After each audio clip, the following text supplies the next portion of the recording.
Lin Feng, an ardent Marvel enthusiast, unexpectedly traverses to Sokovia, awakening a destiny lottery system in the process. The novice gift pack bestows upon him the extraordinary ability of Wolverine, the healing factor claw. By altering or concluding the fates of others, he gains opportunities to participate in the lottery. Transforming the destinies of significant individuals yields access to premium draws. What? The two individuals scavenging for survival alongside him in the Sokovian slums are none other than Wanda and her brother. She has awakened her powers ahead of time. Lin Feng exclaims, "I don't understand." When traffickers capture the duo, he contemplates his own mortality and decides to engage in a desperate struggle, only to be struck on the head and rendered unconscious. Upon awakening, he discovers that Wanda has already awakened her powers. He aims to recruit Hulk, contemplating how to assist Banner in mastering the smart Hulk form earlier than 2005. Lin Feng muses, what's the big deal? After all, didn't Hulk only merge with Banner after being defeated into depression by Thanos? If Thanos can strike him down, why can't I, Wolverine? 5 minutes later, Lin Feng exclaims, holy cow, Dr. Banner. The sun is setting. Successfully enlisting Dr. Banner, he utilizes the blueprints provided by the system to establish a technological empire that encompasses both mutation and technology. Soon, Captain America seeks to recruit Lin Feng, desiring to have him as the leader. Captain America asserts, without that suit of armor, you are nothing. Lin Feng remains silent, merely piercing through Captain America's throat with a claw. I recall that concluding destinies also grants lottery chances, doesn't it? Chapter 1, Premium Lottery. In the MCU universe, 2005. Within a clandestine base in Sokovia, Lin Feng lies naked upon a metallic examination table, his limbs and torso firmly restrained by iron clamps. Dr. Lister, clad in a pristine white lab coat, stands beside the table, excitedly perusing the data report while murmuring to himself. Remarkable regenerative abilities. Even a gunshot to the head can be restored. This is the quintessential specimen for the Winter Soldier project. Minutes later, having scrutinized the information, Lister sets the report aside and approaches, his eyes gleaming with fervor as he caresses Lin Feng's arm, akin to a lecherous old man admiring a time-frozen maid. He then gestures to a man in a gray-green military uniform who presents him with a dagger. Without hesitation, Lister plunges the knife into Lin Feng's chest, slicing downward. Blood gushes forth, yet astonishingly, new tissue rapidly regenerates, filling the wound. Who the hell is extracting my heart? The excruciating pain jolts the unconscious Lin Feng awake. He instinctively attempts to rise but finds himself immobile, firmly bound by the metallic restraints. With a look of ecstasy, Lister observes the 20-centimeter wound before his eyes healing almost instantaneously. Upon seeing Lin Feng regain consciousness, he exclaims, "Sir, you are awake. You are, without a doubt, the most perfect specimen I have ever encountered." Lin Feng, still disoriented, glances around the bright, spacious room. The only other presence is a lecherous elderly man, which sends chills down his spine, especially given his current state of undress and confinement. Don't be alarmed, sir. I specifically ordered vibranium from the United States overnight to preserve you, Lister proclaims. I endured significant expenses for this. But I believe you are worth it. As Lister gazes at Lin Feng, his eyes narrow with delight. Lin Feng, intrigued by Lister's words, decides to cease his struggles. After all, acquiring vibranium in Sokovia is an endeavor solely achievable by Hydra. Lin Feng sighs inwardly, realizing that despite 2 years of careful concealment, he has been captured. Bound by vibranium, his escape seems uncertain.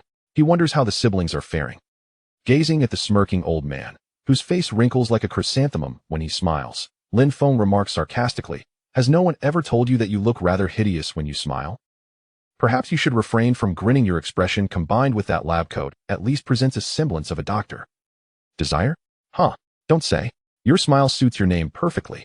You truly resemble a lecher. Noticing Lister's name tag reading list, Lin Feng deliberately addresses him as Lust. Upon recognizing the name tag, Lin Feng recalls that this man is the chief scientist of Hydra and also serves as the deputy to Baron Strucker, one of Hydra's leaders. Wanda and Quicksilver were products of this man's experiments with the Mind Stone. However, the Mind Stone is currently in Thanos' possession, and Lister is likely focused on researching the Winter Soldier serum. Upon hearing Lin Feng's mockery, Lister's earlier elation dissipates, and his expression turns cold. If you cannot read, I can always bore a hole in your head and insert my name tag.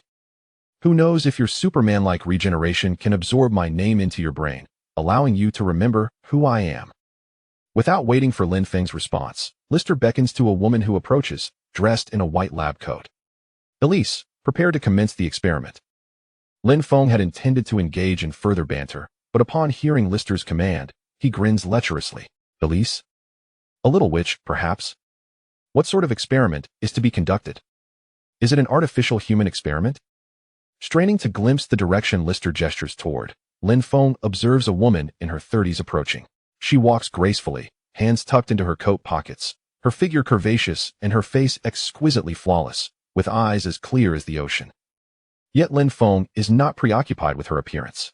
His attention is solely fixated on her lab coat. My goodness! How ample must she be? Lin Feng's eyes brim with astonishment, witnessing such a spectacle for the first time. Would you like to examine it personally? Elise appears pleased with Lin Feng's reaction. With sultry eyes, she chews gum as she saunters closer, lowering herself to whisper in Lin Feng's ear, her breath fragrant. However, to his horror, Lin Feng hears a deep, magnetic male voice instead of the alluring tone he anticipated. Hannibal! Lin Feng exclaims in terror, turning to Lister. Quick, mute her with poison. I will cooperate with whatever experiment you intend to conduct. Elise's expression stiffens upon hearing Lin Feng's words, her seductive smile vanishing instantaneously. In retaliation, she delivers a swift headbutt to Lin Feng's nose, causing it to cave in and blood to cascade down his cheek onto the lab table behind him. What an impolite fellow. Elise rises slowly, expressionless, as she retrieves a handkerchief from her pocket to wipe away the blood from her forehead. Most of the blood belonged to Lin Feng, with only a slight abrasion on his snow-white forehead. The pain was so intense that tears streamed down his face, and he found himself inwardly astonished. This woman was no ordinary person. With that headbutt, Lin Feng felt as though he had been struck by a heavy vehicle, a force far beyond what one would expect from a woman. Moreover, she had not even gathered any momentum. Though astonished by her strength, Lin Feng remained defiant, knowing that his life was not at risk. Ugh. It hurts. So much pain. Sundara even makes kissing feel suffocating. As he spoke, Lin Feng's gaze shifted to Lister. Doctor, can you please arrange for a different nurse? I can't stand Hannibal's voice. I prefer. Oh, you're already in. Elise, lacking the patience to listen to Lin Feng's ramblings, swiftly tucked away her handkerchief and withdrew a syringe, plunging it directly into the vein of Lin Feng's arm. Ugh, it's too hot. The mysterious liquid within the syringe surged through Lin Feng's veins, igniting a searing sensation that coursed throughout his body.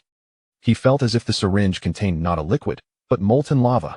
The medication spread rapidly through his bloodstream, causing his body to heat up and his heart to race. Simultaneously, an excruciating pain radiated from every part of him, as if dozens of needles were relentlessly stabbing him, each puncture piercing to the bone. After approximately half an hour, as Lin Feng's thoughts grew increasingly muddled, a blue interface materialized before his eyes.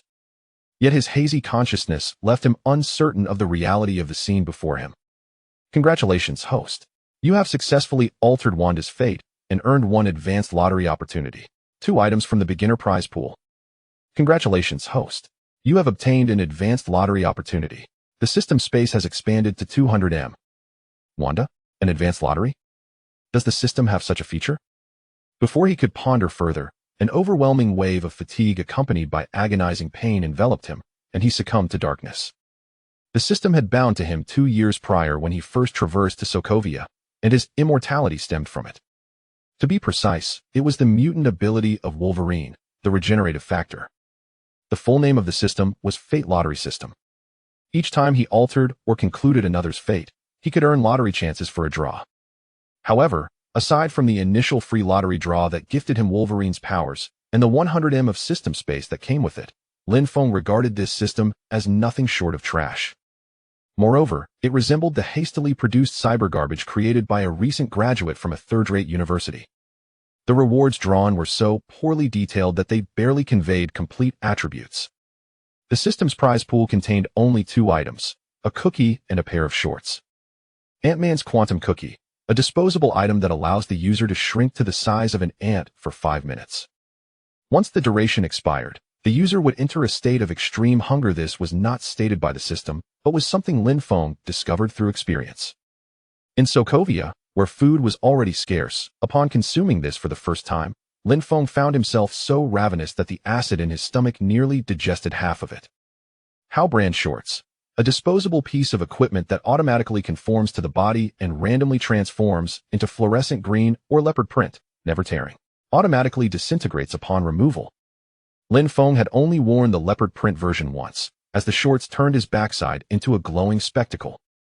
After drawing these two worthless items a dozen times, Lin Feng resigned himself to fate, at least grateful for his immortality. Nevertheless, he never dared to reveal his abilities. As a devoted fan of the MCU, he was acutely aware of Sokovia's tumultuous history and the reasons for its ongoing civil strife. Fearing capture by Hydra, Lin Feng could only wander alongside Misha and the Vich siblings, evading the sporadic gunfire exchanges between government forces and rebels. These two were a pair of 13-year-old native twins who had been by his side since his arrival. Utilizing his system space, Lin Feng scavenged on the battlefield, collecting damaged weapons and military supplies, ensuring that the trio would not starve. If fortune smiled upon him and he found Stark Industries weaponry, he could trade it for gold in the black market, accumulating some savings. Over time, Lin Feng developed a profound bond with the two children, feeling as if they were his own siblings. While Lin Feng dreamt of saving enough to smuggle the siblings out of Sokovia and live a pastoral life, a gang of human traffickers from the Iron Hook gang stormed the slums. Such events were not uncommon, and Lin Feng always took the siblings into hiding. However, this time he was a moment too late. The brother was spotted by 3 traffickers, and Lin Feng had no choice but to reveal his powers and eliminate them. Yet, the gunfire from the traffickers attracted even more attention, leaving Lin Feng, a mere mortal, powerless against a barrage of weapons.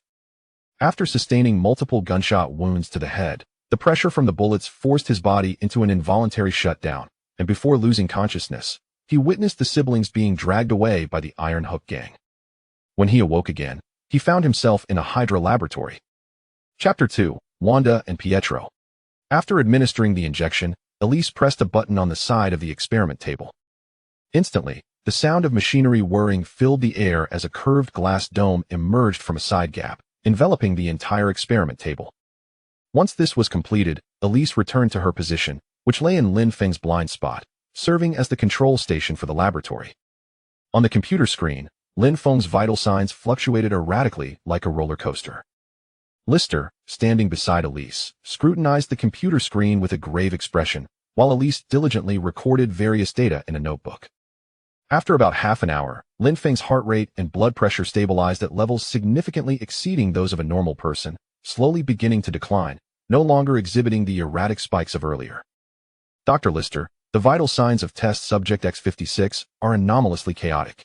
Even with the subject's enhanced regenerative abilities, I seriously doubt whether the subject is still alive. Elise's deep voice resonated in Lister's ear as she handed over her experimental notes. The effects of C13 are too intense. No previous subjects, apart from X56, have endured for this long.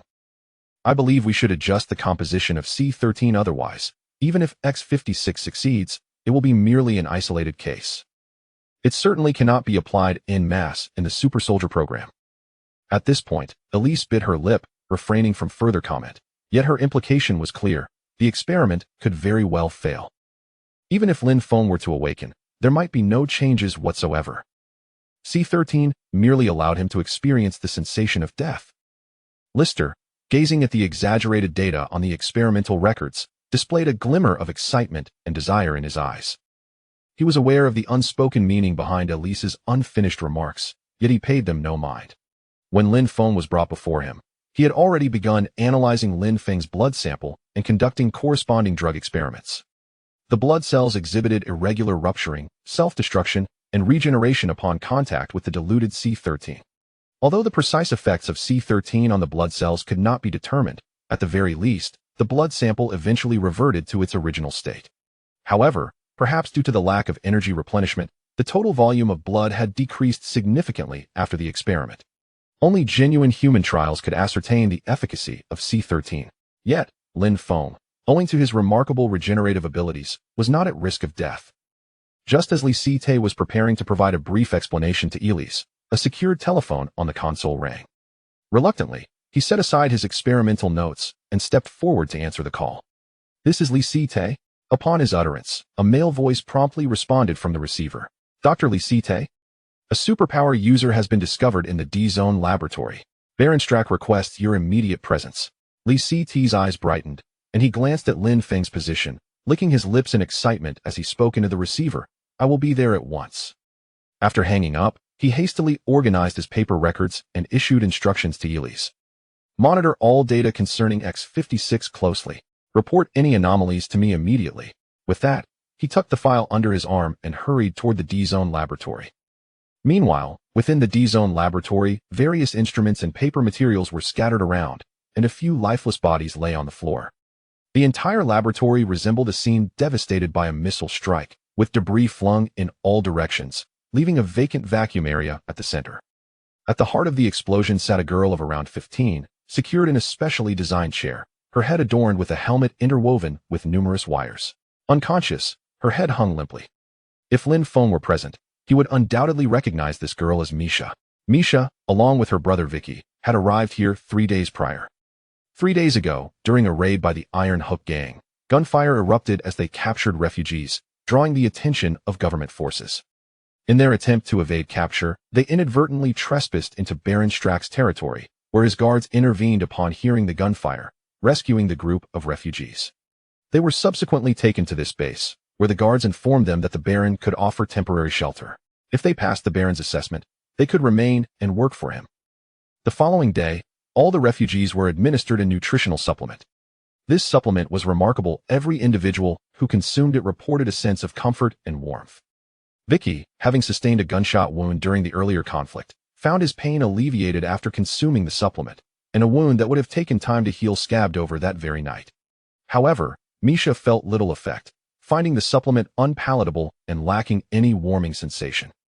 This morning, the Baron himself approached the siblings, inquiring whether they wished to participate in an assessment. Misha asked the Baron if passing the assessment would allow her to avenge her family. The Baron affirmed that it would. Consequently, the two were taken to a laboratory, seated in peculiar chairs, and fitted with strange helmets. Upon donning the helmet, Misha sensed her emotions slipping beyond her control, as memories of joyful moments with her parents flooded her mind, soon overshadowed by recollections of their destruction and their subsequent plight as refugees. As time progressed, the memories drew closer to the present, ultimately crystallizing on the moment Lin Feng fell before her. His bloodshot eyes fixated on her, and Misha felt transported back to that fateful evening of his demise. His unwilling gaze resurfaced vividly in her mind. Lin Feng's death seemed to shatter her resolve, catalyzing a torrent of grief and anguish that coalesced into a palpable energy within her chest. With a piercing cry of despair, she felt a release, and a crimson energy radiated outward from her, enveloping the surroundings. Soon after, her consciousness succumbed to darkness, and she fainted. For Lin Feng, Misha and Vicky had been his companions for 2 years, the first glimmer of hope in his heart upon arriving in this world. Yet, for Misha, the bond was equally profound. The siblings had lost their parents to war at the tender age of 10, their home reduced to rubble, and they had been trapped in a small room. Beside them lay an unexploded shell, the emblem of Stark Industries indelibly etched in their young minds. For 2 long days, Lin Feng's predecessor inadvertently unearthed the siblings while scavenging through the debris. The 2 little ones, clinging to each other, were as frail as flickering candles in the wind. After their rescue, they followed Lin Feng's predecessor into a life of exile. 3 years later, upon realizing he was in the advanced stages of esophageal cancer and facing swallowing difficulties, he chose to leave the scant remaining food for the 2 children. After his passing, Lin Feng's soul quietly occupied the body. To 15-year-old Misha, the only family she had left in this world was Lin Feng, just as it was with Vicky. When Lisite arrived at the D-Zone laboratory, he found that it had been largely cleared. Although the instruments appeared untouched, resembling the aftermath of a bombing, the scattered papers and bodies had been tidied up. Ignoring the busy personnel, Lisite made his way directly to the elevated blast-proof control room. Inside, Strack stood with his hands clasped behind his back, gazing quietly through the blast-proof glass, his tactical testing glasses displaying a continuous stream of data. "Baron," Lisite exclaimed, "what transpired here? Is that girl indeed the superpower user you mentioned?" Approaching Strack, he inquired urgently. Strack remained silent, gesturing with a nod towards a man in his 40s, who was diligently jotting notes in a notebook. Dr. Lisite, the man acknowledged Strack's cue and set down his pen. The batch of refugees we brought in a few days ago was administered diluted C12 solutions yesterday. The subject in question exhibited no reaction after consumption. I believe you understand that a lack of response to C12 constitutes the most significant reaction. Thus, today we conducted an emotional stimulation experiment with her. The man proceeded to relay the details of Misha's situation and the experiment conducted that day. By the way, the subject has a twin brother who, after taking C12, showed accelerated healing of his wounds. However, his emotional stimulation experiment has just concluded, and no abnormalities were observed. He remains in a state of unconsciousness. Lisite's eyes sparkled with excitement as he realized the magnitude of the discovery. This week had been filled with a succession of promising news. Mr. Baron, please entrust these two children to me. The success or failure of the Winter Soldier program may hinge upon them. Lister felt a surge of excitement within him. The inventor of the Super Soldier Serum, Dr. Erskine, had never left behind any written records. All the knowledge resided solely in his mind. Yet, Dr. Erskine had now passed away. Currently, the research on the serum relied entirely on fragmented information gathered by Hydra during World War II. After so many years, it had progressed to the 13th generation. However, numerous side effects remained. In fact, the mortality rate of the 13th generation had been a staggering 100 before Lin Feng's arrival. Lister had thought that he might never be able to develop a complete version of the serum in his lifetime. But the emergence of Lin Feng and Misha had ignited a glimmer of hope within him. In contrast to Lister's fervor, Strack displayed a calm demeanor. Dr. Lister, what I desire has never been a mere serum. What I seek is a super soldier. Strack turned to regard Lister directly. And your most perfect creation is solely Alice. Yet, she still experiences emotional outbursts from time to time. Have you resolved her issues with these outbursts? Strack's expressionless inquiry dimmed the flame of excitement within Lister. Alice was the product of the 10th generation serum and the most successful and cherished result of his research. All other test subjects had either perished or succumbed to uncontrollable madness, necessitating their disposal. But she remained the sole exception. Typically, she existed in a state of hibernation. This was both to prolong her lifespan, allowing her to serve Hydra longer, and because the serum amplified emotional fluctuations, magnifying the user's personality traits. The flawed serum could induce self-perception disorders in the brainwashed Alice, leading to her emotional instability. This time, due to the first encounter with Lin Feng, a superpowered test subject, Lister had decided to unseal Alice and familiarize her with the historical data of C-13, appointing her as his assistant. Yet, this was evidently not what Strack desired. He yearned for a truly stable and obedient super soldier. Not an unstable bomb confined to a hibernation pod, with the potential for violent outbursts when awake. Mr. Baron, Alice's outbursts are primarily due to the serum's shortcomings. Currently, we can only attempt to reprogram her mind during her episodes to help her overcome her self-perception disorder. Lister's tone was somewhat apprehensive. Strack, however, smiled slightly. Dr. Lister, do not be anxious. I do not hold you accountable. Like you, I have devoted my entire life's work to the super serum. But when the energy unleashed by this unremarkable girl overturned the laboratory below, I suddenly realized.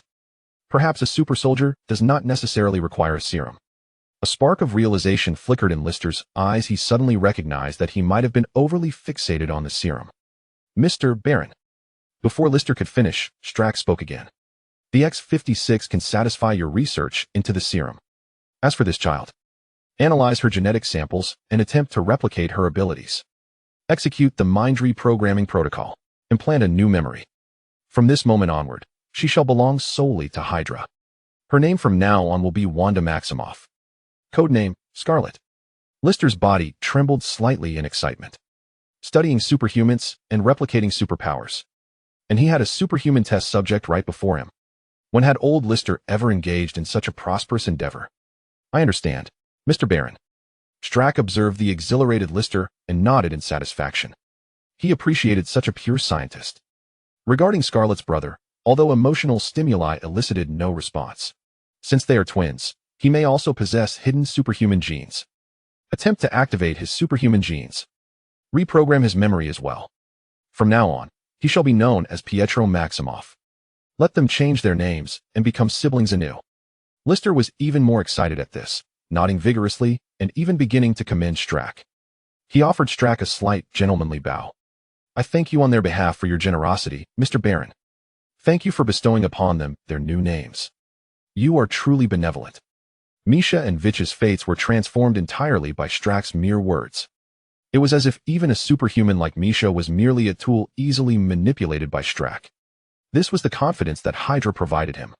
Yet, he remained oblivious to the fact that Misha possessed no superpowers. The energy she unleashed was not a simple superpower, but magic. Chaos magic. It was not that she awakened chaos magic, rather. Chaos magic had chosen her. Chapter 3. The mutated heart-shaped grass. Despite having established a subsequent treatment plan for Misha and Vicky, the process of brainwashing cannot be executed immediately. Moreover, the brainwashing procedure is not successful after a single attempt. It requires repeated emotional stimuli to erode the target's will, coupled with psychotropic substances to erase their memories. Thus, Lister instructed the staff to escort Misha and Vicky to separate rooms for rest, and to inform them upon awakening that they had successfully passed the Baron's assessment. Following these directives, Lister, accompanied by Strack, proceeded to the high-level laboratory where Lin Feng was located. Lin Feng's experiments had yet to yield results, as he had merely completed the injection of the serum 13. 15 minutes later, when the two arrived at the high-level laboratory under the escort of a team of guards, Lin Feng's vital signs had stabilized at levels significantly above the norm, though he remained in a state of unconsciousness. Meanwhile, Elise diligently recorded Lin Feng's various physiological data in a numbered experimental log from behind the control panel. The layout of the high-level laboratory was nearly identical to that of the external laboratories, albeit smaller in size. From its inception, the high-level laboratory was designed solely for serum experiments. Thus it housed minimal complex equipment, only a single experimental table and a control panel, with a blast-proof control room situated on the second floor, mirroring other laboratories. However, neither of them proceeded to the upper blast-proof room, as they were already well aware of Lin Feng's capabilities, especially given that he had been specifically restrained with vibranium. Approaching Elise at the control panel, Lister quickly glanced at the computer screen. Lin Feng's real-time physiological data elicited a spark of interest. My Lord Baron, the experimental subject's vital signs are now stable. Strack, engrossed in reviewing Elise's recorded experimental data, did not respond. Lister's voice resonated once more from the data. It appears that the experimental subject's vital signs are virtually unchanged from before the experiment. Should we release him to test his physical attributes? Strack, having swiftly finished perusing the experimental records, replied, not at this moment. It remains uncertain whether the subject's physical strength is within a controllable range. Since the experiment poses no threat to his life, let us adjust the serum's composition and concentration and continue the experiment. We must first ascertain whether the serum has impacted his regenerative abilities. Nodding in agreement, Lister withdrew a dagger from the side of one of the guards and proceeded directly to the center of the experimental table. Strack positioned himself approximately 2 meters from the side of the table. As Lister pressed the button on the side of the experimental table, the glass cover began to slowly retract. His hand gently brushed over the area on Lin Feng's chest that he had previously cut. Subsequently, a dagger was drawn, slashing diagonally from Lin Feng's left shoulder to his right waist. A gaping, horrific wound instantly gushed forth with a torrent of blood, simultaneously writhing and healing at an astonishing pace. Regardless of how much time had passed or how many times he had witnessed this extraordinary spectacle, List's eyes remained filled with an obsessive fascination. It was his first time observing the visceral growth of flesh and blood with his own eyes on a human being. Even though the serum-modified Elise possessed a formidable regenerative ability, it still required a day or two to recover. Noticing that Lin Feng had yet to awaken, List continued to inflict one cut after another upon Lin Feng's chest. Strack silently observed, refraining from intervention. 12 cuts were made in succession. Just as the 13th slash was halfway through, Lin Feng's brow suddenly furrowed tightly. The excruciating pain ultimately roused his consciousness. Damn it, this hurts like hell. Upon opening his eyes, Lin Feng was greeted by the entranced visage of List, adorned with that familiar, lecherous grin. What the hell? How disgusting. The first thing I see is this perverted old lecher, grinning at me with such lewdness. Just wait. I will eventually carve you up and fry you to a golden crisp. Seeing Lin Feng awake, List initially intended to cease his actions, but upon hearing Lin Feng's words, he could not resist plunging the dagger into Lin Feng's abdomen once more. This time, he did not withdraw it. I am increasingly growing weary of that mouth of yours. If only you were mute, our collaboration would be far more pleasant. List remarked coldly while retrieving a handkerchief to wipe the blood from his hands. Collaborate, my foot. Lin Feng, incensed, began to hurl curses, preparing to deliver a scathing retort to List. A glance revealed Strack, partially concealed by List, not far away. Oh, a new guest has arrived? Strack, noticing Lin Feng's gaze upon him, lifted his chin slightly. He stepped closer to List, hands clasped behind his back, posture erect. And even while looking down at Lin Feng, he did not lower his head. He exuded an air of elegance characteristic of European nobility. Allow me to introduce myself. I am Wolfgang von Strack. You may not recognize me, but before Strack could finish, Lin Feng interjected mockingly. You think I don't know you? I can't possibly forget you. Your benevolent deeds are plastered all over the walls of the refugee district. You are truly a paragon of virtue.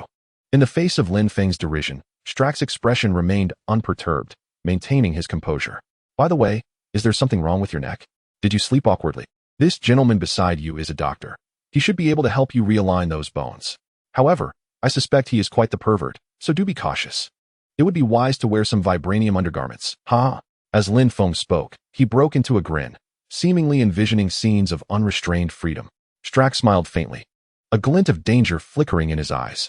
He leaned down, grasping the dagger lodged in Lin Feng's abdomen, casually twisting it while remarking, Indeed, no one is flawless. With such remarkable regenerative abilities, yet foul decay emanates from your mouth. He then shifted the conversation, inquiring of Lin Feng. I ensure that all my test subjects undergo brainwashing before the experiments, to prevent them from becoming uncontrollable should the trial succeed. Do you understand why I have granted you the privilege of retaining your memories?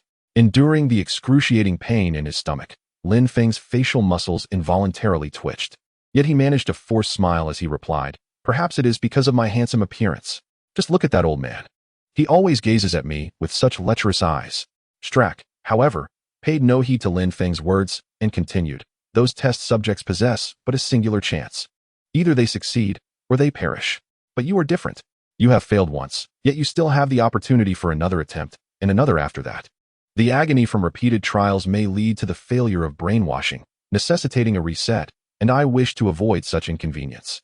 As he spoke, Strack leaned closer, coldly scrutinizing Lin Feng's eyes. What remains uncertain is how many times you must die before your defiance wanes. Or perhaps you might attempt to break free from the chain I have specially prepared for you. Lin Feng, gazing at Strack so near, suddenly lunged forward with his head, only to be firmly restrained by the collar around his neck. It appeared merely a futile gesture. Embarrassed, he chuckled awkwardly. I will. Once I escape, I shall realign your bones. I have studied traditional Chinese medicine and am quite adept at bone setting. Strack scoffed dismissively, rising to address List beside him. The test subject's regenerative capabilities remain intact. Compile the data, recalibrate the Serum 13, and prepare to commence the next experiment. With that, Strack turned and exited the laboratory. List, offering no further words to Lin Feng, withdrew the dagger from his abdomen and approached the control panel. While organizing the data recorded by Eliza, he perused the historical surveillance footage on the computer. Seeing that no one was attending to him, Lin Feng recalled that the system had seemingly produced something novel before he lost consciousness. With a thought, a blue interface materialized before him. Destiny Lottery System. Changing or terminating another's fate grants lottery chances. Host. Lin Feng. Current remaining ordinary lottery chances. 6. Current remaining advanced lottery chances.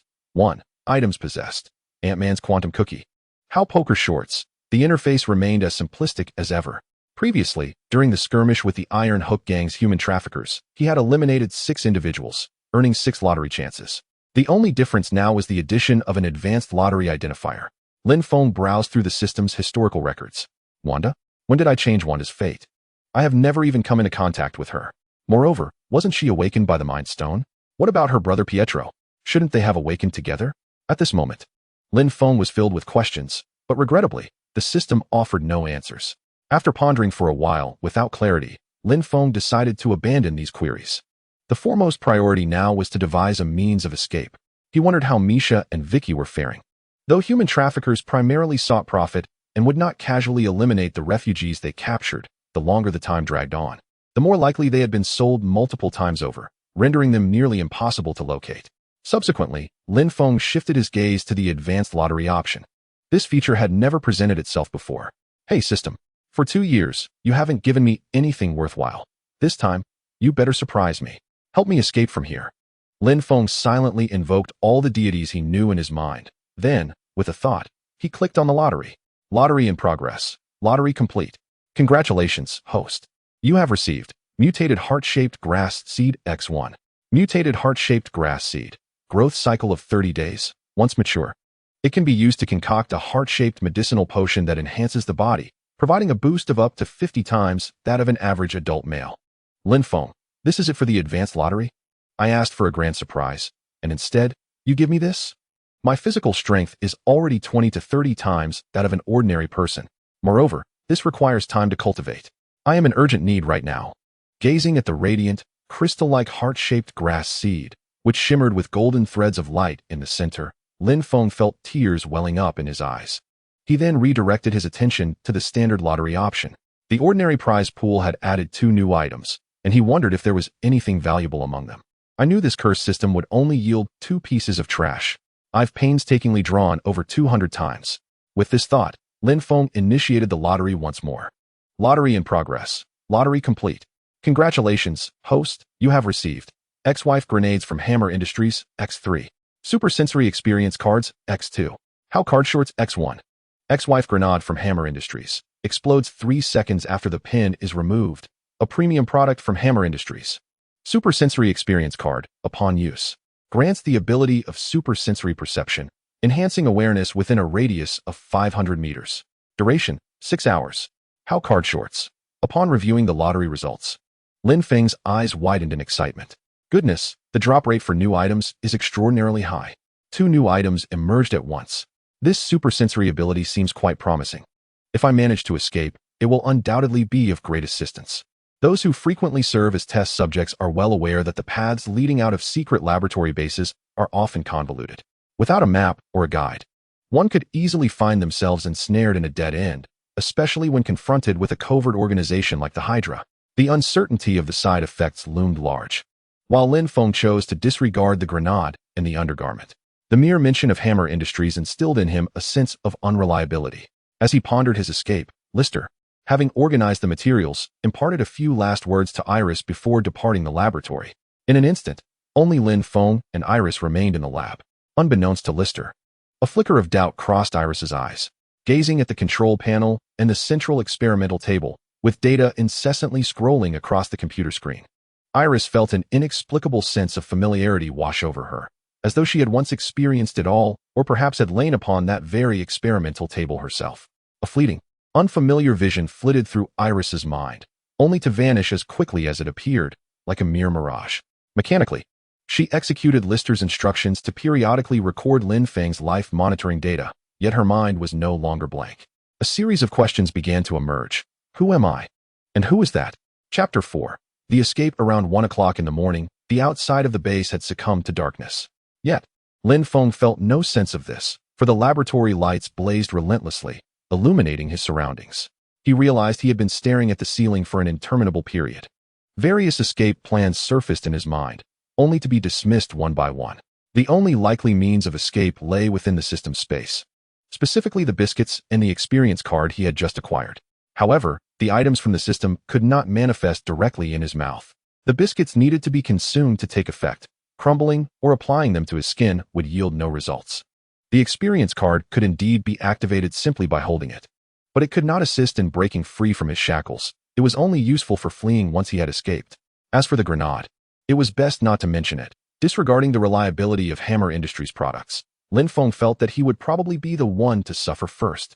Whether by blowing off a hand or a foot, the likelihood of escape was nearly non-existent. The most pressing issue was the experimental table on which he lay. Constructed from vibranium, it was inconceivable that even Thanos could break free from it barehanded. Just as Lin Feng wrestled with thoughts of escape, a faint sound of pained groaning emanated from the nearby control panel. Straining to peer down at the source of the noise, he regarded it with confusion. What was happening? Where was Hannibal?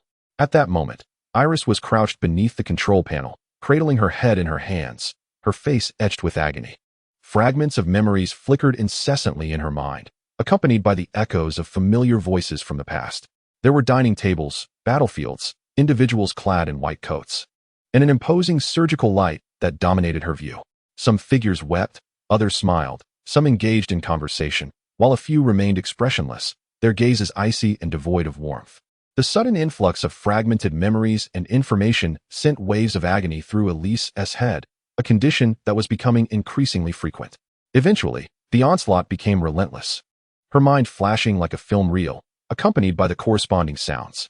A cacophony of voices intertwined and enveloped her ears, akin to the whispers of demons, piercing her very soul. 5 minutes later, silence. Enough already. Elise abruptly rose, overturning the disordered files and tools strewn across the workstation before her.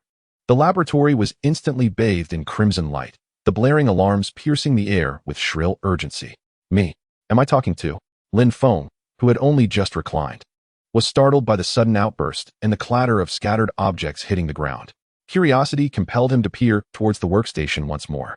He beheld Elise, her eyes bloodshot, panting heavily like a frenzied bull, her fists clenched as she pounded her temples.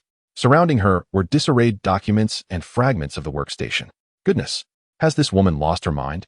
Lin Feng thought, his eyes suddenly alight with opportunity. Let her wreak havoc in the lab. Surely, I would be relocated, and perhaps I could escape. With this plan in mind, he resolved to stoke the flames further, urging Elise to cause more destruction in the laboratory. The alarms had already been triggered. She needed to expedite the chaos. However, as soon as Lin Feng uttered a few provoking remarks, Elise's ire was drawn towards him, disregarding the workstation as she charged in his direction.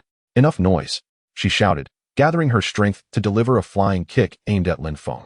The entire workstation was sent hurtling through the air, crashing against the metallic wall and leaving a shallow dent in its wake. Lin Feng, terror-stricken, glanced at the footprint beside him. Goodness, this woman is ferocious. Did she just bend vibranium? Then, he sensed something amiss. His right hand seemed to have loosened slightly, no longer held as tightly as before.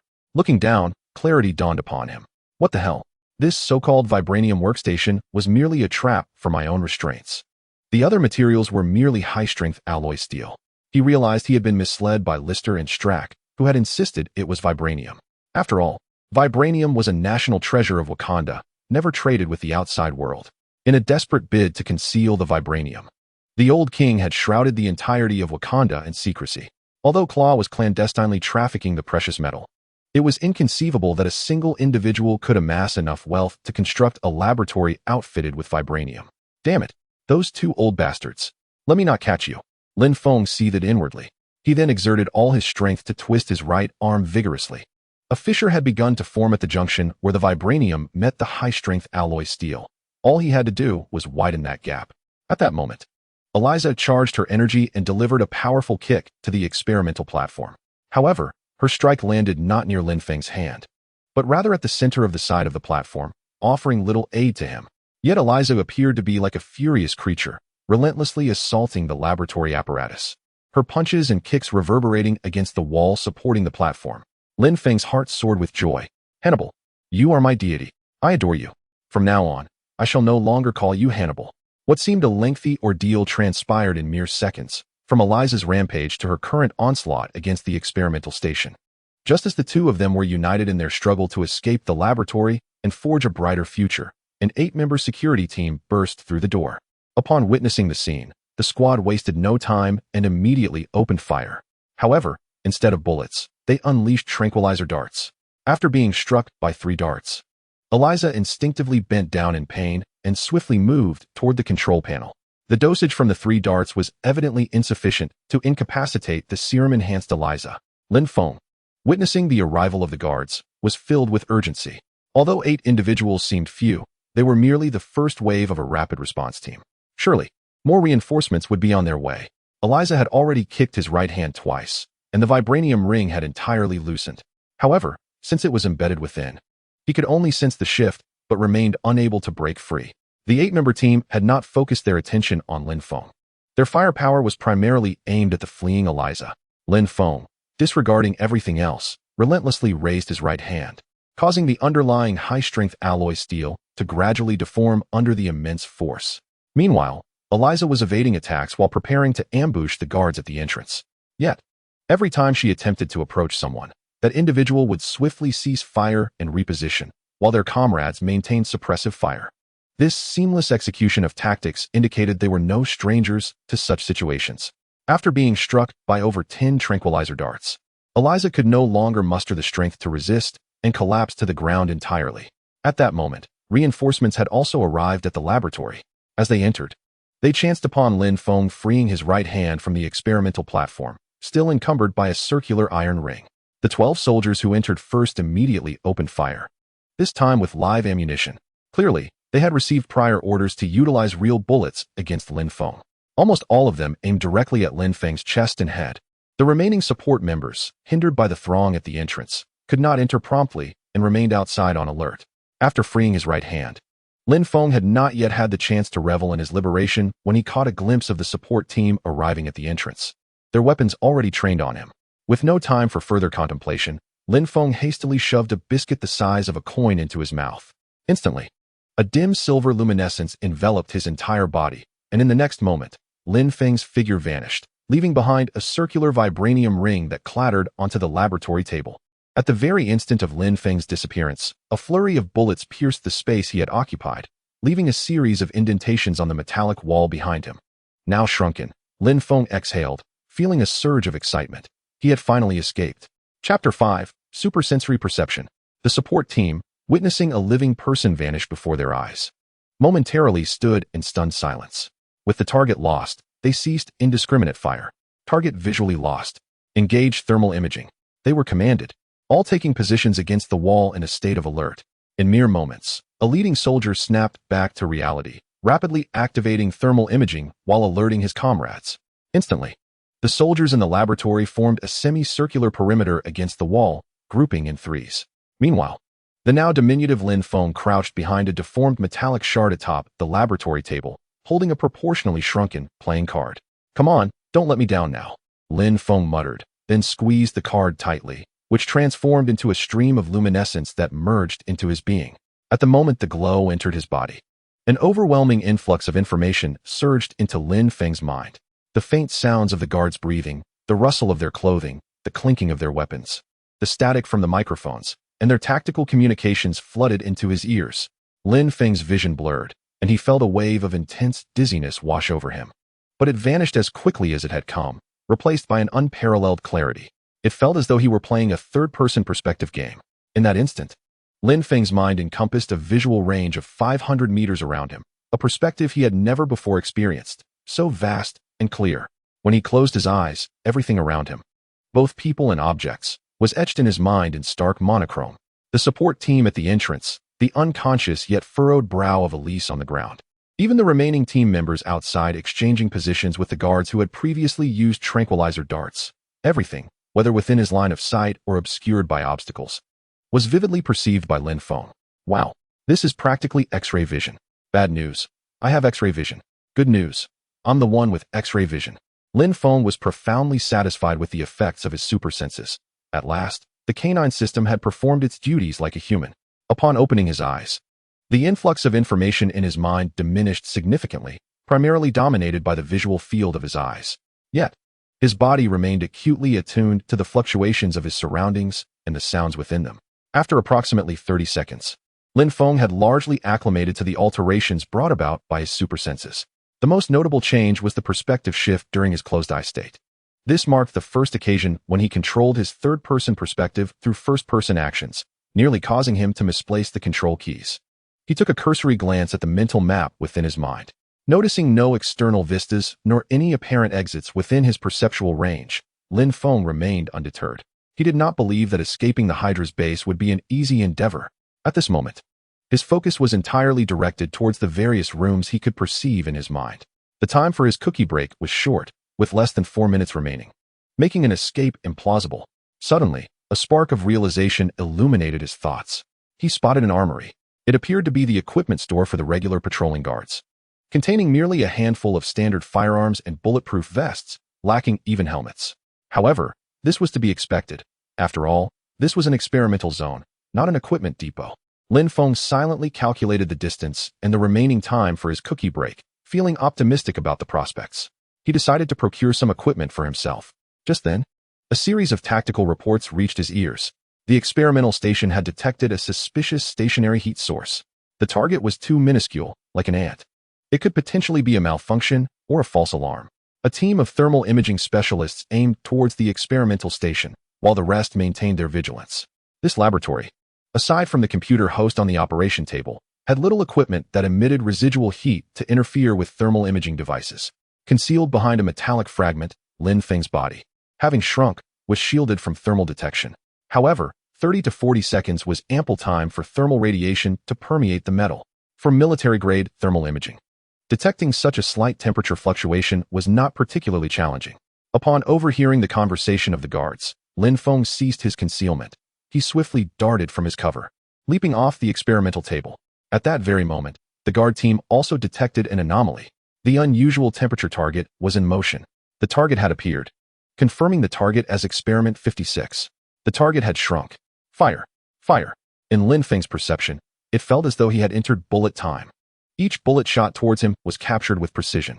Although the speed of the bullets did not genuinely slow, it was sufficient for Lin Feng to predict their trajectories. I must depart now, Hannibal. My mother calls me home for dinner. Should any matters arise, let us communicate through the message in a bottle.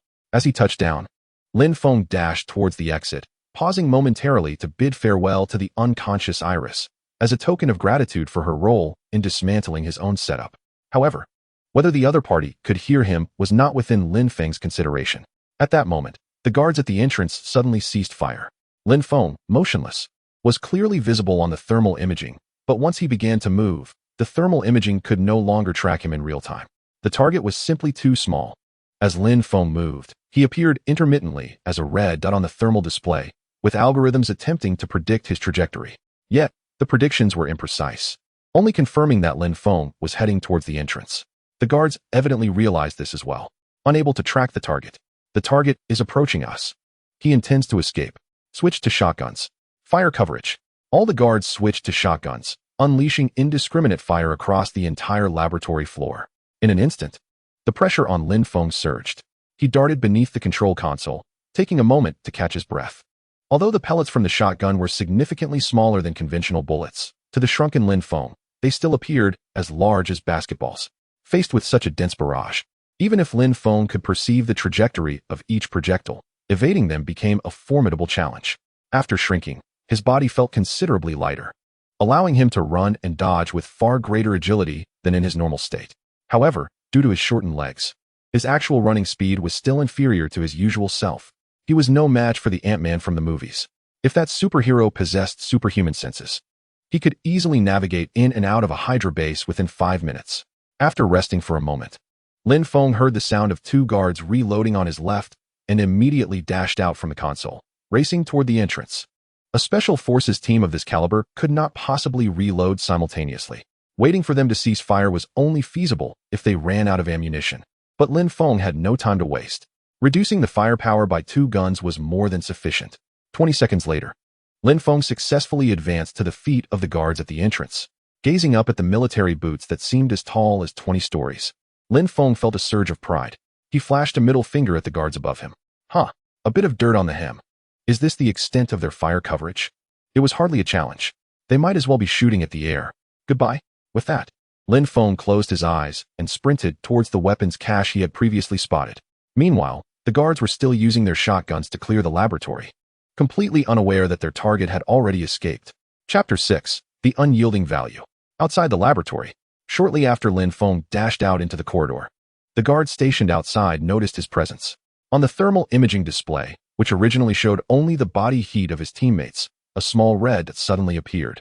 Yet, they could only attempt to follow Lin Feng's movements, refraining from firing recklessly. The corridor was too narrow. Firing indiscriminately could inflict more harm on their own men than on Lin Feng. One could only momentarily fixate on the incessantly flickering red dots on the thermal imaging display, reporting Lin Feng's situation upwards while requesting equipment support. However, before assistance could arrive, Lin Feng had already exploited his agility to infiltrate the armory, deftly severing the electrical circuits of the main entrance in the process. Leaning against the armory door, he retrieved a pair of pure white square shorts from his system space and donned them. Just as he finished dressing, the shorts constricted, transforming into leopard print briefs that clung snugly to his form. While sprinting down the corridor towards the armory, Lin Feng had felt a whip-like sting on his thigh. Upon closer inspection, he realized he had neglected to secure his younger brother, who was now evidently displeased. Yet, given the urgency of the situation, there had been no time to attend to him. Now, gazing at the leopard print briefs, Lin Feng's expression was one of exasperation. Damn it, leopard print is one thing. But when did the Hulk ever wear briefs? He muttered, feeling wronged by the system. At that moment, a wave of hunger surged through him, accompanied by the unmistakable grumbling of his stomach. Based on his previous experience with the cookies, he estimated he had approximately 30 seconds before the cookies would lose their effect. From that point onward, his hunger would only intensify until the cookies reverted to their original form, plunging him into a state of extreme hunger. However, with the door's circuits compromised, breaching the entrance would take at least 5 minutes, unless, of course, those guards outside possessed a key. Cracking the mechanical lock would take mere seconds at most. With this thought, Lin Feng ceased to dwell on the issue of his attire. Starving, he moved towards the bulletproof vests, collecting every firearm and grenade within reach and storing them in his system space. He relished the prospect of raiding the sect's treasury. It was no wonder protagonists in novels often coveted the villain's vaults. How delightful! Halfway through his endeavor, enveloped in a silvery glow, Lin Feng's body returned to its normal size. An overwhelming hunger gripped him, and he leaned against a weapon rack for support, his legs wavering under him as tumultuous sensations churned within his stomach. With a sudden heave, he expelled a mouthful of bile, feeling a slight reprieve in the turmoil, but sensing a faint sting within. He casually seized a submachine gun nearby, detached its leather strap, and began to chew and swallow it. While the leather strap offered scant energy, it at least occupied his stomach acid, preventing it from turning against him. Subsequently, he fired several shots at the camera mounted on the ceiling, an action he had intended to take earlier but had been unable to execute in his shrunken state. After consuming a bit of leather, his condition did not significantly improve, though the sharp pain in his stomach had diminished considerably. Unfortunately, before Lin Feng's entry, his super senses had already afforded him a clear view of the armory. Aside from some conventional firearms and grenades, there was not even a single mosquito in sight. Fortunately, it is still the year 2005, and the firearm slings are crafted from leather, which provides a modicum of sustenance. In a few years, however, leather may be replaced by synthetic fibers, leaving one with nothing but the option to lick gun oil for energy. Steeling himself, he continued to dismantle the leather from the firearm while making his way towards the bulletproof vest. By the time Lin Feng reached the vest, he had already consumed 3 shoulder straps. While he felt a sense of fullness, the energy he gained was meager, and hunger still gnawed at him. At that moment, Lin Feng heard the unmistakable sound of a cutting torch slicing through metal. The guards outside lacked the key, yet they had been authorized to breach the door. Casting a glance at the door behind him, Lin Feng swiftly donned the bulletproof vest and stowed away all remaining firearms and grenades into his system space. This place, though referred to as an arsenal, was essentially a laboratory, merely repurposed to accommodate some conventional weaponry. The total inventory was likely sufficient to equip 2 8-man patrol teams.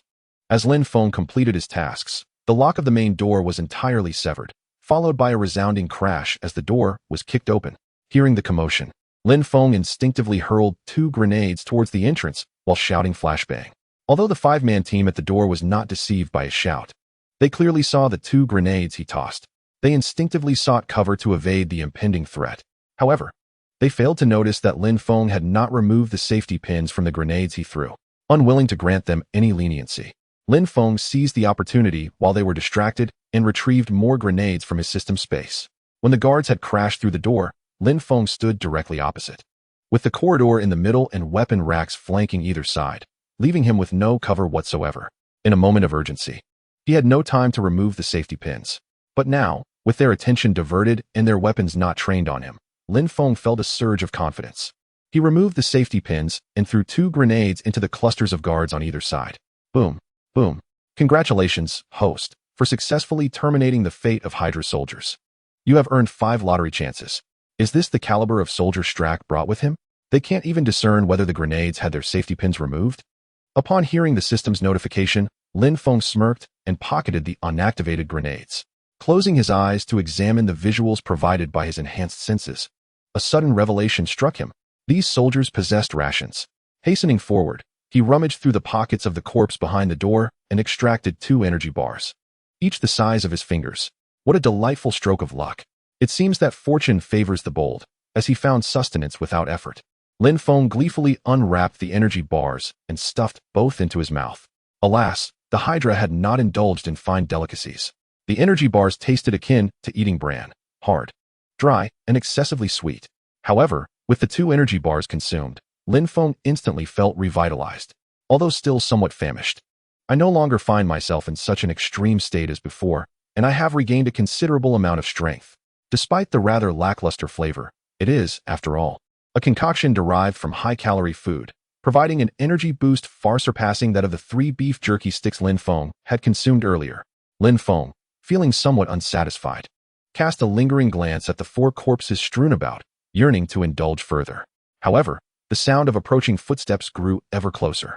The corridor leading to the armory was not solely occupied by the 5 individuals before him. 2 additional squads of 5 were stationed in the middle and at the end of the corridor. Unlike the wilderness, they could not all cluster together. Upon witnessing the 5 burst through the door, swiftly annihilated, the 2 squads reported their status through their earpieces and began advancing, with the middle squad taking the lead. The squads maintained a deliberate distance from one another, halting at 20 and 5 meters from the armory, respectively.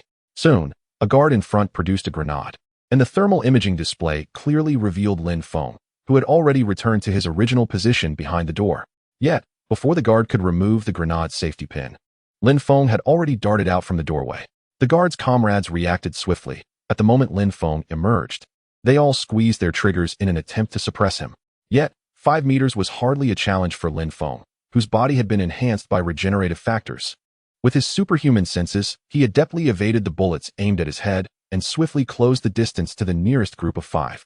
In a flash, 3 bone spikes erupted from his hands, piercing the waist of the nearest unfortunate soul. In excruciating pain, the unfortunate individual struggled but was effortlessly lifted by Lin Feng and hurled toward his nearby comrades. Taking advantage of the guard's momentary distraction, Lin Feng lunged forward, sinking a claw into another guard's throat. Despite the distant 5 providing cover, Lin Feng, with his immense physical prowess, concluded the skirmish in a mere 30 seconds. Just as he dispatched the final opponent, a bullet hurtled toward Lin Feng's rear. With his back turned to the distant 5, he sensed the bullet's approach but was preoccupied with his current task. Moreover, the bullet's target was his backside, which bore the most flesh. So he did not make a concerted effort to evade. However, upon impact, the familiar agony did not ensue. Instead, it felt as though a small stone had been tossed at him. Lin Feng glanced back at the spot where he was struck, momentarily taken aback by the unscathed leopard print fabric. Suddenly, a realization dawned upon him, illuminating his thoughts. Could it be that this was the renowned, indestructible quality? Was this seemingly ordinary pair of shorts truly so formidable? Bulletproof, even. Chapter 7. The Leopard Print Earphones. Realizing in an instant that the effect of the indestructible fabric offered bulletproof protection, Lin Feng felt an overwhelming urge to don these extraordinary shorts. After all, the head and heart are one's vulnerabilities. Although being shot may not lead to death, unconsciousness is a certainty. This is precisely why, at the first opportunity to escape, I sought refuge in the armory for a bulletproof vest. However, with 5 individuals relentlessly pursuing me, I needed to find a quiet place to regroup. With this thought in mind, I discarded the guard I had just incapacitated and sprinted towards the armory without a glance back. The 5 pursuers, momentarily stunned by my sudden reappearance after dispatching a few of their comrades, hesitated. As I vanished behind the door, they simultaneously ceased fire, reporting the current situation through their earpieces while cautiously advancing towards the armory. Yet, they dared not approach too closely, halting about 10 meters away, employing thermal imaging to monitor my movements while awaiting reinforcements. My ferocity was unlike anything they had encountered. I seemed less human and more a formidable entity. They had dealt with rampaging experimental subjects before, yet an individual capable of evading death while exhibiting such unique abilities was unprecedented. Especially when I had revealed my claw-like bone protrusions during close combat. Was that truly mere bone hyperplasia? Clearly, I was a deviation from the norm, given the circumstances. It was evident that their submachine guns would be insufficient to contend with me. To have maintained their position without fleeing was already a testament to their resolve. Upon returning to the armory, I did not venture inside but instead took cover in the corner behind the entrance, where I produced a submachine gun. Glancing at my comrades in front and the retreating figures behind, I took decisive action and fired a shot at the rear. Regardless of whether their shorts were genuinely bulletproof, the act of shooting my own comrade was audacious, even by my own standards. Through my heightened senses, I observed the bullet striking the shorts, causing them to deflect while rippling like water disturbed by a pebble's fall. The corresponding area on the body elicited a faint, familiar pain, reminiscent of being struck by a stone. Having confirmed the protective nature of the shorts, I retrieved a new pair of white boxer shorts from the system's inventory. How brand boxer shorts. one-time use equipment that automatically conforms to the body upon wearing and randomly transforms into fluorescent green leopard print, never tearing. Automatically disintegrates upon removal. As I gazed at the boxer shorts in my hand, a flicker of uncertainty crossed my mind. The system had not explicitly stated that these items must be worn in the traditional manner, after all, since they were intended for head protection. Whether for the larger or smaller head seemed inconsequential. Despite my doubts, my actions remained swift. I donned the shorts horizontally over my head, completely enveloping my skull in white fabric. My protruding nose nestled perfectly within the confines of the shorts.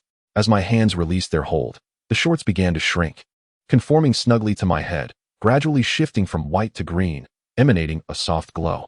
As I beheld the verdant luminescence that filled my vision, I let out a quiet sigh within.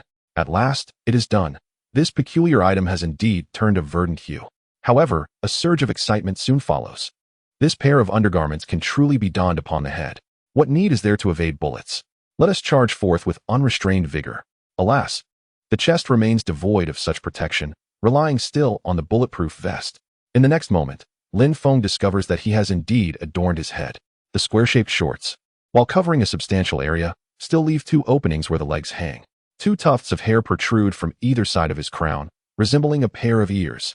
Although the surface area of the shorts is relatively small compared to his entire head, the likelihood of being struck by the dense hail of bullets outside remains alarmingly high. It necessitates a portion of his focus to intercept the projectiles aimed at his skull. Who has decreed that one cannot wear 2 pairs of shorts simultaneously? Muttering to himself, Lin Feng retrieves another pair of shorts and dons them atop his head in a different orientation. Should they transform into a triangular shape, the remaining fabric would suffice to cover the openings beneath. Indeed, upon releasing his grip, the shorts morph into a triangular leopard print ensemble, thanks to Lin Feng's prior adjustments. The 2 pairs of shorts envelop his entire head splendidly. He now resembles a green-headed fly adorned with leopard print headphones. With satisfaction, he reaches up to caress his head. Despite his vision being entirely obscured, Lin Feng remains unfazed. With his supersensory abilities, he requires no sight. Admittedly, his breathing is somewhat labored, an unfortunate consequence of inadequate lung capacity. Blame it on myself. I have hindered my own potential, utilizing the vivid imagery bestowed by his heightened senses. Lin Feng reassures himself that his head is thoroughly encased by the Hao brand shorts from every conceivable angle. With a sense of calm washing over him, he retrieves a new bulletproof vest from the system's space and takes a moment to survey the guards outside. A sardonic smile creeps across his face. The die is cast. With that, Lin Feng darts out from the weaponry room, charging straight for the 5 guards stationed outside. Meanwhile, within the command room, Lister has just entered when a staff member swiftly approaches to deliver an update on the current situation. Lister's expression darkens. He has already grasped most of the circumstances during his journey here.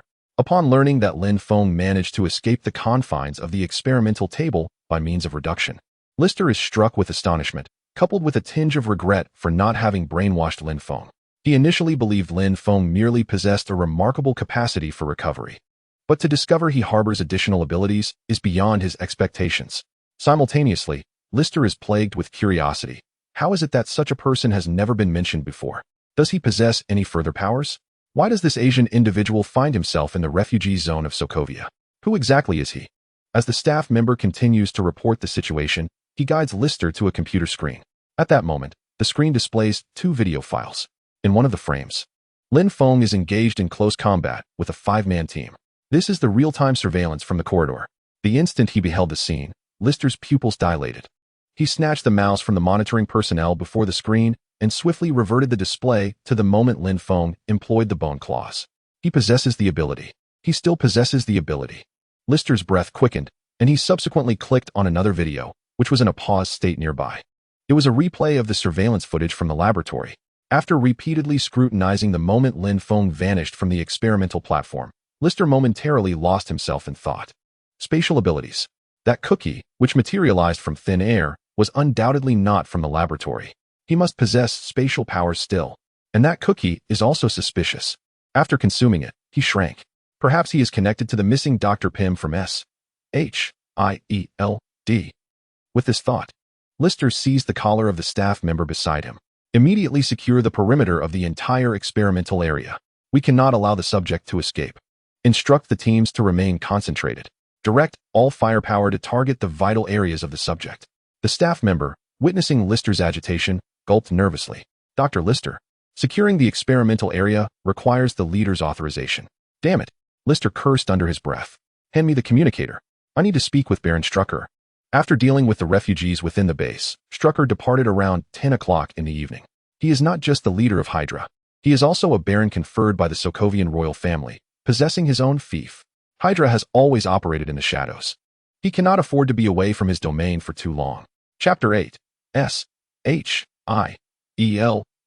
Experimental subject? While Lin Feng relied on the bulletproof capabilities of his Hao-Pai shorts to unleash his prowess, stealthily maneuvering through the corridor of the experimental area. Approximately 150 kilometers away in the mountainous woods near Hydra's base, an off-road vehicle traversed the uneven dirt road. The vehicle was evidently specially modified. The wheels oscillated significantly on the terrain, yet the body remained remarkably stable. In the back seat, Strucker leaned against the seat back, feigning slumber. Hydra certainly possesses aircraft, but Sokovia has been engulfed in conflict. To avoid unnecessary complications and to prevent any prying eyes from tracking him, he opts to travel by car for every journey to and from the base. However, out of the 300 kilometers, nearly 260 kilometers were mountainous roads, resulting in over 3 hours of travel, and they had only reached the halfway point. He was already aware of Eliza's rampage in the laboratory, yet he had no intention of returning. Such occurrences had transpired numerous times before. Lister would handle it well. Just then, a flurry of urgent ringing echoed from the front row. The assistant seated in the front, Bright, answered the call, spoke a few words, and then handed the phone to Strucker. Mr. Baron, it is Dr. Lisite. He mentioned that he has something of great importance to discuss with you. Strack answered the phone, but Lisite refrained from divulging too much information about the situation at the base, instead opting for a series of coded phrases. Even with the utilization of an internal encrypted communicator, any information regarding the Hydra organization or the base must be conveyed in code. Upon hearing the voice on the other end, Strack's expression darkened. Lisite requested an armed lockdown of the entire experimental zone and insisted on his immediate return to the base. Yet, it was merely a case of an experimental subject going rogue. The base had already devised a comprehensive plan concerning Iris. Why would there be a need to seal off the entire experimental area? After a brief moment of hesitation, Strack acquiesced to Lisite's request and instructed Bright. Have the base dispatch a helicopter. I wish to return. With that, he leaned back against his chair, closing his eyes to feign slumber.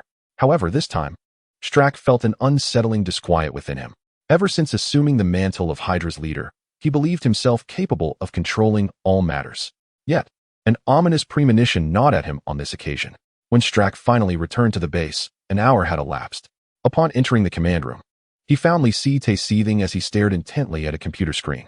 Noticing Strack's arrival, Lisite hastily guided him to the screen, where he initiated a playback of the laboratory's surveillance footage. He recounted the details of Lin Feng's situation, particularly emphasizing his newfound abilities. During the hour Strack had been absent, Lisite had uncovered yet another of Lin Feng's peculiar powers, or perhaps a suspicion. Lisite had deployed numerous guards to ambush Lin Feng in the concealed corners of the corridor, but Lin Feng seemed to possess an ability akin to clairvoyance, or perhaps foresight. Each attempt to ambush him ended in failure, as Lin Feng always appeared to know the guards' hiding spots, skillfully evading attacks from behind. Any injuries inflicted upon him healed remarkably swiftly. Notably, Lin Feng adorned himself with 2 peculiar pairs of undergarments that seemed impervious to bullets, bringing him ever closer to the exit. It was no wonder that Lisite was glaring at the computer screen, gritting his teeth in frustration. After listening to Lisite's report, Strack's heart sank into gravity. Upon hearing that Lin Feng possessed spatial abilities, a particular object sprang to his mind, an item that had once been studied by Hydra, the Cosmic Cube. The Cosmic Cube harbors boundless energy and can open gateways to other dimensions. Lin Feng's ability to heal infinitely and his knack for producing snacks seemingly out of thin air bore an uncanny resemblance to the properties of the Cosmic Cube. Furthermore, the suspicious quantum tech snacks and the enigmatic bulletproof undergarments left Strack pondering. Who exactly was Lin Feng? A question akin to that which plagued Lister arose in Strack's mind. However, he swiftly arrived at a conclusion. The singular entity capable of possessing all these elements could only be S-H-I-E-L-D. The Tesseract was in their custody, and Dr. Pym, who had previously worked with them on quantum technology, was now missing. As for vibranium, its acquisition seemed trivial. If even he could procure it, S-H-I-E-L-D would undoubtedly have access as well. Strack was nearly certain that Lin Feng was indeed a subject of SHIELD's experiments. Yet, for reasons unknown, he had found himself in Sokovia, captured by Strack's own men. What secrets did he harbor? How had SHIELD managed to transfer the energy of the Tesseract into a human? Why was he hiding in the refugee district of Sokovia? Did he possess any other abilities? Lost in contemplation, Strack watched as the computer screen displayed the entirety of Lin Feng's escape from the laboratory. It became evident to Strack that the primary reason for Lin Feng's successful flight was the rampaging Eliza, who had destroyed the experimental platform. According to the surveillance footage, the cookie, presumably infused with quantum technology, could only take effect if consumed.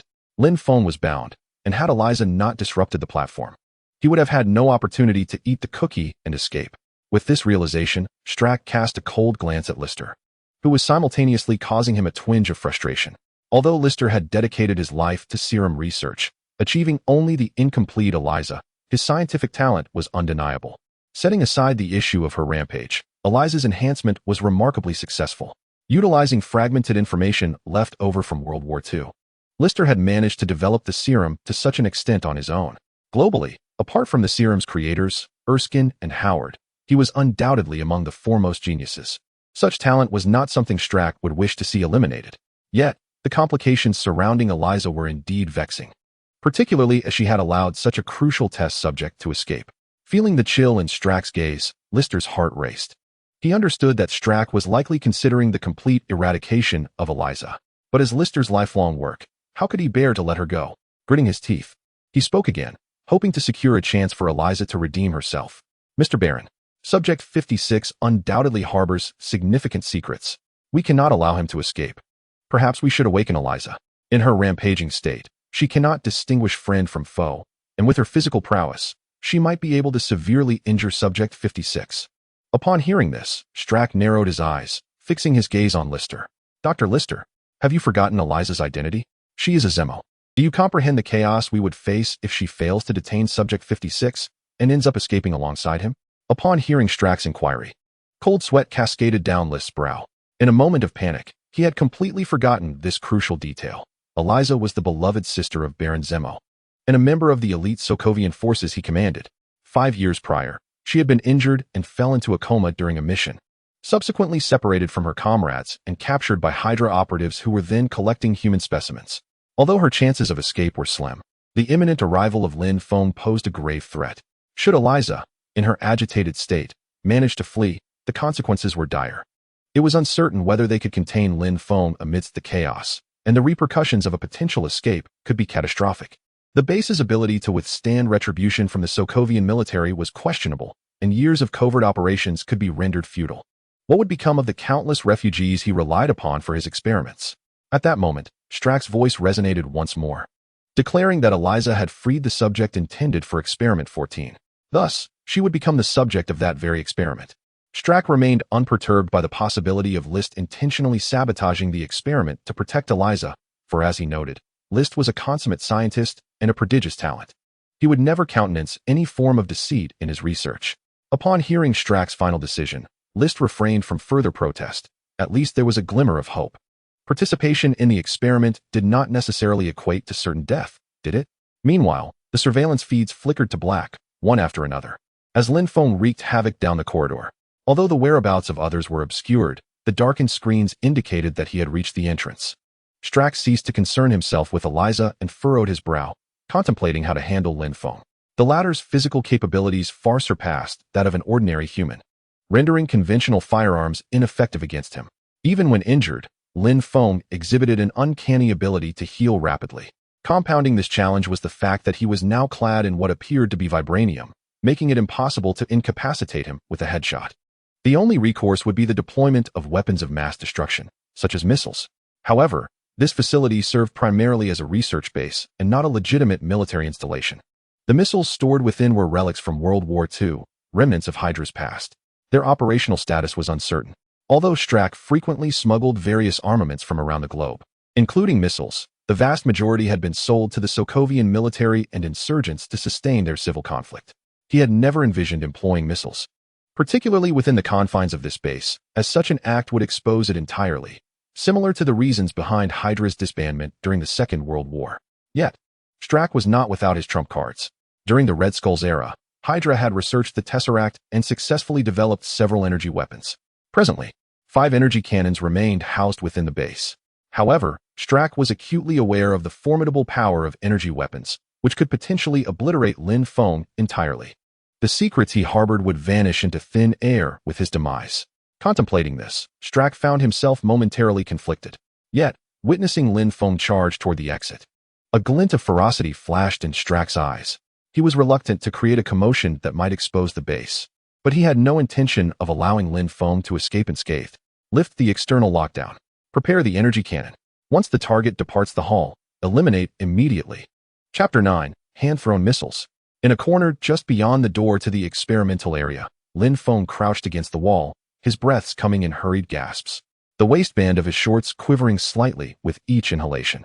Behind him lay scattered heaps of corpses, the grim remnants of his recent path of destruction.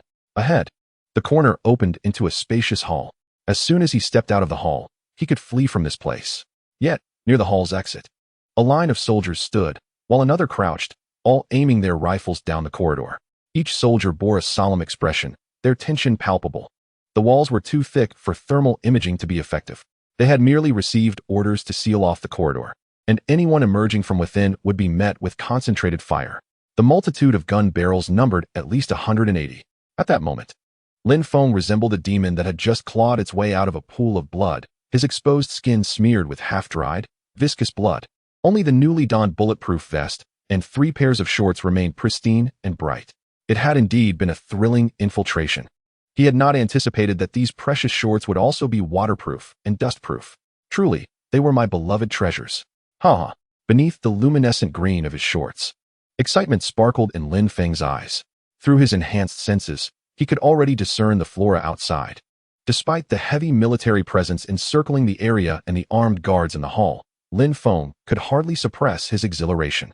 Just then, a slightly distorted electric sound resonated from the soldiers' headsets outside, which Lin Feng's superhuman hearing accurately captured. Lift the lockdown. Retreat immediately. The command was communicated solely among the soldiers outside, while those within the hall remained utterly still. Lin Feng was momentarily taken aback by this scene. An unsettling thought crept into his mind. Could Strack be planning to bombard this place? Recalling the missile bombardments he had witnessed in Sokovia, Lin Feng felt a shiver run down his spine. Would he end up bruised and battered? Observing the soldiers outside retreating in an orderly fashion, Lin Feng dared not delay any longer. There was no time to mourn the fallen green fly hero. Next to make an appearance was the green-faced Grenade King. Lin Feng approached the corner's edge and began hurling grenades into the hall. The Hydra soldiers stationed in the hall were utterly dumbfounded. What in the world is this? Were they not instructed to unleash a full barrage, suppress the target, and disregard all else? Without even making contact, they were already being bombarded with a dozen grenades? Who was suppressing whom? Lin Feng had acquired 5 boxes of grenades from the armory, each containing 30 grenades. Moreover, he had collected additional ones during his journey, readily stowing them away in his system space. After accounting for the few he used initially, he now possessed approximately 170 grenades, with dozens of adversaries outside. He could afford to gift each one a grenade and still have plenty left over, having thrown over 10 grenades. The soldiers in the hall no longer maintained their earlier formation, since Lin Feng was tossing grenades from just around the corner into the hall. The explosion points were nearly aligned in a straight line. The soldiers had now split into 2 groups, standing on either side of the corridor's exit, rendering them safe from further blasts. Observing their scattered formation and realizing that the corridor directly opposite him was now devoid of enemies, Lin Feng shifted to the center of the corridor. He continued to toss grenades to pressure their movements while advancing toward the hall. At that moment, a tremendous roar erupted. The hall outside was immediately filled with a cacophony of anguished cries.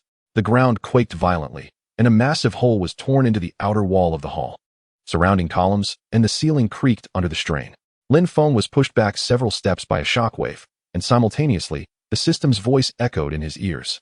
Congratulations, host, for successfully sealing the fate of the Hydra soldiers. You have earned 67 lottery chances. With his heightened senses, Lin Feng discerned that only a handful of gasping figures remained in the hall. This unknown explosion had nearly annihilated them all. War had begun so swiftly. Gazing at the hall now occupied by merely a few bloodied survivors and observing the retreating soldiers outside, Lin Feng found himself momentarily bewildered. However, he soon sensed something amiss. His heightened senses detected no incoming missiles. Most importantly, the system had acknowledged his actions. His lottery chances had increased. This clearly indicated that he was responsible for their demise. Suddenly, an inexplicable thought crossed his mind. Lin Feng accessed the system interface. Hammer Industrial's ex-wife grenade. Quantity 2. Upon seeing the number 2 beside the grenade, Lin Feng's eyes lit up. Oh, indeed. He had drawn a total of 3 of these grenades before, as the name Hammer Industrial was too striking to forget. Now, with the count at 2, it meant that the recent explosion was indeed caused by this item. Lin Feng took out one ex-wife grenade and planted a fervent kiss on it. What a treasure! Others may doubt you, but you have proven yourself. Upon closer inspection, he realized that this grenade bore no distinction from a standard grenade in terms of size and weight. The only discernible difference lies in the outer shell's material, which bears an intricate pattern. It is unfathomable how such a diminutive object can unleash such colossal energy. What is this, if not a hand grenade? This is unequivocally a hand-thrown missile. The sound it produced moments ago could easily be mistaken for that of a missile explosion. Back when Lin Feng was in the refugee zone, he frequently heard the thunderous roar of missile bombardments. Given the extent of the destruction, it must possess at least a 300-kilogram yield. Even military-grade concrete walls have been blasted into large craters. Stowing away the grenade, Lin Feng dashed out of the hall. Realizing there was no time to meticulously examine this contraption, he would have to explore it further at a later opportunity. The remaining weakened foes in the hall no longer posed a threat to him. Lin Feng did not squander time finishing them off, as doing so would yield no experience points. However, as he bolted out of the hall, a sudden sensation of trepidation gripped him, as if some lurking predator had set its sights on him. In the realm of his heightened senses, nothing appeared amiss. The soldiers outside had largely retreated, and they exhibited no reaction to Lin Feng's exit from the hall. He tore off the shorts atop his head and glanced upward. There were no missiles in the sky, and even if there were, he would certainly hear them approach. The sense of danger intensified, causing every hair on his body to stand on end. A swift scan of his surroundings revealed 5 ethereal blue points of light high above him at the mountain's midsection, capturing Lin Feng's attention. Focusing intently, he perceived 5 artillery pieces resembling naval close-in defense guns, their barrels glowing with an eerie blue luminescence. The instant he discerned the artillery, a shiver coursed through Lin Feng's heart. How could he have forgotten this? Since his arrival in this world, he had yet to encounter any excessively advanced technology. Even Stark Industries' so-called cutting-edge missiles were merely equipped with slightly more sophisticated guidance systems.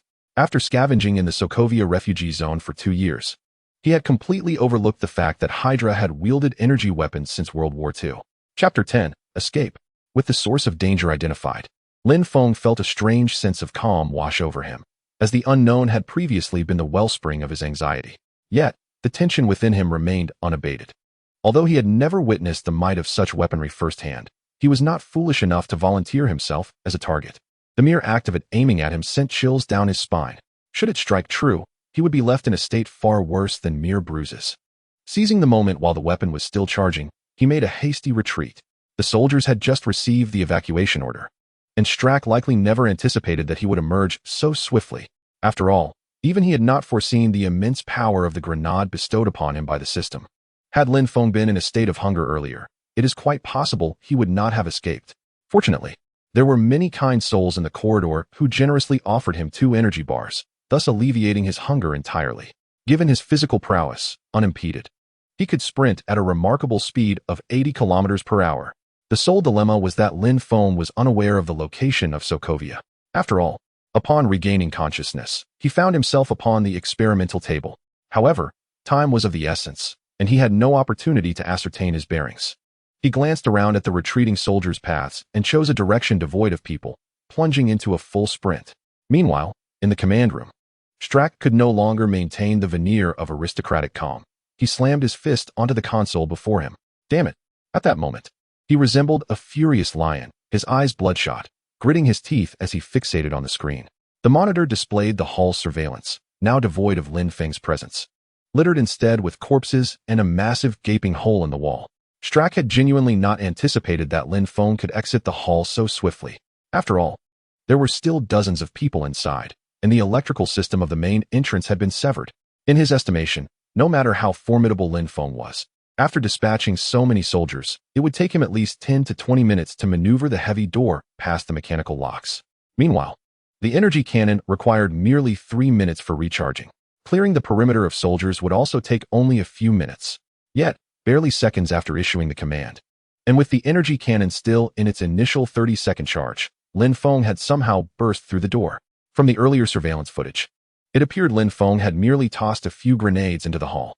Moreover, those grenades were taken from a small equipment depot in the experimental area and could not possibly wield such devastating power.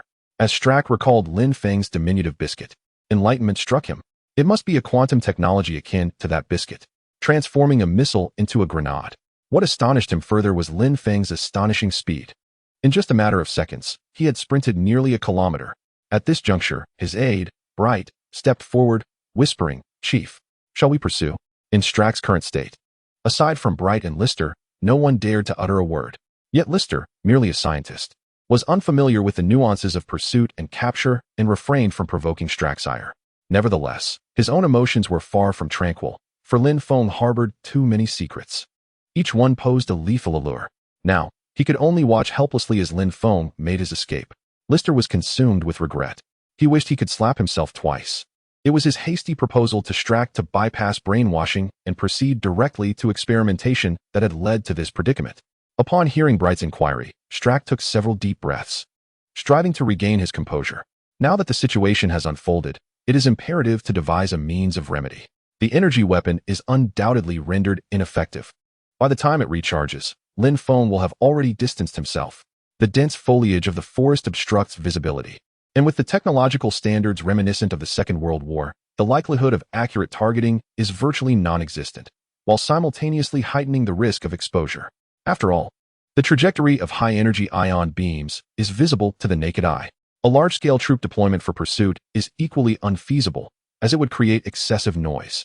Although this area is quite remote from neighboring nations, a conspicuous search by a considerable number of soldiers in the woods would easily attract attention. Furthermore, conventional weaponry is unlikely to inflict harm on Lin Feng. Even if he were to be caught, a small unit would struggle to detain him, should a substantial gunfight ensue. The outcome of capturing him remains uncertain, but the organization would undoubtedly be compromised. Strack, feeling a headache approaching, rubbed his temples. Let us retract the energy cannon. It has become futile. By the time it finishes charging, the target will have escaped far beyond reach. At this moment, Lin Feng resembles a kite severed from its string, and all one can do is watch him drift away, unattainable. Yet, the thought of letting Lin Feng go unpursued leaves Strack feeling unsatisfied. Out of the corner of his eye, he caught sight of another computer screen displaying the surveillance replay of Lin Feng's escape. An idea sparked within him. Given Lin Feng's evident capabilities, discreetly capturing him without revealing their presence seems nearly impossible. However, the grenades and biscuits he utilized were certainly not his own. If he could be tracked, perhaps they might uncover the whereabouts of the missing Dr. Pym from SHIELD. With this in mind, Strack instructed, deploy several elite squads to pursue. Maintain a low profile. If the target is located, refrain from engaging in direct combat. Follow him discreetly. Brett nodded in response, waiting 2 seconds to ensure Strack had no further directives before exiting the command room. Upon hearing Strack's decision, Lister instantly grasped his intent, and a spark of realization illuminated his mind. The significance of Lin Feng lies in his abilities. If they could shadow him and ascertain the source of his powers. With this thought, Lister leaned closer to Strack and whispered, Baron, should we notify Dr. Zola? The insight program of SHIELD. Strack's eyes narrowed at the mention of Dr. Zola, and he waved a hand to interrupt Lister's words, while a perplexing thought crossed his mind. Dr. Zola had long infiltrated SHIELD through the Claw program alongside Leader Pierce. He had uploaded his consciousness to SHIELD's main control system, granting him dominion over all interconnected data within the organization. Moreover, Pierce had ascended to the position of director of SHIELD. Although he had since handed over the reins to Nick Fury, he remained within SHIELD with considerable influence. Regardless of the angle from which one examines it, Lin Feng is undoubtedly a product of the SHIELD laboratory. But why did Dr. Zola never disclose any information regarding Lin Feng's experiments or the subject himself? Unless, of course, Lin Feng's experiments were devoid of any online records within SHIELD. Moreover, if they were orchestrated under Nick Fury's command, perhaps even Dr. Zola and Pierce were unaware. Alternatively, they might have known but chose not to inform me. Contemplating this, Strack meaningfully patted Lister's shoulder. Dr. Lister, you need only to focus on your own research. I do not wish for the Scarlet program to encounter similar issues again. With that, he disregarded Lister and turned to observe the staff in the command center, diligently wrapping up their tasks amidst various instruments, a subtle smile gracing his lips. How intriguing. Do you truly comprehend what he is doing in Sokovia? Strack inwardly leaned towards another possibility. That is, they were initially oblivious to Lin Feng's existence. However, upon discovering it by chance, they deliberately allowed Lin Feng to escape. Simultaneously, they had no intention of disclosing this to me. And perhaps their objective mirrored my own at present. To utilize Lin Feng as a means to locate the elusive Dr. Pym behind him. This would also elucidate how Lin Feng managed to elude SHIELD and hide in Sokovia. Ever since the Red Skull vanished and Hydra disbanded, the remnants of Hydra have each acted independently, lurking in the shadows. The spirit of Hydra remains singular, yet its leaders are no longer just one. Chapter 11. The system has responded. Within a cavern 170 kilometers from the Hydra base, Lin Feng reclined in a corner at the cave's base, having propped up several stones to shield himself from the lingering green light of his shorts. At this moment, Lin Feng's eyes were tightly shut, appearing to be asleep, though his body remained rigid, devoid of the relaxation characteristic of genuine rest. After departing from the base, Lin Feng had initially intended to find a place to conceal himself until dawn, when he could ascertain his direction and flee. However, this endeavor had led him to run for 3 hours. His stamina was adequate. Given Lin Feng's physical prowess, running for an entire day posed no challenge. The primary concern was that his heightened senses were nearing expiration. The range of his super senses began to diminish gradually from 500 meters. Lin Feng was unaware of the side effects of this ability, but since the visual range started to shrink, he sensed his faculties gradually weakening. Fortunately, luck was on his side, as he discovered this cavern just before the expiration of his experience card. By the time Lin Feng entered the cave, the range of his super senses had already contracted to 50 meters. His vision had become as blurred as that of someone with a severe myopic condition. After hiding himself at the bottom of the cave, the duration of his super senses reached an absolute zero. Its side effects then fully manifested upon Lin Feng.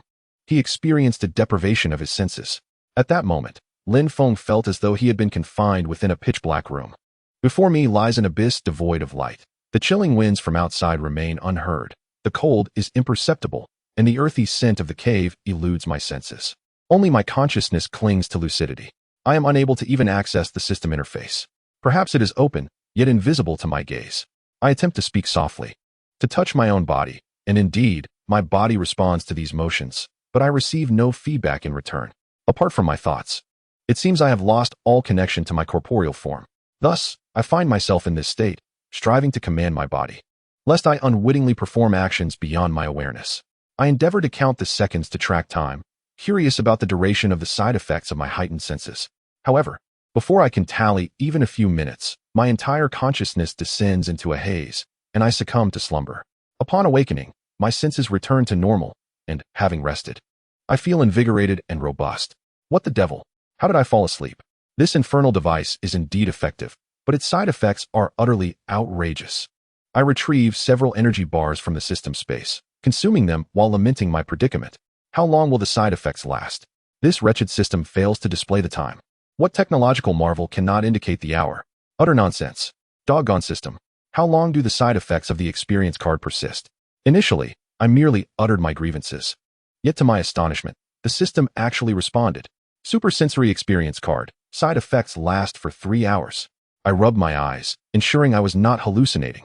The system interface truly appeared before me, and it had indeed replied. After 2 years of silence, I had never expected a response.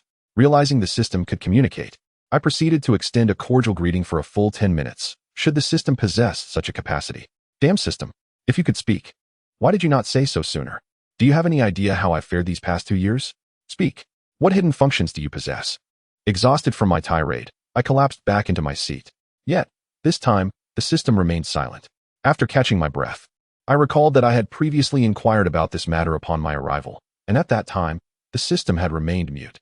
Yet now, when I questioned the side effects, it chose to respond. With a flicker of inspiration, I remembered the green light above my head and asked again, how do I eliminate the side effects of the Haupai shorts? Haupai shorts, leopard print variant, has no side effects. Fluorescent variant S side effects are metabolized by the body after 12 hours. Gazing at the system interface, I felt a mix of joy and frustration.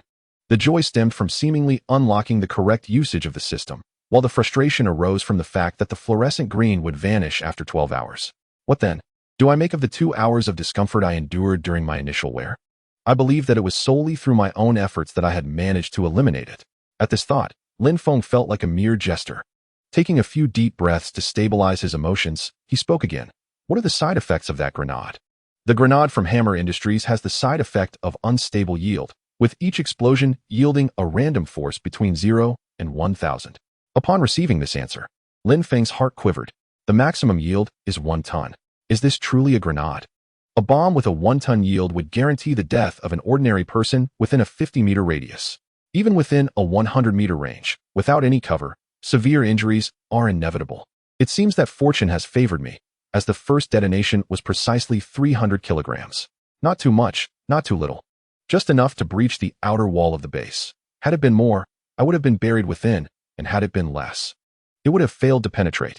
Subsequently, Lin Feng inquired about several system functions, refraining from mentioning the hidden features and directly asking about the functionalities he desired. For instance, whether there were options for skill points, enhancements, or system upgrades. However, the system remained unresponsive. Lin Feng sighed.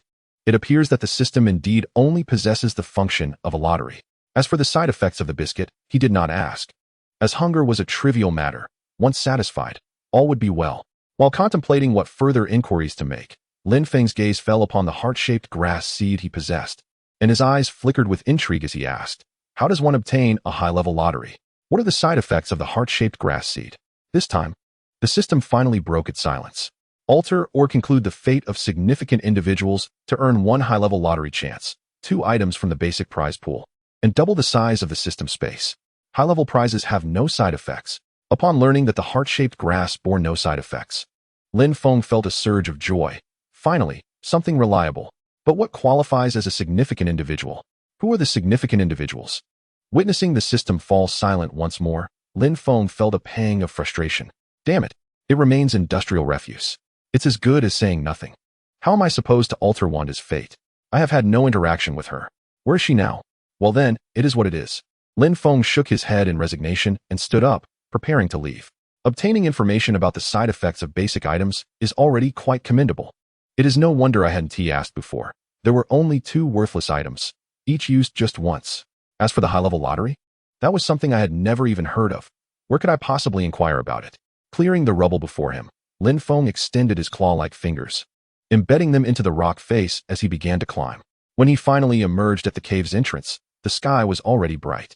A radiant sun hung high above, and the overnight snowfall had draped the surrounding fir forest in a pristine white veil. Observing this enchanting scene of silver-clad beauty, Lin Feng's spirits lifted, and he could not help but place his hands on his hips, a look of triumph gracing his face. Escape from Hydra, a swift victory. No disciples accepted. Ha. After inhaling several breaths of fresh, crisp air, Lin Feng casually picked up a branch and used the sunlight to ascertain the 4 cardinal directions. The Hydra base is situated in the northern mountains of Sokovia. To return to Sokovia, he must journey southward. Lin Feng's mind was consumed by a singular thought: to return to Sokovia and investigate the whereabouts of Misha and Vicky. Chapter 12. Long live Hydra. Perhaps due to the southern route leading away from the Hydra base, there were fewer soldiers retreating from that direction last night. Consequently, Lin Feng unexpectedly found himself heading in the right direction. However, he remained oblivious to the distance separating him from Sokovia, and thus chose not to walk leisurely, but instead sprinted with all his might. The sun now hung directly overhead, and in winter, the sun sets early in Sokovia, around 4 o'clock. Lin Feng was uncertain of the exact time, but estimated he had roughly 5 hours before sunset, with complete darkness descending in about 6 hours. The northern mountains were already sparsely populated, and coupled with Hydra's cleansing efforts, the forest exuded a unique tranquility found only in nature. Lin Feng's figure darted swiftly past towering fir trees, and after approximately an hour and a half, he began to notice signs of human activity. It was in this woodland that he spotted, aside from the base, the first man-made structure. It was a quaint farmhouse, with its surrounding flowers and plants meticulously tended to, and the snow on the ground had been cleared and piled outside the yard, indicating someone lived there. Lin Feng paused, gazing at the serene rural abode before him, a flicker of envy igniting in his heart. Had it not been for the Iron Hook gang, he too might have departed from Sokovia, preparing for such a pastoral existence. Civil aviation in Sokovia had long ceased operations. To truly leave, one would need either a vehicle or an aircraft, neither of which were available to Lin Feng. Fortunately, in the refugee zone, there were second-hand arms dealers willing to buy back his old weapons. He had managed to save enough money to facilitate the clandestine escape of the three of them through the arms dealers' channels. Yet, life is often rife with unpredictability. He had no knowledge of Misha and her brother's current whereabouts, or whether they faced any peril.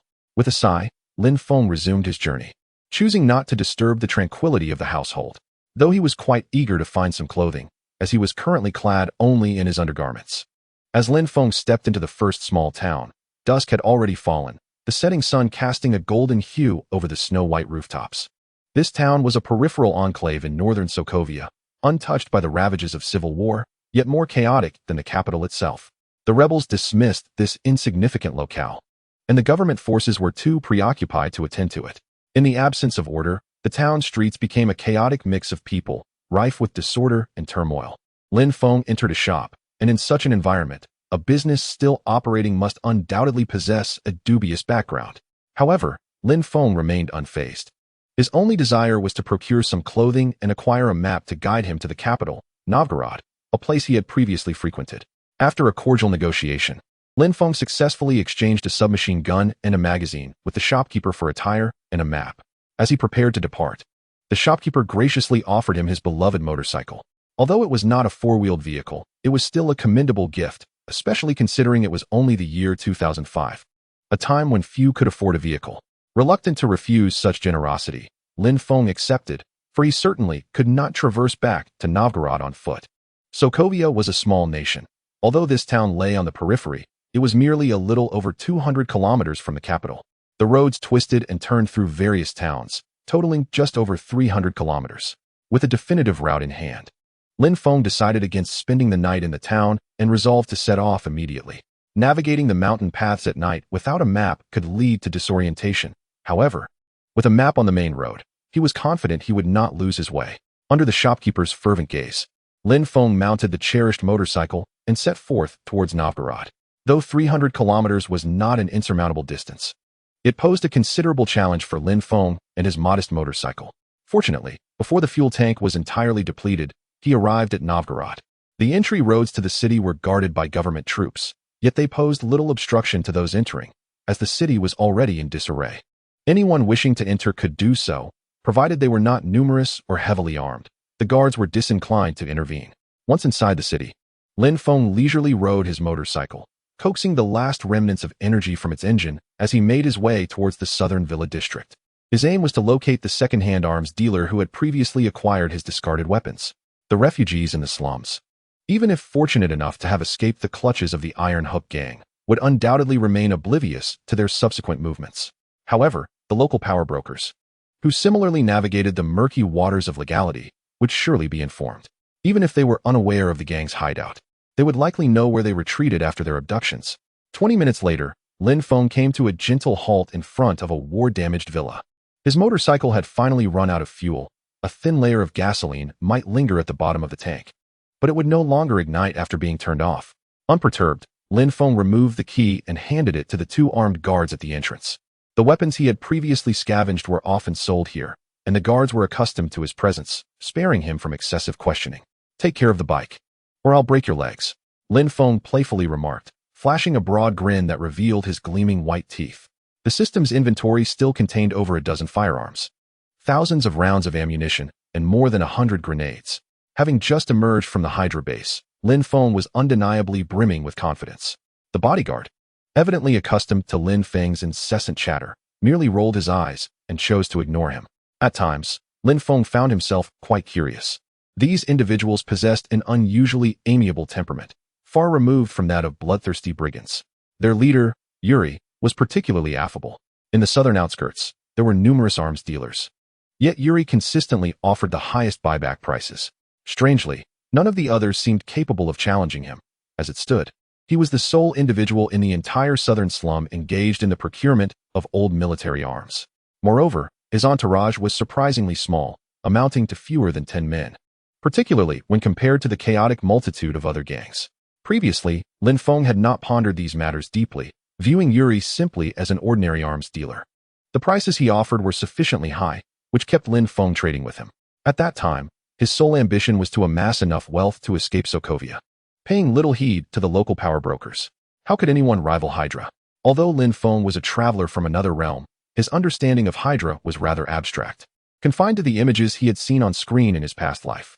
However, having personally endured a harrowing escape from a laboratory, and reflecting on the reasons behind Sokovia's civil unrest, coupled with Hydra's formidable infiltration capabilities, Lin Feng felt a jolt of apprehension.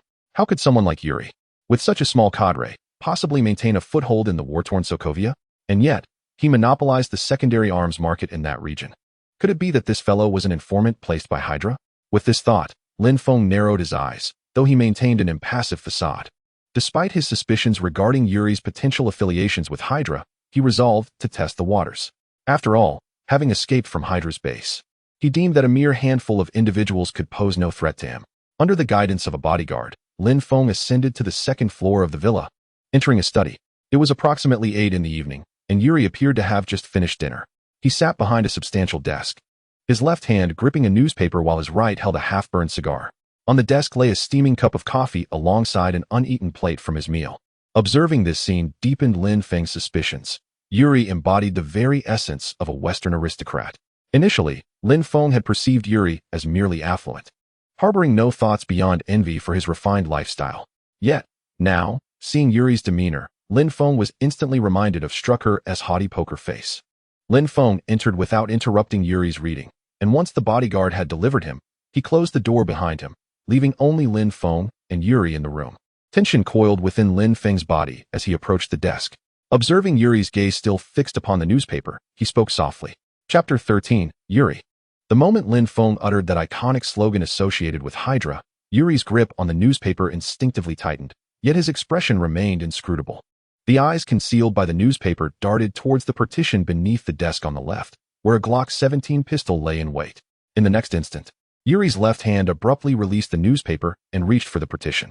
However, before he could grasp the firearm, Lin Feng had already leaped over the desk, landing on him.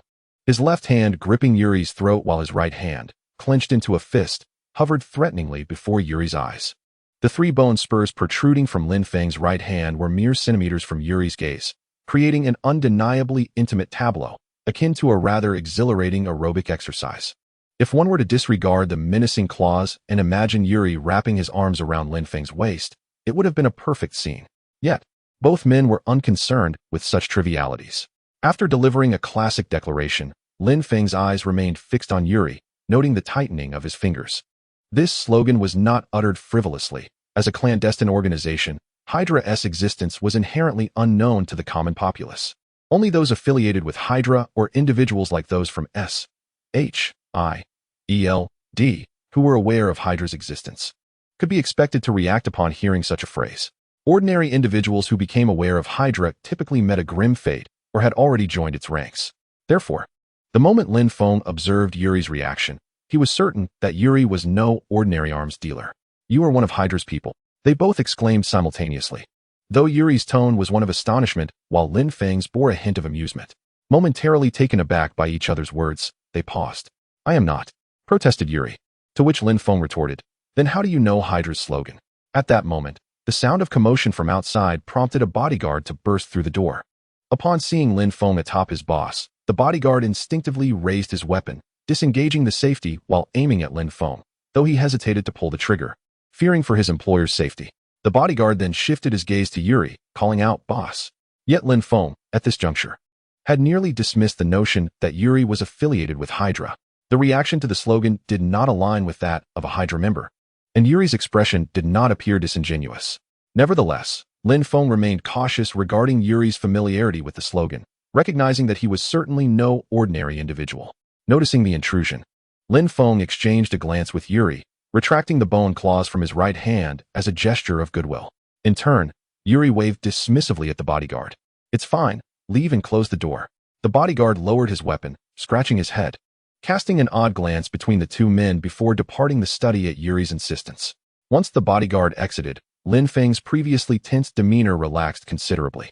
As Lin Feng tidied up the disheveled collar of Yuri, he chuckled and said, "Do not be anxious, Mr. Yuri. We have been old friends for 2 years.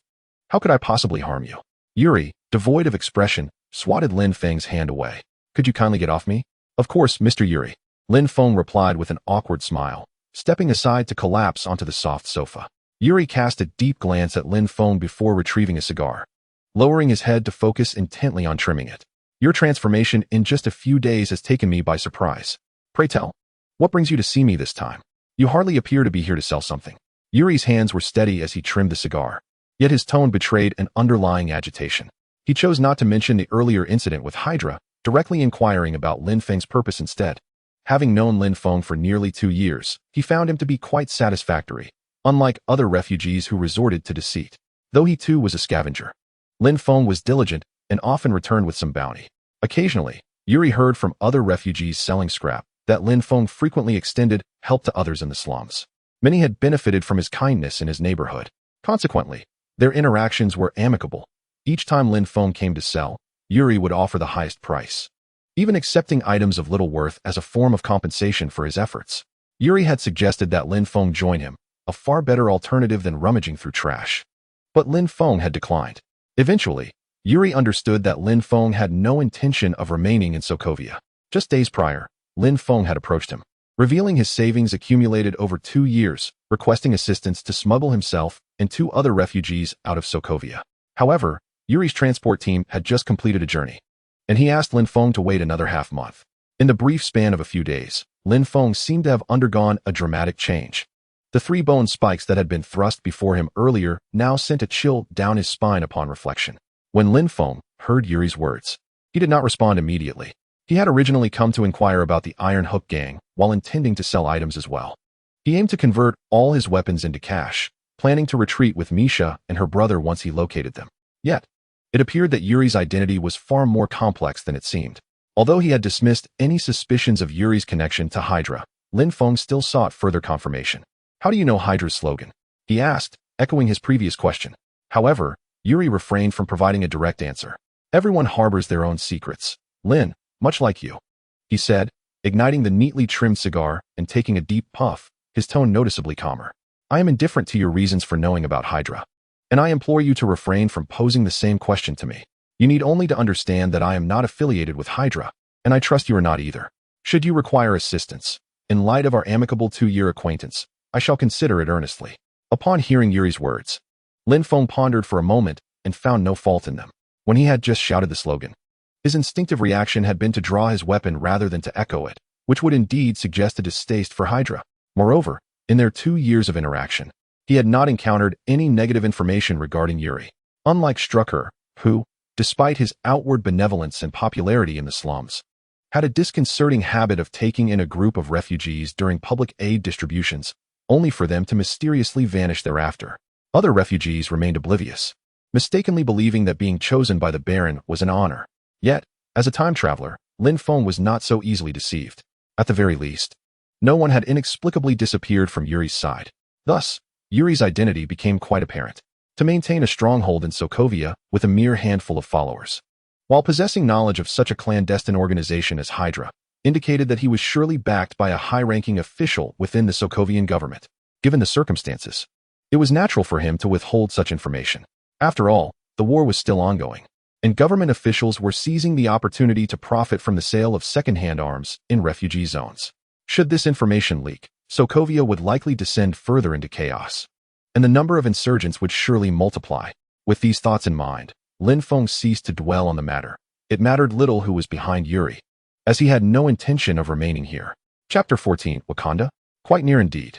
Mr. Yuri, I have every confidence that you are not associated with Hydra. Naturally, I am not either. However, I do have a few inquiries to make. When did the Hook gang enter the southern slums to seize individuals? Where did they head after their abduction? Upon hearing Lin Feng's question, Yuri narrowed his eyes, recalling that Lin Feng resided in the southern slums. It appeared he had encountered members of the Hook gang. Regarding this matter, Yuri had little to conceal and replied straightforwardly, about 4 days ago. The Hook Gang encountered government forces after their abductions. My people witnessed them inadvertently fleeing into Baron Strucker's territory, where they were subsequently apprehended by the Baroness guards. The refugees they captured were taken in by the Baron as well. What of it? Has your friend been captured by the Hook Gang? If so, there is no need for concern. Under the Baroness' care, they may be faring even better than you. A faint smile graced Yuri's lips. In his view, if Lin Feng truly had a friend taken by the Hook Gang, then that friend was, in fact, rather fortunate. However, upon hearing the name Strucker, Lin Feng's pupils constricted, and his mind was engulfed in a deafening silence. Misha and the others were in Strucker's clutches. Lin Feng suddenly sprang into action, lunging forward to once again mount Yuri. However, this time he refrained from using his bone claws, instead seizing Yuri by the collar with both hands. Is what you said true? Those refugees were taken in by Baron Strack? A flicker of anger flashed in Yuri's eyes. What had become of this boy? Why did he insist on clinging to him? If you continue this way, I believe our conversation is futile. Yet Lin Feng paid no heed, vigorously shaking Yuri by the collar. Answer me. Yuri attempted to push Lin Feng away, but Lin Feng's legs were tightly wrapped around him, rendering him immobile. He was astonished by Lin Feng's strength. Finding it impossible to break free, a glimmer of resignation crossed Yuri's eyes. It's true. That's what my subordinates told me. Now get off. Upon receiving confirmation, Lin Feng released his grip, his body slumping as if all his strength had evaporated. Seizing the opportunity, Yuri hastily shoved Lin Feng away, disdainfully adjusting his attire. What on earth is wrong with you?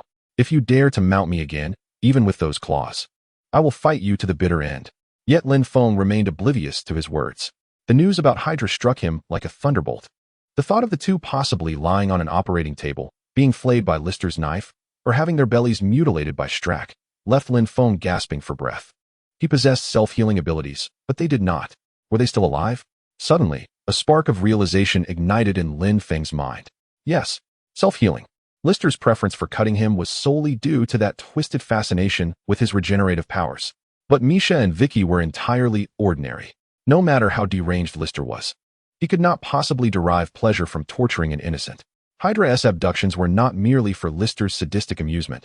They sought to cultivate assassins, selecting subjects for their serum experiments. With this understanding, Lin Feng felt a wave of relief wash over him. They must still be alive. He had to rescue them. But how? One hand stroked his chin as he paced the room. Although he had just emerged from the base, returning was not beyond his courage. However, considering Misha and Vicky were mere civilians, he could escape, but they would not withstand a hail of bullets. To save them, he would need to dismantle the entire base. Yet, with his current abilities, that seemed implausible. The system was of little help. The meager items it provided were insufficient, save for perhaps grenades to blow up the base. But if he detonated the base, Misha and Vicky would perish too. The only remaining asset that could enhance his combat prowess was a heart-shaped grass seed. However, that thing only enhances physical attributes by 50-fold. Given my current physical condition, which is already quite formidable, even a 50-fold increase may not guarantee the survival of my sister and brother in rescuing them. Moreover, it requires a month of cultivation. A whole month. They might be fine now, but who knows if they've been brainwashed or subjected to experiments in that time. I feel ensnared in a vicious cycle. And Lin Feng could not help but feel a wave of agitation. Beside him, Yuri observed Lin Feng's erratic behavior, alternating between laughter and tears. And he too grew increasingly impatient. Do you have something to do? If not, then leave. I wish to rest. Lin Feng cast a vexed glance in his direction. What is the rush? What time is it? My grandmother sleeps later than you. Seeing Lin Feng's demeanor, Yuri's temper flared, and he retorted angrily. Don't take advantage of the situation. Just because you possess that wretched claw doesn't mean I fear you. Do you truly think I am easy to bully? If you provoke me, I might just break that claw of yours. Upon hearing Yuri's words, a spark ignited in Lin Feng's mind. The moment Yuri mentioned breaking his claw, Lin Feng was instantly reminded of the scene where Wolverine's claws were crushed by a saber-toothed tiger. But afterward, Wolverine fused with adamantium, transforming into a force capable of dismantling an entire facility. Although this world lacks adamantium, it possesses vibranium, known as the strongest material on Earth. Vibranium is likely on par with adamantium, if not superior. Possessing sufficient vibranium and access to a facility for modification, Lin Feng's gaze fell upon the heart-shaped herb seeds within the system space. Wakanda. Although Wakanda does not export vibranium, everything has its value. If one cannot procure it, it merely indicates a lack of bargaining power. The heart-shaped herb seeds should persuade Wakanda to part with vibranium for a complete vibranium skeletal enhancement. If he can merge with vibranium, given its strength, he could undoubtedly withstand gunfire and storm the base. First, he would eliminate all threats within the base and then rescue the individuals. With this thought, Lin Feng turned sharply to Yuri, his eyes gleaming with determination.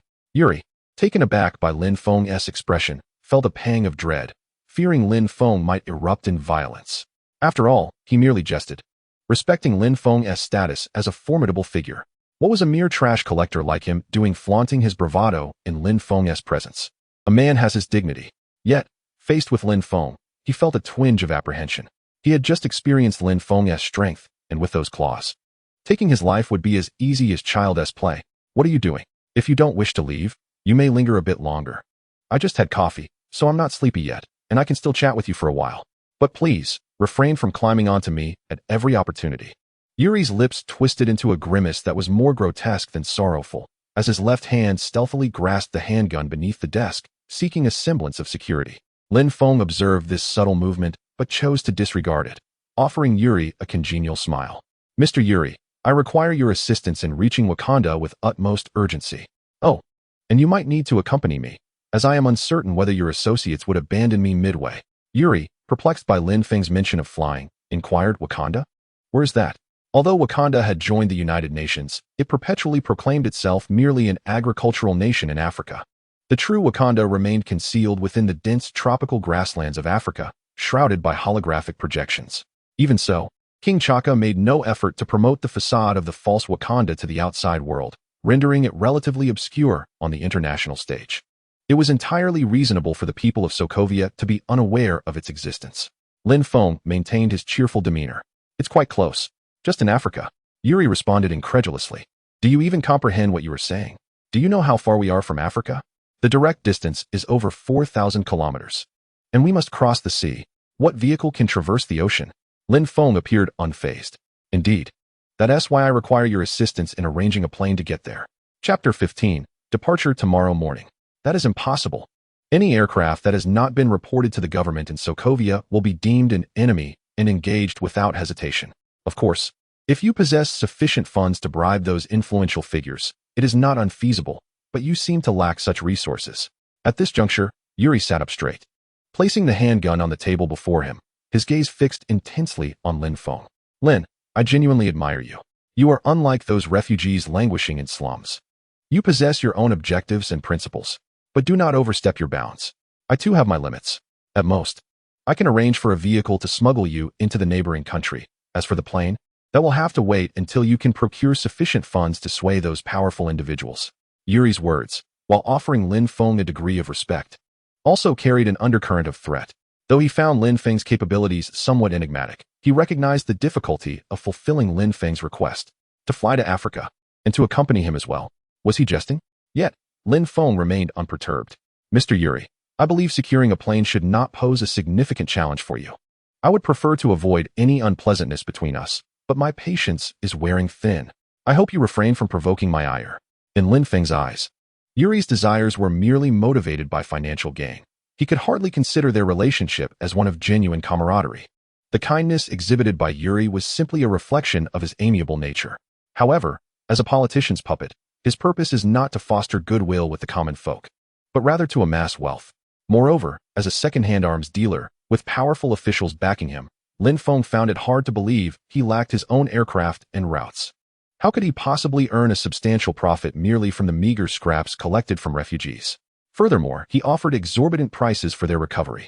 Is he running a charitable organization? The most lucrative endeavor undoubtedly lies in smuggling arms from other nations and selling them at inflated prices to the Sokovia military. Seeing Lin Feng's aggressive demeanor, Yuri ceased his idle chatter, rising to point his firearm at Lin Feng with a chilling tone. Lin Feng, I can offer you one final opportunity. Leave now, and I will pretend you were never here tonight. In a few days, when my convoy departs the city, I can allow you to accompany us to the neighboring country. Do not presume that your petty tricks grant you impunity. No matter how formidable you are, how many bullets can you withstand? Lin Feng's eyes narrowed, radiating a cold, murderous intent as he advanced slowly towards Yuri. Perceiving this, Yuri hesitated no longer and fired twice. To his astonishment, Lin Feng did not dodge or retreat at the moment of gunfire. Instead, he surged forward. In the next instant, Yuri's weapon was wrenched from his grasp with astonishing force. The 2 gunshot wounds on Lin Feng's shoulder seemed to have no effect on him. The Glock 17 in Lin Feng's possession was crushed into a mere hunk of metal with effortless strength. Yuri's eyelids twitched, astonished by Lin Feng's immense power. Discarding the mangled firearm, Lin Feng seized Yuri by the collar with one hand while pressing his claw-like hand against Yuri's carotid artery with the other. Hearing the gunfire from within, the bodyguards outside, disregarding the situation, burst through the door. Upon witnessing the scene inside, they raised their weapons, disengaged the safeties, and executed their actions seamlessly. Yet, they hesitated to fire. Their leader seemed to be at the mercy of another. Yuri, feeling the sharp sting of Lin Feng's claws breaking through his skin, found an unexpected calmness within. Having once been a special forces soldier, he had faced life-and-death crises before. Moreover, Lin Feng did not appear intent on killing him. This was the 3rd time he had closed the distance. With such strength and ferocity. If Lin Feng had wished to end his life, he would have done so long ago. Lin, please remain calm. My identity is rather complex. If you kill me, I assure you, you will not escape Sokovia. We are allies. There is no need for this. Upon hearing Yuri's words, an uncontrollable rage surged within Lin Feng. I asked you whether the matter regarding the aircraft could be arranged. All you need to say is yes or absolutely. Why are you rambling on without addressing the point? Are you the principal or something? Before Yuri could finish his words, Lin Feng retracted his claws, placing both hands on Yuri's cheeks. Lifting his head to meet his gaze, and irritably exclaimed, I swear to remain calm. But who the hell are you? If I cannot locate my brother and sister, not a single soul in Sokovia will leave this place alive. He demanded, just tell me, can you secure a plane to Africa for me? Confronted by Lin Feng's bloodshot eyes and frenzied demeanor, Yuri momentarily found himself overwhelmed. Yet, within a mere second, he regained his composure and smirked. What gives you the right? Just because of those claws? Lin Feng released Yuri's head, stepped back, and took several deep breaths. He then removed his shirt and retrieved a dagger from his system space. Yuri, witnessing this scene, was left in a state of confusion and astonishment. Aren't we friends? Are you some sort of magician? How did that knife appear? And what about the gunshot wound on your shoulder? He glanced at Lin Feng's discarded shirt, which indeed bore traces of blood. What happened next left him utterly dumbfounded. Without hesitation, Lin Feng drew the dagger and slashed it across his own chest. Yuri's mouth twitched in disbelief. Has this guy become so deranged? Anyone who dares to call him Na-ve in the future will have to answer to me.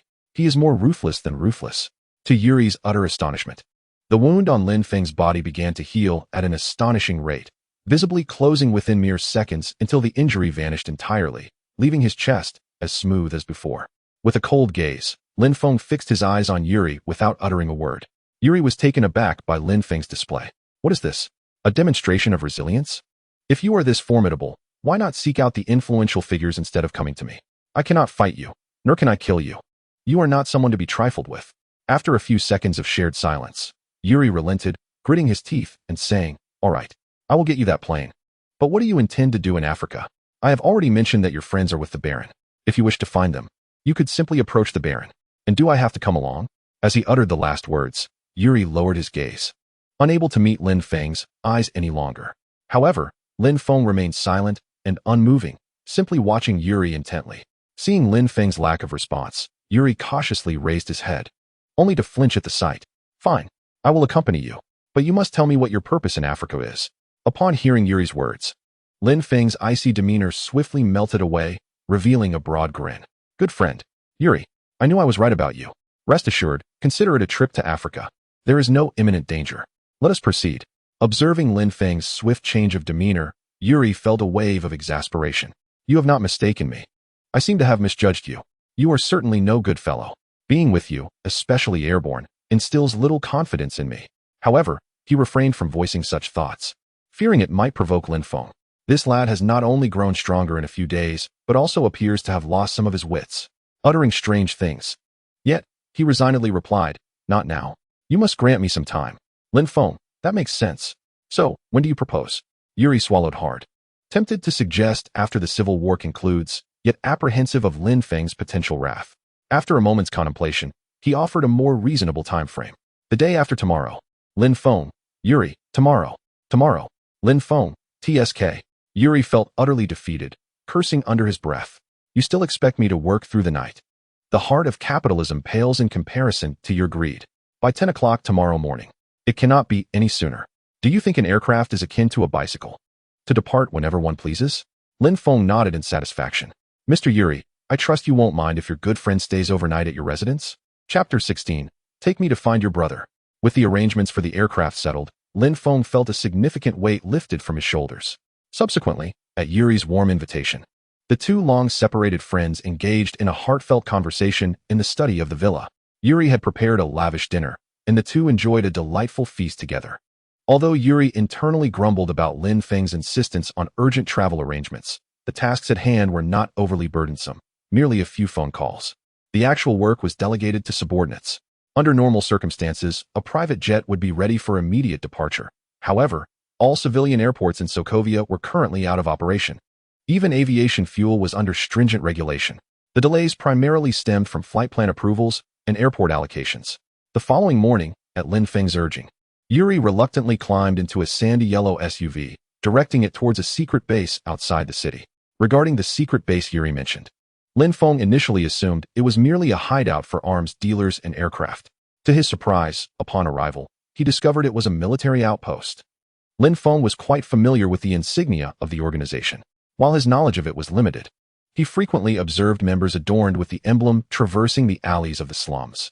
In his previous life, information about the organization was scarce, only briefly mentioned in Baron Zemo's background material, describing it as an elite force led by Baron Zemo in Sokovia. Throughout the journey, Lin Feng remained on high alert, acutely aware of his surroundings, prepared to transform into the green fly hero at a moment's notice if any situation arose. Simultaneously, he was secretly speculating about Yuri's identity. After all, ordinary politicians do not have the capacity to infiltrate the military, especially not within a special forces unit led by independent commanders. Observing this, Yuri, seated beside him, felt a twinge of disdain. Did he truly believe he could intimidate him so easily, especially after annihilating Sokovia? A mere military base had him trembling in fear. Nevertheless, Yuri maintained a facade of calm, anxious that Lin Feng might discern his thoughts and, in a moment of heightened tension, inadvertently harm him. Yuri had not brought Lin Feng here to betray him. Rather, he intended for him to experience the flight. He had made a promise, one he would not retract, as doing so would tarnish his brother's reputation. This was a military outpost, the domain of his brother, Helmut Zemo. Yuri had once been a special forces operative here himself. However, 5 years prior, his sister had vanished during a mission, leaving no trace behind. In his quest to find her, he had retreated to the slums of the southern suburbs, the very place where his sister, Eliza, had last gone missing during her final assignment. The tense atmosphere persisted from the moment they entered the military camp until they boarded the aircraft. It was only while waiting for takeoff that Lin Feng finally exhaled in relief, simultaneously forming a more nuanced conjecture regarding Yuri's identity. The character of Baron Zemo bore significant discrepancies when compared to the comic portrayal. In the comics, his family was a line of hereditary nobility, a true baron. Yet, in this narrative, baron merely served as a title or perhaps a code name, not reflective of his true identity. However, in subsequent storylines, Zemo emerged as exceptionally wealthy. If he were indeed a noble, it would be understandable, but if he were merely a commander of a special forces unit, holding the rank of colonel at best, where would his wealth originate? Fixating on Yuri, Lin Feng narrowed his eyes. Are you working for Baron Zemo? Yuri was taken aback. He had not anticipated Lin Feng's perceptiveness. Merely visiting a military outpost had led him to deduce a connection to Baron Zemo. However, since he had dared to bring him here, Yuri was unperturbed by the potential exposure. He nodded and candidly replied, I believe I mentioned that my identity is rather intricate. Allow me to reintroduce myself. I am Yuri Zemo. My brother Helmut is the Supreme Commander, the very Baron Zemo you speak of. This revelation left Lin Feng astonished. He had assumed Yuri was merely a pawn aiding Baron Zemo in financial endeavors. He never fathomed that he was the Baron's own brother. Yet, a sense of unease soon crept in. The background information on Zemo in the comics did not mention any siblings. It only stated that his wife and child had perished during the events of Avengers, Age of Ultron, inciting his desire for vengeance. Could it be that Yuri had died prior to the storyline of Age of Ultron? With this thought in mind, Lin Feng cautiously inquired, Does your brother permit you to engage in arms smuggling? Is he not concerned for your safety? Yuri's expression soured at this remark. Who told you I was smuggling arms? The wealth of my family has long been sufficient to ensure that my 3 siblings and I will never want for food or clothing in the latter half of our lives. Lin Feng was taken aback by this revelation. 3 siblings? You have a sister? Upon mentioning his sister, Yuri's expression dimmed slightly. He retrieved a yellowed photograph from the inner pocket of his jacket and gently caressed it. Yes, I am also searching for my sister. Sitting across from Lin Feng. The photograph he held appeared inverted from Lin Feng's perspective, yet it evoked a sense of familiarity within him. Let me see. Lin Feng extended his hand, gesturing for Yuri to pass him the photograph. Yuri handed it over in silence, his gaze fixed intently on Lin Feng, a glimmer of hope evident in his eyes. As Lin Feng beheld the person in the photograph, he could not help but exclaim, Hannibal? The figure captured in the image was none other than the enhanced individual. Eliza, from the Hydra base, known for her Hannibal-like voice and alluring physique. Upon realizing that Lin Feng was indeed familiar with her, Yuri trembled, struggling to maintain his earlier composure, and stammered, Have you met her? Yuri's eyes brimmed with longing. He had scoured the slums for 5 years, only to find his sister seemingly vanished without a trace. Yet here was Lin Feng, whom he had known for less than 2 years, claiming to know his sister. But why did he refer to her as Hannibal? Could it simply be due to a resemblance? This thought filled Yuri with trepidation, fearing that the person Lin Feng encountered might not truly be his sister. Lin Feng turned his gaze back to Yuri. What is her name? Yuri, filled with excitement, replied immediately, Eliza. Her name is Eliza Zemo. You have seen her, right? Lin, when did you see her? Where is she? How is she doing? Please, tell me. As he spoke, Yuri stood up in agitation, gripping Lin Feng's shoulders tightly.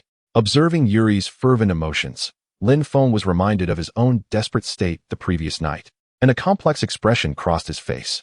I have indeed met this person, also named Eliza, though I do not know her surname. I cannot be certain she is your sister, and furthermore, she may have been brainwashed. To put it plainly, even if she is your sister, she might not recognize you. Upon hearing Lin Feng's words, Yuri felt a wave of dizziness wash over him. What do you mean? Lin Feng, no longer concealing the truth, recounted his encounter with Eliza at the Hydra base, when Yuri learned that his sister was alive, yet transformed into a super soldier and brainwashed to the extent that she could not recognize him. He felt a sense of collapse, tears streaming down his face. After 5 years, the first lead on his sister turned out to be such devastating news. Amidst his tears, Yuri clutched Lin Feng's shoulders, pleading, Lin, where's that base? We must go rescue my sister. You are so capable. You can surely bring her back. I beg you, Lin, as I await the rescue of my sister. I shall accompany you wherever you wish to fly. Observing the middle-aged man before him, weeping profusely, Lin Feng felt a pang of discomfort in his heart. However, he found himself powerless. If he were capable of extricating individuals from the Hydra base, there would be no need to venture to Wakanda for an upgrade. Suddenly, a thought struck Lin Feng. Perhaps a journey to Wakanda was unnecessary. He could enlist Baron Zemo to persuade the Sokovian military to besiege the Hydra base. As long as they could hold off the majority of the external forces, he could easily deal with the scattered remnants inside the base using his system's tools. With this notion in mind, Lin Feng slapped Yuri on the forehead. Stop your blubbering. You're a grown man, yet you weep at the slightest provocation. Quickly, take me to your brother. Yuri was momentarily taken aback by Lin Feng's action. What do you need my brother for? We need to rescue my sister first. Lin Feng was at a loss for words. With such a mindset, it was no wonder he didn't survive until the events of Avengers 2. The moment he heard news of his sister, he rushed in recklessness. Perhaps it was this very impulse that led to his demise, thereby leaving him out of the Avengers 2 narrative. Without further ado, Lin Feng grabbed Yuri and headed for the plane's hatch. Once they disembarked, Lin Feng outlined his plan, and Yuri regained some composure, swiftly leading Lin Feng to a central building within the encampment. 20 minutes later, after undergoing multiple security checks, the duo arrived at a conference room, accompanied by 3 soldiers. Although Yuri did not require such elaborate procedures to see his brother, the presence of Lin Feng, a stranger, necessitated the full array of access protocols and security screenings. At that moment, in the conference room, a robust man clad in black tactical attire occupied the main seat. It was none other than Helmut Zemo. Chapter 17, Baron Zemo's Refusal. Helmut was meticulously peeling an apple with a dagger. A sealed envelope of intelligence reports from his operational squad laid on the conference table before him. It was morning, and he had yet to complete his work. The envelope contained various intelligence reports from his subordinates. However, the news concerning Elise was a distraction he could not shake off. After 5 long years, there was finally a promising lead regarding his missing sister. Someone had seen Elise. The sound of Lin Feng and Yuri entering interrupted Helmut's concentration, causing the apple peel in his hand to snap in two. The moment Yuri stepped through the door, he exclaimed, "Brother, there's news about Elise. Please, save her. Lin said she is at the Hydra base." As he spoke, Yuri's voice quavered with emotion once more. Helmet disregarded Yuri's plea. Setting the apple aside to direct his gaze at Lin Feng, his expression devoid of any emotion. You are Lin Feng. Helmet's gaze unsettled Lin Feng, his slightly raised chin. Cold and piercing eyes, an expressionless poker face evoking discomfort. Lin Feng frowned, inwardly cursing the arrogance of these Western dignitaries. Do their eyes grow from their nostrils? If it weren't for the prospect of enlisting your aid, I would have set you straight. Suppressing his irritation, Lin Feng replied affirmatively. Helmet, however, remained indifferent to Lin Feng's demeanor. To him, if it weren't for the intel regarding Eliza, a person of Lin Feng's lowly status would never intersect with his path. Where did you encounter Eliza? When? The interrogative tone deepened Lin Feng's frown further. Taking a deep breath, he restrained his discomfort and recounted the information about Eliza once more, also mentioning that Strack was the leader of Hydra. Upon hearing this, Helmet narrowed his eyes, gently tapping his index finger on the conference table. The information Lin Feng provided was substantial, almost beyond belief. Over the past 2 years, Helmet had sensed the presence of Hydra in Sokovia and had been conducting discreet investigations, yet had not unearthed any concrete clues. Lin Feng's revelations confirmed his suspicions. Hydra was indeed lurking in Sokovia. However, what shocked him most was the revelation that his sister Eliza was in Hydra's clutches, subjected to human experimentation and transformed into a super soldier. Moreover, the illustrious Baron Strack was revealed to be the leader of Hydra. How can you substantiate your claims? Do you comprehend the repercussions of slandering a Sokovian noble within our quarters? Helmet's skepticism was anticipated by Lin Feng. In truth, Lin Feng had felt he had acted hastily on his way here, realizing he possessed no evidence. Yet, he thought, having come this far, should he succeed in implicating the Sokovian royalty, he could expedite the rescue of Misha and Vich. I cannot prove it, nor do I need to. Whether it is slander or not, you may dispatch your people to investigate. I trust that with Baron Zemo's capabilities, it should not be difficult to ascertain the truth, provided he has a target. I approached you merely to convey the news regarding Eliza. My siblings are also in Hydra's grasp. If you wish to rescue Eliza, we can collaborate. Upon hearing Lin Feng's words, a hint of amusement curled at the corners of Helmet's mouth. Collaborate? Collaboration requires leverage. Do you believe you possess any? Lin Feng fell silent, clenching his right hand into a fist and raising it to his chest, his bone claws snapping out with a swift motion. Helmet's gaze sharpened. He had assumed Lin Feng was merely a lead found by Yuri in the slums, an ordinary refugee. He never anticipated such latent abilities. In his position, encountering such extraordinary prowess was a first for him. Previously, he had only heard of the national captain, but those were products of military experimentation. Helmet squinted his eyes, pondering the nature of their potential collaboration. Lin Feng felt a surge of hope. Perhaps there was a chance. He promptly shared his audacious plan to infiltrate the base, suggesting that the Sokovia government forces could engage the bulk of the enemy troops on the periphery. However, Helmet, upon hearing this, dismissed the idea without hesitation. That is impossible. Before Lin Feng could respond, Yuri interjected. Why? Brother, don't you wish to rescue Eliza? A flicker of anguish crossed Helmet's eyes, quickly masked by his stoic demeanor. The current state of warfare had escalated dramatically. Sokovia's military was already dispersed across various cities for peacekeeping efforts. The royal family would never recall all troops solely to confront an unknown organization for the sake of a single soldier. Yuri insisted, it's merely a military base. There's no need to recall all the soldiers. Just a portion is sufficient to assist Lin in holding them off. Helmet shot Yuri a glare, exasperated. What do you understand? How many is a portion? Does Hydra truly possess only one base? If the rescue fails and our soldiers are lost to Hydra, do you comprehend the consequences Sokovia would face? Yuri, with gritted teeth, met Helmet's gaze, his eyes brimming with defiance. Capture Strack. He is the leader of Hydra. We can trade him for Eliza. Hydra will certainly comply. Helmet, now increasingly agitated, retorted, be quiet. Do you realize what repercussions would follow the apprehension of a well-regarded noble in Sokovia without evidence? The repeated refusals from his brother sent Yuri into a spiral of despair. Weak in the knees, he collapsed at Helmet's feet, clutching his trousers, tears streaming down his face. Brother, go to Her Majesty the Empress. Plead with her to send troops to save Eliza. Our family, the Zemo line, has loyally served the royal family for generations. Our father perished on the battlefield. The Empress will surely agree. I implore you, brother, I beg you. Irritated, Helmet forcefully pushed Yuri away and turned to Lin Feng, stating, we may not be able to agree to this collaboration. This matter requires careful planning. Lin Feng sighed inwardly, realizing he would have to rely on himself. Eliza had undergone human experimentation. She was now a super soldier, while his brother and sister remained mere mortals. You may wait, but my siblings cannot, even without your assistance.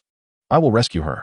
He paused for a moment before adding, I should still be able to use that aircraft outside, correct? Helmut nodded in affirmation. Of course. To express gratitude for the intelligence you provided, should you wish to infiltrate Hydra's base alone, I can offer you some equipment support. A flicker of disdain crossed Lin Feng's eyes. He was about to decline when Yuri suddenly erupted into a fit of hysteria. Rising to his feet, he pointed an accusatory finger at Helmut, exclaiming fiercely, Helmut, you coward. All you ever say is impossible. Do you have any idea how much both Elise and I admire you? We hold you as our idol.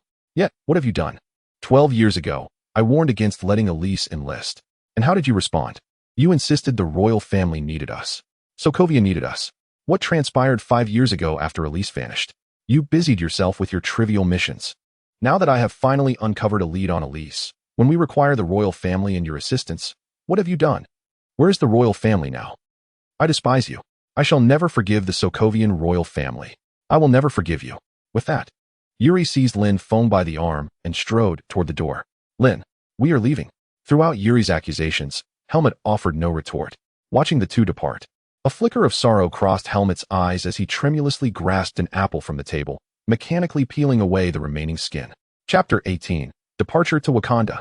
Outside the conference room, after Yuri led Lin Feng out, he walked ahead in silence, lost in thought. The ordeal of his sister and his brother's reaction weighed heavily upon him. Lin Feng, too, remained unresponsive, reflecting on Helmut's earlier demeanor. Although he had mentally prepared himself for a denial, the reasons for Helmut's refusal exceeded Lin Feng's expectations. According to the background information, Baron Zemo was portrayed as a capable, cunning individual who valued familial ties. In his quest for vengeance against the old king of Wakanda, Chaka, he instigated a civil war within the Avengers. He was both intelligent and ruthless. Yet today, his reaction resembled that of a staunch patriot. It appeared that the utter destruction of Sokovia by Ultron had driven him to an extreme, seeking revenge against those with superhuman abilities. It was not only for his family but also, perhaps, for Sokovia itself. The two remained silent as they made their way back to the aircraft. Yuri gazed at Lin Feng, his resolute eyes tinged with a hint of desperation. Lin, I must rescue my sister. Will you assist me? Name your terms, and I shall comply. A flicker of helplessness crossed Lin Feng's gaze. It is not that I wish to refuse your plea. My own siblings are also in danger. Even without Elise, I must venture to the Hydra base. However, it is not feasible at this moment. I cannot guarantee their safe retrieval. Therefore, I must first travel to Wakanda. Yuri struggled to comprehend Lin Feng's intentions. From their recent conversation with Helmut, it was evident that Lin Feng's family had fallen into the hands of Strucker, the leader of Hydra, after being taken by the Iron Hook gang. However, upon learning of the whereabouts of the Iron Claw gang last night, Lin Feng insisted on embarking for Wakanda. Why must you go to that place called Wakanda? I have never even heard of such a nation. Moreover, you are of Asian descent. Africa surely cannot be your homeland. Lin Feng gazed out the window as the airplane had already taken off, gradually accelerating down the runway. Because there lies something that can enable me to single-handedly confront Hydra. Yuri, more perplexed than ever, wondered what could allow Lin Feng to rescue two ordinary individuals from a military base without the aid of the Sokovian army. What could it be? Lin Feng smiled mysteriously, his tone resolute. Vibranium. As Lin Feng and Yuri journeyed towards Wakanda, on the other side in the northern suburbs of Novigrad. Within a castle reminiscent of medieval Europe, Strax stood before the glass window on the top floor, surveying the distant architectural marvels of Novigrad. To the refugees, the cold, chaotic slums appeared bleak, yet to Strack, they were pristine, pure, and monotonous. His aide, Bright, stood behind him, clutching a thick dossier that chronicled Lin Feng's entire escapade from a peripheral town to the base. On the night Lin Feng fled, the blizzard raged fiercely. And despite Bright's swift efforts to arrange a pursuit, within a mere 10 minutes, the snow had completely obscured Lin Feng's traces. It was only the following day that Lin Feng entered that small town. Throughout Sokovia, wherever there were people, Hydra's presence was felt. Almost all of Lin Feng's actions from the town were under Hydra's surveillance. Chief, the tracking team has reported that 56, upon entering Novigrad, went directly to seek out Baron Zemo's brother, Yuri. He stayed overnight at Yuri's residence, and this morning, accompanied Yuri to the base, and has yet to emerge. The concern arose that Lin Feng might expose Strack's Hydra identity, inciting an assault from Baron Zemo or even the Sokovian government forces. Strack, however, waved dismissively. Unconcerned, there is no need for alarm. 56 is not Eliza. Helmet would not act against me without proof.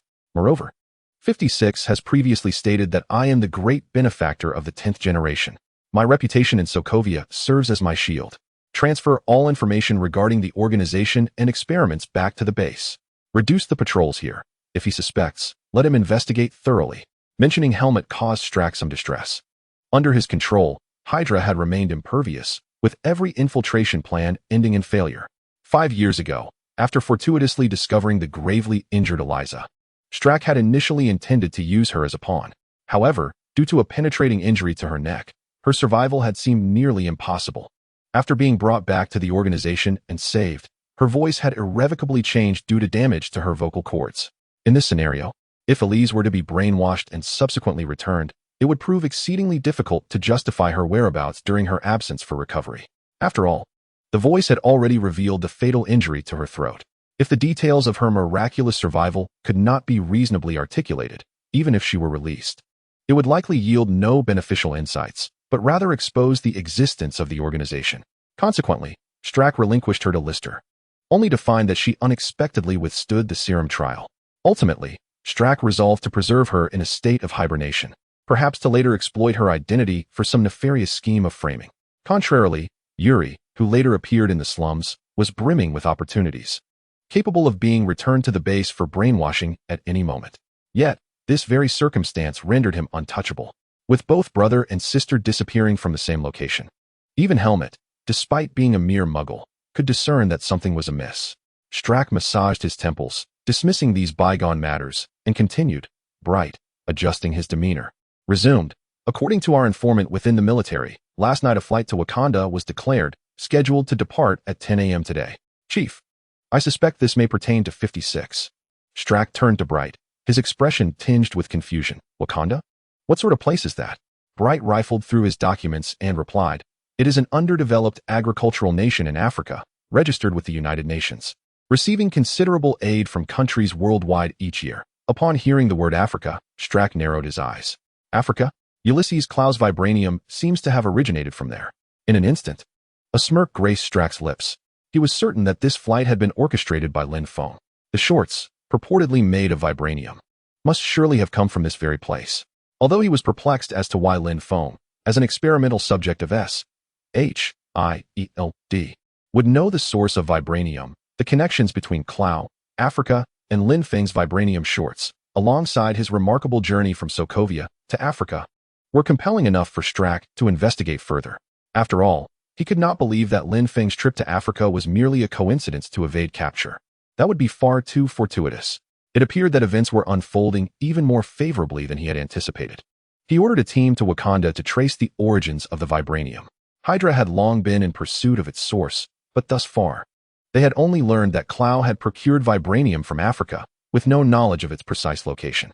Within a mere day of surveillance, promising news arrived, and Strack found the dreary winter landscape outside his window considerably more palatable. It was a moment that called for a fine glass of wine.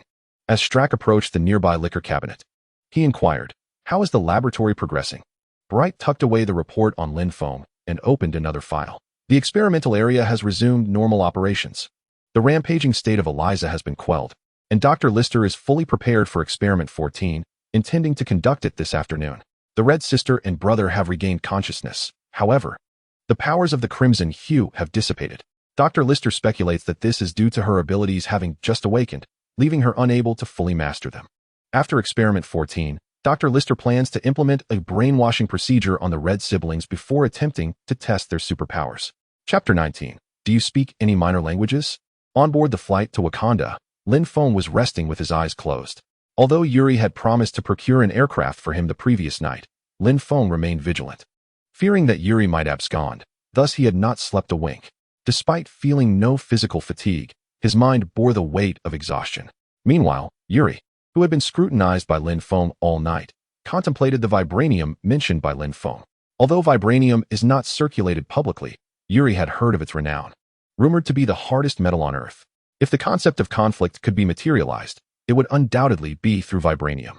Yet, Yuri found himself perplexed as to how Lin Feng was aware of Vibranium's existence in Wakanda and how he could possibly rescue anyone with it. After all, Vibranium, no matter how resilient, is merely a material. Did Lin Feng intend to fashion 3 suits of armor and transport them to the base for 3 individuals to wear and escape? Lin Feng's only response to Yuri was the mere utterance of the word vibranium before closing his eyes to sleep, refusing to elaborate further. He merely stated that once they arrived, they would understand. Throughout the journey, Yuri's mind was tumultuous, torn between curiosity about the legendary vibranium, intrigue regarding Lin Feng's method of rescue, and concern for Eliza's situation. Having never seen Eliza nor knowing the location of the base, his only knowledge stemmed from Lin Feng's accounts. Nevertheless, Yuri harbored no doubt regarding Lin Feng's words. His instinctive reaction upon seeing the photograph left no room for deception.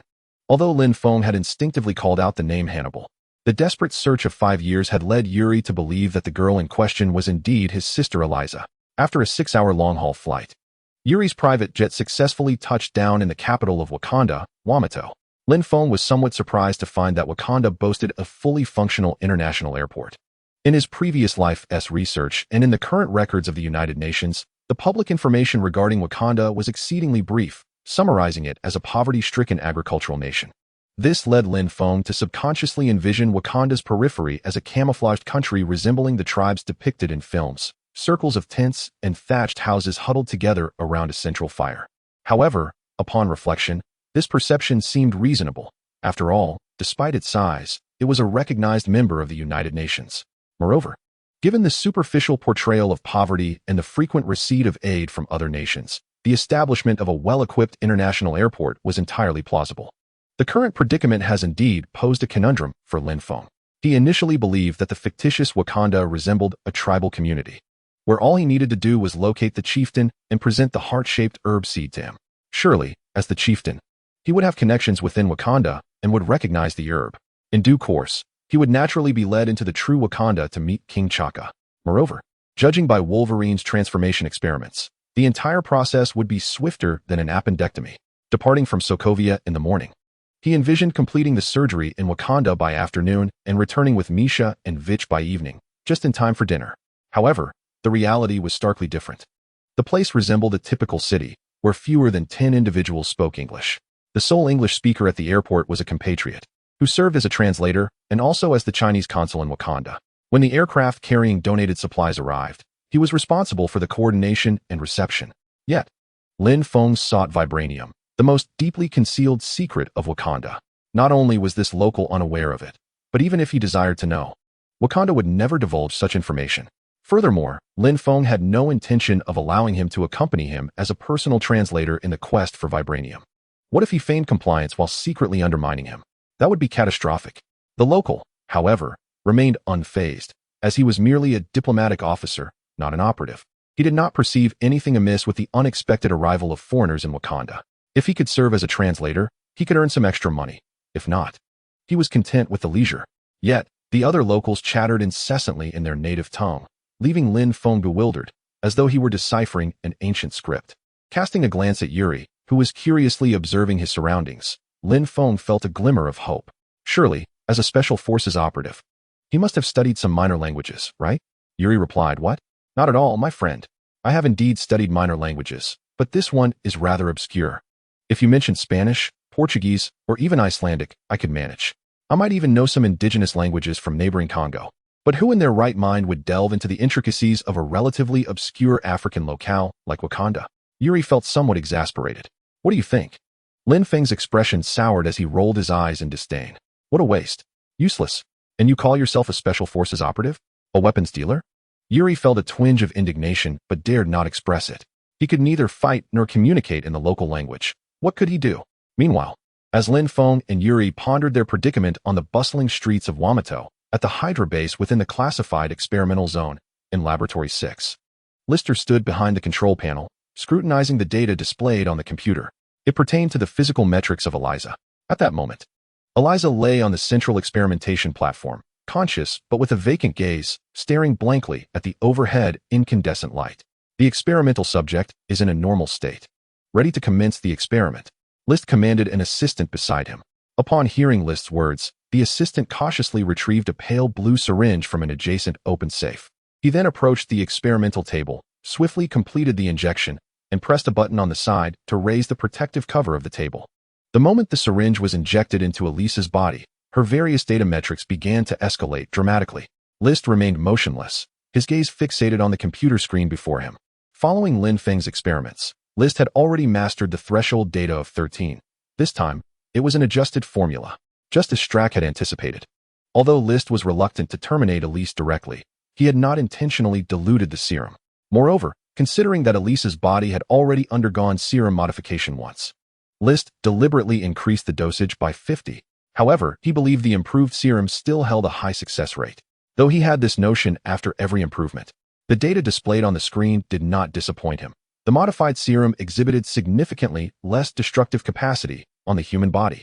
Lin Feng's injection had overly focused on the aspect of human modification, neglecting the body's tolerance and the serum's harmful effects during the modification process. In contrast, this time, Elisa's bodily data did not soar to the extremes as Lin Feng's had. It was merely double that of her normal state. Although for an average person, such bodily metrics still posed a high mortality risk, this situation remained entirely within acceptable limits. After all, List did not expect that a mere injection would yield a super soldier. Elisa's eyes widened, her muscles spasming and twitching in agony. Her throat emitted incoherent gasps. The entire modification process lasted longer than Lin Feng's ordeal, roughly an hour. Sweat drenched Elisa's body as she lay on the experimental table, panting heavily. Despite this, her gaze remained hauntingly vacant. The recent emotional stimulus and the suppressive drug had fortified her brainwashing seal, preventing any fluctuations despite the intense pain. Although the post-modification testing of Elisa's bodily data had not yet commenced, the fact that she had survived, along with the conclusion that the new serum could be effective on an ordinary human body, brought a sigh of relief to List. While organizing the experimental data, List instructed the assistant beside him. The experiment is concluded. Take the subject for a physical fitness assessment. Compare the data differences before and after the experiment and submit it to me immediately upon completion. With that, List gathered the experimental data in hand and hurriedly exited the laboratory. He deemed the remaining testing phase unnecessary for himself. He needed to compile the process of Experiment 14 today, as there was much work still ahead. Chapter 20. Personally seek out. The following day, in the city of Wamato, within a modest guest house adjacent to the airport, Lin Feng and Yuri were seated around a small dining table, partaking in breakfast while contemplating how to access the true Wakanda. It was during this time that Yuri finally learned from Lin Feng the authentic source of vibranium. However, he remained utterly perplexed about how to enter Wakanda. The unfolding circumstances had taken Lin Feng by surprise. He had initially anticipated that the most formidable obstacle on this journey to Wakanda would be negotiating with King Chaka. Yet, they had yet to even discover the entrance to Wakanda. There was little recourse, even from the perspective of an audience in a previous life. There had been scant explanation regarding the nation's external camouflage. Throughout the previous afternoon, Lin Feng and Yuri meandered aimlessly through Wamato, resembling two ordinary tourists. They did not conceal their presence. Wamato lacked captivating attractions, and with its unremarkable history, it was unlikely to attract visitors for years to come. The two outsiders stood out amidst the local populace, akin to beacons of light, drawing attention wherever they roamed. In such circumstances, concealment was futile. Moreover, in Lin Feng's imagination, in a place shrouded in secrecy, those privy to the truth would undoubtedly suspect that these two foreigners were in search of the true Wakanda. To safeguard their secret, inquiries would likely ensue, or worse, they could be apprehended. Regardless of the scenario, it signified that someone behind the scenes was aware of the genuine Wakanda. Lin Feng merely needed to present the heart-shaped herb seeds to this individual to realize his initial objective, compelling the locals to guide him into Wakanda. Thus, he had no intention of remaining inconspicuous, striding confidently alongside Yuri through the thoroughfares of Wamato. However, to Lin Feng's dismay, despite spending an entire afternoon wandering the streets of Wamato, the local residents, while curious about their presence, exhibited no signs of the vigilance one might expect from a community guarding secrets. Even the mayor of Wamato received them warmly, conversing in English and accompanying them on their stroll. Yet, the underlying message in the mayor's words was an invitation for the pair to invest in the development of Wamato, as their arrival by private jet suggested affluence. While they explored the town, the mayor's enthusiasm was palpable, devoid of any suspicion. Lin Feng even showcased the heart-shaped herb seeds. inviting admiration for his exquisite purple gemstone. However, the mayor, lacking appreciation for its true value, merely complimented Lin Feng on his good taste, remarking on the beauty of the gem. A few local residents approached them for conversation, yet their demeanor was friendly rather than inquisitive, and they spoke in the indigenous tongue. Lin Feng's sole familiarity with the Wakandan dialect stemmed from the memorable phrase uttered by Black Panther in a previous life, "You are whiter than I am," a statement signifying steadfastness in the face of adversity. Yuri was hardly worth mentioning. Throughout the afternoon, his primary function had been akin to that of an ATM. Presently, the lodging expenses were covered by Yuri. It is no wonder that Wakanda has managed to maintain such impeccable secrecy on the international stage. From the perspective of Wamato City, this faux Wakanda truly resembles an ordinary agrarian nation. If there is anything remarkable about it, it is its sheer poverty. The muddy, pockmarked orange-red dirt roads are flanked by sparse earthen houses, many of which have thatched roofs, with only a few adorned with tiles. The total number of concrete structures in Wamato City does not exceed 30. Now, the two held a key to a treasure chest. Yet they needed to first locate someone who recognized the key, who could then guide them to the chest. However, based on their experience from the previous afternoon, it appeared that no one in the outer faux Wakanda had any knowledge of the concealed, true Wakanda. After much contemplation, Lin Feng resolved to employ the most rudimentary method. He would search personally. Although the precise location of true Wakanda had never been disclosed, the film depicted it as possessing snow-capped mountains, lakes, tropical savannas, and rainforests. Such diverse geographical features are scarce in Africa. Yet the exterior of Wakanda is obscured by holographic projections. It would be futile to rely on maps, as satellites are blocked, rendering satellite-mapped maps as mere fabrications. Thus, they could only navigate based on the contours of the surrounding terrain, exploring gradually. This method is undoubtedly time-consuming. Despite having narrowed the search area from the vast African continent to the vicinity of the faux Wakanda, Lin Feng estimated that it would take at least 10 days, if not 1 or 2 months more. With this thought, Lin Feng sighed and relayed the plan to Yuri. Upon hearing that they would be staying in this place for such an extended period, Yuri grew anxious. However, anxiety was of no avail. Lin Feng was even more pressed. Without obtaining vibranium, returning now would not ensure the safe rescue of Misha and her brother. Having made up his mind, the two no longer hesitated. After finishing breakfast, they sought out the mayor. Under the guise of an inspection, they procured a vehicle from the mayor, politely declining his offer for an accompanying guide, only requesting a map of the faux Wakanda alongside a world map. Subsequently, after acquiring some survival supplies and gasoline, they drove out of Wamato City. Just 10 minutes after their departure, an aircraft from Sokovia landed once more in Wamato. Shortly thereafter, a tour group of over 10 individuals disembarked from the plane. They were indeed the Hydra agents dispatched to search for vibranium. Bright had no intention of confronting Lin Feng directly, thus deliberately delaying the search party's departure by a day. If they could follow him, they would. If not, they would seek the vibranium independently. After all, given Lin Feng's combat prowess, a small number of individuals would only endanger themselves. Dispatching a large contingent to explore an obscure little nation under the guise of tourism would be illogical. Even a fool could discern that something was amiss. However, upon hearing from the locals, the group felt a surge of unexpected joy as the two visitors from afar had only just departed 10 minutes prior. They could stealthily follow behind, sparing themselves the effort of searching. Much like Lin Feng and his companion, after acquiring several vehicles, this group followed the tracks left by Lin Feng's tires as they exited Wamato City. Meanwhile, within the Hydra base, Lister, accompanied by 2 guards, arrived at the room of Misha and Vicky. Elisa's experiment was complete. They merely awaited her recovery before conducting the final adjustments to the serum and proceeding with the human trials. Today, he was to initiate the first brainwashing session for the siblings. At that moment, Misha and Vicky, confronted by the unexpected arrival of Lister, felt a mix of wariness and anticipation. After completing their assessment the day before, they had awoken in the afternoon, informed by the staff outside that they had passed. They now awaited Baroness training, eager to serve him and seek vengeance for their family.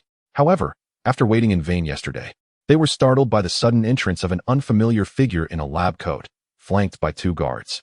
Lister observed Vicky, who stood protectively behind Misha, and a gentle smile graced his face. "You must be Vicky, am I correct?" Vicky nodded silently, his vigilance unwavering. Noticing the acknowledgement, Lister maintained his smile and continued.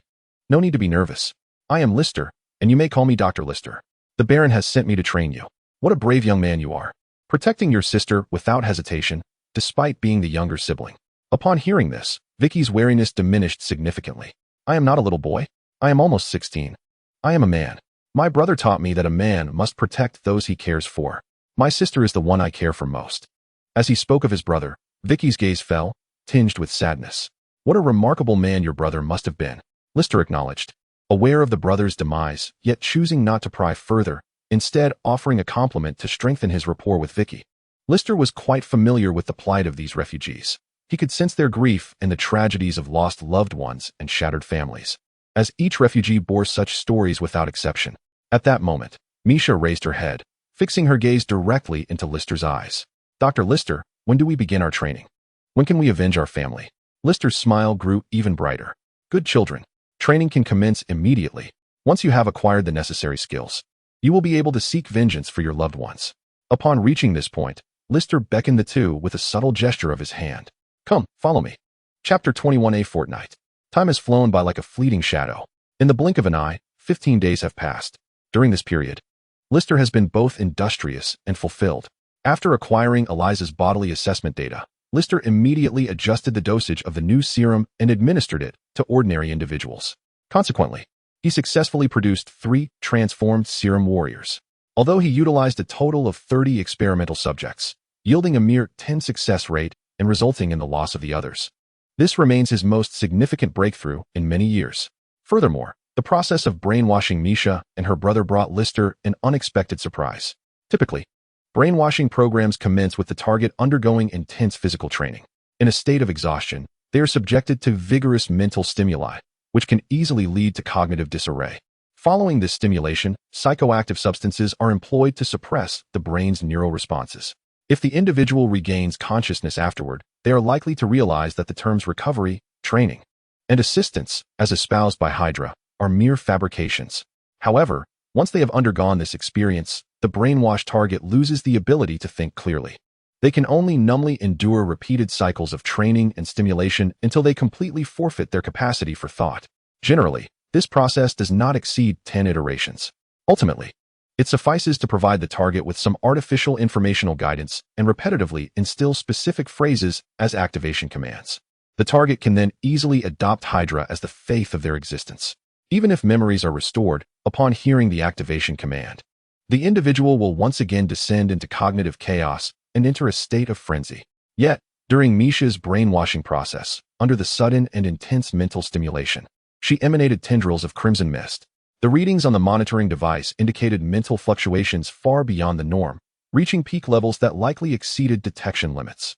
This mist did not diffuse outward as it had previously. Instead, it enveloped Misha, particularly around her head. Even after Lister promptly deactivated the emotional stimulation apparatus, the red mist did not dissipate. It lingered around Misha's head for half an hour before gradually fading away. Astonishingly, Lister discovered that Misha's memories had vanished. She had become a blank slate, unaware of her own identity. Ultimately, Lister attributed this phenomenon to her superpower actively erasing her painful memories. Based on this first-hand observation and the extraordinary mental fluctuations exhibited during the brainwashing process, Lister classified Misha's superpower as a form of psychic ability, akin to that of a telekinetic. Thus, subsequent attempts to instill memories in Misha proceeded remarkably smoothly. She swiftly embraced her new identity as Wanda. The entire process unfolded so seamlessly that Lister found it hard to believe. What further astonished Lister was that Misha's extraordinary ability could not only influence her own memories, but also those of others. According to Strack's directive, Wanda had a brother named Pietro. However, upon awakening, Wanda found herself bereft of her brother's presence. Lister deceitfully claimed that her brother had suffered from amnesia and was undergoing treatment, leading Wanda to meet her brother, who had just completed his first mind-altering procedure. As Wanda gently caressed her brother's head, a swirling mass of red mist emanated from her hand, enveloping his head. To Lister's astonishment, that red mist successfully restored Vitch's memories, allowing him to acknowledge his identity as Pietro. There was no need for subsequent alterations to Vitch's memories. Misha had already transmitted the sibling identity of Wanda and Pietro to him.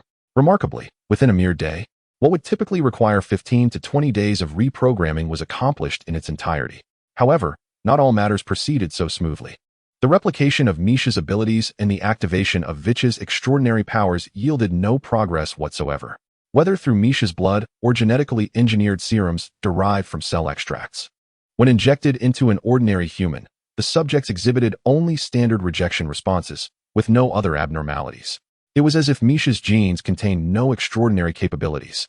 Furthermore, extreme fatal tests involving high and low temperatures, suffocation, and electric shocks failed to elicit any superpowers in Vich. List began to suspect that Vich might truly lack any extraordinary abilities. Conversely, research on Lin Feng's blood yielded some promising results. List possessed numerous samples of Lin Feng's blood, and while exploring Misha's ability transfer, he also analyzed Lin Feng's blood. Upon introduction into a human body, it triggered an intense reaction, leading to an unrestrained consumption of the subject's energy while replicating itself. In just 1 hour, an ordinary individual was reduced to a desiccated corpse, with blood seeping from their orifices and skin. Subsequent examination revealed that the ground was saturated with Lin Feng's blood, which had devoured the subject's blood and transformed it into sustenance for its own proliferation. Fortunately, Lin Feng's blood did not contain omnipotent stem cells. Otherwise, given sufficient energy, it could potentially regenerate another Lin Feng. Subsequently, List employed the same method to create a genetic serum from Lin Feng's blood. This time, he achieved some success. The subject did not immediately undergo mutation after injection, but temporarily gained self-healing abilities. Alas, this lasted only 3 hours before ultimately succumbing to becoming a desiccated corpse. Today, List was poised to embark on a new experiment. With Vich's awakening delayed, List intended to make him a test subject for the Lin Feng serum. The Baron, upon reviewing Vich's recent experimental reports, concurred that Vich's value had significantly diminished and had consented to this new undertaking. List believed that if Vichy truly possessed superhuman genes, then Lin Feng's remarkable self-healing abilities might assist Vichy in activating such genes. If it were to fail, it would merely result in an ordinary individual. All that was necessary was to inform Misha that her brother had perished due to the external conflict. Meanwhile, in a tropical rainforest along the borders of Wakanda, Yuri exclaimed, "Lin, it appears we are lost. We have traversed this place thrice already." With one hand bracing against a colossal banyan tree, he breathed heavily. After more than 10 days of wilderness trekking and navigating through thickets, the two resembled beggars, their garments marred by the thorns of vines. Yet, Yuri showcased his expertise as a special forces operative, employing his rich knowledge of terrain assessment and geographical forecasting. Had Lin Feng been left to navigate alone, he might have taken months to find his way. At this moment, Lin Feng appeared to be in considerably better condition than Yuri, despite his tattered attire. His breathing was steady, revealing little sign of fatigue. Casting a glance around the serene forest, a smile crept upon Lin Feng's lips. "We are not lost. We have arrived." The borders of Wakanda were entirely cloaked in holographic projections, leading any unwitting intruders away without their awareness. This banyan tree was the landmark they had passed upon entering the woods, and upon their second encounter, Lin Feng surmised that they might have reached their destination. However, getting lost in a tropical rainforest was not unusual, prompting Lin Feng to traverse the area once more. Upon encountering the tree again, Lin Feng was nearly certain they had entered the domain enveloped by holographic imagery. As Lin Feng had anticipated, more than 10 kilometers away, on a vast tropical savanna, the Wakandan border tribe, led by Wabi, was stationed. At that moment, a holographic projection materialized before Wabi, depicting Lin Feng and Yuri. A flicker of impatience crossed Wabi's eyes. He had already guided these two outsiders away twice, yet they continued to linger in the wilderness. Just as he contemplated adjusting the external holographic projection to ensure the two would remain eternally lost in the rainforest, an object appeared in Lin Feng's hand, accompanied by his voice resonating through the projection. "I know you can see me. You must recognize this item. Send someone to retrieve me. I wish to speak with King Chaka." Upon seeing the object in Lin Feng's hand, Wabi's pupils dilated. Heart-shaped herb? How could an outsider possess such a thing? At that moment, the projection interface before Wabi began to flicker with ominous red lights. Simultaneously, within the Golden City at the heart of Wakanda, a holographic screen materialized before Okoye, the leader of the Dora Milaje, displaying Lin Feng holding the heart-shaped herb amidst the rainforest. Witnessing this scene, Okoye gasped in astonishment. How can this be possible? How could the sacred relic appear outside? Chapter 22 General Okoye, you two do not wish to. 20 minutes later, at the border of Wakanda, within the tropical rainforest. "Lin, are you certain you can manage? It has been half an hour, and there is not a single sound." At this moment, Yuri had regained his breath, leaning against the great banyan tree alongside Lin Feng. Lin Feng was utterly convinced that they were indeed at the border of Wakanda. The tree behind them was the very one they had passed when entering the rainforest. They had ventured deeper, Yet this tree had appeared before them thrice. Aside from Wakanda's holographic projection technology, could it be mere coincidence? However, Lin Feng was uncertain if the Wakandans would be able to see him when he extracted the heart-shaped herb seeds, or if they would send someone to retrieve him. If Wakanda remained unresponsive, then he would have no choice but to rely on sensory cards. Holographic projections, no matter how advanced, were merely virtual light that distorted one's vision. Coupled with some artificially created sounds of wind and water, it was indeed easy to unwittingly change paths or become utterly lost in such a tropical rainforest. Yet, the perspective granted by heightened senses would surely capture those projection devices. Guiding himself with those senses would undoubtedly lead him into Wakanda. The only drawback of heightened senses was a 3-hour deprivation of all 5 senses. Lin Feng feared that if he forced his way in, he might find himself confined in a dark room, with only Yuri, an ordinary person, by his side. He might not even realize when he was captured. With this thought, Lin Feng sighed. Perhaps waiting a little longer would be prudent. One must allow others some time to make their way. This thought was directed at Yuri, but also served as a reminder to himself. It had been half a month since they had escaped from the Hydra base, and the thought of Misha and her brother still in Hydra's clutches filled Lin Feng with urgency. Yet, being anxious now would yield no results. He could only pray that there was surveillance from Wakanda in this area. At that moment, a rustling sound resonated from deep within the rainforest. A cacophony that suggested at least a dozen individuals. Lin Feng's heart stirred. They were coming. Upon hearing the footsteps, Yuri instantly tensed. Crouching beneath the banyan tree and peering out into the depths of the rainforest, the footsteps advanced swiftly, and within a minute, 13 women adorned in striking African tribal attire emerged before them. Leading the group was a bald woman draped in a vibrant orange-red robe, her joints and neck adorned with gleaming golden metal armor, wielding a golden African spear. The remaining 12 donned deep red robes, their armor and spears shimmering in bright silver. This was indeed a squad from the Dora Milaje. The appearance of a royal relic outside Wakanda was a matter far beyond the jurisdiction of the border tribes like Wakabi. Upon witnessing the holographic image of the heart-shaped herb, Okoye summoned her forces and headed straight for the border rainforest. The moment she spotted Lin Feng and Yuri, she immediately encircled the two. Yuri was in a state of extreme tension, raising the gun on his back, glancing left and right. Occasionally, he turned to cast a wary glance at Lin Feng, his small eyes brimming with profound confusion. Bro, is that token truly legitimate? It seems they are not here to escort us, but rather to capture us. Lin Feng, however, remained remarkably composed. Observing the red combat attire before him, which was much like what he had envisioned, he breathed a sigh of relief. At last, they had arrived. He reached out to lower Yuri's gun. Stop fidgeting. Their vibranium armor is impervious to your shots. Moreover, we are not here for a confrontation. Yuri stared blankly. What do you mean? Vibranium armor? Do they possess that much vibranium? Is each individual equipped with a full set? After persuading Yuri to holster his weapon, Lin Feng surveyed the swiftly forming encirclement.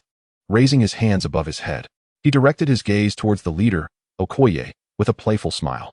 Okoye, I've been waiting for you for quite some time. If you had delayed any longer, I would have forced my way through with my friends. Okoye frowned at his words. While she dismissed Lin Feng's notion of a forcible entry, she was taken aback that he knew her name. She had never encountered this individual before. How could he possibly know her name? Furthermore, he possessed a royal artifact. Who exactly is he? For a moment, Okoye found herself confounded by Lin Feng's identity. Yet she spoke up. Outsider, surrender the artifact. That is not something you can lay claim to. Lin Feng raised his right hand, grasping the air, and a purple heart-shaped seed was securely held in his palm. Artifact? Is this what you are referring to? Okoye's gaze sharpened. Having only caught a fleeting glimpse in the holographic projection, she now realized the distinction in the heart-shaped herb Lin Feng held. The artifact should be entirely purple. Why does it possess golden streaks? Upon noticing the discrepancy between Lin Feng's artifact and her recollection, Okoye instinctively deemed it a counterfeit. Do you think that by wielding a fake artifact, you can infiltrate Wakanda? Outsider, how do you know about Wakanda? Reveal your secrets, or face death. Lin Feng retracted the heart-shaped herb into the system space, his smile unwavering. Before the modifications commenced, he would not foolishly relinquish his bargaining chip. Whether it is genuine or not is not for you to decide. I am not here to cause trouble. Take me to see King Chaka. I will present the heart-shaped herb to the king and let him determine its authenticity. Okoye narrowed her eyes, her voice cold. What if I refuse? Lin Feng's smile vanished as he fixed his icy gaze upon Okoye. I have already shown considerable goodwill, Okoye, since I have managed to find this place and can call out your name. You should comprehend the implications of this. You would not wish for the world to know about Wakanda's vibranium, would you, General Okoye? Upon hearing this threat laced with a hint of menace, Okoye cast a deep glance at Lin Feng. This individual possessed far too much knowledge. From where did he acquire such information? He even knew her rank as a general. After a moment of hesitation, Okoye waved her hand. Take them back. This matter had exceeded her capacity to handle and must be addressed by the king. Whether the artifact is genuine or not, let the king judge for himself. Upon hearing this, Lin Feng felt a sense of relief. It was settled. As long as he could enter Wakanda, he had succeeded by half. The original heart-shaped herb could enhance the user's physical abilities approximately 30-fold, akin to Lin Feng's current state. The crux of the matter was that the original heart-shaped herb had side effects. It needed to be consumed periodically to maintain the strength. That substance was akin to a drug. Cessation would not only result in loss of power, but could also lead to death from the side effects. Yet, the item acquired from the system's advanced lottery explicitly stated it bore no side effects. A single use would result in lifelong enhancement. No matter how exclusionary Chaka might be, he would undoubtedly be tempted. Regardless of its authenticity, it must be obtained for testing. Were it not for his disdain for such a minor enhancement, Lin Feng would not have settled for Wakanda. However, unbeknownst to Lin Feng, the physical prowess referred to by the system diverged from his expectations. The mutated heart-shaped herb's 50-fold augmentation was all-encompassing. Speed, mental acuity, endurance, strength, bone density, recovery, and more would all be enhanced 50-fold. Lin Feng had merely assumed it was an enhancement of strength and bone density, considering his current 30-fold physical condition. Thus, when he later witnessed the extraordinary physical capabilities of the Black Panther, he lamented his own losses. Chapter 23, King Chaka. Under the guidance of the Dora Milaje, Lin Feng and his companions hurried into the depths of the rainforest for 5 or 6 minutes. Upon crossing an inconspicuous banyan tree, Lin Feng felt as though a veil had been lifted. The trees before him vanished, replaced by a vast tropical savanna.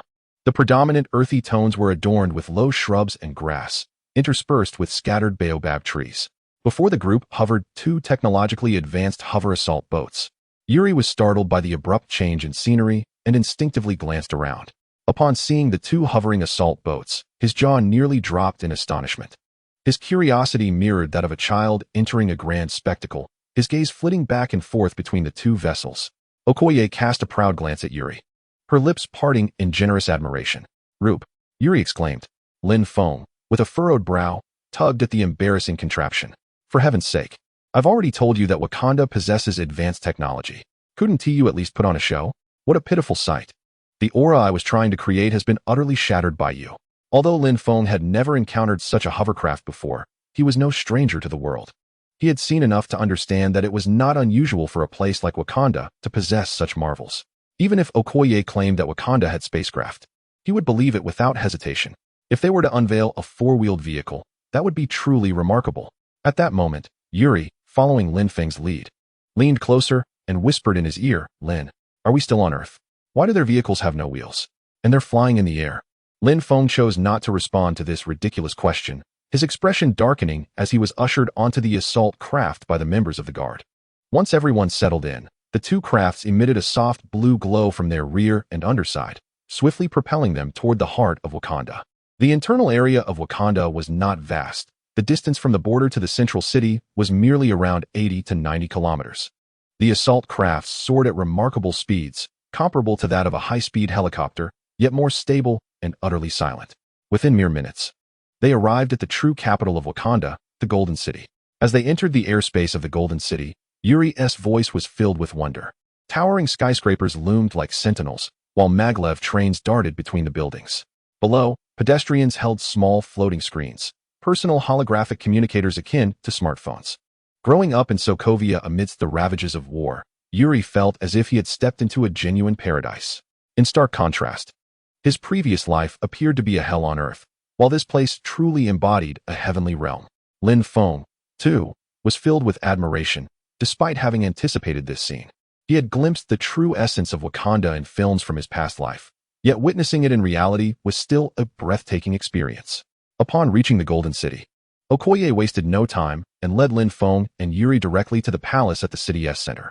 Inside the palace, Lin Feng did not encounter a lofty throne. Instead, Okoye guided him to a council chamber. Unlike the typical meeting rooms outside, This grand hall was devoid of tables. The center was spacious, with King Chaka seated at the far end, facing the entrance. The other Wakandan elders flanked him on either side, forming a protective circle around the king. The moment Lin Feng and Yuri entered, they captured the attention of everyone in the hall, some with curiosity, others with calmness, and a few with hostility. Chaka, positioned at the center, bore a striking resemblance to the image Lin Feng had in his mind.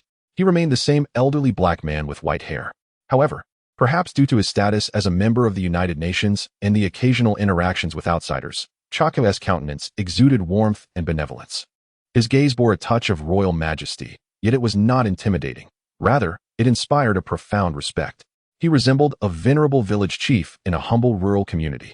At this moment, Chaka regarded Lin Feng with a calm demeanor, devoid of any emotional fervor, as though confronting an ordinary junior. Despite Okoye's prior report indicating that Lin Feng possessed a sacred artifact and was well-versed in Wakandan affairs, Chaka approached the encounter with equanimity. As they reached the heart of the hall, Okoye thrust her spear horizontally before Lin Feng and Yuri, coldly commanding, "Kneel."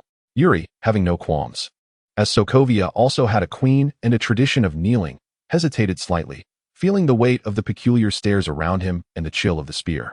He awkwardly rubbed his hands together, preparing to comply. Yet, Chaka's gentle smile interjected, as he gestured to Okoye, saying, "No need for such formality, Okoye. Let us be more amicable." With a reluctant glance at the two individuals, Okoye ultimately retracted her spear and stepped aside. Chaka then turned his attention to the disheveled Lin Feng and Yuri, maintaining his warm smile. "Would you require assistance in freshening up?" he inquired. Wakanda had long abolished the practice of kneeling. Only those who had erred were subjected to such a request. Rather than punishing these two intruders, Chaka was more keen on discerning their intentions. Upon noticing the heart-shaped herb in Lin Feng's possession and recognizing the significance of their presence at the border, Chaka discerned that they were aware of Wakanda and sought entry. This realization dawned upon him. Perhaps the winds of change were beginning to stir within Wakanda. Lin Feng might serve as an emissary for Wakanda's engagement with the outside world, just as he could act as a bridge for outsiders to connect with Wakanda. Having lived his life bound by the constraints set by his ancestors, Chaka had once gone so far as to eliminate his own brother, who yearned for openness. In a bid to maintain Wakanda's isolation, this decision had ensnared him in a lifelong struggle between national law and familial affection. To escape this torment, he falsely claimed that his brother had vanished, deliberately abandoning the only heir, Eric, to the outside world. Yearning for transformation, yet uncertain where to begin, he placed his hopes in his son, Chala. Consequently, Chaka made it a point to bring Chala along to every United Nations meeting, facilitating both his education and broadening his horizons. He wished for Chala not to be like him, a frog in a well, limited to gazing upon the minuscule slice of sky above. At that moment, Lin Feng found himself somewhat astonished. In his memory, Chaka had been an antiquated and obstinate figure, willing to resort to any means to safeguard Wakanda and the secret of vibranium. He had anticipated their initial meeting to be fraught with tension, given his status as an outsider. However, it was unexpected that from the moment he met Chaka, the latter always presented himself as a gentle and benevolent elder.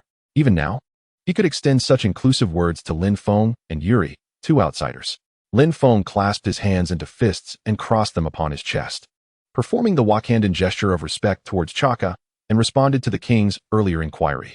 "King Chaka, if you do not mind, we could first discuss the pressing matters before attending to our personal hygiene." After all, he was a king. Although Lin Feng had no intention of kneeling, he still conveyed his respect.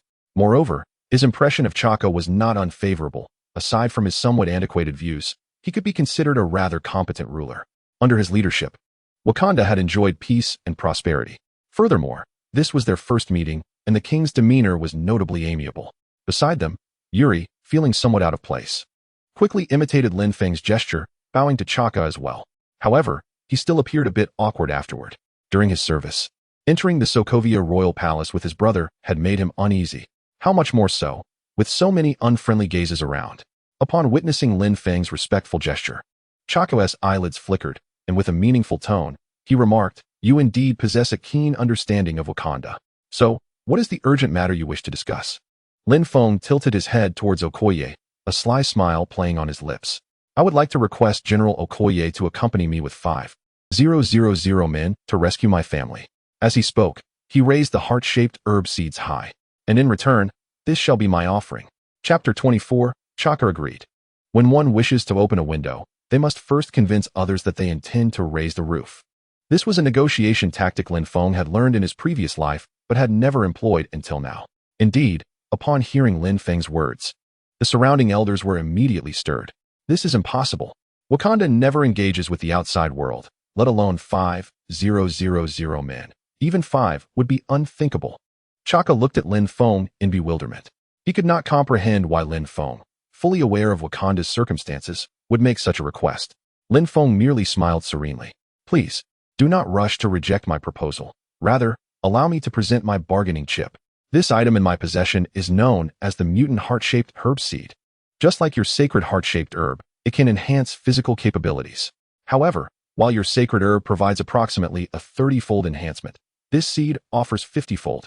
Most importantly, the effects of this seed are permanent, requiring no long-term consumption and having no side effects whatsoever.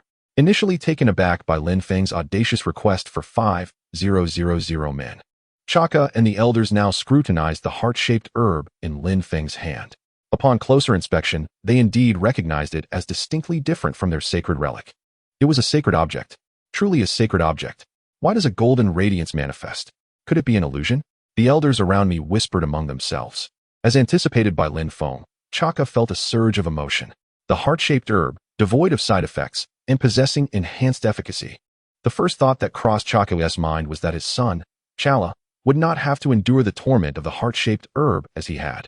While the heart-shaped herb appears enigmatic and powerful, its essence is akin to that of a narcotic. With increased consumption, its fortifying effects diminish, ultimately leading to a complete loss of enhancement. What remains are intolerable side effects, necessitating continued use of the heart-shaped herb for survival.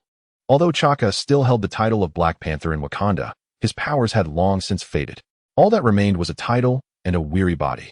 Upon passing the mantle to his son, Chala would also resort to the heart-shaped herb, becoming the new Black Panther. He too would become an addict reliant on the heart-shaped herb for survival. Thus, regardless of the veracity of Lin Feng's claims, Chaka's mind was fixated on one thought: to obtain it. However, he found Lin Feng's demands unacceptable. While he genuinely wished to alter Wakanda's insular state, he could not acquiesce in such a manner. A rising star is often met with hostility. This would render Wakanda a thorn in the side of nations worldwide, a fate Chaka did not desire. Contemplating this, Chaka gravely addressed Lin Feng. Since you possess such understanding of Wakanda, you should be aware that we cannot acquiesce to your demands. Furthermore, how can you substantiate that the heart-shaped herb in your possession can achieve the effects you claim? Upon realizing that his plan to unveil the truth had met his expectations, Lin Feng smirked momentarily before suppressing it. Gritting his teeth, he feigned difficulty and said, if 5,000 is unfeasible, then may I borrow 3,000 sets of equipment? They must be vibranium. I will arrange the personnel myself, and I will return them once finished. If you have reservations, you may send someone to accompany me. They can reclaim the equipment afterward. As for proof, Lin Feng paused, gazing earnestly at Chaka. King Chaka, this seed was an accidental acquisition. I assure you, it is unique in the world. If I prove its worth, you shall have nothing left. Chaka observed Lin Feng's facial expressions, instantly grasping the situation. This young man was attempting to raise the stakes. With a forced smile, Chaka replied, young man, a negotiation requires sincerity. I cannot ascertain whether the chip you hold is genuine, yet you demand an exorbitant price. You are making this exceedingly difficult for me. Lin Feng awkwardly scratched his nose, nearly succumbing to the impulse to overturn the table. What a farce this negotiation was. Indeed, sincerity proved to be the ultimate weapon. Ahem. In truth, even without 3,000 sets of equipment, it suffices. Clearing his throat twice, Lin Feng no longer beat around the bush. I require vibranium. Not too much. Simply provide me with a quantity commensurate to the size of my bones. Chaka was momentarily taken aback by Lin Feng's request. While he was not surprised that Lin Feng sought vibranium, the implication of wanting a quantity equivalent to his bone size was perplexing. Even Yuri, who had been quietly observing, looked at Lin Feng with bewilderment. Upon hearing Lin Feng's request for soldiers, he had felt a surge of excitement. Given the advanced technology exhibited by Wakanda, an army of 5,000 fully equipped high-tech soldiers would be a formidable force, surely sufficient to flatten Sokovia. However, now that Lin Feng only desired a small amount of vibranium, Yuri found it difficult to comprehend Lin Feng's true intentions. Before anyone could voice their confusion, Lin Feng's voice resounded once more.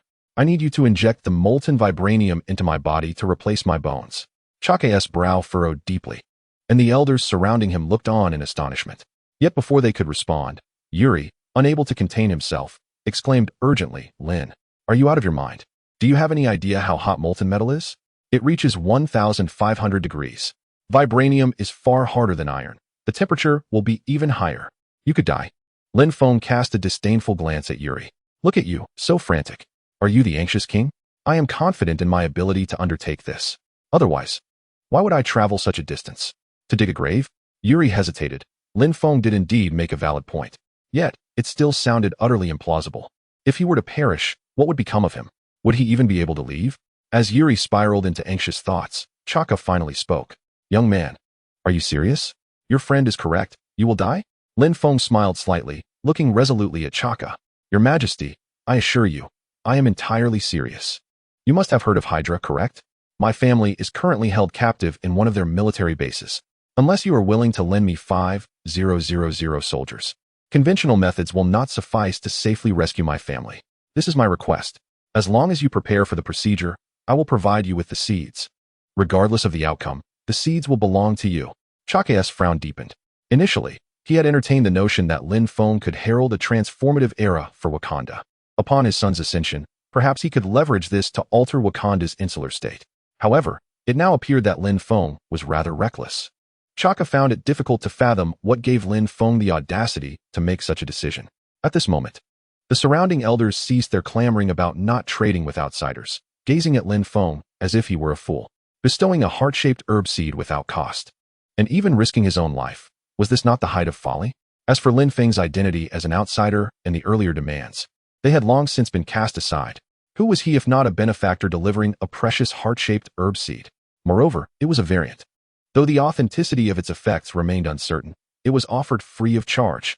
Chaka, seated in the main position, pondered for a moment, his tightly furrowed brow gradually relaxing. Should Lin Feng succeed, he would become the most exemplary stepping stone that Wakanda had ever cast aside. The notion of a living fusion with vibranium bones was something even Wakanda's current technological prowess had never conceived. It was nothing short of impossible. Yet, should he fail, he would at least acquire a heart-shaped herb seed, one devoid of side effects, and potentially more potent, if genuine, at the very least.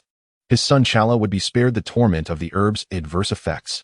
With this thought, Chaka resolved to act, nodding at Lin Feng. Very well. I shall fulfill your request. I can arrange for the surgical preparations at once. Chapter 25, Chala and Su Rue. The preparations for the vibranium fusion procedure were not particularly complex. Although Wakandan scientists had never envisioned such a reckless human modification experiment, they lacked the corresponding technological reserves.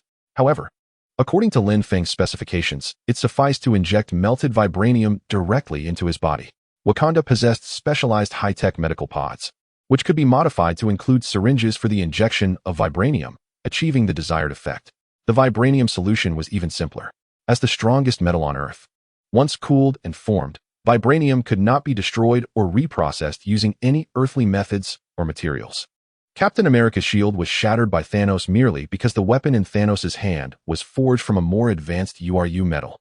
Thus, melted vibranium ore was always contained in specially designed vessels to maintain its liquid state. Modifying the medical pod would, however, require time. The Scientific Academy scheduled the procedure for 2 hours hence. Lin Feng and Yuri were temporarily escorted to a guest room to wash and rest. As Lin Feng awaited the commencement of the operation, a holographic display on the Wakandan border revealed 3 ragged figures once more. These were the Hydra soldiers who had previously trailed Lin Feng and Yuri, leaving the city of Wamato. However, they were soon discovered by Yuri after only a brief pursuit. Thankfully, their numbers had not clustered around Lin Feng. Instead, half had dispersed to search independently. Yet, those who had scattered gradually encountered Lin Feng, each becoming an opportunity for him to draw from the lottery. Currently, only these 3 individuals remained who had yet to cross paths with Lin Feng.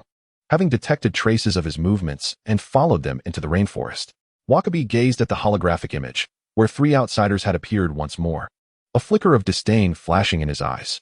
He harbored a deep-seated animosity for these interlopers. His parents had tragically lost their lives during a vibranium transport, murdered by the outsider Cloud during a robbery.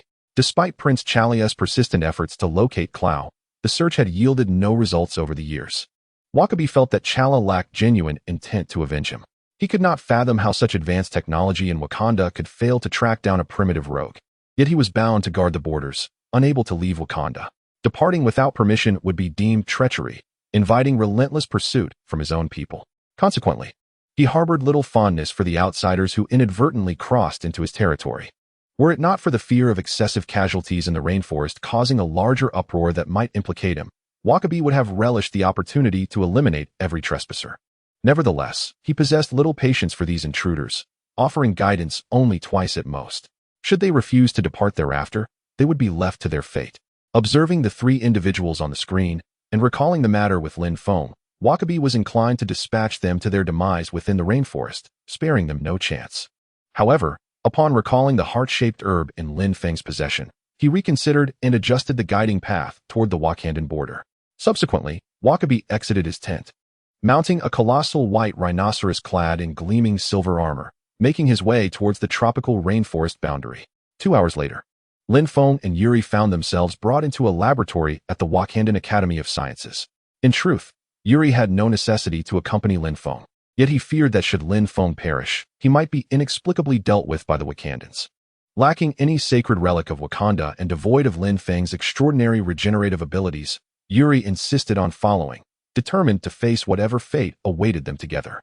Inside the laboratory, a temporary cleanup had taken place, with nearly 90 of the equipment removed, leaving only a small area in the center, cordoned off by makeshift blast-proof glass. The observation platform on the second floor was crowded with individuals, including Chaka and all the elders he had encountered in the council chamber. Beside Chaka stood a youth of approximately 30 and a little girl around 5 years old. The young man was impeccably dressed in a sleek black suit, a subtle smile playing on his lips as he leaned in to converse quietly with Chaka. The little girl, adorned in a traditional tribal-style gown embellished with colorful jewels and gold, radiated an aura of distinction. These were Chaka's children, the elder Chala and the younger Shuri. At the tender age of 5, Shuri was already beginning to demonstrate her scientific acumen and an ardent interest in the field of research, poised to become the future chief scientist of the Wakandan Academy of Sciences. Upon hearing that 2 outsiders had entered Wakanda with intentions of undergoing vibranium modifications, Su Rue immediately rushed to the laboratory alongside her brother Chala. Although Su Rue harbored doubts about the feasibility of this modification, she perceived it less as an enhancement and more as a death sentence for Lin Feng. The cooling vibranium, when implanted into the human body, would inevitably provoke an adverse reaction, which could be fatal in severe cases. This was especially true for vibranium in its molten state. However, having learned that the request originated from Lin Feng himself, Su Rue felt compelled to observe the individual bold enough to propose such a perilous endeavor. Perhaps he possessed some leverage that would enable him to successfully execute this transformation. As Lin Feng and Yuri entered, they were greeted by the gathering of individuals behind the second-floor railing. Yuri paid little attention to them, his eyes scanning the surroundings as he silently calculated an escape route. He thought to himself that if Lin Feng were to perish, he must be the first to flee. Upon spotting Chala, Lin Feng's face lit up, and he waved cheerfully, exclaiming, "Hello, Prince Chala. You appear far more dignified than I had imagined. Is that your daughter? She looks absolutely delightful." Lin Feng had always held a fondness for the character of Black Panther, and seeing Chala in person matched his expectations, though he appeared even more robust. The aura he exuded resembled that of the African-American pianist from Green Book, unlike the aristocratic demeanor of someone like Starlick, who seemed to regard others with disdain. Chala emanated an air of elegance and poise in every gesture. In the film, his fighting style contrasted sharply with his formal attire, adding to his compelling presence. Regrettably, the actor portraying Black Panther had passed away due to illness, and the character's journey concluded with him. According to the information provided, the Black Panther in the film also succumbed to illness. While the specifics of the ailment were not disclosed, Su Rue's singular focus on artificially cultivating heart-shaped herbs to save her brother suggested that he likely died from the herb's side effects. This was particularly poignant given that in the plot of Black Panther 1, all heart-shaped herbs in Wakanda were incinerated by the antagonist, Killmonger. As for the young girl at Chalia's feet, Lin Feng had no recollection of her. It seemed that the background information on Black Panther did not mention a daughter. Upon hearing Lin Feng's greeting, Chala turned to his side, puzzled, and looked at Chaka. Why did this person seem to recognize him? However, Chaka did not respond, merely patting his shoulder and shaking his head with a smile. Chala, somewhat perplexed, turned his attention back to Lin Feng. "I am not married and have no children. This is my sister, Su Rue. You appear to know me? This must be our first encounter. As Lin Feng recalled Chalia's background, he was taken aback upon learning the identity of the little girl, staring at Su Rue in bewilderment. Su Rue, the genius girl. How is she just a little child? It is no wonder that Lin Feng does not recognize Su Rue. Her first appearance on screen was in 2016, during the storyline of Black Panther 1. Yet, the year now is merely 2005. In that narrative, Su Rue was merely 16 or 17 years of age, which translates to around 5 or 6 years old in 2005. Lin Feng cannot help but exclaim, how much a girl transforms over the years. The current Su Rue bears no resemblance to the prodigious scientist he once envisioned. With this thought, Lin Feng turns his attention away from Chala and grins widely at Su Rue, revealing a set of brilliant white teeth. Little Su Rue, you are quite delightful and eager to learn. Today, I shall demonstrate to you the essence of flesh and blood and the ascension of machinery. At this moment, young Su Rue gazes at Lin Feng with her sparkling eyes, devoid of any fear regarding human experimentation, filled instead with curiosity about this peculiar uncle. This man appears rather dim-witted. No wonder he would propose such reckless requests. I must have overestimated him. Chapter 26. The Grand Reappearance of High-Stakes Lottery. After exchanging brief pleasantries with Chala and his sister on the second floor, Lin Feng directs his gaze towards the medical pod before him. Unlike the various pipes and equipment he remembered from Wolverine's augmentation, the technological prowess of Wakanda surpasses that of Wolverine's era. What unfolds before Lin Feng resembles a magnetic resonance device found in hospitals. It is uncertain what the original medical pod looks like, but the apparatus before him resembles a multifunctional medical platform. A silver-gray metallic panel connects to a large box reminiscent of an MRI chamber, which likely houses numerous functions. The entire exterior of the device is devoid of any visible wires or tubes, presenting a clean, orderly, and technologically advanced appearance. Accompanied by a staff member, Lin Feng enters the isolation area housing the medical pod. Yuri, on the other hand, selects a staff member who appears to hold a higher rank than the others and follows closely behind him. Wherever he goes, Yuri follows suit, maintaining silence and observing intently as the staff member gestures and points at a holographic projection. His serious demeanor resembles that of an apprentice shadowing a master. The staff member, somewhat exasperated, continues with the pre-surgical adjustments, as the king and prince upstairs have not voiced any objections. Upon entering the isolation area, Lin Feng promptly reclines on the metallic panel outside the medical pod and retrieves a seed of heart-shaped grass, presenting it to the nearby staff member. You must possess the energy fluctuation data for the heart-shaped grass, correct? Verify its authenticity for yourself. The growth cycle spans 30 days, so do not be greedy. Should any issues arise with this single seed, I shall not provide after-sales support. The staff member did not engage with Lin Feng's remarks. His sole purpose for entering was to secure Lin Feng onto the metallic plate while collecting the payment for the procedure. Carefully, he took the seed from Lin Feng's hand and placed it into a small box that had been prepared nearby. After swiftly securing Lin Feng, he picked up the box containing the seed and walked straight out of the isolation zone. At that very moment, the glass door of the isolation zone locked automatically, and the metallic plate Lin Feng lay upon gradually retracted into the chamber above. Simultaneously, on the holographic projection in front of Yuri, Lin Feng's various physiological monitoring data and real-time surveillance footage from the chamber appeared. Once the medical chamber closed, the staff beside Yuri showed no hesitation and quickly tapped a few commands on the holographic display, initiating the surgery without delay. Preparation for the procedure? That had long been accomplished. Anesthesia? The high-temperature vibrating gold at several thousand degrees serves as the finest anesthetic. Any words can wait until you survive this ordeal. As the staff proceeded with their operations, Lin Feng observed the smooth chamber wall before him contracting, revealing dozens of needle-like instruments, each over 10 centimeters in length. Each needle was connected to a tube, which housed a silvery gray liquid vibrating gold that was gently swirling. To ensure the proper flow of the liquid gold, the needles had been custom designed by the Academy of Sciences. Typical needles were far too thin to allow the gold solution to circulate adequately, hence the thicker versions were utilized. Lin Feng had never taken the vibrating gold fusion experiment seriously. After Uncle Wolf underwent modification, it took mere minutes for him to awaken following the mind control command issued by Strick. The entire process lasted only a little over 10 minutes, and once he regained consciousness, Uncle Wolf immediately sprang into action, escaping the base with reckless abandon. Possessing self-healing factors akin to Uncle Wolf, Lin Feng mused that while he lacked the adamantium alloy, the vibrating gold was equally formidable. Both were extraterrestrial meteorites. Assimilating vibrating gold should be a walk in the park, right? As for the pain, who knows what it feels like while watching a film? It's not as if he was the one being pricked. He was merely exhilarated by the prospect of his newly modified metallic claws. However, as he gazed at the multitude of oversized needles surrounding him, a lump formed in Lin Feng's throat, and a wave of anxiety washed over him. This was terrifying. His fear of tight spaces was flaring up. Were those needles not even thicker than veterinary ones? This might actually sting. Yet, those needles wasted no time in giving Lin Feng a moment to react. The instant they appeared, they began to spin at high velocity and slowly approached him. The moment the needles penetrated his body, Lin Feng was seized by a bone-deep agony that radiated from every inch of him. The high-speed rotating needles, enveloped in the searing liquid gold, mercilessly tore through his flesh. Lin Feng's eyes widened in shock, his teeth clenched tightly. This pain was far worse than being targeted by Hydra. Just then, the system's voice echoed in his ears once more. Congratulations to the host for successfully altering Pietro's fate, thus acquiring a high-level lottery opportunity. Additionally, you have gained 2 items from the basic prize pool. Lin Feng, what now? Am I to be tortured on the operating table while changing the fates of others? Are you a fate lottery or some form of self-mutilation lottery? And from where has this Pietro emerged? Lin Feng inwardly cursed. But before he could examine the system information in detail, the needle within him had already penetrated to the bone.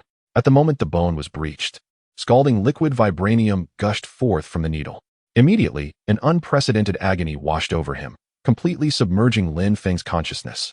The intense pain and searing heat left him no time to even activate his emergency protocols. Simultaneously, Lin Feng's body temperature surged above 3,000 degrees. Fortunately, while the vibranium scorched Lin Feng, it simultaneously emitted energy. The vibranium possessed energy-storing properties akin to a battery, and once cooled and solidified, it could convert kinetic energy into stored energy. This type of energy is typically not absorbable by the human body and can pose a lethal threat. However, Lin Feng's self-healing factors acted as if they had found a long-awaited oasis upon encountering the vibranium energy, exhibiting a recovery capability even superior to his perfect state. The liquid vibranium slowly coursed over Lin Feng's bones, enveloping them. Wherever it traversed, flesh and blood oscillated between carbonization from the heat and instantaneous regeneration. During this process, some of the vibranium was continuously integrated into Lin Feng's skeletal structure by the self-healing factors. The injection of vibranium was swift, with dozens of syringes operating simultaneously, completing the procedure in mere seconds. As the needles withdrew from Lin Feng's body, the cabin walls rapidly expelled a torrent of cold air, aiding in his physical cooling. Yet, despite this, Lin Feng's surface temperature remained around 800 degrees. The flesh further from the vibranium was also subjected to relentless heating and recovery. If anyone had been nearby, they might have caught a whiff of the tantalizing aroma of roasting flesh. On the external holographic projection interface, Lin Feng's heart rate soared to an astonishing 8,000 beats per minute. This was 80 times that of a normal human. Within the laboratory, only the urgent beeping of the medical capsule's life detection device indicated the abnormal vital signs that persisted. Observing the exaggerated vital sign data on the holographic display, alongside the scanning images revealing the vibranium slowly traversing Lin Feng's bones, both the staff and the elders on the second floor, including the royal family, felt their understanding of technology and biology severely challenged. Though the data was outrageous, it was evident that Lin Feng was still alive. A deceased person's heart rate should be 0. Xiao Surue's eyes sparkled with excitement, continuously murmuring Lin Feng's prior words about flesh being weak and the ascent of machinery. Evidently, Lin Feng's physiological data has left a profound impact on the young scientist, who is merely 5 years old. She cannot fathom why the extreme temperature of vibranium did not instantly obliterate Lin Feng. Simultaneously, a flicker of anticipation stirs within her. She struggles to imagine the effects of vibranium merging with a living organism. However, the moment of hope is fleeting, for within a mere 2 minutes, Lin Feng's heart rate plummets from 800 to an alarming 0. The beeping ceases to pulse and transforms into a continuous, mournful wail. The holographic monitoring display reveals Lin Feng with his eyes tightly shut, his entire being reddened, resembling a boiled shrimp. His garments succumb to the intense heat, melting into a patchwork of residue clinging to his form. The glimmer of hope that had briefly ignited in the hearts of the onlookers is swiftly extinguished by the piercing sound of the alarm. Chapter 27. The Awakening of Vicky. Upon witnessing the flatline of the heart rate alongside the blood-red 0, a cacophony of murmurs erupts within the laboratory. The elders on the second floor expressed their regret, whispering amongst themselves, while the staff below, faces etched with disappointment, prepared to conclude the experiment. Regardless of the outcome, the successful fusion of vibranium would have significantly advanced the scientific community in Wakanda. When they observed Lin Feng's remarkable survival at a temperature of 3,000 degrees and a heart rate soaring to 8,000, they genuinely believed he might succeed. At this moment, Yuri stands in a daze, fixated on the holographic projection. Prior to the operation, he had mentally braced himself for Lin Feng's demise. To that end, he had deliberately chosen a seemingly high-ranking staff member to accompany him closely, contemplating that should Lin Feng truly fail, he would seize the hostage and make his escape. Were it not for the restrictions of the second floor, he might have even positioned himself beside the king. Yet, when the reality unfolds before him, Yuri finds his mind a blank slate. After several seconds, as everyone prepares to exit with disappointment, Yuri suddenly erupts, seizing the hostage he had been fixated on since entering.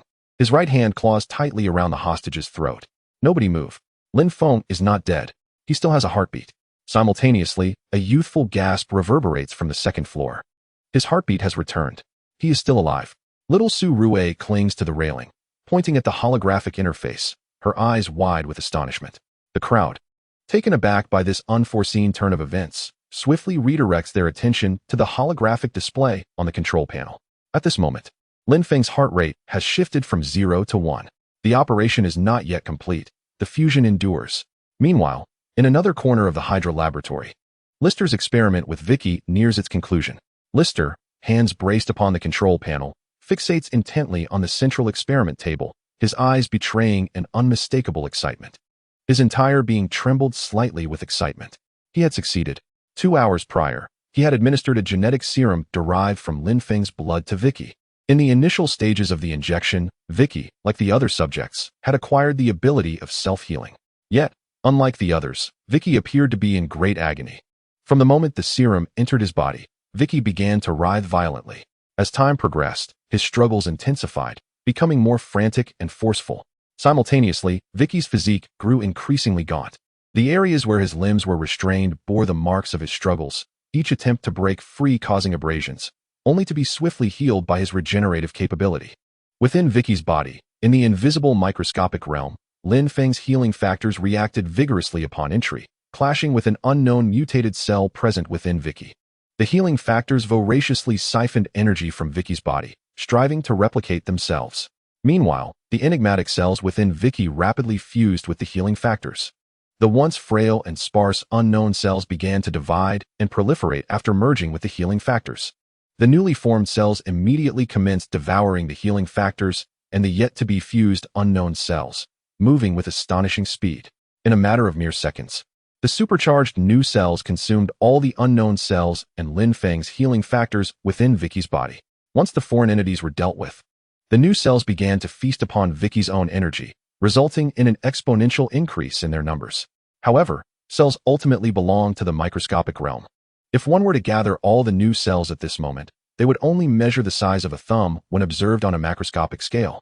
Moreover, these new cells, despite their origin from Vicky, did not indiscriminately consume as Lin Feng's healing factors did with other subjects. If Vicky were to perish, these newly mutated cells would not survive either. When the total cell mass reached the size of a fist, the new cells ceased their consumption and division, redirecting their efforts towards rewriting Vicky's genetic code. One by one, the new cells ruptured, releasing their energy into Vicky's genetic chain. They inscribed their speed and regenerative abilities into Vicky's genes. Henceforth, as long as Vicky was well-fed and energized, the cells he produced would inherit these capabilities. This process, without a doubt, was excruciating and protracted. Vicky felt as though someone were meticulously carving the entire map of Sokovia onto his bones with a serrated, blunt knife. Concurrently, memories sealed away by Misha's powers began to stir in his mind due to the overwhelming pain. In a daze, a shadowy figure, indistinct in features, emerged in Vicky's consciousness. The figure patted his shoulder, seemingly conveying something to him. The voice of the figure was muffled, as if coming from behind a thick wall. However, those walls gradually dissipated amidst the agony. The voice of the silhouette grew increasingly distinct, until Vichy could discern each word he uttered with precision. Vichy, you are 16 now. In Sokovia, you are of age. You are no longer a child. You must protect your sister like a true man. Do you understand? Upon the conclusion of this statement, the figure turned away from Vichy. Yet, before he fully turned, his features were vividly etched in Vichy's mind. Lin Feng. The moment Vichy recognized Lin Feng, his mind was flooded with memories, no longer solely occupied by Lin Feng, but also images of several corpses at Lin Feng's feet, alongside his sister behind him. Brother, sister, the Iron Hook Gang. A torrent of information surged from the depths of his memory, and Vichy finally broke free from Misha's psychic constraints. At that moment, the genetic rewriting within him was entirely complete. The initial batch of fist-sized new cells had fulfilled their purpose. They devoted all their energy to rewriting Vichy's genes. Once Vichy's body recovered, these extraordinary cells, which embodied speed and self-healing, would continuously regenerate within him. However, at this moment, Vichy was far from capable. As the gene editing reached its conclusion, the absence of the supercells left a profound sense of weakness washing over him. His body, thoroughly depleted of these cells, made him feel as though he were experiencing hypoglycemia. He felt famished, dizzy, accompanied by the lingering agony from earlier, before he could untangle the chaotic memories in his mind. Darkness enveloped him, and he lost consciousness entirely. From Lister's perspective, Vichy had been writhing and struggling in a state of unconsciousness since the moment the serum was injected. This struggle persisted for approximately an hour and a half, until a slender silver luminescence appeared on the surface of Vichy's body. Once this glow emerged, it began to dart erratically across him, devoid of any pattern. Following the appearance of this luminescence, Vichy's struggle intensified exponentially. His movements became imperceptible to the naked eye, requiring slow-motion playback on surveillance footage to discern. Moreover, as time progressed, the silver light multiplied upon him, and his frantic movements increased exponentially. Ultimately, Vichy's figure on the experimental platform became entirely obscured. Even the slow-motion footage turned into a blurry mass. His entire body vibrated at a high frequency. To the naked eye, only a swirling mist of silver light was visible. The high-strength alloy steel restraining him emitted a lamenting cry under the unbearable strain. Yet, the new cells within Vichy had merely completed the gene editing and lacked the sufficient energy to enhance his physical form and strength. Thus, his current struggles were merely involuntary, writhing born from excruciating pain. Consequently, although the alloy experimental platform creaked and groaned under Vichy's struggles, it had yet to undergo significant deformation. From the moment the first silver light appeared, Lister realized his success. Vichy's performance was unlike any other experimental subject. However, before the exhilaration could fully settle, Vichy's frantic struggles sent a chill of alarm through Lister, who grew increasingly concerned about Vichy's potential escape. Yet, at that moment, Vichy had become nearly impossible to track with the naked eye, and it was too late to administer a tranquilizer. Even the anesthetic darts fired from a gun were deflected by Vichy's rapid movements. Fortunately, Lister's worst fears did not materialize. Approximately 2 hours after the injection, Vichy ceased his struggles and fell back into unconsciousness. As the laboratory regained its eerie calm, the excitement that had been suppressed by worry surged within Lister, causing his body to tremble with anticipation. He had succeeded. Lister had created a superhuman. Chapter 28. The Gemini Project. When Vichy awoke once more, it was already evening. The memories he regained before his unconsciousness only served to entangle his thoughts further. Pietro's identity felt like a fleeting dream. Vichy's recollections were stuck on the day he was taken by Lister for his first training session alongside his sister. Yet the haunting images of Lister mercilessly tormenting Pietro were disturbingly vivid, sending shivers down Vichy's spine. Consequently, upon awakening, Vichy regarded Lister with palpable wariness. He could not discern whether Lister was the same person who had promised to assist him or the nightmare figure intent on his demise, who always intervened just as he was on the brink of death. He was also left questioning his own identity. Was he Vichy or Pietro? Upon noticing Vichy's vigilance upon waking, Lister immediately realized that his memories had returned. He devised an excuse to summon his sister Misha, intending to use her to regain control over Vichy. Although Vichy had awakened to his speed abilities, he remained entirely defenseless against his sister. The moment Misha's chaotic magic made contact with Vichy, he reverted back to Pietro. Seeing Vichy once again under his control, Lister promptly tested his physical capabilities after nourishing him. The process of feeding Vichy allowed Lister to gain a clearer understanding of the energy expenditure associated with the awakening of superpowers and the transformations they inflicted on the body. After awakening, Vichy was emaciated. His already malnourished frame from the slums had been further diminished, resembling a mere stick. Yet, as Lister fed him, Vichy's appetite seemed insatiable. Lister prepared a meal sufficient for 5, and under the influence of his super speed, Vichy consumed it all in less than 2 minutes. With the energy replenished, Vich's body expanded rapidly, much like a sponge absorbing water. However, even after devouring 5 servings, Vich had yet to regain the state he had been in before the experiment. Lister had no choice but to provide Vich with compressed energy bars, which were high in sugar and caloric content, 1 bar sufficient to sustain a normal individual for an entire meal. Vichy consumed over 20 sticks before finally pausing. With this surge of energy, his body visibly rejuvenated before List, akin to witnessing Lin Feng once more, his eyes alight with excitement. The speed at which Vichy absorbed and transformed energy mirrored Lin Feng's remarkable self-healing capabilities, igniting List's enthusiasm. Even more thrilling were the test results regarding Vichy's physique. Not only did it perfectly integrate Lin Feng's regenerative effects, but it also acquired an astonishingly high rate of mobility. Current measurements indicated that Vichy's speed had reached an astonishing 2,000 kilometers per hour, a staggering 16 times the speed of sound. It is worth noting that this was merely a human, not a supersonic aircraft. Moreover, this velocity was evidently not Vichy's limit, for the bearings of the non-motorized treadmill had failed under his tremendous speed. Vichy's body had yet to enter that vague state experienced during awakening.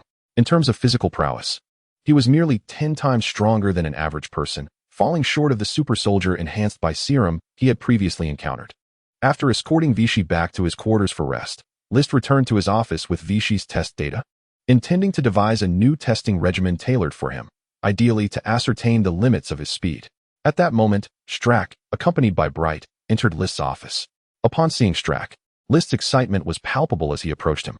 "My Lord Baron, the testing data for Pietro has come in. You cannot imagine how terrifying his super speed is. It has already surpassed the speed of sound. However, the equipment here is inadequate to measure his ultimate speed. I was just about to customize a new testing plan for him."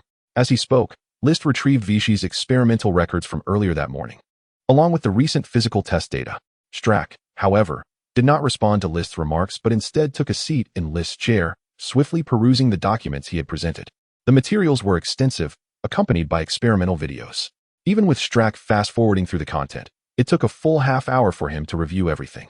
After finishing, Strack lifted his gaze to List. "Dr. List, what are the test data for Scarlet?" List's expression turned somewhat awkward. The physical tests for Misha had indeed been completed, yet her physical capabilities were disappointingly only marginally superior to those of an ordinary person, approximately twice as strong. Furthermore, List lacked an adequate testing plan and measurement units for Misha's abilities. "My Lord Baron, Scarlet's situation is somewhat unique. Her physical attributes are nearly indistinguishable from those of an average individual. As for her supernatural abilities, it can currently only be confirmed that they are related to the mental realm. Pietro was, in fact, under the influence of Scarlet's power. However, the specific additional functions remain uncertain for the time being. I require further time for observation and experimentation." Strack rubbed his chin thoughtfully and, after a brief pause, addressed Lister once more. "No need for testing, Dr. Lister. To assess the speed of a wild stallion, one must first provide it with a vast expanse of grassland. Let us train them in combat skills, allowing them to undergo evaluation during their missions. Brett will assist you with their training tasks. Archive their information separately, codenamed Gemini." Upon hearing his name, Brett straightened his posture and subtly nodded at Strack, while Lister looked at Strack with a perplexed expression. "My lord, are there any tasks that require their involvement?"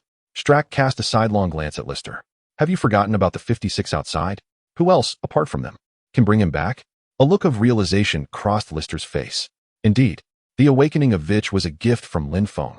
Lister was quite envious of the secrets that lay within him. Yet, wasn't the Baron intent on tracking him down to locate Vibranium and Dr. Pym? Why then the desire to capture him? As this thought crossed his mind, Lister's eyes sparkled with excitement as he gazed at Strack.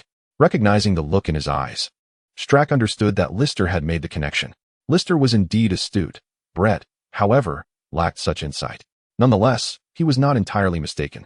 This morning, the reconnaissance team sent to Africa relayed news that they had located the source of Vibranium. It turned out that behind the impoverished and underdeveloped Wakanda lay an immensely advanced Wakanda, which was the true origin of the Vibranium.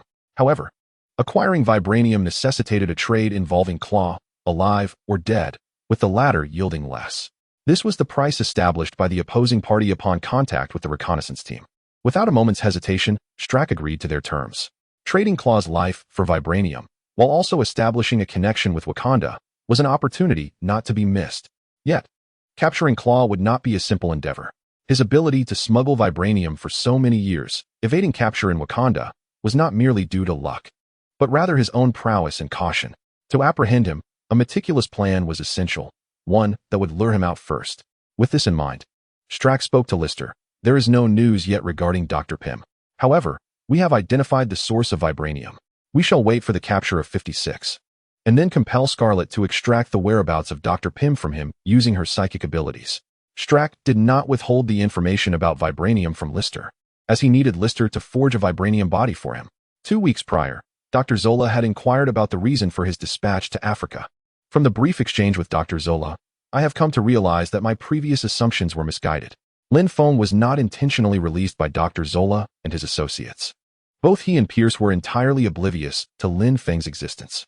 Consequently, Strax utilized Lin Feng's information to acquire the coveted technology of consciousness uploading from Dr. Zola. Initially, Strax intended to upload his own consciousness to the base's servers, much like Dr. Zola. However, upon learning about the existence of vibranium today, he conceived the idea of crafting a body from this extraordinary material. With an ample supply of vibranium, he envisioned creating a magnificent body and subsequently uploading his consciousness into it, thereby achieving true immortality. If he could also capture Lin Feng and obtain leads from Dr. Pym regarding quantum technology, he would become invincible. Upon hearing Strax's confirmation, Lister felt a surge of elation. To think that within a mere fortnight, they had discovered vibranium. Although he was more intrigued by Dr. Pym's quantum technology, Strax's assertions held merit. Having Scarlet and her brother retrieve Lin Feng would not pose a challenge, considering Scarlet's demonstrated psychic abilities would easily unveil the secrets hidden within Lin Feng's mind. Chapter 29. Lin Feng Awakens. 3 days later, as Lister and Bright busied themselves with the Gemini training program, Lin Feng, far away in Wakanda, Africa, finally regained consciousness. Uncertain of when his awareness returned, he felt as if he had emerged from a protracted dream, one that transported him back to the moment of his arrival in this new world.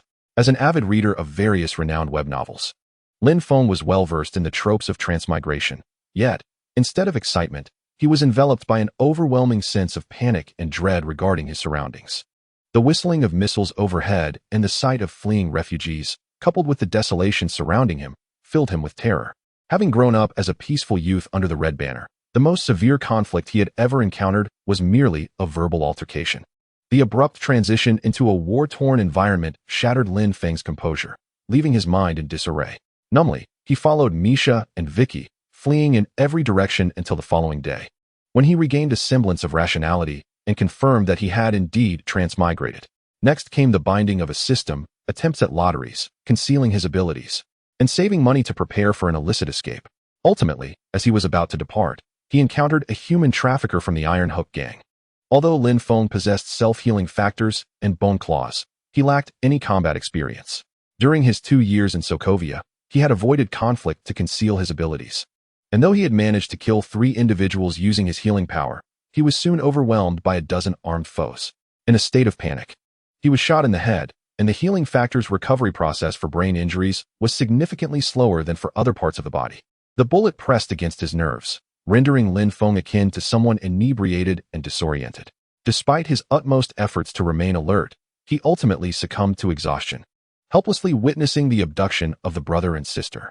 The pair struggled to turn around, one hand reaching out towards Lin Feng, their eyes filled with despair and sorrow, leaving an indelible mark in Lin Feng's mind.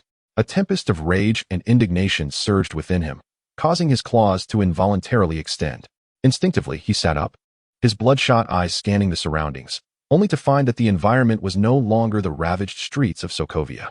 Before him, several holographic projections materialized, revealing a profoundly futuristic landscape that momentarily left Lin Feng in a state of astonishment. Nearby, Yuri, curled up in a corner and dozing, instinctively opened his eyes upon hearing Lin Feng stir. "Lin, you have finally awakened," Yuri exclaimed, his eyes brimming with tears at the sight of Lin Feng sitting up. After a half hour, Lin Feng's heart rate stabilized, yet the inhabitants of Wakanda, with the exception of a young princess named Shuri, had grown impatient, believing that equipment failure had misled them into thinking Lin Feng was still alive. They prepared to dissect him to uncover the secret behind his 2 minutes of apparent immortality, as well as the integration of vibranium with his skeletal structure. Furthermore, Yuri, the audacious outsider who dared to kidnap Wakandan researchers, had no reason to remain alive. Fortunately, at a critical moment, Lin Feng's heart rate began to rise, albeit slowly. In the body scan, as vibranium completely enveloped his bones and cooled, Lin Feng's heart rate returned to that of a normal human being. Although he had yet to awaken, the onlookers were utterly astonished by the surgical results. It was evident that the vibranium fusion procedure had succeeded. However, due to the kidnapping incident, the Wakandans did not regard Yuri kindly, confining him to the isolation area to await Lin Feng's revival. What was initially thought to be a quick recovery for Lin Feng turned into a 3-day wait. Yuri had no bed and could only curl up in a corner to rest momentarily. In his dreams, he envisioned Lin Feng never waking up, while he himself faced execution in Wakanda and his sister endured torment at the hands of Hydra. Now, gazing at the awakened Lin Feng, Yuri felt as though life had been infused with hope once more. After a brief moment of bewilderment, Lin Feng realized he was undergoing an upgrade in Wakanda. Observing the tearful Yuri before him, he curled his lip in disdain. I knew you'd be crying. At your age, how can you not feel ashamed? I regret bringing you to Wakanda. It's utterly embarrassing. With that, Lin Feng leaped down from the metallic platform, raising his claws to inspect them closely. They resembled Wolverine's adamantium claws in his memory, gleaming silver with razor-sharp edges that glimmered ominously. Although he was puzzled as to why the cylindrical bone claws transformed into blade-like edges after merging with vibranium, he chose not to dwell on the matter. For Wolverine had undergone similar transformations, after all. It is likely related to the self-healing factor. As the claws clashed together, sparks instantly erupted at the point of contact. Lin Feng, satisfied, retracted his claws into his body, his eyes narrowing into slits. This is precisely how Wolverine should appear. They say I have it under control. Vibranium fusion? A mere trifling matter. I can handle it in a heartbeat. Upon hearing this, Yuri swiftly approached, gripping Lin Feng by the neck, his face alight with excitement. Are you still regretting it? Just a heartbeat. You've been unconscious for 3 days. Do you have any idea how I've spent these 3 days? I'm the one regretting coming here with you. Lin Feng's expression froze, staring blankly at Yuri. 3 days? How could it possibly have been that long? Yuri, filled with rage, recounted the surgical process to Lin Feng, then gritted his teeth and declared, if it weren't for me, they would have buried you long ago in Wakanda. Now here I am, keeping you company while you sleep soundly. I don't even have a bed. Hearing that his heart rate had plummeted to 0 for several seconds startled Lin Feng. He then, feeling moved, patted Yuri on the shoulder. He never anticipated that Yuri would dare to hold the Wakandan people hostage to buy him time. What he did not know was that Yuri initially intended to take the hostage and flee. Yet Lin Feng's heart rate had recovered. Good brother. Truly, you are worthy of being a special forces soldier. I have recognized you as my brother. Rest assured, I shall certainly assist you in rescuing Iris. Even if you were to perish, I would take care of your wife with utmost diligence. Yuri winced at Lin Feng's pat, feeling as though he was being struck with a steel pipe. Yet deep inside, he was thrilled by the power Lin Feng had gained. The more formidable Lin Feng became, the greater the likelihood of rescuing Iris. Just as he was about to inquire when Lin Feng would return to save her, 2 women clad in white coats entered the isolation zone. They pushed Yuri aside, much like 2 starstruck fans chasing after their idol, their eyes sparkling as they gazed at Lin Feng. Stranger, you have finally awakened. How do you feel? Is there any discomfort? Can you feel the vibranium within you? Has the vibranium brought you any benefits? The 2 stood before Lin Feng, volleying questions back and forth. Lin Feng, overwhelmed, felt as if he were being scorched. Stop. He quickly turned their heads towards the holographic projection, exclaiming irritably, can't you both see for yourselves? Why so many questions? I've just awakened. The 2 women attempted to turn their heads back, but how could their strength compete with Lin Feng's? They could only retort indignantly. Who asked you those? We've already reviewed that data long ago. Don't you feel anything special after fusing with the vibranium? Lin Feng curled his lips, expressing his indifference. What sensation could there possibly be?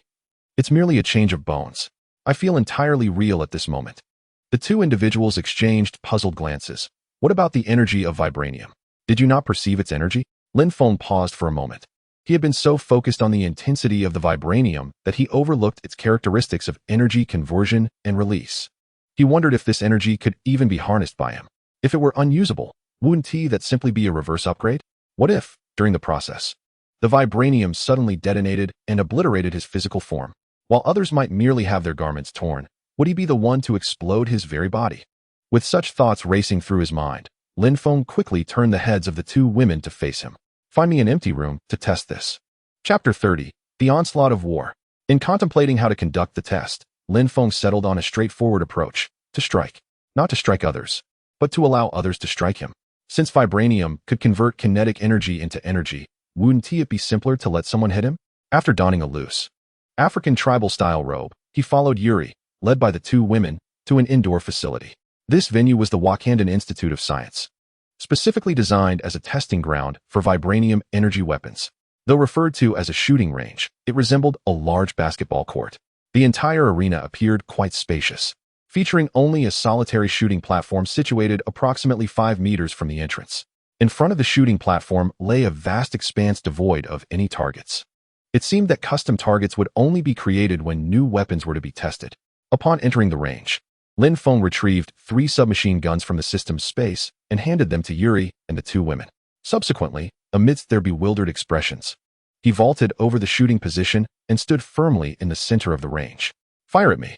Lin Feng spread his arms wide, closed his eyes, and prepared to embrace the oncoming barrage like Rose from Titanic welcoming the ocean breeze. Yuri exclaimed, "Fire what? Where are the cannons?" The two women looked equally perplexed. "Wait, where did these guns come from?" After several moments of silence, Lin Feng opened his eyes, casting an inquisitive glance at the trio. "What are you waiting for? Shoot." Yuri hesitated. "Is that really a good idea? Are you sure you're all right with this?" He wasn't particularly concerned about Lin Feng's demise. He had witnessed Lin Feng's remarkable recovery speed. After all, high-temperature vibranium hadn't killed him. So what were these guns? His only worry was that if he shot Lin Feng, the latter might retaliate in a way that would make his life difficult later on. Unable to overpower Lin Feng, and being unfamiliar with anyone in Wakanda, he had no outlet for grievances if he were to be bullied. While Yuri remained indecisive, the two women, after a brief moment of astonishment, quickly regained their composure and eagerly prepared to fire at Lin Feng. The sudden appearance of 3 guns had taken them by surprise. Yet, one must ponder, which researcher could possibly decline the invitation to personally test the resilience of their experimental subject? The two individuals engaged in a fierce exchange, devoid of any mercy, firmly locking their index fingers on the triggers, unleashing a torrent of firepower directed at Lin Feng. Remarkably, their marksmanship was not lacking compared to Lin Feng. The submachine gun's rapid rate of fire allowed the two to exhaust 60 rounds in a mere 3 or 4 seconds. Lin Feng remained motionless, yet he sustained only a handful of hits, all to his body, while his head remained untouched. This, however, is understandable, as Wakanda traditionally eschews firearms. It is likely that even the Dora Milaje would not possess exceptional shooting skills. Nevertheless, this clearly fell short of Lin Feng's testing ambitions. After more than a dozen bullets struck his body, the vibranium did indeed absorb and convert the kinetic energy.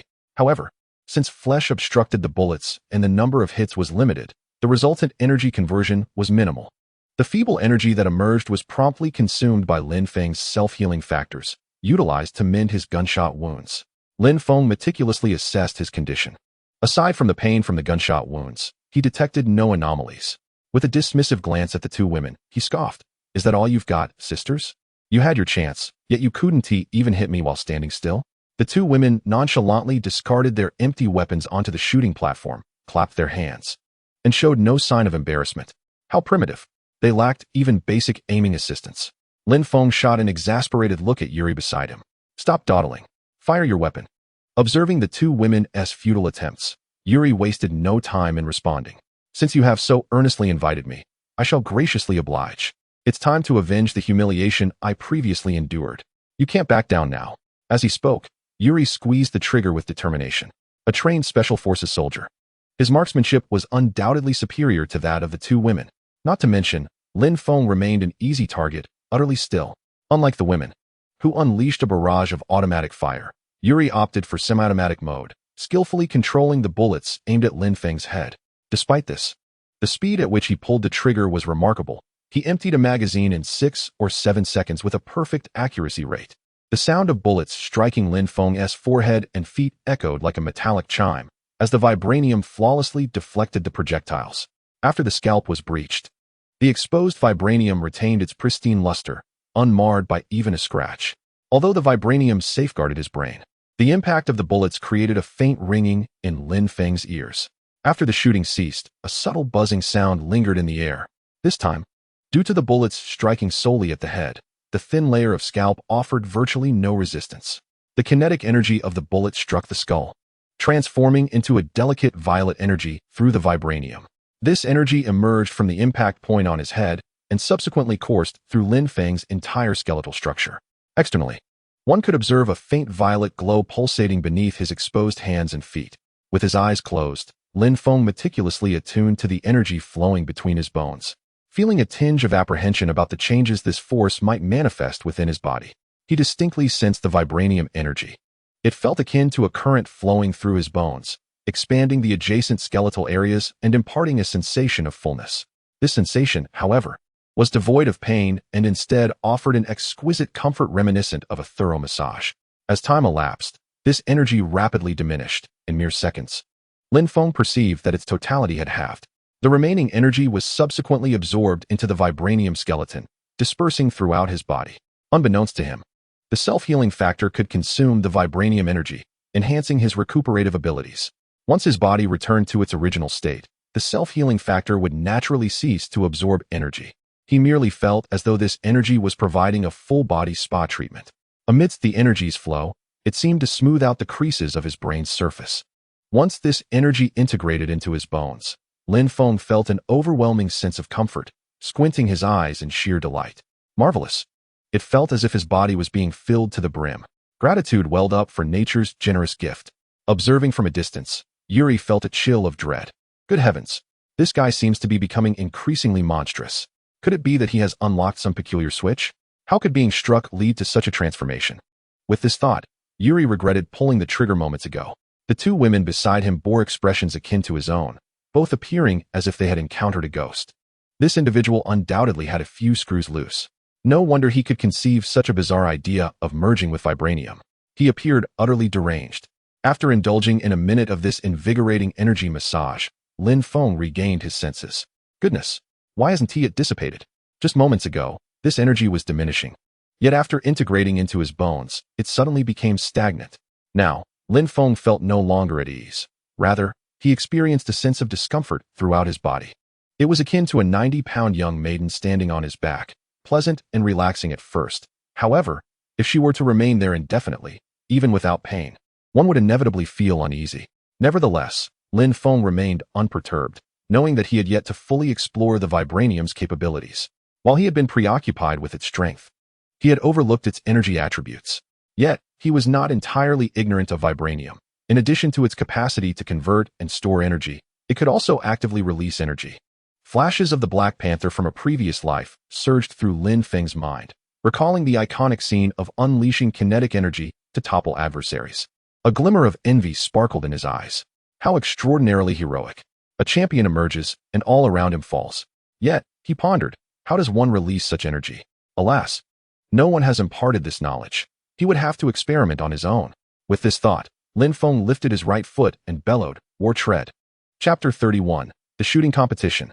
As his foot struck the ground, Lin Feng felt an unusual sensation of comfort swiftly dissipating, while ripples of energy resonated beneath him. In less than a second, the energy waned, and the peculiar feeling within him vanished entirely. The eruption of energy was minimal, spanning merely around a meter, and its intensity was rather feeble. Lin Feng estimated it could hardly even topple a regular person. Nevertheless, this did not diminish the excitement glimmering in Lin Feng's eyes. He could harness this energy himself. Moreover, he experienced no discomfort while doing so. In that fleeting moment of energy release, Lin Feng fancied he had opened the meridians of his body, as if he had acquired inner strength. Initially, he had only aspired to emulate Wolverine's resilience against damage. Never did he expect such delightful surprises. Was this not akin to Wolverine's adamantium? Although its potency was somewhat lacking, it was still acceptable. After all, it was merely a single magazine's worth of ammunition. Moreover, he had inexplicably lost a portion of energy at the outset. If he were to be bombarded by Hydra again, what would the energy's intensity be then? With this thought, Lin Feng's heart stirred. He swiftly dashed to the shooting platform, retrieving over 100 fully loaded magazines from the system space. This represented the entirety of his ammunition supply. Of course, he still had plenty of boxed bullets. Lin Feng's gaze burned brightly as he looked at Yuri. All in, Yuri. Yuri paused momentarily, then a spark of excitement flickered in his eyes. This might not be prudent. Given our relationship, I truly hesitate to take action against you. You must have noticed that I had devoted considerable time to mental preparation just now. Though he spoke thus, Yuri's hands moved with remarkable speed. Swiftly removing the empty magazine from his gun, and replacing it with a new one. Come on, let us make this count. Let us hit the target today. Lin Feng waved his hand dismissively. Yuri's excitement was palpable. He had barely fired a single magazine. As for missing the target, who did he think he was dealing with? He was a special forces soldier. Missing a stationary target? Rest assured, he would fill the target to the brim. Yuri thumped his chest with pride. The two black women nearby, upon witnessing the plethora of magazines at the shooting platform, also felt a surge of eagerness. The rate of fire of the submachine gun was astonishing. In merely 3 to 4 seconds, an entire magazine was expended, leaving the two women craving for more. They were astonished that Lin Feng could produce such an abundance of ammunition. However, recalling Lin Feng's earlier mockery, they hesitated to extend their hands for more. Instead, they gazed at him with eager eyes, which made Lin Feng feel quite uncomfortable. He quickly retrieved several boxes of loose bullets from his system space and tossed them onto the table before them. Load them yourselves. You two are too inexperienced. Don't waste my magazines. The two women, undeterred, eagerly grabbed the bullets and began to load the magazines. The inhabitants of Wakanda were not unfamiliar with firearms. They simply chose not to engage with them. Not only could they load bullets, but they could also disassemble and reassemble entire weapons with ease. Once Lin Feng had organized everything, he returned to the center of the shooting range, sitting down on the ground and raising his right fist high. The inaugural shooting competition of Wakanda begins now. As Lin Feng's voice echoed, Yuri's submachine gun unleashed a barrage of fire. The excitement on Yuri's face was palpable, clearly. Lin Feng's role as a human target was exhilarating for him. Meanwhile, the two women, having finished loading their magazines, began firing at Lin Feng as well. After a few attempts at semi-automatic firing, they swiftly reverted to full auto mode. Why attempt precise shooting when spraying bullets is so much more exhilarating? After emptying 2 magazines, they eagerly reached for more ammunition from the pile in front of Yuri. Whoever wants to load bullets can do so. We're done. After laboriously loading for what felt like an eternity, they watched as their efforts were expended in mere seconds. The shooting range transformed into a lively spectacle, reminiscent of a festive celebration, with joyous smiles adorning everyone's faces, except for Lin Feng. At that moment, he had little thought for the two women pilfering Yuri's magazines. The searing pain etched a grimace upon his face, and his loosely fitted robe had been shredded to tatters. Fortunately, the pain in his scalp, protected by the resilient vibranium beneath, was bearable. He had grown accustomed to the ringing sounds, akin to the clanging of metal, similar to the blacksmiths who tirelessly hammered away all day. The two women, having emptied their magazines, had clearly grasped the technique, significantly improving their accuracy. Although they couldn't achieve the precision of Yuri, who hit his target with every shot, Lin Feng was now receiving at least a dozen hits from their gunfire. These bullets were the primary source of his pain. Gritting his teeth, he felt the spray of blood with each impact, the swelling and agony intertwining within him, while his mind raged in frustration. Damn it, Lin Feng, you're truly reckless. I've never endured this much gunfire, even when escaping from Hydra.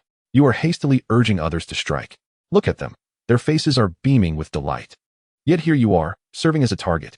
Truly, you are an absolute embodiment of a punching bag. Although internally cursing, Lin Feng remained motionless, sensing that he had yet to reach his limits.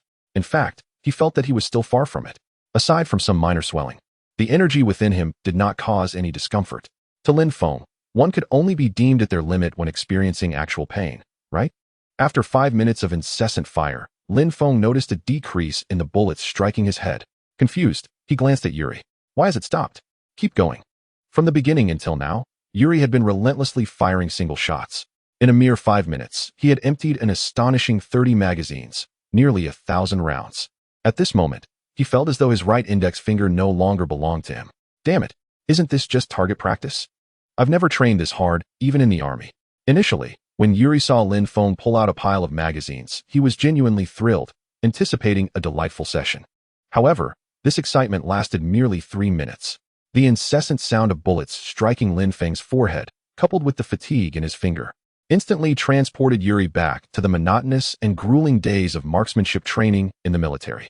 What is the difference between this and shooting at a steel target? In the army, after finishing a magazine, one could at least catch a breather. Lin Feng's demeanor clearly indicated his intention to exhaust all 100 magazines in one go. In response to Lin Feng's inquiry, a hint of embarrassment flickered across Yuri's face. He concealed his trembling right hand beneath the shooting platform and cleared his throat. Ahem, the barrel has overheated. I let it rest for a moment. Upon noticing the unnatural expression on Yuri's face, Lin Feng realized that this fellow was clearly struggling. He couldn't help but display a look of disdain. If you can, then do it. If you can't, then admit it. What does taking a break even mean? You can't even last 5 minutes. You're worse than those 2 women. Yuri retorted, damn it. They're just randomly spraying bullets while I'm meticulously firing single shots. That's not the same. The 2 black women, at that moment, paid no heed to Lin Feng and Yuri, seemingly engrossed in their own excitement. They continued to enthusiastically fire another magazine before swapping it out again. Suddenly, Lin Feng noticed that the wounds from the gunshots on his body were healing at an unusually rapid pace. Moments ago, he was grimacing in pain, eyes shut tight. But upon opening them now, he immediately perceived a striking difference. The gunshot wounds that would typically take over 10 seconds to heal were now mending in a mere 3 to 4 seconds. The recovery speed had increased 5-fold. Reflecting on the inexplicably vanished energy earlier, Lin Feng felt a surge of realization. Hastily, he called to the 2 engrossed black women to stop. After waiting for over 10 seconds and confirming that all his wounds had healed, Lin Feng drew a dagger and inflicted a deep cut on his arm. Immediately, he felt the energy within him rapidly deplete, yet the wound on his arm healed within a mere 3 to 4 seconds. Chapter 32. Test completed. The extraordinary speed of the wound's recovery, coinciding with the vanishing vibranium energy within him, led Lin Feng to surmise that the energy that had dissipated was indeed utilized to amplify his self-healing factors. However, to ensure accuracy, Lin Feng resolved to release all the energy before attempting again. This time, he refrained from using the war tread technique and opted instead to experiment with a ranged attack. Amidst the bewildered gazes of Yuri and the 2 black women, Lin Feng muttered incantations while continuously altering his gestures at the center of the shooting range. Yet, despite his efforts, the energy within him remained utterly unresponsive. After toiling for over 10 minutes, Lin Feng ultimately slammed his fist down onto the floor. With a thunderous crash, a shockwave, even more potent than before, radiated outward from Lin Feng's position. The vibranium flooring glimmered with a faint purple light under the immense force, and the shooting platform, located over 10 meters away, along with Yuri and the others, was directly overturned by the shockwave.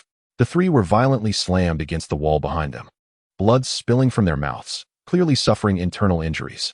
Lin Feng, however, remained oblivious to the chaos he had caused. His focus was entirely on his right hand. Observing the successful release of energy from his hand, Lin Feng sighed inwardly, realizing he was still confined to close combat. Through this series of attempts, he had begun to grasp the nature of vibranium energy. It was not uncontrollable. He could now initially command the energy within him, directing it to gather in his limbs. Yet, to unleash it, he needed to make physical contact with the target. Once released, the energy would be beyond his control. He had not intended to deplete all his energy in one go. Rather, as his fist struck the ground, the energy surged out along with the impact. In simplistic terms, this energy functioned akin to an alligator's rage meter, enhancing Lin Feng's attacks.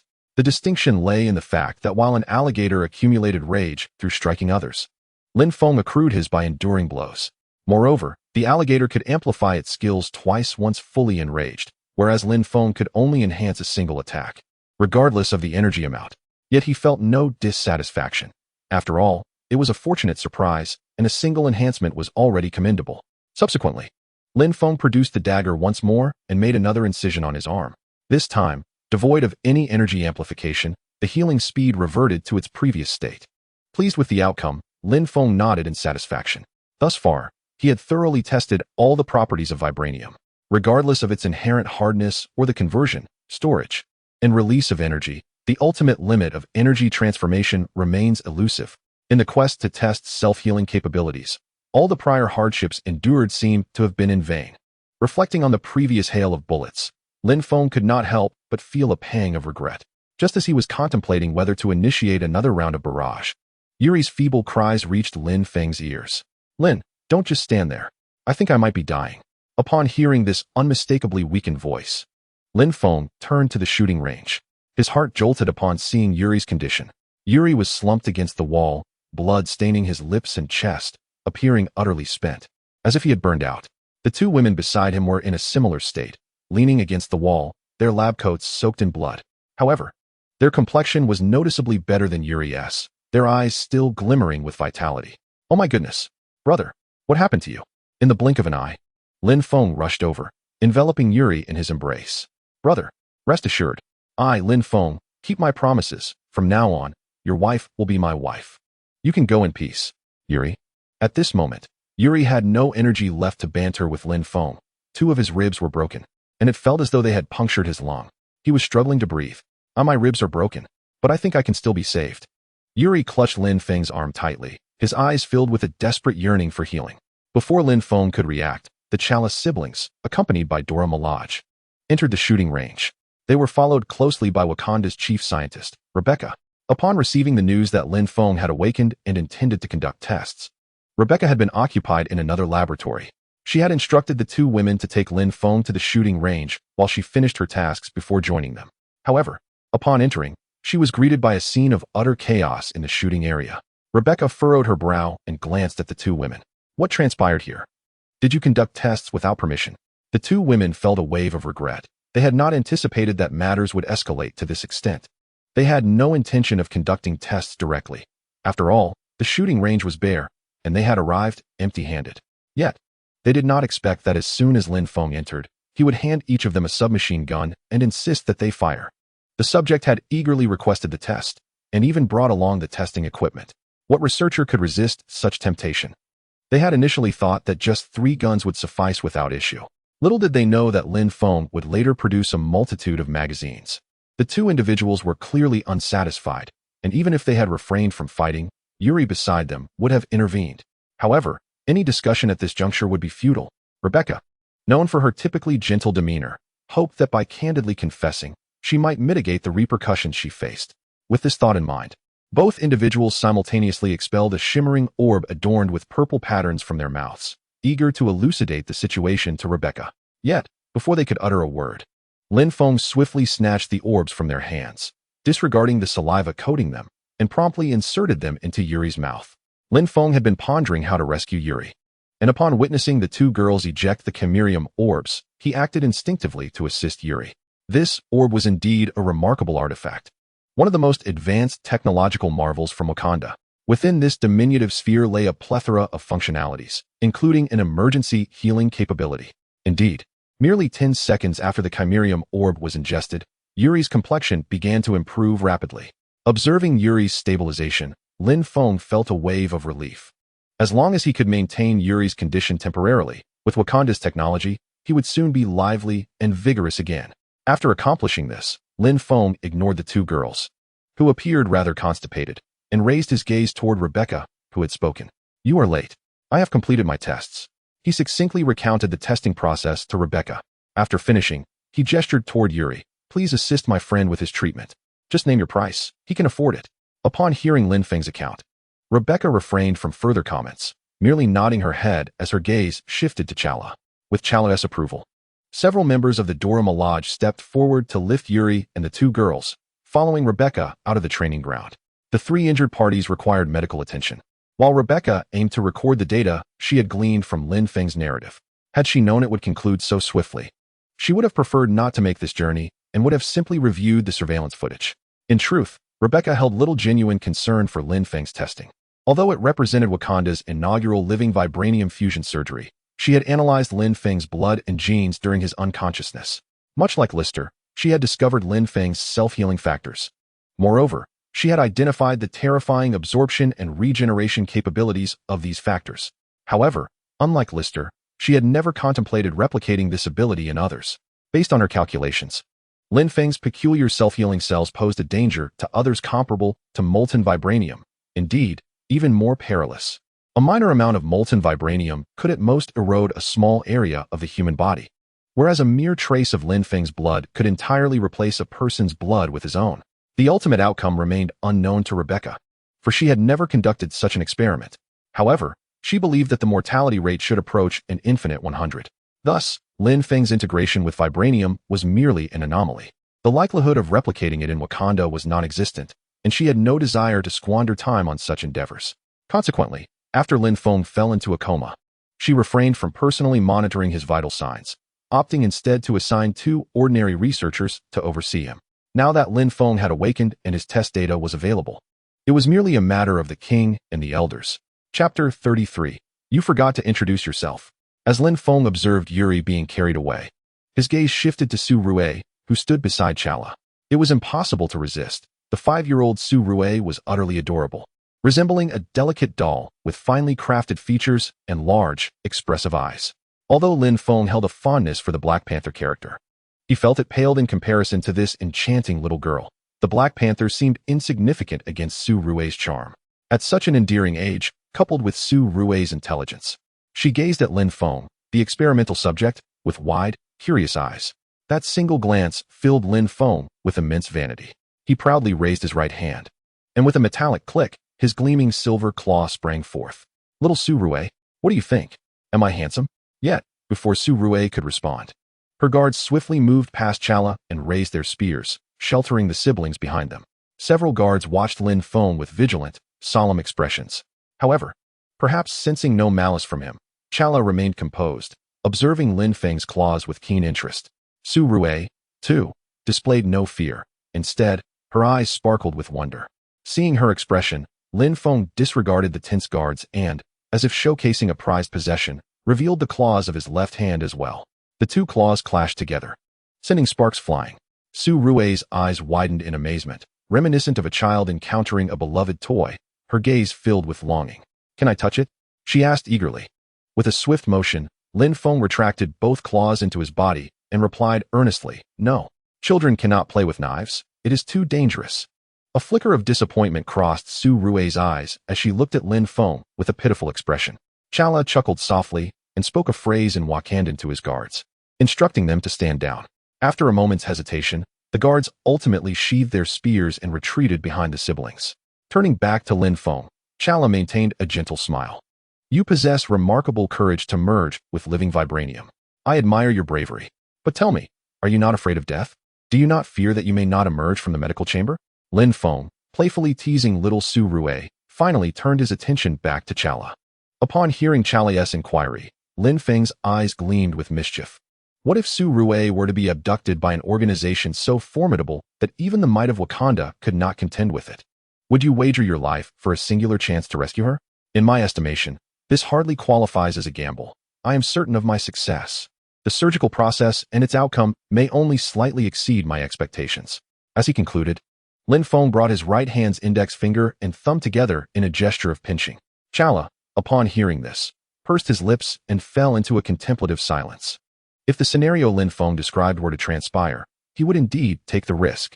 Observing Chala's expression, Lin Feng smirked and sauntered out of the shooting range. His objective in Wakanda had been accomplished, and it was now time to return and confront Hydra single-handedly. However, with Yuri presently injured, Lin Feng could not abandon him. Given Wakanda's advanced technology, it was likely that Yuri would recover by the following day. Lin Feng intended to return to his quarters to freshen up and rest, awaiting Yuri's healing in order to swiftly return to Sokovia. He was not surprised by Chala's reaction, let alone his sister Su Rue, during the invasion of Earth by Thanos. He had unhesitatingly agreed to aid Chala's team, which had opposed him, by bringing the severely wounded Vision to Wakanda. Without the presence of the stones, had he refused, Wakanda would not have faced the onslaught of Thanos' army. Yet, when Thanos snapped his fingers, regardless of Wakanda's involvement, half of all life would have been turned to dust. At the very least, Wakanda's losses would not have been as catastrophic. Reflecting on the image of Black Panther disintegrating into ash, a sudden inspiration struck Lin Feng. Surely, Black Panther must be considered a pivotal figure? With this thought, he hastily recalled the information regarding Black Panther from the film. Ultimately, he discerned that only two events could be deemed capable of altering Chala's destiny. One was his ascension to the mantle of Black Panther. Whether this occurred sooner or later would certainly be a matter of fate. The other was ensuring he survived past the year 2024. Following the climactic battle against Thanos in 2023, the narrative of Black Panther 2 in 2025 revealed that Chala had already succumbed to death for a year. It seemed that the aftermath of the endgame had left him gravely wounded, exacerbating the side effects of the heart-shaped herb, leading to his demise either at the end of 2023 or in the first half of 2024. Both of these pivotal events that could alter Chala's fate could be addressed through a singular remedy: the mutated heart-shaped herb. The growth cycle of the mutated heart-shaped herb is merely 30 days, as long as Chala consumes it. Regardless of whether his early assumption of the Black Panther mantle alters his destiny, he would at least be spared from dying due to the herb's side effects. However, the heart-shaped herb is reserved solely for the king, and the former king did not abdicate until he was tragically killed in 2016. It was only after the death of the former king that Chala ascended to the throne and became the Black Panther. Uncertain about the fate of this mutated heart-shaped grass, whether it would be consumed by the old king or passed on to his son, Lin Feng returned to his chamber, briefly refreshed himself, and donned a simple robe before hastily making his way back to the palace. While awaiting Yuri's recovery, Lin Feng intended to gauge the king's sentiments. If possible, he ardently wished for Chala to consume this mutated heart-shaped grass, thereby altering the grim fate that awaited him due to its side effects. Upon arriving at the palace, Lin Feng, under the guidance of Okoye, entered the same council chamber as before. As anticipated, the king and the elders were already present, waiting. This time, however, the gazes directed at Lin Feng were not filled with mere curiosity. Rather, they were awash with astonishment. Just 3 days prior, they had witnessed Lin Feng's vital signs stabilize, yet at that moment, he had been in a coma, and his awakening remained uncertain. To their surprise, in such a brief span, Lin Feng now appeared vibrant and full of life. The previously aloof elders now wore expressions of bitterness, their disdain palpable. Sitting at the head of the table, Chaka smiled upon Lin Feng's entrance and remarked, "I was just about to send someone to find you. Yet here you are? By the way, it seems you neglected to introduce yourself." Indeed, Lin Feng had overlooked that detail, though the assembled company showed little interest in inquiring further, having doubted the success of his surgery and deemed him likely to perish within the medical chamber. Learning the name of a man presumed dead held little significance. Although Chaka initially entertained thoughts of exploiting Lin Feng, upon hearing his intentions, he dismissed such notions, refraining from asking for his name. However, the circumstances had changed. Lin Feng's surgery had triumphed, and the vibranium had integrated flawlessly with his being. Chaka found himself intrigued to learn more about Lin Feng, contemplating whether he might assist Chala in opening Wakanda to the world. The other elders, too, regarded Lin Feng with curiosity, eager to discern the identity of the man who could withstand the heat of vibranium. Chapter 34. I am an honest man. Have I not introduced myself? Lin Feng lowered his head, murmuring in confusion. After a moment, he raised his gaze, cleared his throat, and declared, "My name is Lin Feng. You may also refer to me as Deadpool, Wolverine, or the like. Of course, a name is merely a moniker. It holds little importance." Chaka and the elders responded, "If it is unimportant, why then do you elaborate so?" "Very well, Lin. You have truly opened my eyes. A vibranium integration surgery is something even the once-renowned Captain Steve Rogers could not achieve. However, your reputation appears to pale in comparison to his. I have never encountered your name at the United Nations." Chaka maintained a smiling demeanor, ostensibly praising, yet subtly probing. Initially, I believed Lin Feng to be merely an ordinary individual, wildly obsessed with Wakanda, lacking any profound understanding. To my astonishment, Lin Feng has proven himself impervious to the searing vibranium. His physical prowess has surpassed even that of the famed Captain America. He may even be stronger than my younger self, who wielded the power of the Black Panther. The physical capabilities of Captain America and my own Black Panther strength were not innate gifts. Thus, Chaka harbored some doubts about whether Lin Feng was affiliated with any organization. He was reluctant to entangle Wakanda with external entities or nations, even if Wakanda were to eventually open its doors and engage with the international community. It should do so from a position of neutrality. Upon hearing Chaka mention the captain, Lin Feng felt a twinge of disdain. After all, he was merely a serum soldier, a hypocrite, espousing righteousness solely from his own perspective. If one were to inquire about Lin Feng's most detested figure within the Avengers, it would undoubtedly be Steve Rogers. The heroes of the Avengers are merely mortals bestowed with extraordinary abilities. Each hero is prone to error, yet acknowledges their imperfections. Even Thor, the god of thunder, has openly admitted to his failures. Only Steve maintains an unwavering belief in his absolute righteousness. His creed is to do solely what he deems correct. With a casual shrug, Lin Feng nonchalantly remarked, "I am but a refugee from the Sokovia slums.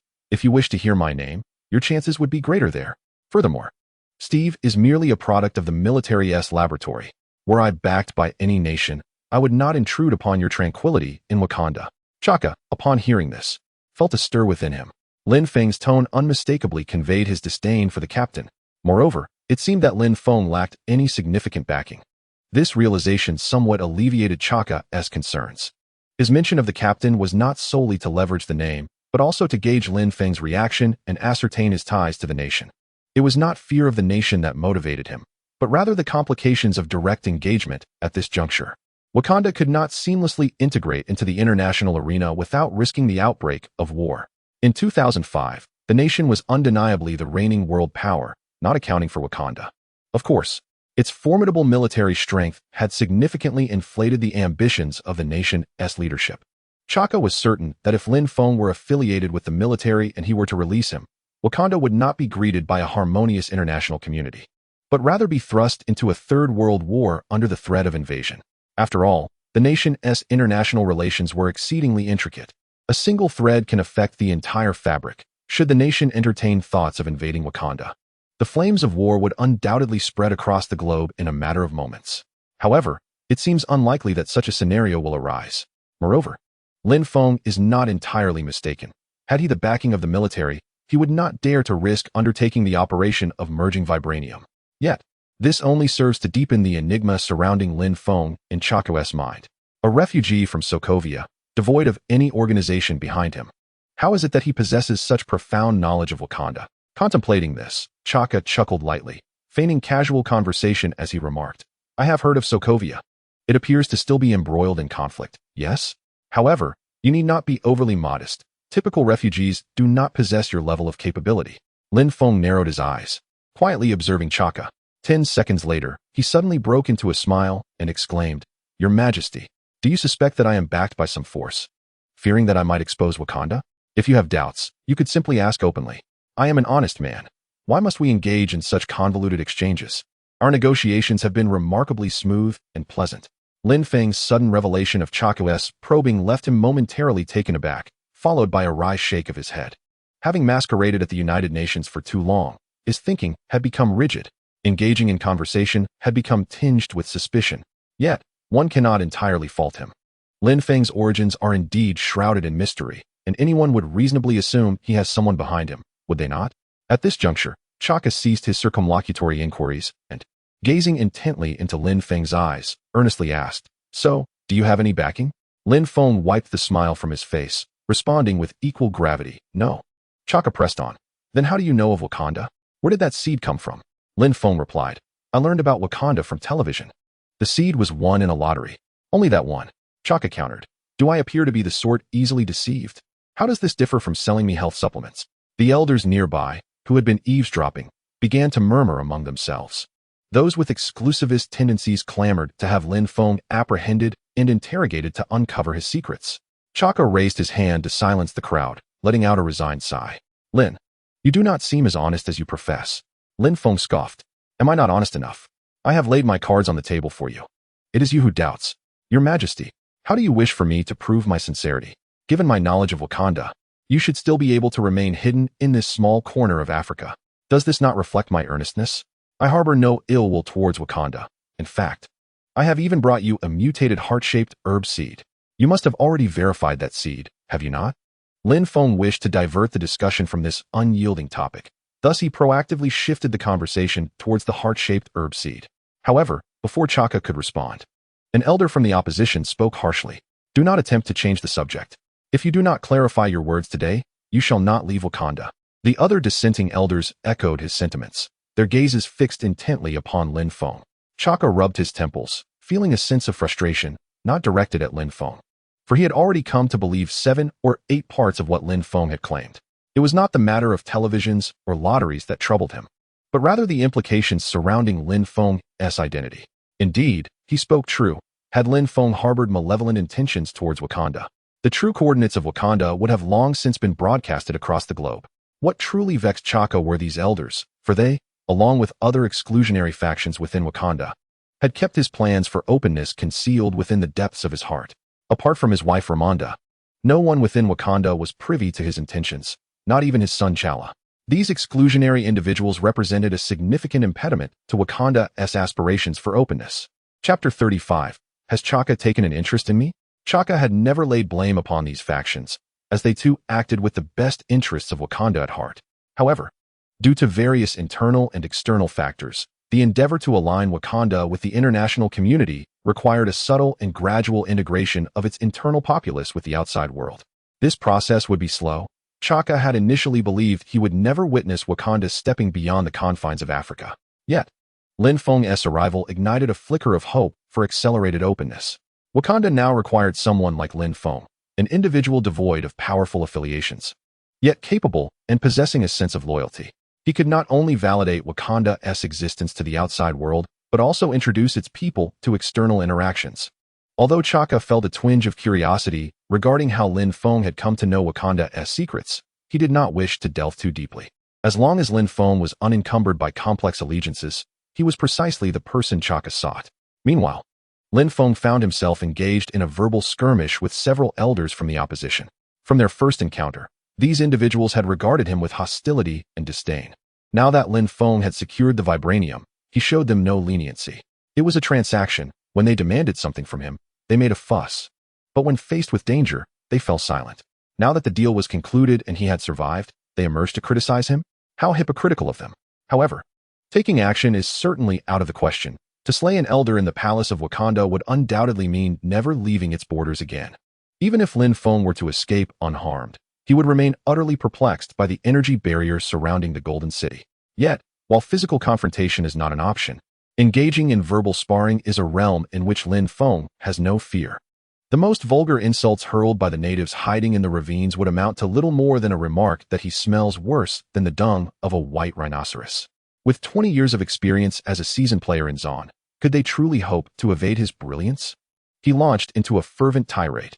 Although the more moderate elders did not speak, Lin Feng and his companions transformed the council chamber into a cacophonous marketplace, vibrant and bustling.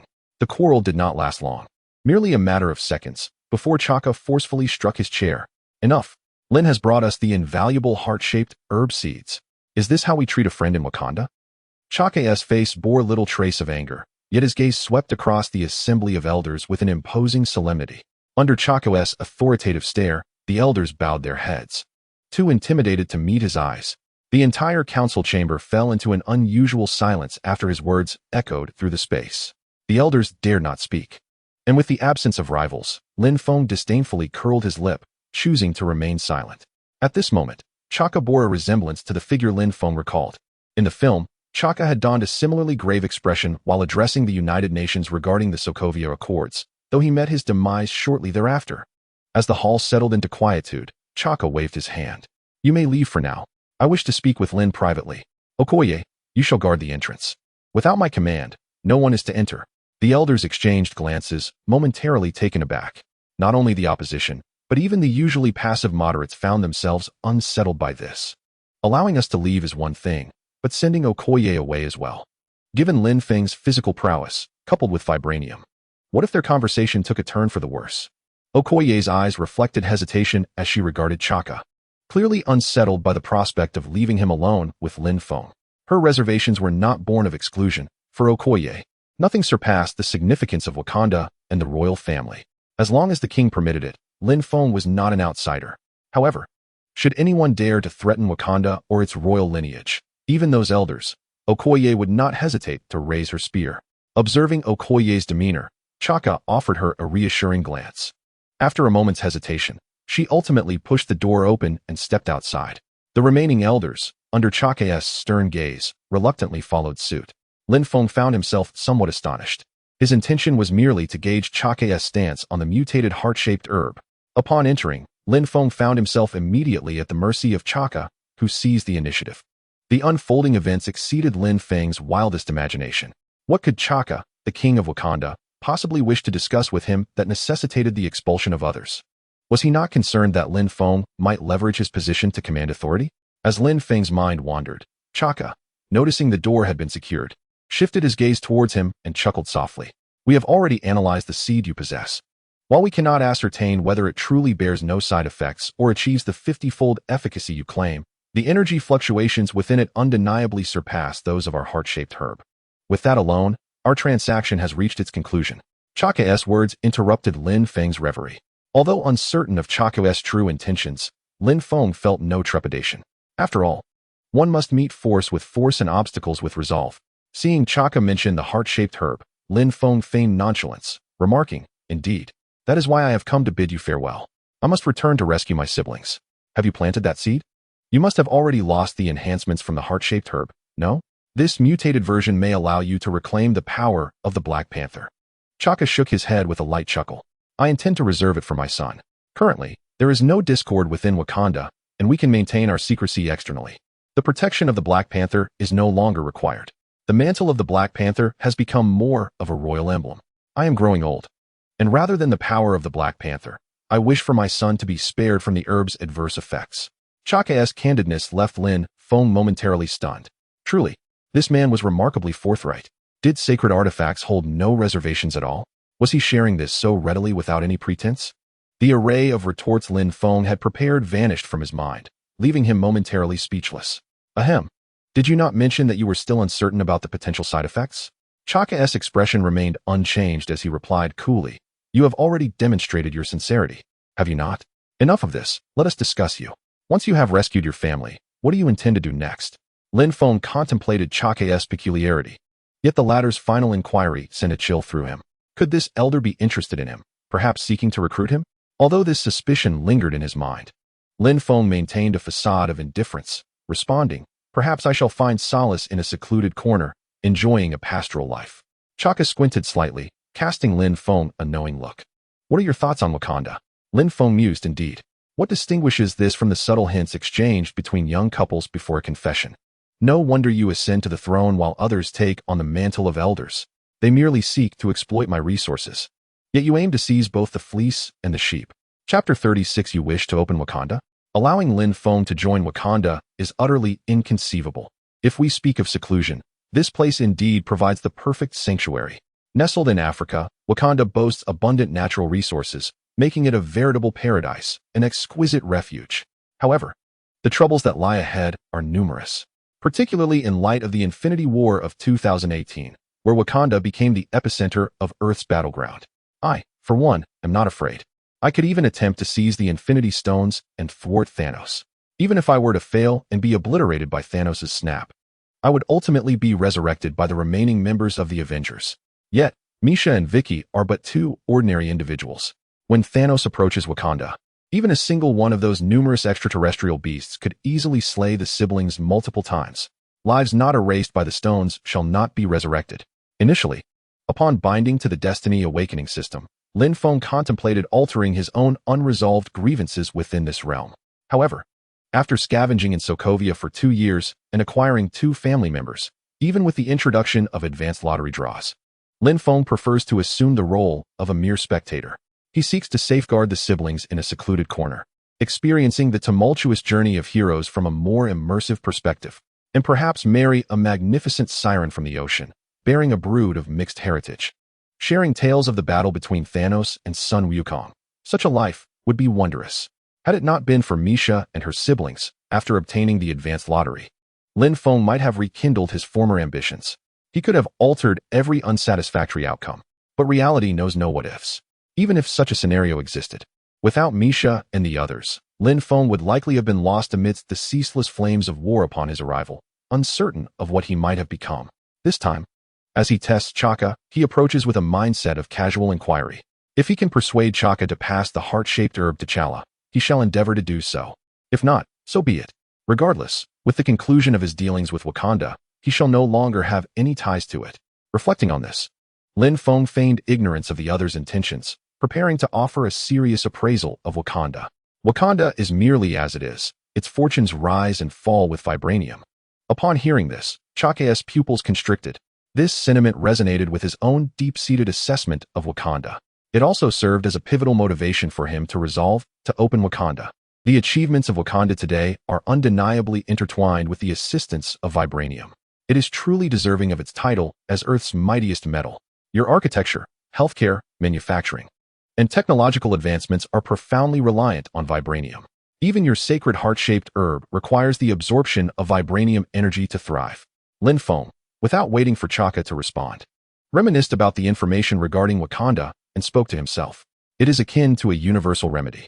Any technological quandary you encounter can be effortlessly resolved with the infusion of vibranium. Yet, this very dependency confines Wakanda. The limitations of vibranium dictate the boundaries of Wakanda's technological prowess. While the external scientific foundation rests upon physics and mathematics, yours is anchored in vibranium. In the absence of vibranium, your research capabilities might even pale in comparison to those of Sokovia during wartime. At this juncture, Lin Feng's voice faltered. He had never earnestly contemplated the connection between vibranium and Wakanda, having merely perceived it as a technologically advanced hidden powerhouse while watching films. However, upon meticulous reflection, he found increasing discrepancies. In the 1940s, when the outside world was still utilizing gunpowder weapons to wage global conflicts, Wakanda had already possessed advanced energy weaponry and the ability to conceal itself through holographic projection. Now, many years later, the external world's technology has progressed rapidly. Stark Industries has even developed a large-scale industrial cold fusion reactor, continuously generating profits for Tony. When it comes to energy conversion and hardness, vibranium excels beyond compare. Yet, in terms of energy output, nuclear fusion far surpasses vibranium. However, during the same period, Wakanda's technological advancements appear stagnant. The most significant improvement has merely been a slight upgrade in the power of energy weapons, enhancing their strength. All of this has occurred within the existing technological framework, with no genuine breakthroughs in cutting-edge technology. Moreover, considering Wakanda's entry into the United Nations and Chako's demeanor towards Lin Feng, an outsider, it seems illogical. If Wakanda genuinely sought to remain hidden, it could simply continue to exist under the protective shroud of holographic projection. Without the need to fabricate a fate of Wakanda to join the United Nations, especially under the guise of an impoverished nation that wields no influence within the organization. Such actions lack meaning and only serve to heighten the risk of exposure. Unless upon this thought, Lin Feng gazed incredulously at Chaka, realizing the implication of his contemplation. Do you intend to open Wakanda? Noticing Lin Feng's pause and deepened thought, Chaka recognized that Lin Feng had likely discerned his intentions. Simultaneously, Lin Feng's insights evoked Chaka's admiration for his understanding of Wakanda.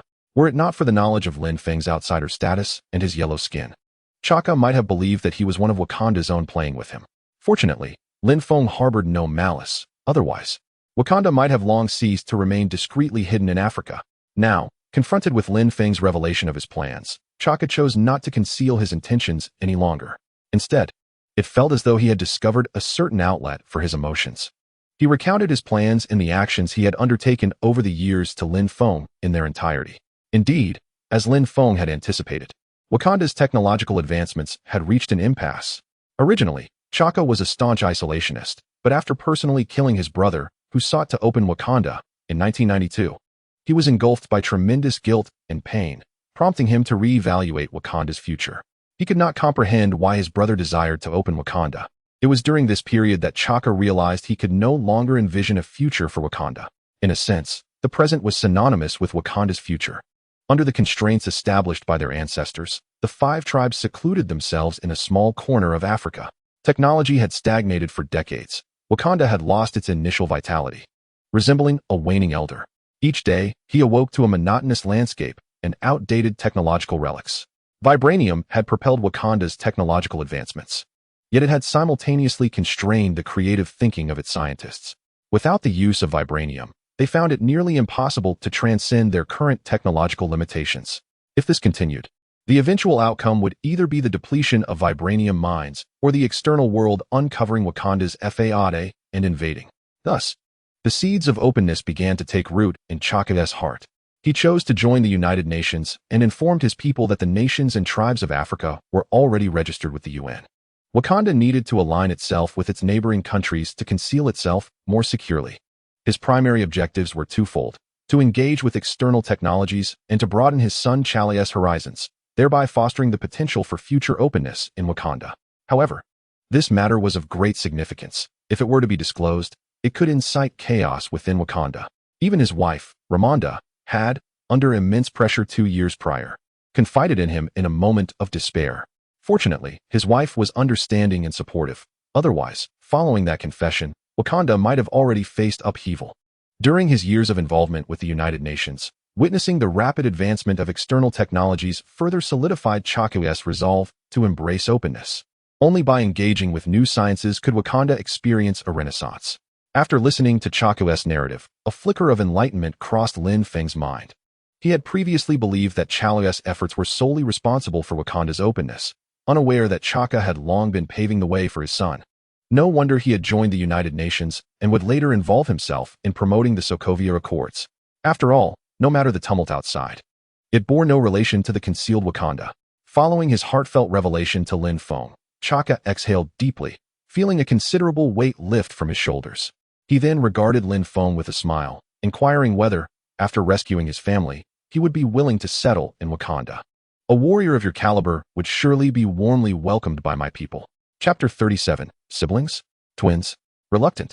Lin Feng had never intended to remain in Wakanda, and after hearing Chako's words, he promptly rejected the notion without a second thought. Good heavens, why are you so cordial with me? I came here to negotiate. And you wish to embroil me in a revolution? Lin Feng, with a mere flicker of intuition, understood that Chaka was keen on positioning him as the catfish among the sardines of Wakanda. What nonsense is this about welcoming me as a tribesman? Once I arrive, he would likely covertly instigate the xenophobic tribesmen to target me, and then he would publicly advocate for tolerance, hoping that over time, the people would grow accustomed to my presence as an outsider. This is a task for those who wish to take it on. I certainly do not. Besides, there are countless complications to consider. What if Misha and the others were harmed by some radical factions? Yet, upon hearing Lin Feng's unequivocal refusal, Chaka did not display any disappointment, maintaining his genial smile. Very well. If you change your mind, Wakanda will always welcome you. When do you plan to depart? Lin Feng regarded Chaka with a look of skepticism. This old fellow has been smiling since our first meeting. Now that the matter has been clarified, it is evident he seeks to manipulate me. Yet, even after my rejection, he still wears that expression. The more Lin Feng scrutinized that smile, the more uneasy he felt. It seemed as if the man had something up his sleeve. With that thought, Lin Feng rolled his eyes and replied curtly, tomorrow, my friend will be ready to leave. Chaka remained unfazed, chuckling. Very well. When you depart, I shall have Okoye escort you to the border. Lin Feng merely scoffed, no longer wishing to engage in conversation. Farewell. Oh no, never again. As he spoke, Lin Feng turned and strode towards the exit of the council chamber, casting Chaka a dismissive glance over his shoulder. Chaka reclined in his chair, making no move, quietly observing Lin Feng as he exited the chamber, an enigmatic expression on his face. Stepping out of the palace doors, Lin Feng reflected on Chako's words while meandering along the path back to his quarters. He had intended to ascertain the fate of the heart-shaped herb seeds, yet he had stumbled upon such a monumental revelation. The staunch isolationist Chaka was conspiring to open Wakanda? Nonetheless, Lin Feng regarded Chako's statements as mere amusement, a means to enrich his understanding of the cosmos. The prospect of involving Lin Feng in this endeavor was utterly implausible. His sole focus now was to return and find Misha and Vicky. Then, he would deal with that old lecher, Lister, and give Strack a proper adjustment. As for this journey to Wakanda, Lin Feng felt utterly satisfied. Originally, I intended merely to transform myself, aspiring to become a man of unwavering resolve akin to Wolverine. However, I was utterly astonished by the efficacy of vibranium. It surpassed even Wolverine's adamantium. Moreover, I had the fortune of indulging in the royal delicacies of Wakanda. It was a dual bounty, indeed. Although I lost a mutated heart-shaped herb seed, such a loss pales in comparison.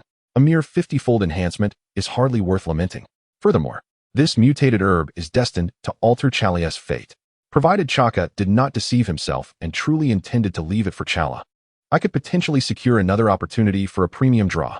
When one does the math, this is akin to acquiring an entire vibranium body for free. At that moment, a thought struck Lin Feng. Was it not true that he had also received a premium draw prior to his unconsciousness? After his fainting, Lin Feng relived 2 years in Sokovia within his dreams, and upon awakening, a series of trivial matters had distracted him, causing him to forget this incident. After all, the system had only just spoken when Lin Feng succumbed to unconsciousness. With this in mind, Lin Feng hastily accessed the system interface. Destiny Lottery System. Altering or terminating another's fate grants lottery opportunities. Host. Lin Feng. Current remaining ordinary lottery opportunities. 183. Current remaining premium lottery opportunities. 1. Items possessed. Ant-Man's Quantum Cookies. Hulk Shorts. Super Sensory Experience Card. A grenade from Hammer Industries' ex-wife. Upon seeing the 3-digit figure following the ordinary lottery, Lin Feng exclaimed in astonishment. No wonder the adage about the golden belt of violence. I toiled exhaustively in Sokovia for 2 years and only managed to draw a little over 200 times. Ever since I had drawn once on Hydra's experimental table, I had not drawn again after escaping.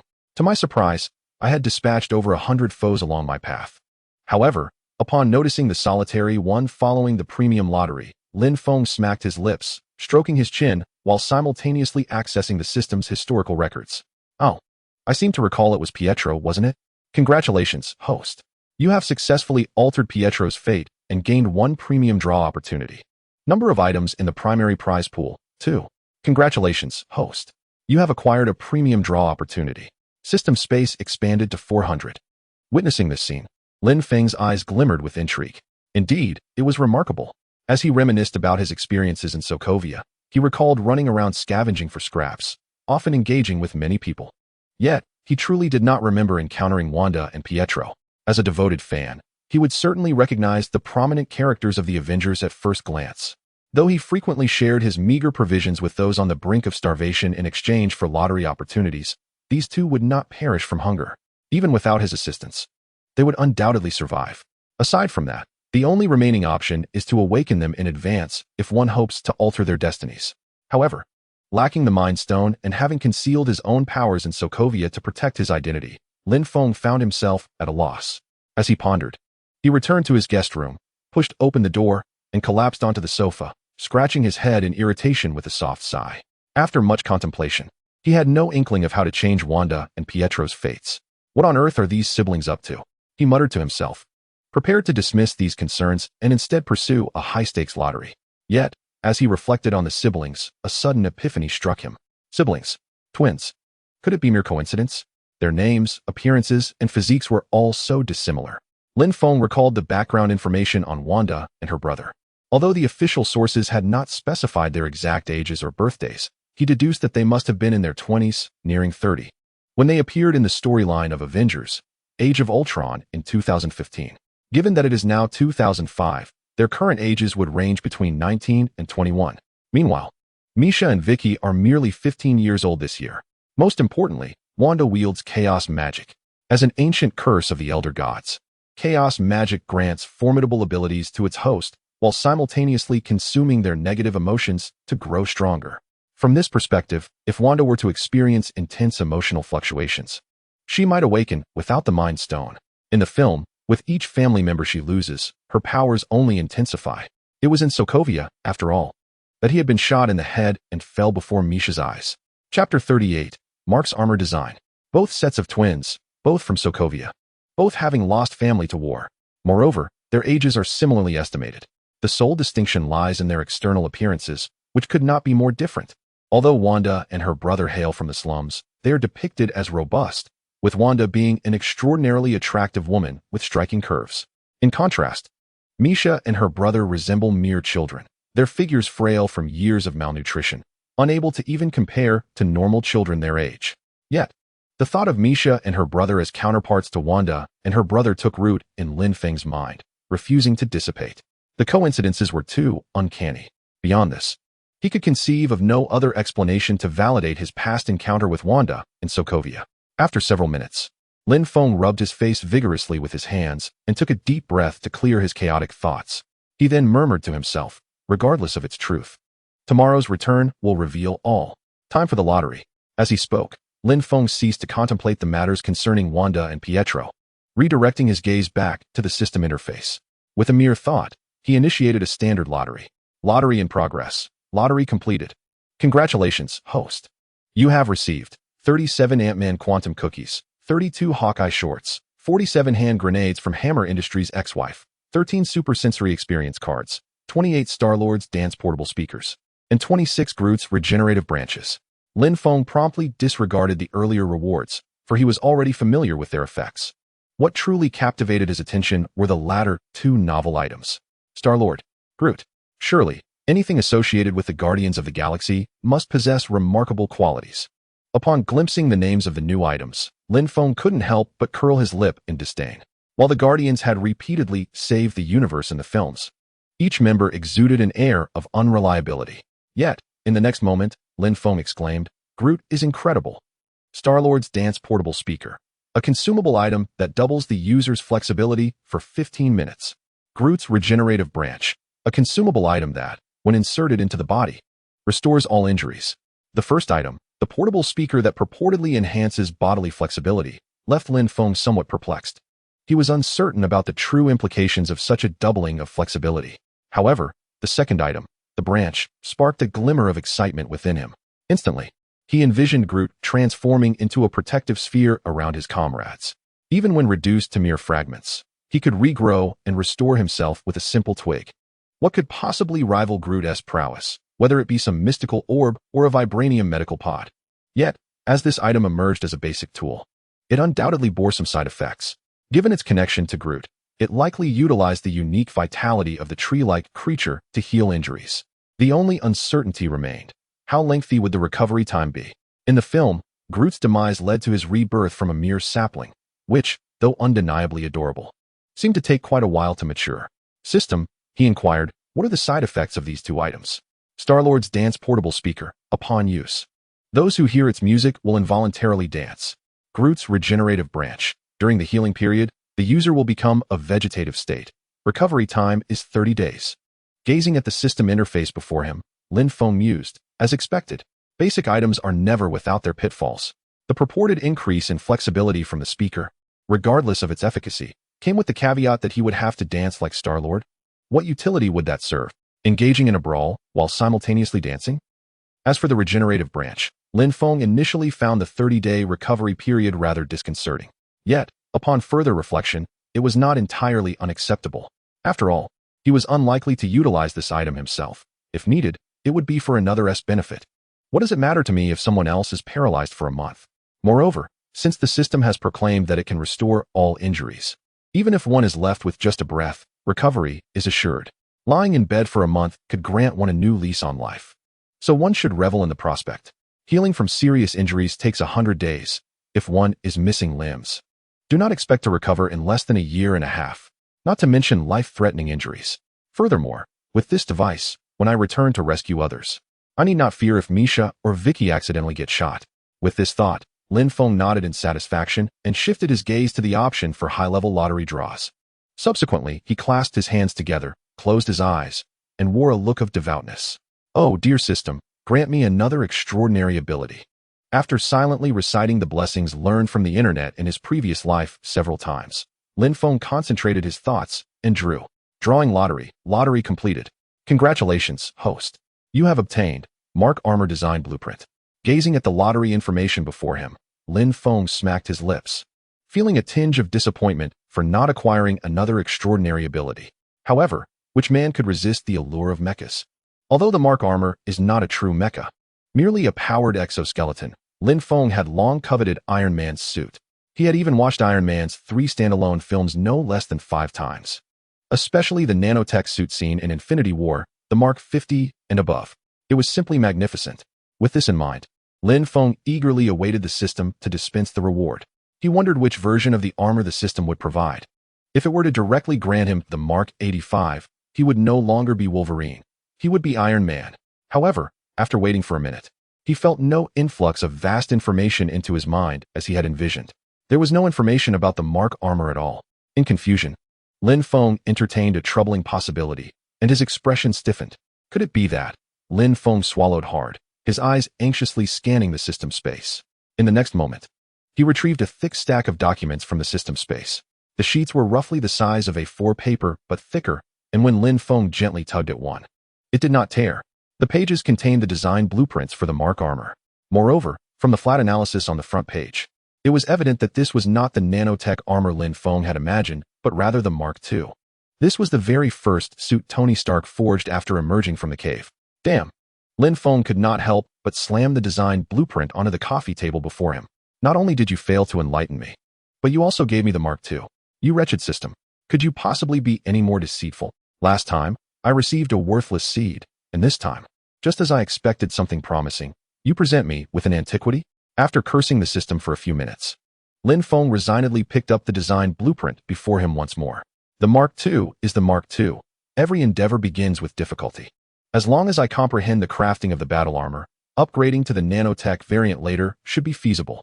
With this thought, Lin Feng sighed deeply and opened the thick design manuscript in his hands. It is no wonder this document is substantial. From the core arc reactor to the artificial intelligence, down to the smallest screw, it encompasses a complete production process and parameters. For those with discerning eyes, this is no longer merely a blueprint. It is a flawless work of art. Yet for Lin Feng, the specialized terminology and unit symbols felt like cryptic script, leaving him dizzy. Imagining himself donning the Mark Armor and soaring through the skies, A fierce glint flickered in Lin Feng's eyes as he gritted his teeth. Damn it, I will do this. The college entrance examination mode is activated. Chapter 39. Preparing for the return journey. The following morning, at 6 a.m., Lin Feng rose early. The trip to Wakanda had been a resounding success, and he was already eager to return. If it weren't for waiting for Yuri, Lin Feng would have already stormed into the Hydra base. As for the design blueprint from yesterday afternoon, Lin Feng had studied it with utmost seriousness. He truly wished to master battle armor fabrication, aspiring to create his own nanotech armor in the future. However, the primary artificial intelligence was nothing but lines of code. It was evidently the underlying code for the AI, no need to learn it. The principles and production processes of the reactor were incomprehensible. He decided to tackle those later. Then, the weapon systems, sensors, and radar systems. Time and again he flipped through the blueprints, only to surrender repeatedly. From just past 5 p.m. until 10 p.m., he toiled away. It wasn't until he reached the production process of the screws and the corresponding alloy steel material formula that he thought, hey, this isn't so bad, is it? At least he could understand it. After perusing for over 10 minutes, Lin Feng felt he had accomplished his daily learning objectives, and his mind was beginning to itch, as if it were about to sprout tumors. Thus, he decisively concluded his study session, stored the design in the system space, and went to sleep. At that moment, Lin Feng, now awake, had tidied himself and exited his guest room, heading toward the Academy of Sciences. No one had informed him of Yuri's condition. But Yuri had been sent for treatment yesterday at noon, and it had already been over 10 hours. Given Wakanda's technological prowess, a few fractured ribs should have been manageable in that time frame, right? After all, in the film, the true Wakandan diplomat Everett Ross, faced with a severed spine and paralysis, had his spinal bones and nerves repaired overnight.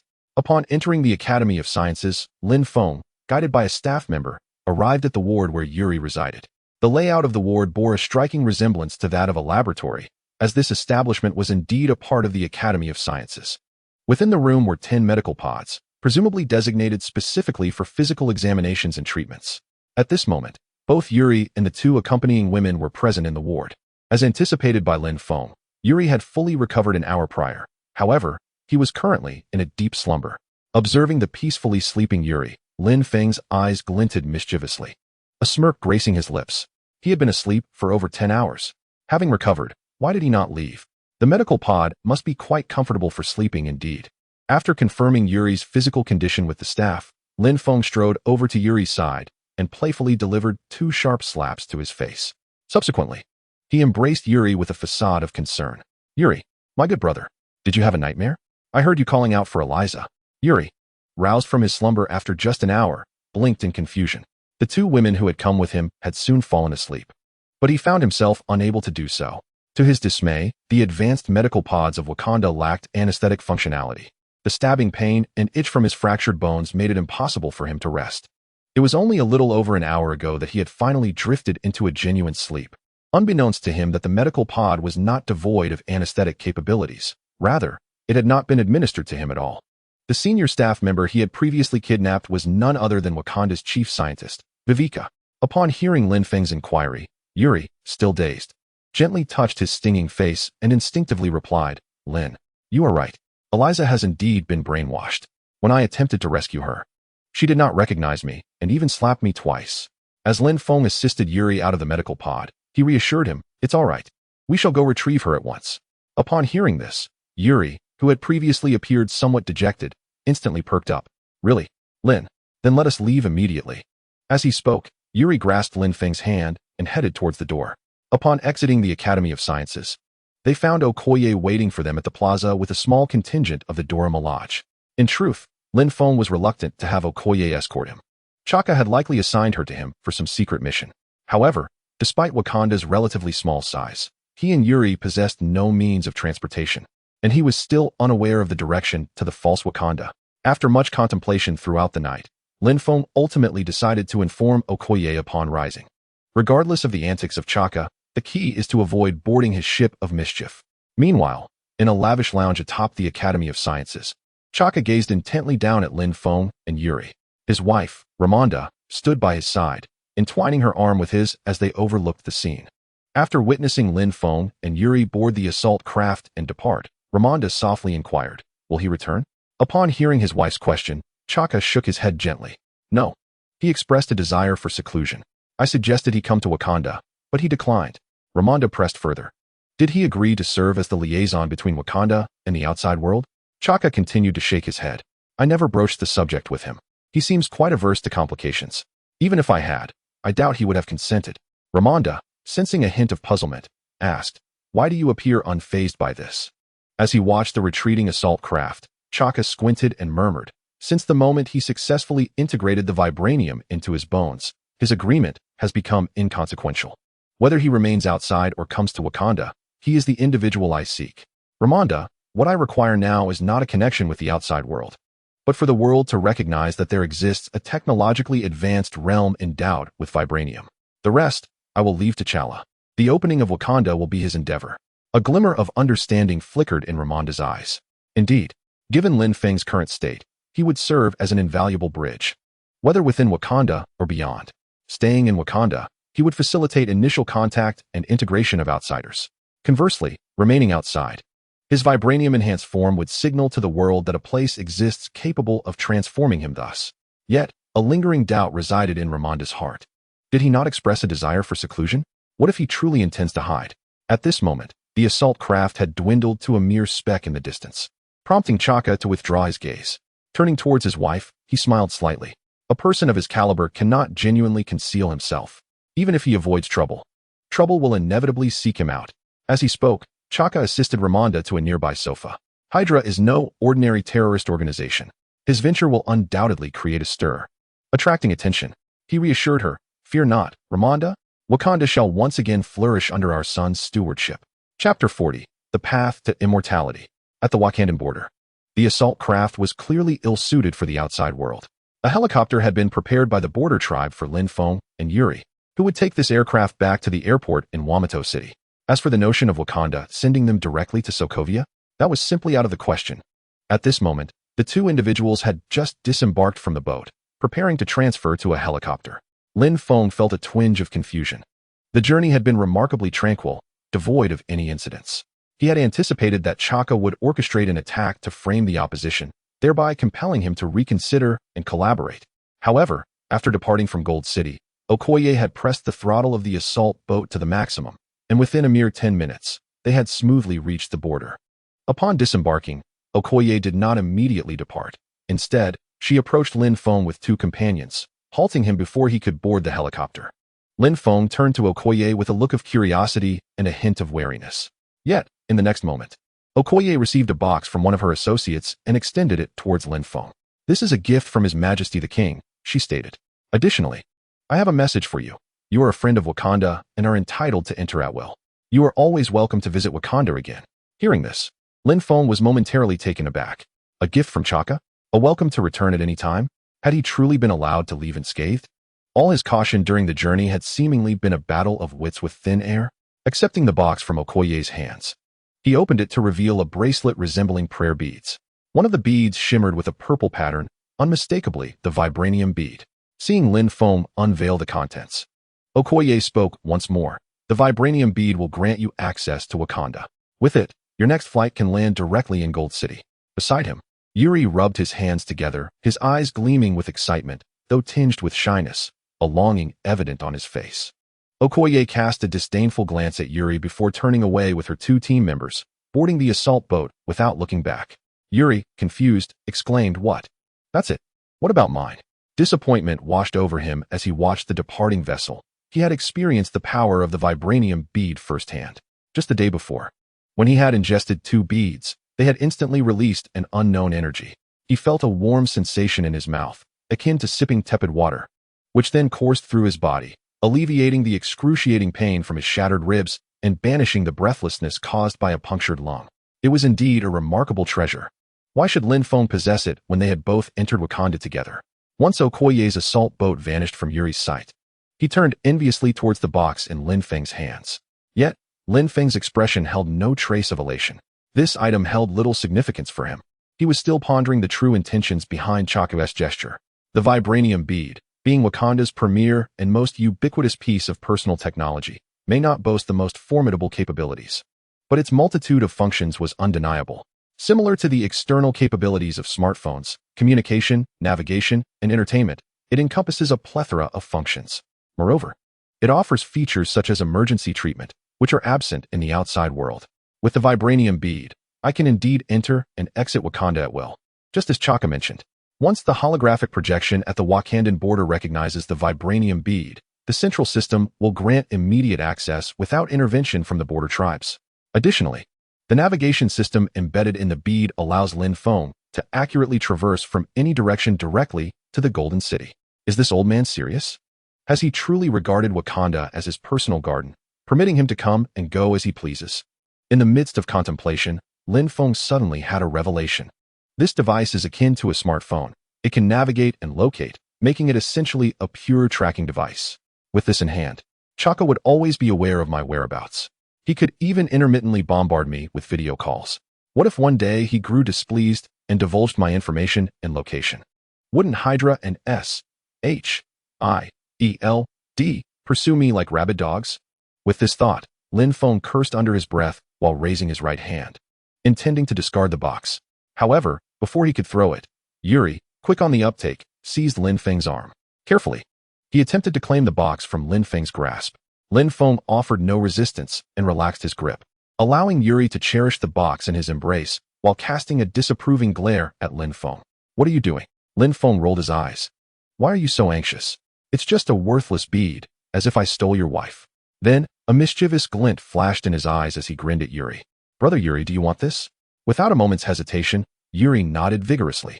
Lin Feng wrapped an arm around Yuri's shoulder and gave him a hearty pat. Then it's yours. I have no use for it. If you like it, take it. Yuri gazed at Lin Feng with sheer delight. Really? Thank you, Lin. You are truly a great brother. As he spoke, Yuri hastily retrieved the bracelet from the box and donned it on his wrist, admiring it with glee. Lin Feng waved dismissively. Whatever. Once we return and find Misha and Vicky, I'll part ways with Yuri. He can return to Sokovia while I seek my own corner.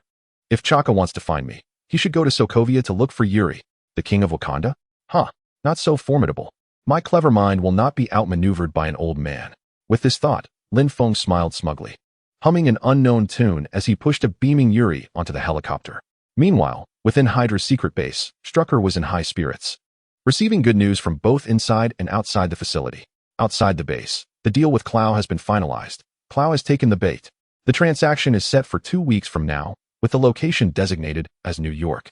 Within the base, the training of the Gemini twins in combat skills is progressing remarkably well. As superpowered individuals, conventional tactical techniques do not apply to them. Therefore, their training leans heavily on their synergy.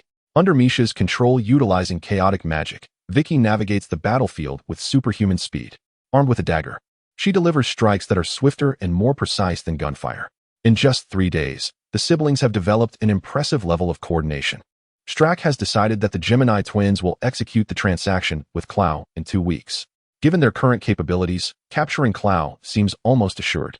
At this moment, Strack stands behind the explosion-proof glass of an experimental operation room, a smile playing on his lips as he gazes down at a chair resembling an emotional stimulation device.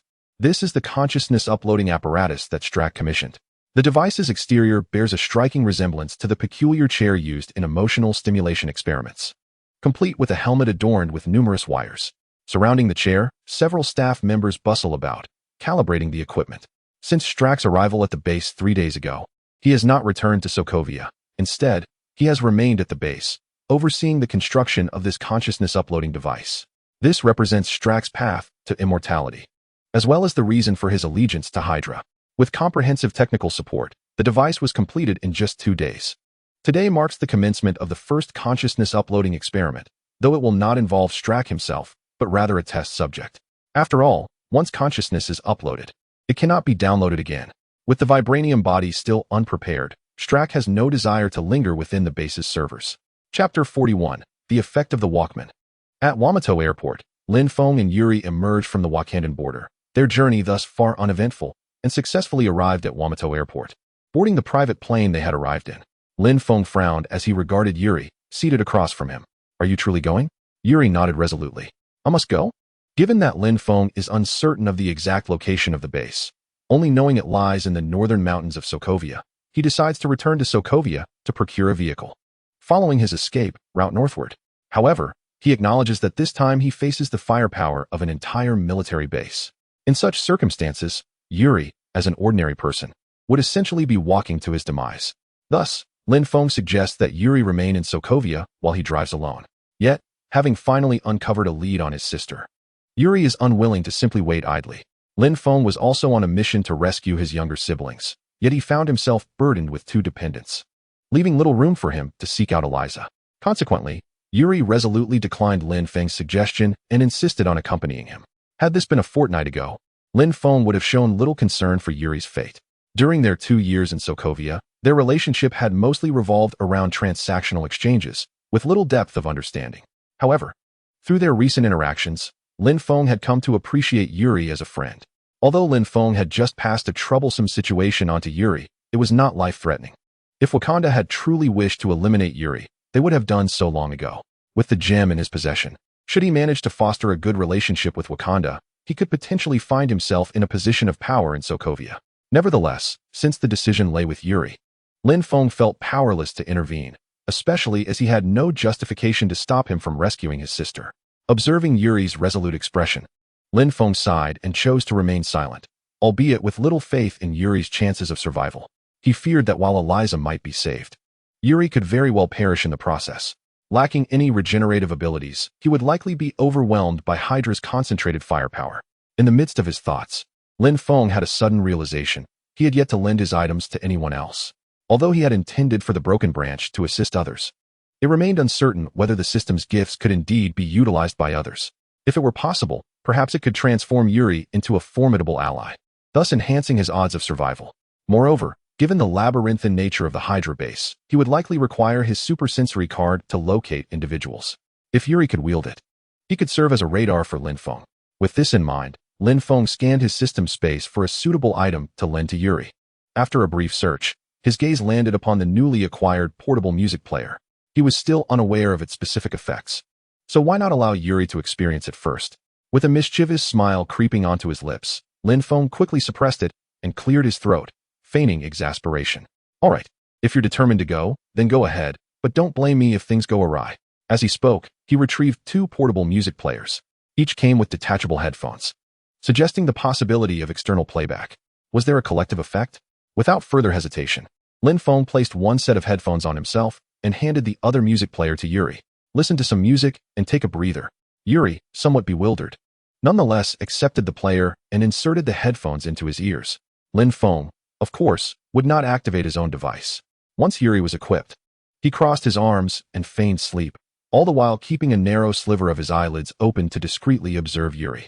After Yuri donned his headphones, he unguardedly pressed the play button on his portable music player. With this action, Lin Feng observed Yuri immediately begin to sway his head rhythmically. In less than 3 seconds, Yuri had risen and moved into the central aisle, commencing an exuberant display of dance. His manner of movement was rather peculiar. There was a small table in front of him, which, if not retracted, would have obstructed his ascent. Yet, wearing the headphones, Yuri deftly maneuvered through the narrow gap between the small table and the seat, contorting his body into a perfect bow shape. Such an act was beyond the capabilities of an ordinary person. Witnessing this spectacle, Lin Feng could no longer contain his astonishment. His eyes wide as he beheld Yuri's awkward dancing in the aisle. What had just zipped past him with such agility? Was this the true essence of enhanced flexibility? Before Lin Feng could utter a word, Yuri, noticing Lin Feng's wide-eyed expression, cheerfully exclaimed, "Lin, this music is quite delightful. What is its title? I shall download some myself." At that moment, Yuri was entirely oblivious to how bizarrely he had transitioned from his seat to the aisle. He merely found the music enjoyable, irresistibly compelled to dance upon hearing it. Thus, he naturally made his way to the relatively spacious aisle and began to flail his limbs in delight. Hearing Yuri's words, Lin Feng regained his composure and blinked at him. "Do you not sense anything amiss?" Yuri replied, "What is wrong?" Lin Feng responded, "You were just seated, and now you're in the aisle." Yuri retorted, "I know. I can't very well dance in my seat." Lin Feng pressed on, "How did you arrive in the aisle?" Yuri regarded Lin Feng with a look of incredulity, as if he were observing a fool. "Have you lost your mind? I simply walked over. Am I supposed to fly?" Lin Feng mused, "What a splendid lack of self-awareness. The victim feels no embarrassment and revels in the experience. If an obstacle had appeared during his movement, his body would instinctively contort to evade it, all while believing he was walking normally. One can only wonder what would happen upon receiving an attack." With this thought, Lin Feng approached Yuri. In response to Yuri's bemused gaze, Lin Feng grinned. and suddenly threw a punch towards Yuri's abdomen.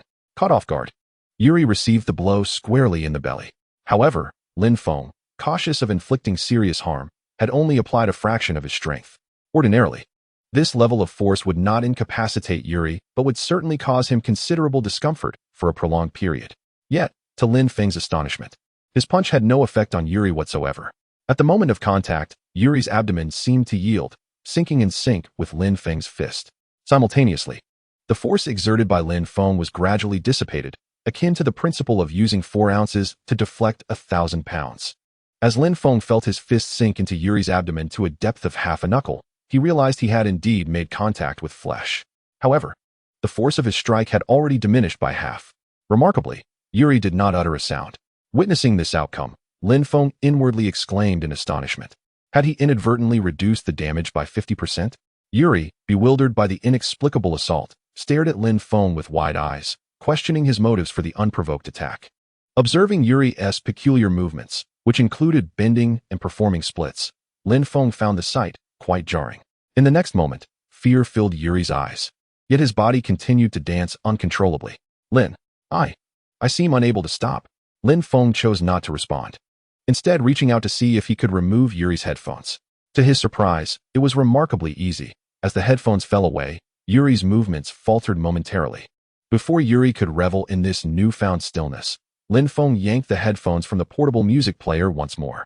The lively music erupted again, and this time, both Yuri and Lin Feng could hear it. As Lin Feng had suspected, the portable player indeed had the capability to play music aloud, albeit at a low volume, likely only affecting a radius of about 10 meters. In Yuri's terrified gaze, his body resumed its uncontrolled dance. Simultaneously, Lin Feng engaged in a dance battle with him. After a brief 10 minutes, the music ceased, and the portable player disintegrated into a cloud of ash. At this point, it dawned on Yuri that all of this chaos was orchestrated by Lin Feng. The portable player he had produced was malfunctioning. After experiencing the effects firsthand, Lin Feng also grasped the nature of the device. While in a dancing state, one could not halt their movements, yet mobility and evasion remained unaffected. The body would instinctively perform the desired actions amidst the involuntary dance. However, attempts to attack, be it with hands or feet, were somewhat out of control, unless one were to strike their own hand with their face. Once the music faded, the dance came to a halt, and the enhanced flexibility dissipated. Chapter 42, Grounded. Preparing for a night assault on Hydra. Having confirmed that the system's items could be utilized by others, Lin Feng ceased to torment Yuri and instead closed his eyes to feign sleep, contemplating the effects of the portable player. This contraption appeared rather impressive. Yet the more he pondered, the more he felt something was amiss. It felt akin to a piece of chocolate-flavored excrement. While the increased flexibility enhanced agility and defense, it necessitated dancing, thereby reducing mobility. After all, attempting to walk while awkwardly dancing would hinder swift movement. With his vibranium skeleton and self-healing factor, why should he become a mere target, unable to attack and instead provoking adversaries through clumsy dancing? If this device were to be used by an ordinary individual like Yuri, the slight boost in defense would be inconsequential. A single claw strike would suffice to incapacitate him. Yet, should it be played aloud, causing enemies to dance chaotically and disrupt their rhythm, they too would gain enhanced flexibility. Moreover, the effective range is merely around 10 meters. Would the enemy not flee upon sensing something amiss? The more Lin Feng contemplated, the more he deemed this contraption worthless. Its sole merit, it seemed, lay in its side effects. Other items often had adverse effects that were either uncomfortable or prolonged, yet this one's side effects were instantaneous. Once the music ceased, normalcy was restored immediately. Upon learning that this device was devised by Lin Feng, Yuri was no longer in a state of panic as when his body was uncontrollably reacting. Instead, he eagerly seized another portable music player from Lin Feng, finding it rather appealing. Although his body was unmanageable, it had become more agile. Uncertain of how many more Lin Feng possessed, Yuri refrained from using it, contemplating its potential utility when they infiltrated Hydra. After toying with it for a while, Yuri stowed the music player away and crossed his arms, preparing to sleep. Having barely slept for over an hour that morning before Lin Feng had forcibly roused him, he had not had a moment's respite during their journey. With several hours remaining in their flight back to Sokovia, it was the perfect opportunity for a nap. Silence enveloped them as Lin Feng and Yuri's aircraft landed at the base's airport, the clock striking 2 in the afternoon.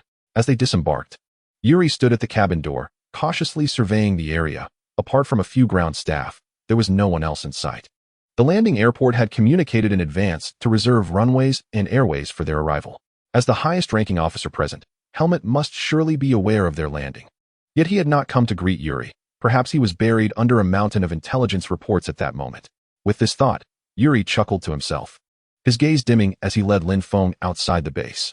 As Lin Feng stepped out of the cabin, observing his surroundings, he surmised that Yuri was searching for Helmut. However, he chose not to voice this observation. He had little interest in the sibling rivalry between the Zemo brothers. Presently, Helmut exuded a heavy air of authority, his demeanor reminiscent of someone looking down upon others, a trait Lin Feng found quite distasteful. In contrast, he preferred the Baron Zemo depicted in the aftermath of Sokovia's destruction, who exhibited a more humane disposition. However, Helmut was not, as Yuri imagined, seated in his office poring over intelligence reports. Instead, he was at Strucker's castle. For the past fortnight, he had been secretly investigating Strucker, yet had uncovered no irregularities. Just yesterday, his investigation team informed him that Strucker had not been seen for 2 days. Not only in the slums, but even those stationed near the Baroness castle had witnessed no activity from Strucker within its walls. Consequently, last night after work, Helmut personally surveilled the castle throughout the night. Upon confirming that Strucker was indeed absent from the castle, he surreptitiously entered the castle this morning. Despite the apparent lack of issues surrounding Strucker, Helmut's conviction that Lin Feng was speaking the truth grew ever stronger. He could hardly fathom that amidst the chaos of war, such impeccable individuals could exist. Even if Strack were not the leader of Hydra, he was undoubtedly affiliated with them. Regarding the matter of Eliza, it was implausible for Sokovia to dispatch troops. He was acutely aware of this, hence he had no intention of attempting it. However, this does not imply that he lacked concern for his sister. With no hope in the Sokovian army, he had to devise his own means to extract her from Hydra. Strack was currently the breakthrough he had identified. As for Lin Feng's reckless endeavor, although he had glimpsed Lin Feng's claws, Helmut, who had long been entrenched in the upper echelons of the military, understood the disparity in combat capability between a unit and an individual. Accompanying Lin Feng to storm a military base would undoubtedly be a fool's errand, requiring no further contemplation. 30 minutes later, Lin Feng, along with Yuri and 4 of Yuri's subordinates, gathered around a large round table. They were in Yuri's home, an old villa situated in the impoverished suburbs. At that moment, Lin Feng realized that Yuri's previous subordinates were all members of his team, and Eliza was also one of them. The 4 individuals were nicknamed De Zhuang, Sang Biao, Away, and Huang Mao, names Lin Feng had assigned them due to the difficulty of their original ones. Having interacted with them frequently while scavenging, he found these names more palatable. Initially, the group had cautioned Lin Feng, but he remained undeterred. They would not harm anyone without Yuri's command, and gradually, they became accustomed to him, even appreciating the names he had given them. The appearances of the 4 matched their nicknames perfectly, making them easy for Lin Feng to remember. De Zhuang was a muscular giant, his physique surpassing even that of the serum soldier Stephen. Sang Biao bore 3 scars of varying lengths across his face, presenting a fearsome visage. Away had a nondescript face, devoid of any distinctive features. He was also the bodyguard who witnessed Lin Feng playing games with Yuri a fortnight prior. Huang Mao sported a head of naturally curly blonde hair, his fair complexion making him particularly appealing to girls. All 4 were highly motivated to rescue Eliza, as they were Sokovians whose families had perished in the ravages of war. This 6-member Special Forces team, led by Yuri, represented their only remaining family. Thus, upon Eliza's disappearance, when Yuri chose to break away, they all rallied to follow him in the quest to retrieve her. After understanding the situation, Lin Feng did not refuse their fervent resolve. It was clear they were determined to go, unless he were to incapacitate them. However, Lin Feng had neither the time nor inclination for such measures. In due course, apart from Yuri, he would bring 2 others along with him into the fray. 2 individuals remained outside to provide support, as there were plenty of spare undergarments and sensory cards available. After a brief discussion, Yuri instructed Away and Huang Mao to prepare the vehicle and equipment for a nighttime raid on Hydra. In truth, there was little to prepare beyond their standard tactical gear, an additional vehicle, and some gasoline. Furthermore, Lin Feng had specifically emphasized the need for anesthetic needles to subdue Elise. As the 2 set off to gather supplies, Lin Feng retrieved various items from his system space, several pure white undergarments, a few biscuits, and 3 cards. Yuri was taken aback by the haphazard assortment Lin Feng had produced, his expression reflecting surprise. Lin Feng, grinning, turned to Yuri and asked, "Do you remember that portable music player?" Yuri nodded slowly, recalling that he still had one on him. "What about it?" he inquired. Lin Feng replied. What if I told you that these undergarments are bulletproof? Would you believe me? Yuri was at a loss for words. Chapter 43. A Mind Unleashed. Listening to Lin Feng's claims and glancing at the chaotic assortment on the table. Not only Yuri but also the burly Zhuang and the disheveled Biao stared at Lin Feng in disbelief. While Yuri remained somewhat composed, the other two began to question Lin Feng's capabilities, worried that he might hinder their progress. Lin Feng, sensing their skepticism, unabashedly changed into a pair of Hao brand shorts right in front of them. The pristine white fabric conformed to his body and radiated a soft green light. The swift transition from pants to undergarments left Yuri and the others momentarily dumbfounded. Before they could fully process the situation, Lin Feng brandished a submachine gun and fired several rounds directly at his rear. To their astonishment, the bullets struck without leaving a mark. Yuri exclaimed in shock, "Vibranium? Did you steal undergarments from Wakanda?" Lin Feng scoffed. "Does vibranium compare to my remarkable shorts? These are pure, eco-friendly, one-time-use bulletproof undergarments that self-degrade upon removal. And they are waterproof and dustproof. If it weren't for our friendship, I wouldn't have shared a few for your protection. I wouldn't offer them to anyone else." The seemingly ordinary pair of shorts, now imbued with extraordinary properties through Lin Feng's words, left Yuri in disbelief. Are they truly that effective? Lin Feng rolled his eyes. Don't push your luck. If you die, don't blame me. I, on the other hand, am invulnerable. With that, he pretended to gather the items on the table. Seeing this, Yuri quickly leaned over the table with an awkward smile. Hey now, brother. I was just joking. You know, you really don't have to take it so seriously. Just moments ago, I witnessed Lin Feng's shorts remain unscathed under gunfire, coupled with the peculiar portable music player he had on the plane. Despite a lingering doubt in Yuri's heart, he felt compelled to give it a try. A triumphant smirk played upon Lin Feng's lips as he leaned back in his chair, observing the three men with a sense of calm. Yuri rose and picked up 3 pairs of shorts, distributing one to each of De Zhuang and Sang Biao. Without hesitation, the trio swiftly changed right where they stood. Yuri donned a pair of fluorescent square-cut shorts, while De Zhuang and Sang Biao sported leopard print briefs, particularly on De Zhuang.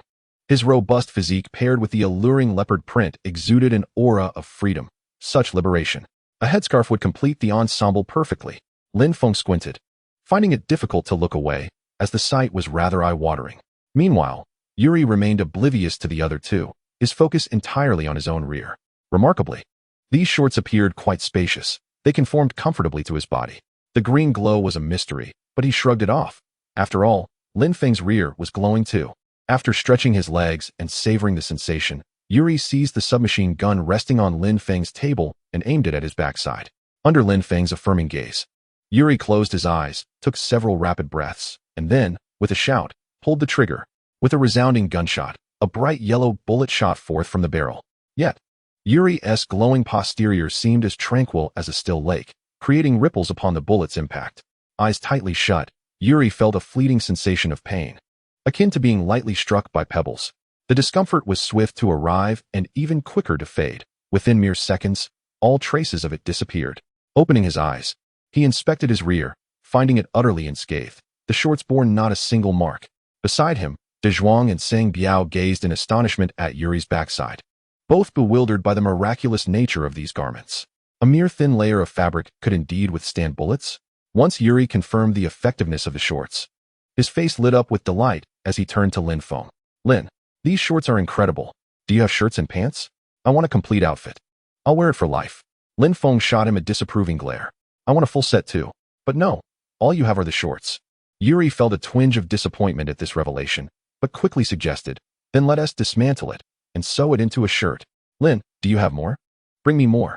Lin Feng replied, no, once it's taken apart, it disintegrates. This mention caused Lin Feng a slight headache. During his initial discovery of the bulletproof shorts with Hydra, he had attempted to rip one apart to insert it into a bulletproof vest. The white shorts, devoid of any embellishments, bore a texture reminiscent of ordinary cotton. Lin Feng effortlessly tore them apart. Yet, as soon as a mere fragment was ripped, the entire garment disintegrated into ashes, rendering it utterly useless for clothing. Upon hearing this, Yuri's disappointment deepened. What protection is that supposed to offer? Lin Feng responded with an air of nonchalance. Exactly. Yuri countered. No, what I mean is, what use does this garment serve? It's inferior to a bulletproof vest. Lin Feng, exasperated by Yuri's narrow-mindedness, pointed at him and declared, your thinking is too limited. You must broaden your perspective. With his right hand, he gestured dramatically, encouragingly stating, "Who says shorts can only be worn around the waist? If you were to wear it upon your head, wouldn't it surpass that flimsy helmet of yours?" At this, Yuri's eyes sparkled with realization. Indeed, it would certainly be better than that pathetic helmet. However, he quickly reconsidered. But while my head would be protected, wouldn't I become blind? Wouldn't that lead to a swifter demise? Before he could voice his concerns, Lin Feng, with a knowing smile, reached for a card on the table. "Look, don't say I never helped you. This is my prized possession. With it, you shall gain the power of X-ray vision." Yuri regarded Lin Feng with skepticism. This is becoming increasingly absurd. X-ray vision? Can that truly be possible? Lin Feng, sensing his doubt, firmly replied, "Please omit the word can. Do you think I escaped from Hydra by chance?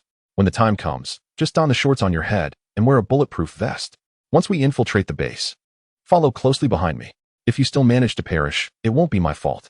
As he spoke, Lin Feng explained the usage and duration of the sensory card to the three, emphasizing that they must not remove the shorts, even for restroom breaks. Having conveyed all this, he distributed several pairs of shorts, giving each of them four, one for wearing around the waist, two for wearing on their heads, and one spare. Then, Lin Feng gazed thoughtfully at the biscuits on the table. Consuming them left him feeling starved. Surely, these ordinary individuals couldn't be left to starve to death. After a brief moment of contemplation, he decided to give each of them a piece. With a serious expression, he addressed them. "This morsel will shrink you down to the size of an ant, but you will soon feel ravenous. If there's nothing to eat, you might very well perish. Keep one for survival. It might just save your lives if you find yourselves in captivity." Yuri was moved to tears upon hearing Lin Feng's thoughtfulness, never anticipating such consideration for their well-being. Both De Zhuang and Sang Biao were equally touched. They had never encountered such treasures in their lives, and Lin Feng, with no hesitation, had selflessly shared so much to enhance their chances of survival. Observing their expressions, Lin Feng couldn't help but smile. "Congratulations to me, Lin Feng, for obtaining the humanoid radar 3. Once everything is settled, I shall treat you all to some sunflower seeds." Just then, Wei and Huang Mao entered, informing everyone that all preparations were complete, and we could embark at any moment. Upon hearing this, Lin Feng sprang to his feet with a flourish, declaring with great enthusiasm, "Let us set forth. Northward we march." Chapter 44. How to Conceal Oneself. At this moment, Strack remained blissfully unaware that Lin Feng had returned and was en route to the northern mountain base. 3 days prior, upon departing from Sokovia, he had commanded all Hydra personnel within the city to maintain absolute silence, halting all activities and intelligence gathering. Helmet had been closely monitoring him. Strack had played his role in Sokovia for half a month. His sudden disappearance would inevitably raise Helmet's suspicions. However, with the consciousness upload technology now in his possession and a reliable source of vibranium secured, he no longer required the refugees to experiment with the super serum to gain strength. Consequently, he saw no reason to linger in Sokovia, playing games with Helmet. He secretly returned to the base to commence preparations for his consciousness upload plan. As long as the organization's members remained silent, Helmet would be unable to locate him. No matter how thoroughly he searched Sokovia, empowered by vibranium, Strack would emerge even more formidable than the Red Skull of World War II. However, the failure of the first consciousness transfer experiment this morning left Strack in a rather foul mood. The reason for the failure was quite simple: energy. The instantaneous power output required for consciousness uploading was exceedingly high, and the base's electrical system simply could not meet such demands. Dr. Zola had succeeded in his upload by harnessing the energy of the Tesseract within S-H-I-E-L-D. Yet, with the Tesseract now firmly in S-H-I-E-L-D's possession, Strack had no means of acquiring it. After much contemplation, he ultimately decided to focus on the 5 energy cannons within the base. These cannons also boasted a high instantaneous power output, and the base's electrical system could drive them due to their supercapacitors. Following a slow charge, the supercapacitors could instantaneously release all stored electrical energy, enhancing the instantaneous output power. To meet the requirements for consciousness uploading, it seemed that all 5 energy cannons would need to be dismantled. However, their utility had diminished over the years. Without the Tesseract, their charging time was excessively long, and they were immobile. The reverse engineering efforts undertaken over the years had yielded no progress, rendering them a rather insipid burden, yet too valuable to discard. Therefore, Strack did not hesitate to order the dismantling of all 5 cannons. He proceeded to modify the consciousness upload equipment, preparing for another experiment later that day. Around 10 o'clock in the evening, a rugged off-road vehicle sped along the treacherous mountain roads, 20 kilometers from the Hydra base. Inside the vehicle, Away was at the wheel, while Lin Feng sat in the front passenger seat, navigating the route, and the remaining four rested with their eyes closed in the back seat. The arduous journey through the mountains over the course of 7 or 8 hours had rendered the atmosphere within the vehicle far less exuberant than when they had first departed the city. However, the spirits of the group appeared remarkably undaunted by fatigue. Yuri and his companions, all elite soldiers, found the challenging terrain to be a trivial matter. Moreover, during the drive, aside from Wei and Lin Feng, the others had taken the opportunity to rest. As for Lin Feng, given his exceptional physical condition, he could easily endure an entire day and night navigating these rugged hills. As they approached several boulders larger than their off-road vehicle, Lin Feng instructed the driver, Wei, to halt. "We are nearly there. I passed this spot shortly after my escape. We should have only about 20 kilometers left. Put on your hoods now and use those cards." Confused, Huang Mao and Wei responded, "Hoods? Where are we supposed to find hoods? Weren't we just proclaimed as embodiments of justice and bearers of light when we left the city?" However, the three in the back seat who possessed sensory cards became instantly exhilarated. Which man could resist the allure of X-ray vision? Regrettably, this ability was time-limited, and Lin Feng had not permitted them to activate it just yet. Upon hearing his command, the group promptly retrieved 2 white shorts from their pockets, following Lin Feng's instructions to don them, one horizontally and the other vertically, atop their heads. Yuri and Sang Biao successfully earned the title of Green Fly Hero, with Yuri sporting 2 pairs of fluorescent shorts. The overlapping shorts created a vivid green appearance that was somewhat unsettling. Meanwhile, Dezhuang ended up with 2 pairs of leopard print shorts. Due to the inadequate fabric of the triangle shorts, a large area of his head, including his eyes, remained exposed. Rather than achieving perfect protection, he appeared even more bizarre.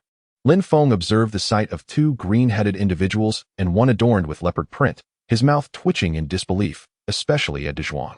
It baffled him how someone could be so overly adorned in leopard print. Despite the choice of 2 options, Dezhuang had ended up with 3 pairs, all transformed into leopard print. Yet, Lin Feng's priority was to ensure his head was protected rather than allowing Dezhuang to appear as a peculiar figure. Thus, he instructed Dezhuang to remove the shorts from his head, intending to provide him with a proper replacement. Within the confines of the system's storage, there was an abundance of biscuits and shorts, each category boasting over 100 items. Lin Feng had no doubt he could conjure up a pair of boxers. After Yuri and Sang Biao secured their respective headgear, they eagerly retrieved a small silver card from their pockets and squeezed it tightly. The card instantly transformed into a glimmer of silver light, merging with their arms. At the moment the silver light entered their bodies, both Yuri and Sang Biao straightened their legs, pressing them against the backs of the front seats while clasping their heads, emitting sounds of agony. Yet, soon after, their cries of excitement echoed through the vehicle. "Wow, it's working.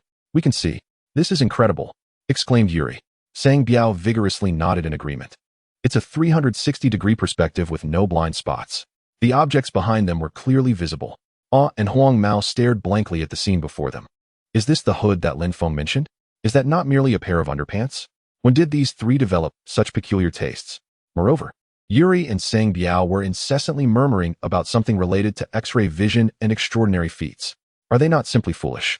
At that moment, after expending over 10 pairs of shorts, Lin Feng finally succeeded in illuminating Dezhuang's head.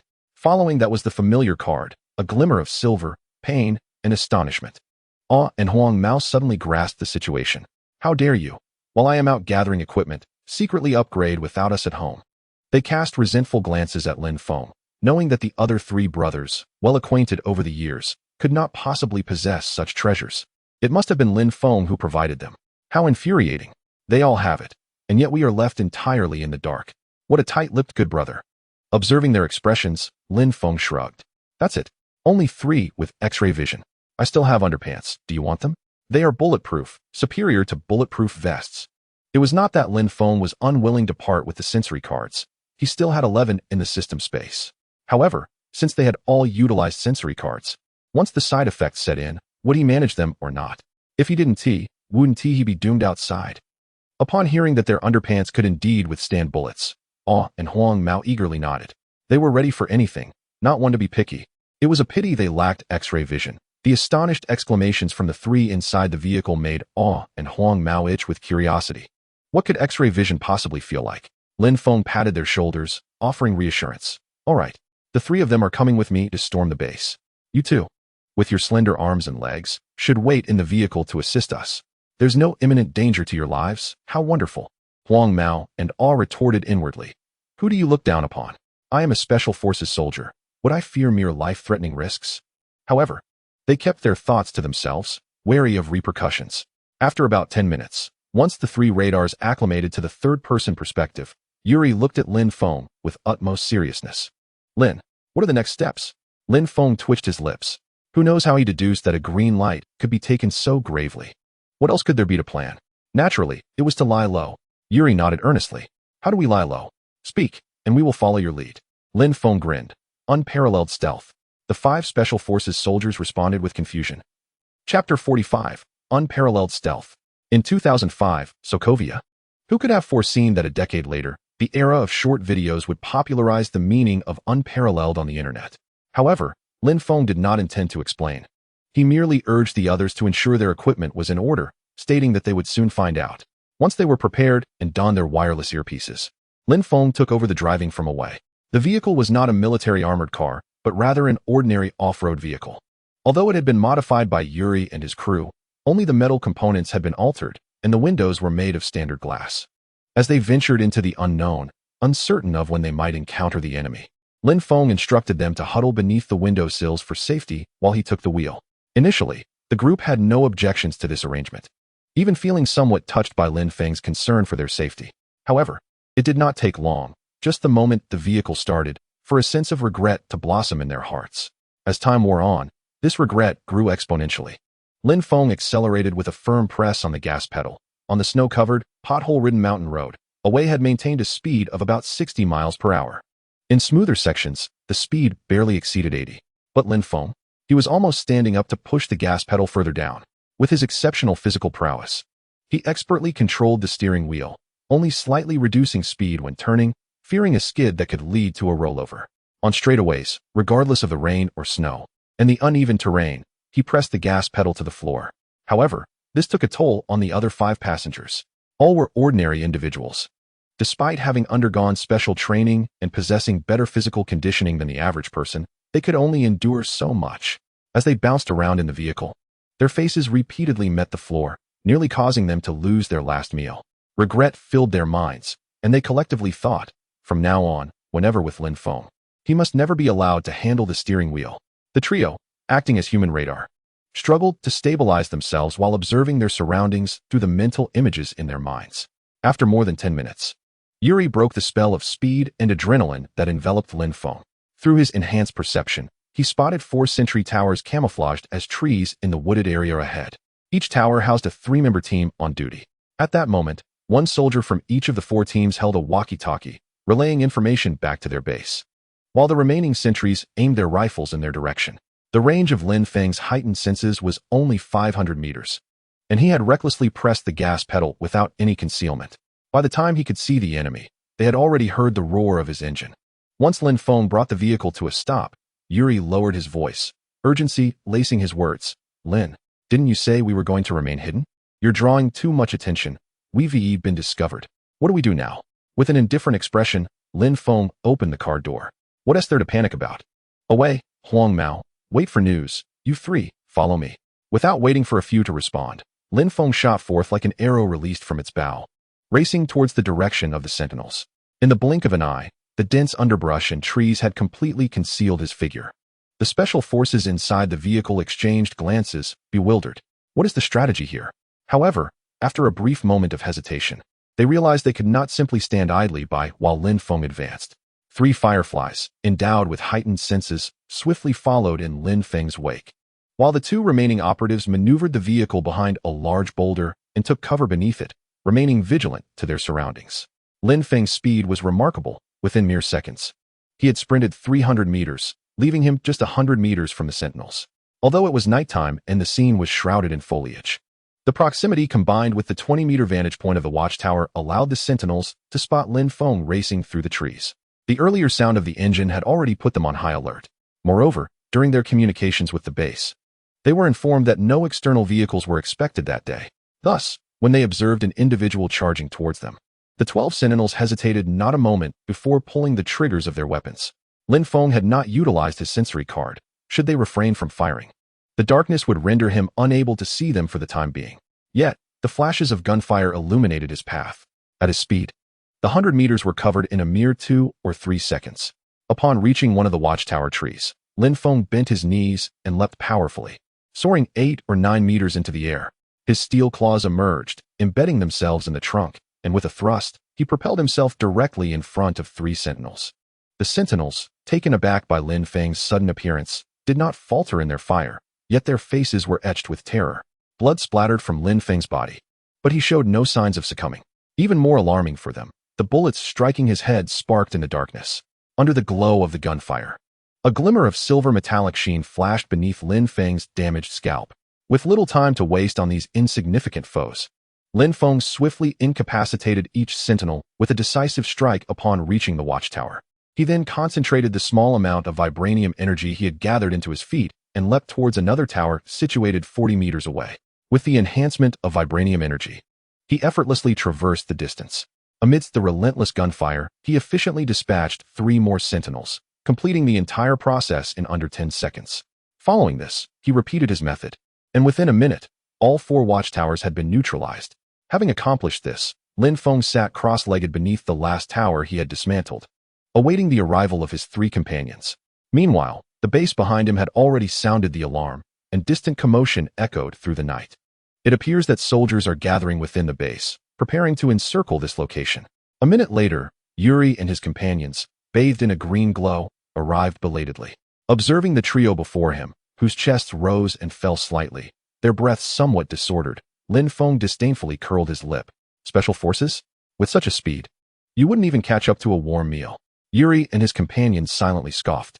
Who could possibly compare to you, a freak? They had traversed a rugged mountain path at a rapid pace of 500 meters, taking a mere 2.5 minutes. How many ordinary people could match us? Yuri refrained from engaging with Lin Feng's taunt, instead glancing at the surrounding corpses, and inquired, "Is this what you refer to as unparalleled stealth?" Lin Feng replied with an air of nonchalance, "What else could it be? Has anyone discovered my presence?" The trio responded in unison, "Indeed, no one has." Yuri countered, "But their gunfire attracted attention." Lin Feng retorted, "I slaughtered them all, yet still, no one discovered me, did they?" The trio found themselves rendered speechless by Lin Feng's novel theory of stealth. Is this even right? Can stealth be played in such a manner? Why had our previous instructors never taught us this? Had the old man concealed such techniques? At that moment, Lin Feng pointed at the trio's heads. Furthermore, given your appearance, it would indeed be miraculous if you managed to blend in properly. Enough of the idle chatter, disperse. Position yourselves at the extreme limits of visibility and report back on the situation ahead. With Lin Feng's reminder, the trio finally realized that their headgear might be emitting a glow. Their heightened senses rendered their surroundings in black and white. And coupled with the shock of their newfound abilities, they instinctively overlooked the fact that their heads were radiating green light. De Zhuang, feeling a bit anxious, spoke up, "Lin, it's pitch black. Aren't we just live targets in this state?" Lin Feng, incensed by the comment, kicked De Zhuang's rear end. "Have you stuffed your head with muscles? This gear is bulletproof. It won't kill you. Now scatter, and stop wasting time." Chapter 46, Vibranium Abundance. Who am I? The clamor in the air grew increasingly dense, as De Zhuang and Sang Biao spread out to either side, while Yuri remained close to Lin Feng. The 3 acted as human radars, covering a lateral range of 1,500 meters. Within this scope, several watchtowers emerged on both sides. However, this time, Lin Feng did not need to intervene. De Zhuang and Sang Biao proved competent marksmen as well. With the aid of their heightened senses, despite their heads glowing green, they utilized the foliage to eliminate all threats before being detected. As they advanced another couple of 100 meters, the 3 radars began to observe the silhouettes of Hydra soldiers appearing in their minds. A wall of hundreds of soldiers was gradually approaching, guns raised, searching for them. Behind them, a steady stream of soldiers continued to join the fray. Once the first echelon reached saturation, a second echelon was swiftly formed from behind, advancing towards them. Even though Yuri and his companions were elite soldiers, the overwhelming encirclement of hundreds, if not thousands, inevitably instilled a sense of trepidation within them, especially as they were illuminated by the glimmering lights above. Even if they were not afraid of being shot in the head, the sheer number of adversaries meant that each could easily reduce all but their groin and head into a pulpy mess with a single shot. However, Upon hearing the trio's report, Lin Feng displayed no hesitation whatsoever. Instead, he surged forward towards the wall of adversaries with a swift stride. Before Yuri could fully comprehend the situation, Lin Feng had already charged dozens of meters ahead. Simultaneously, his calm voice echoed through the earpiece. "Keep up." The trio was left bewildered. What the hell am I supposed to follow with? Even risking our lives wouldn't get us anywhere. Seeing Lin Feng's reckless charge, Da Zhuang and Sang Biao abandoned any notion of scouting and hurried to regroup with Yuri. By the time the three converged, Lin Feng had already clashed with the enemy's front line. They huddled together, slowly trailing behind Lin Feng, while simultaneously assessing his battle conditions through the mental images in their minds. With the enhancement of vibranium, Lin Feng was no longer the timid figure he had been during their initial escape. The seemingly impenetrable barrage of gunfire was brutally torn apart by Lin Feng, creating a substantial gap. Gunfire roared around him, yet Lin Feng remained undeterred. Enduring the searing pain of gunshots piercing his body, he nimbly maneuvered through the crowd. Each swipe of his claws effortlessly claimed one, if not several, lives. The Hydra soldiers, witnessing Lin Feng's ferocity, were overtaken by shock. The intense flashes of gunfire illuminated his demonic visage. Blood dripped in a continuous stream from Lin Feng's claws, the once silver steel now stained crimson. However, after a brief moment of panic, the battlefield commander swiftly adapted, and the previously aligned wall of soldiers began to rapidly consolidate. Yet Lin Feng paid no heed to their formation. He charged headlong into the fray. This time, aside from Misha and Vicky and Yuri's sister, Elise, anyone who dared to show their face was swiftly eliminated. In a moment, 3 radars were brought into the base, with no one escaping unscathed. The system's prompt announcing the end of fate, intertwined with the clinking of metal after a bullet struck his head, resonated in Lin Feng's ears, dispelling the humiliation he had felt just half a month prior when he was chased like a dog. This trip to Wakanda was not in vain. After forcefully eliminating several soldiers amidst a hail of gunfire, the enemy's formation was finally complete. At least 80% of their forces were concentrated before Lin Feng, arrayed in a fan shape, all unified in their assault on him. The density of firepower had increased exponentially compared to the previous line formation. Countless bullets converged into a torrent of steel, rushing towards Lin Feng, yet he felt no panic whatsoever. Upon witnessing the enemy's formation, a twisted grin began to emerge on his pained face. "Oh, so you fancy standing in clusters, do you? As if I'm not here."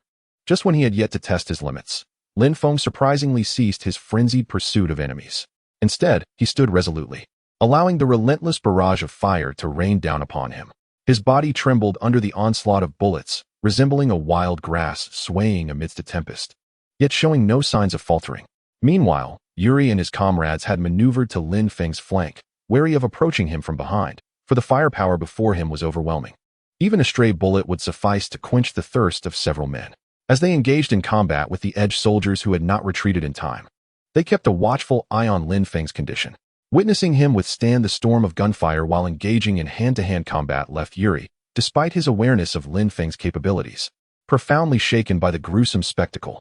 Da Zhuang, filled with fervor, clamored to lend Lin Feng a hand, exclaiming, "Now this is what it means to be a true man." Utterly fearless. However, this spirited scene did not persist for long. Observing Lin Feng standing immobile, their breaths caught in their throats. Da Zhuang's expression turned to one of confusion. His fervor extinguished in an instant. "This isn't what we signed up for. You got my blood boiling with just a few punches and kicks. And now you just stand there. Are you already done for?" Sang Biao gazed at Lin Feng's trembling form amidst the hail of bullets, a hint of hesitation creeping into his voice. "Boss, it seems Lin is in serious trouble. What shall we do?" At that moment, Yuri felt a disquieting haze cloud his mind. Even during the tests in Wakanda, he had witnessed Lin Feng's terrifying regenerative abilities, but that was with a single gun. Now, they faced hundreds. In such circumstances, Yuri could not ascertain whether Lin Feng could survive. As he grappled with sorrow for Lin Feng's potential demise while considering their next course of action, Lin Feng's quaking body began to shimmer with a faint purple light amidst the gunfire.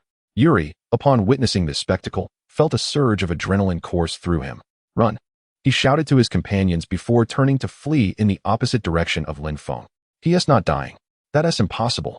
He is a freak." Reflecting on the testing scene in Wakanda, Yuri felt a twinge of pain in his ribs. During that encounter, 3 guns had unleashed 1,000 rounds. And even from 20 meters away, he had sustained internal injuries. Now, Facing hundreds of guns, a single magazine could unleash over 10,000 bullets. With only 100 meters separating them from Lin Feng, a mere shockwave could spell their doom. Damn it, Lin Feng. Is your earpiece merely for decoration? Could you not have given us a heads up before unleashing that power?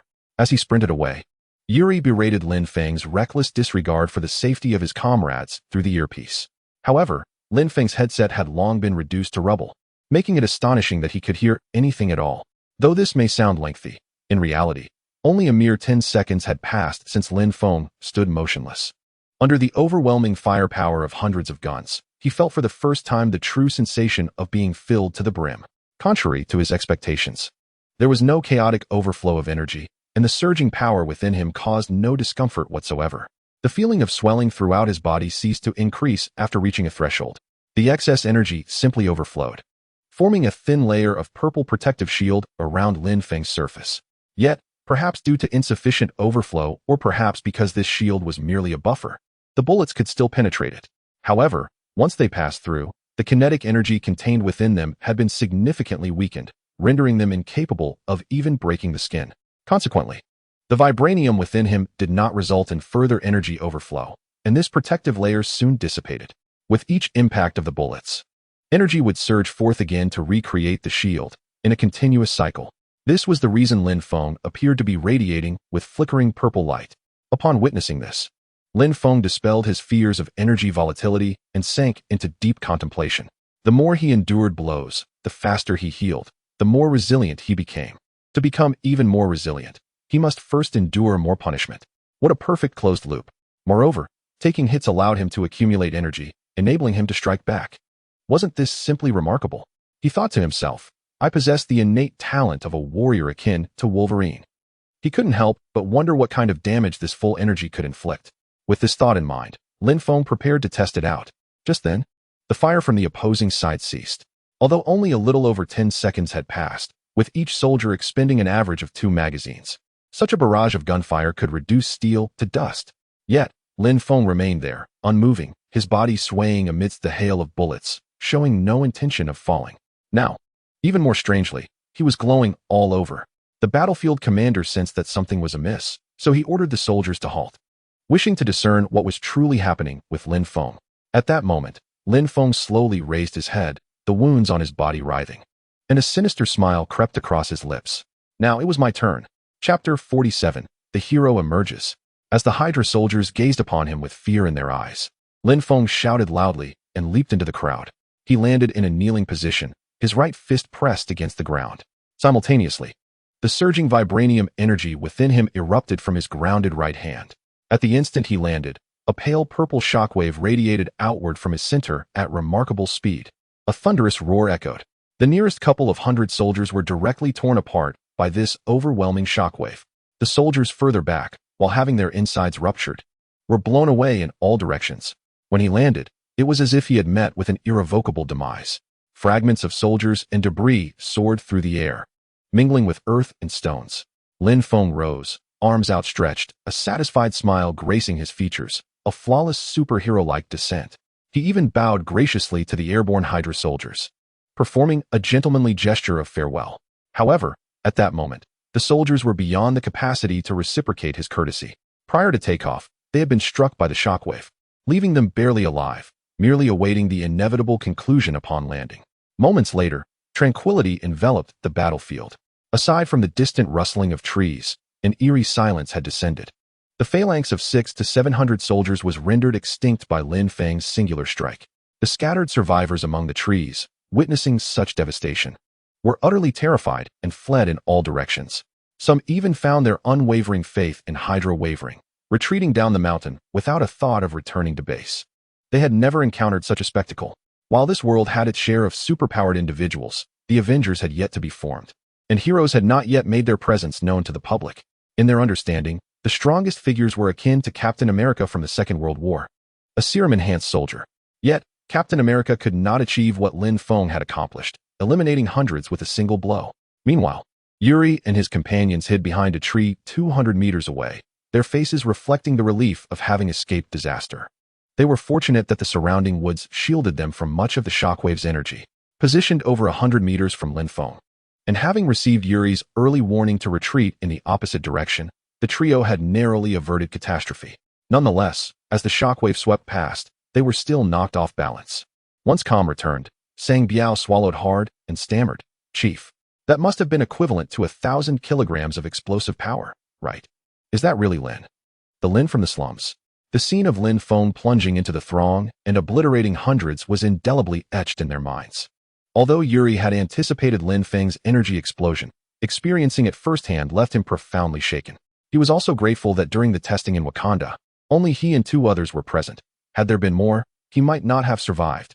At Sang Biao's exclamation, Yuri snapped back to reality, his expression filled with indignation. Who else could it be? Damn it. Thank goodness I ran fast. Otherwise, I would have been done for. Let us go find him and settle the score. With that, Yuri strode forward, determinedly heading in Lin Feng's direction. Although this area was devoid of enemies, the path was strewn with dismembered limbs and fallen timber, presenting several obstacles, particularly the remnants of the soldiers. Several individuals hailed from elite military backgrounds, and the grotesque human remains before them failed to instill fear. However, the overwhelming stench of blood made them feel quite nauseated. Especially under the influence of their heightened senses, their olfactory perception became acutely sensitive. Even a slight inhalation of air was laden with a pungent, metallic odor of blood. When they once again appeared beside Lin Feng, he stood with his back to them, hands clasped behind him, head tilted at a 45-degree angle, eyes tightly shut. Clad in a pristine black tactical outfit, he created a stark contrast against the gore-strewn ground, evoking an air of inscrutability. Upon hearing their approach, Lin Feng spoke in a calm tone, "You have arrived late." He maintained his posture, not even turning his head to acknowledge them. An onlooker might have mistaken him for a master of martial arts. Yet, Yuri felt otherwise and let out a cold chuckle. The recent barrage of gunfire had rendered Lin Feng's previous attire in tatters, leaving him with only a pair of green shorts. The outfit he donned now was freshly changed, a detail his heightened senses had clearly registered. "Do you realize how utterly ridiculous you looked while changing clothes just now? There's no one else here. So what's with the pretense? If I hadn't been quick-witted, you might have met your end." Upon hearing this, Lin Feng's enigmatic aura faltered momentarily. He had forgotten about this particular detail regarding heightened senses. Feeling somewhat embarrassed, he cleared his throat and, without turning around, continued forward, shifting the topic. "Ahem. Let us move on. Iris is waiting for us." Indeed, upon hearing Iris's name, Yuri fell silent. The 3 of them followed Lin Feng in silence. After walking over 100 meters, they arrived at the base of a broad mountain wall. The soldiers had emerged from either side just moments prior. Before them now stood a massive alloy iron gate, with the wall beside it showing clear signs of recent repairs. The color difference between the old and new sections starkly apparent. This was the very experimental area Lin Feng had previously occupied. The adjacent wall was the one he had blown through with a grenade from his ex-wife. Once inside, keep an eye out for an old man in his 40s or 50s. He has thinning hair, a lecherous expression, and a face full of wrinkles. He wears a nameplate that reads Lister. Lin Feng instructed while mimicking a feral gesture, attempting to pierce the wall to create an opening. "Also, don't forget Strack, you know him, and he cannot be overlooked. Handle everything else as you see fit. Wherever there are people, we shall go until we find Iris and my siblings." Yuri, with a serious demeanor and solemn tone, reassured him, "Rest assured, Lin. My eyes are like a ruler. In the military, they call me Hawkeye." Lin Feng merely smirked, dismissing the claim with a subtle curl of his lip. "Hawkeye, huh? Can you even shoot a bow? Beware, for the true Hawkeye may unleash a torrential barrage of cursed arrows upon you." However, these thoughts remained unspoken by Lin Feng. As he focused intently on excavating the dog hole before him, it appeared that with a swipe of Wolverine's claw, and then another, followed by a kick, the task would be accomplished effortlessly. Yet, when it fell to him, he found the wall to be frustratingly thick, and his claws were not sufficiently long.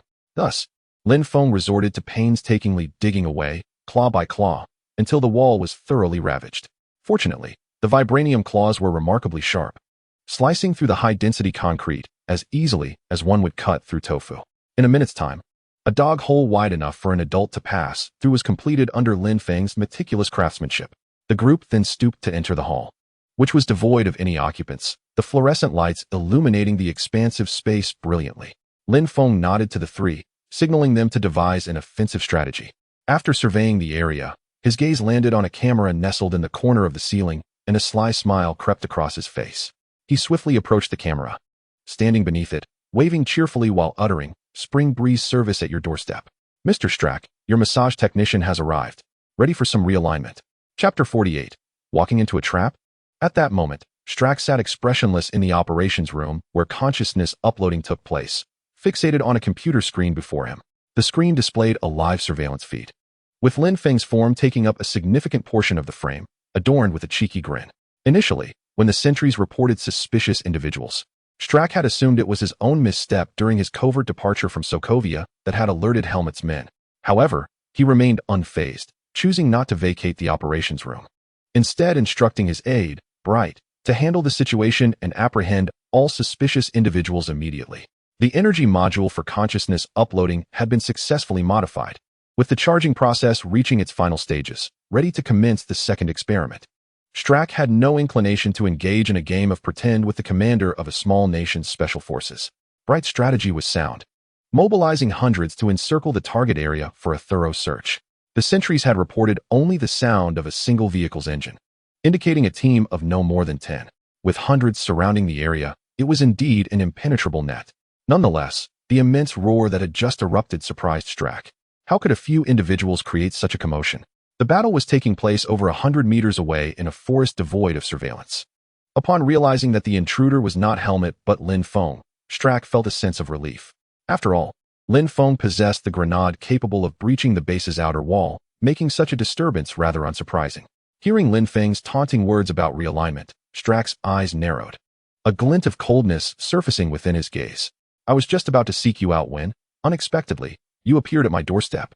At that moment, Brave pushed the door open and entered. He had not participated in the siege against Lin Feng and had remained in the command room, never having witnessed Lin Feng's true power. However, from the accounts of the survivors, Brave could glean a rough idea of Lin Feng's terrifying might. The concentrated fire of hundreds had no effect on him. Instead, he obliterated them with a single strike. He was no longer the Lin Feng who had fled the base. Now, he was even more formidable, surpassing Brave's capacity to manage. It was imperative that he promptly inform the leader of Lin Feng's enhanced strength. The hot weapons that had previously proven effective were now utterly futile against him. However, before Brave could utter a word upon entering, Strack preemptively commanded, "Bring the Gemini to the experimental area. Ensure that 56 is captured alive." The initial plan was to send the siblings to apprehend the ordinary individual, Klaus, to accumulate some practical experience before turning their attention to Lin Feng. Yet, he had come to them unbidden. Brave paused, then nodded in acquiescence, choosing not to mention Lin Feng. The training of the Gemini over the past few days had been conducted under his personal supervision. Although he had trained alongside Lister, the scientist was not well versed in tactics. During the training sessions, Lister had primarily focused on documenting the siblings' supernatural data. Thus, if anyone in the base truly understood the Gemini, it was undoubtedly Brave. Given their abilities, capturing Lin Feng alive would be a trivial task, even without the brother. The sister's control over her powers could easily subdue Lin Feng. After a brief pause, just as Brave prepared to execute the command, Strack's voice resonated once more. "Awaken, Iris, and summon the 3 serum warriors that Lister recently developed. Let them engage 56 to buy us time." Brave nodded, ensuring that Strack had no further instructions before turning to lead the Gemini to the training area. The internal layout of the base resembled an irregular grid. The experimental area was designated solely for serum experiments and occupied the smallest section, situated in the lower left corner of the grid. The lower right section housed the living quarters for base personnel, as well as storage for supplies and weapons. The upper left comprised the ordinary experimental area, the largest section, which was divided into 4 experimental zones. They were currently in the emotional stimulation laboratory of one of those zones. The upper right contained the training area, where the Gemini was presently located. The central intersection was the command room of the base. The pathways within the base were intricate. Traversing from the training area to the experimental area would take over 10 minutes, even at a run. While this distance was trivial for Vicky, it would likely take only a matter of seconds. Since awakening, the 2 individuals have been consistently oscillating between the ordinary experimental zone and the training area. Recently, for the sake of their training, the siblings have even taken up residence in the training zone. They are utterly unfamiliar with other regions and the corresponding routes. Thus, in order to capture Lin Feng, someone must first guide them to the advanced experimental zone. Fortunately, Lister happens to be present in the area at this time, which has kept him exceedingly busy. During the day, he is occupied with training the Gemini twins, and at night, he meticulously organizes data on extraordinary abilities. alongside his ongoing research on serum and the transfer of abilities. His days are filled with relentless activity, yet he harbors no impatience.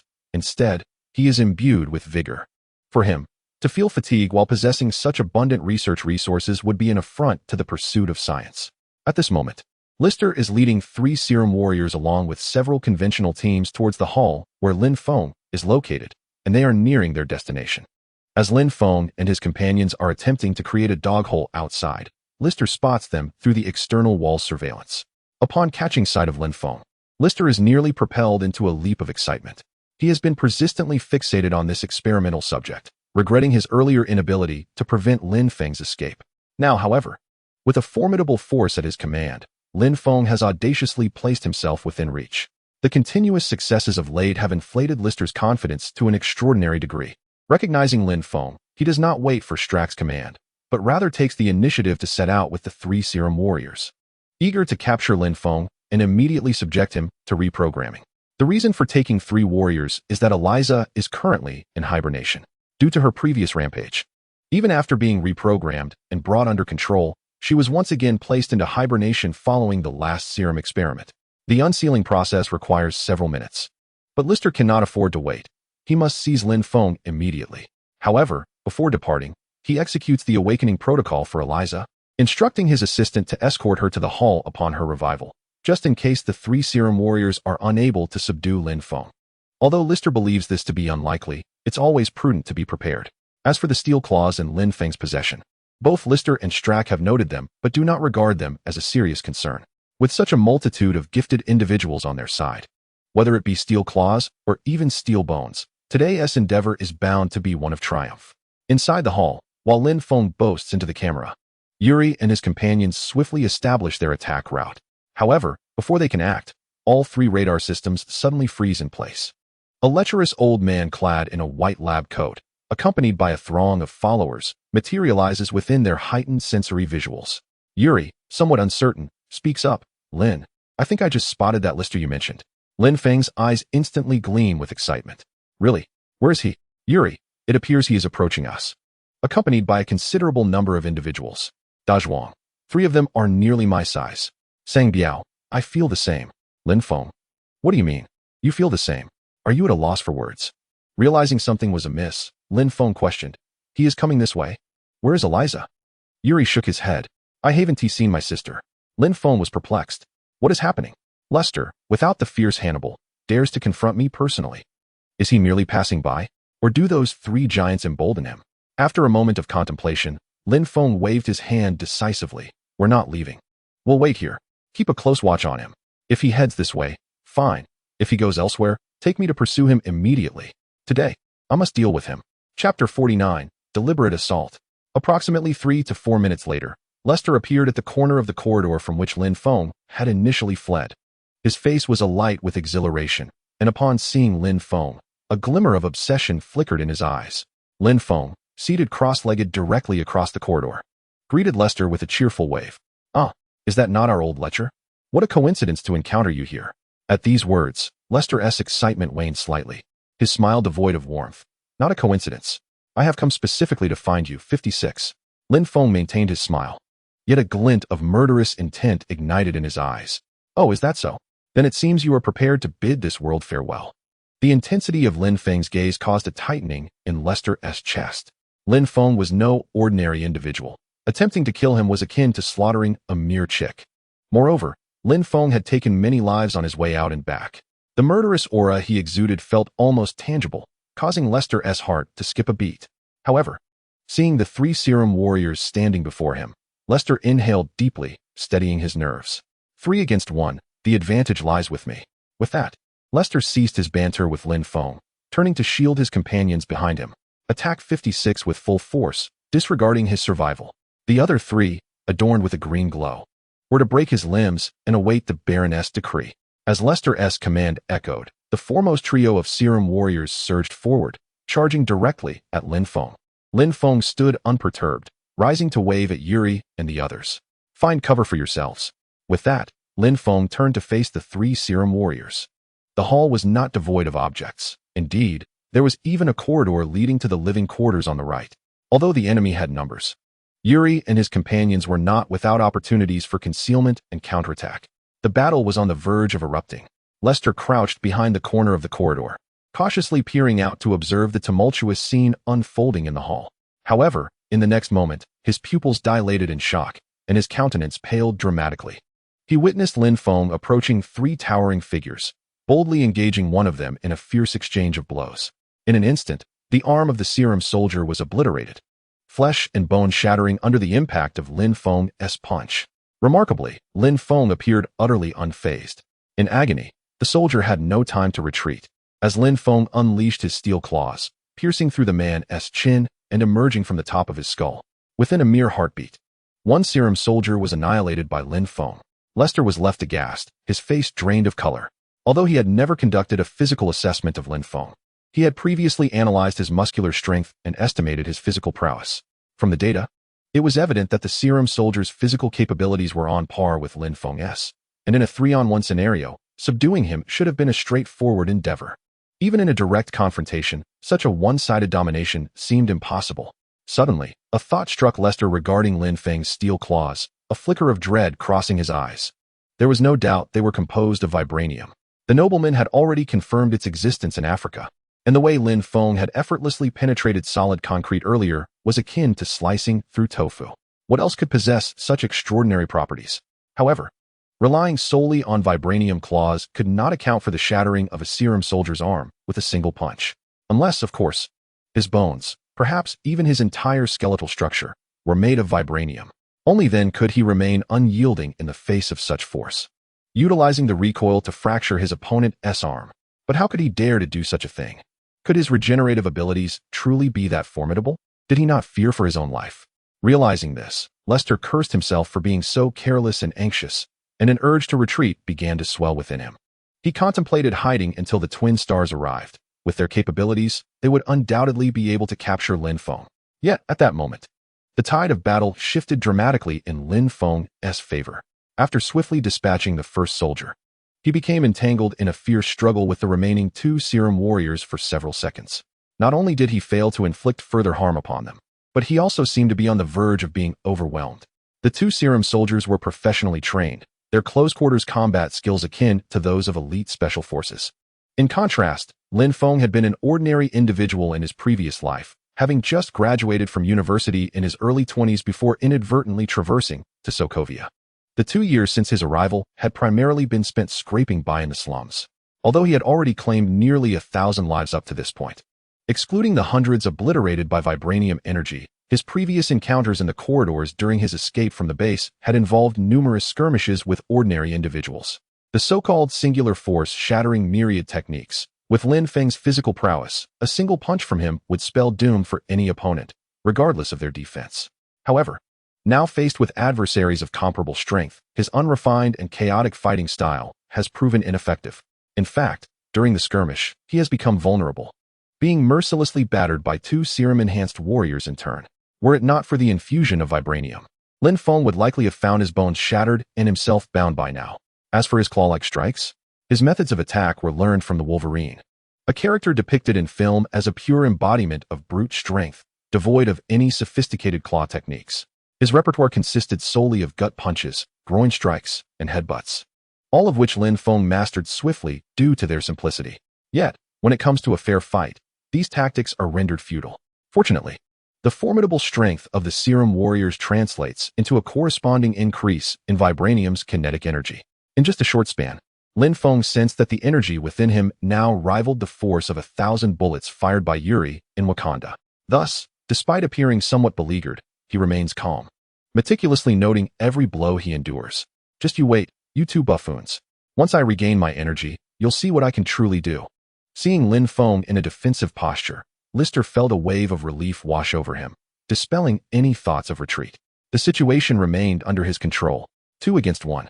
The advantage still lay with him. What if you can fight?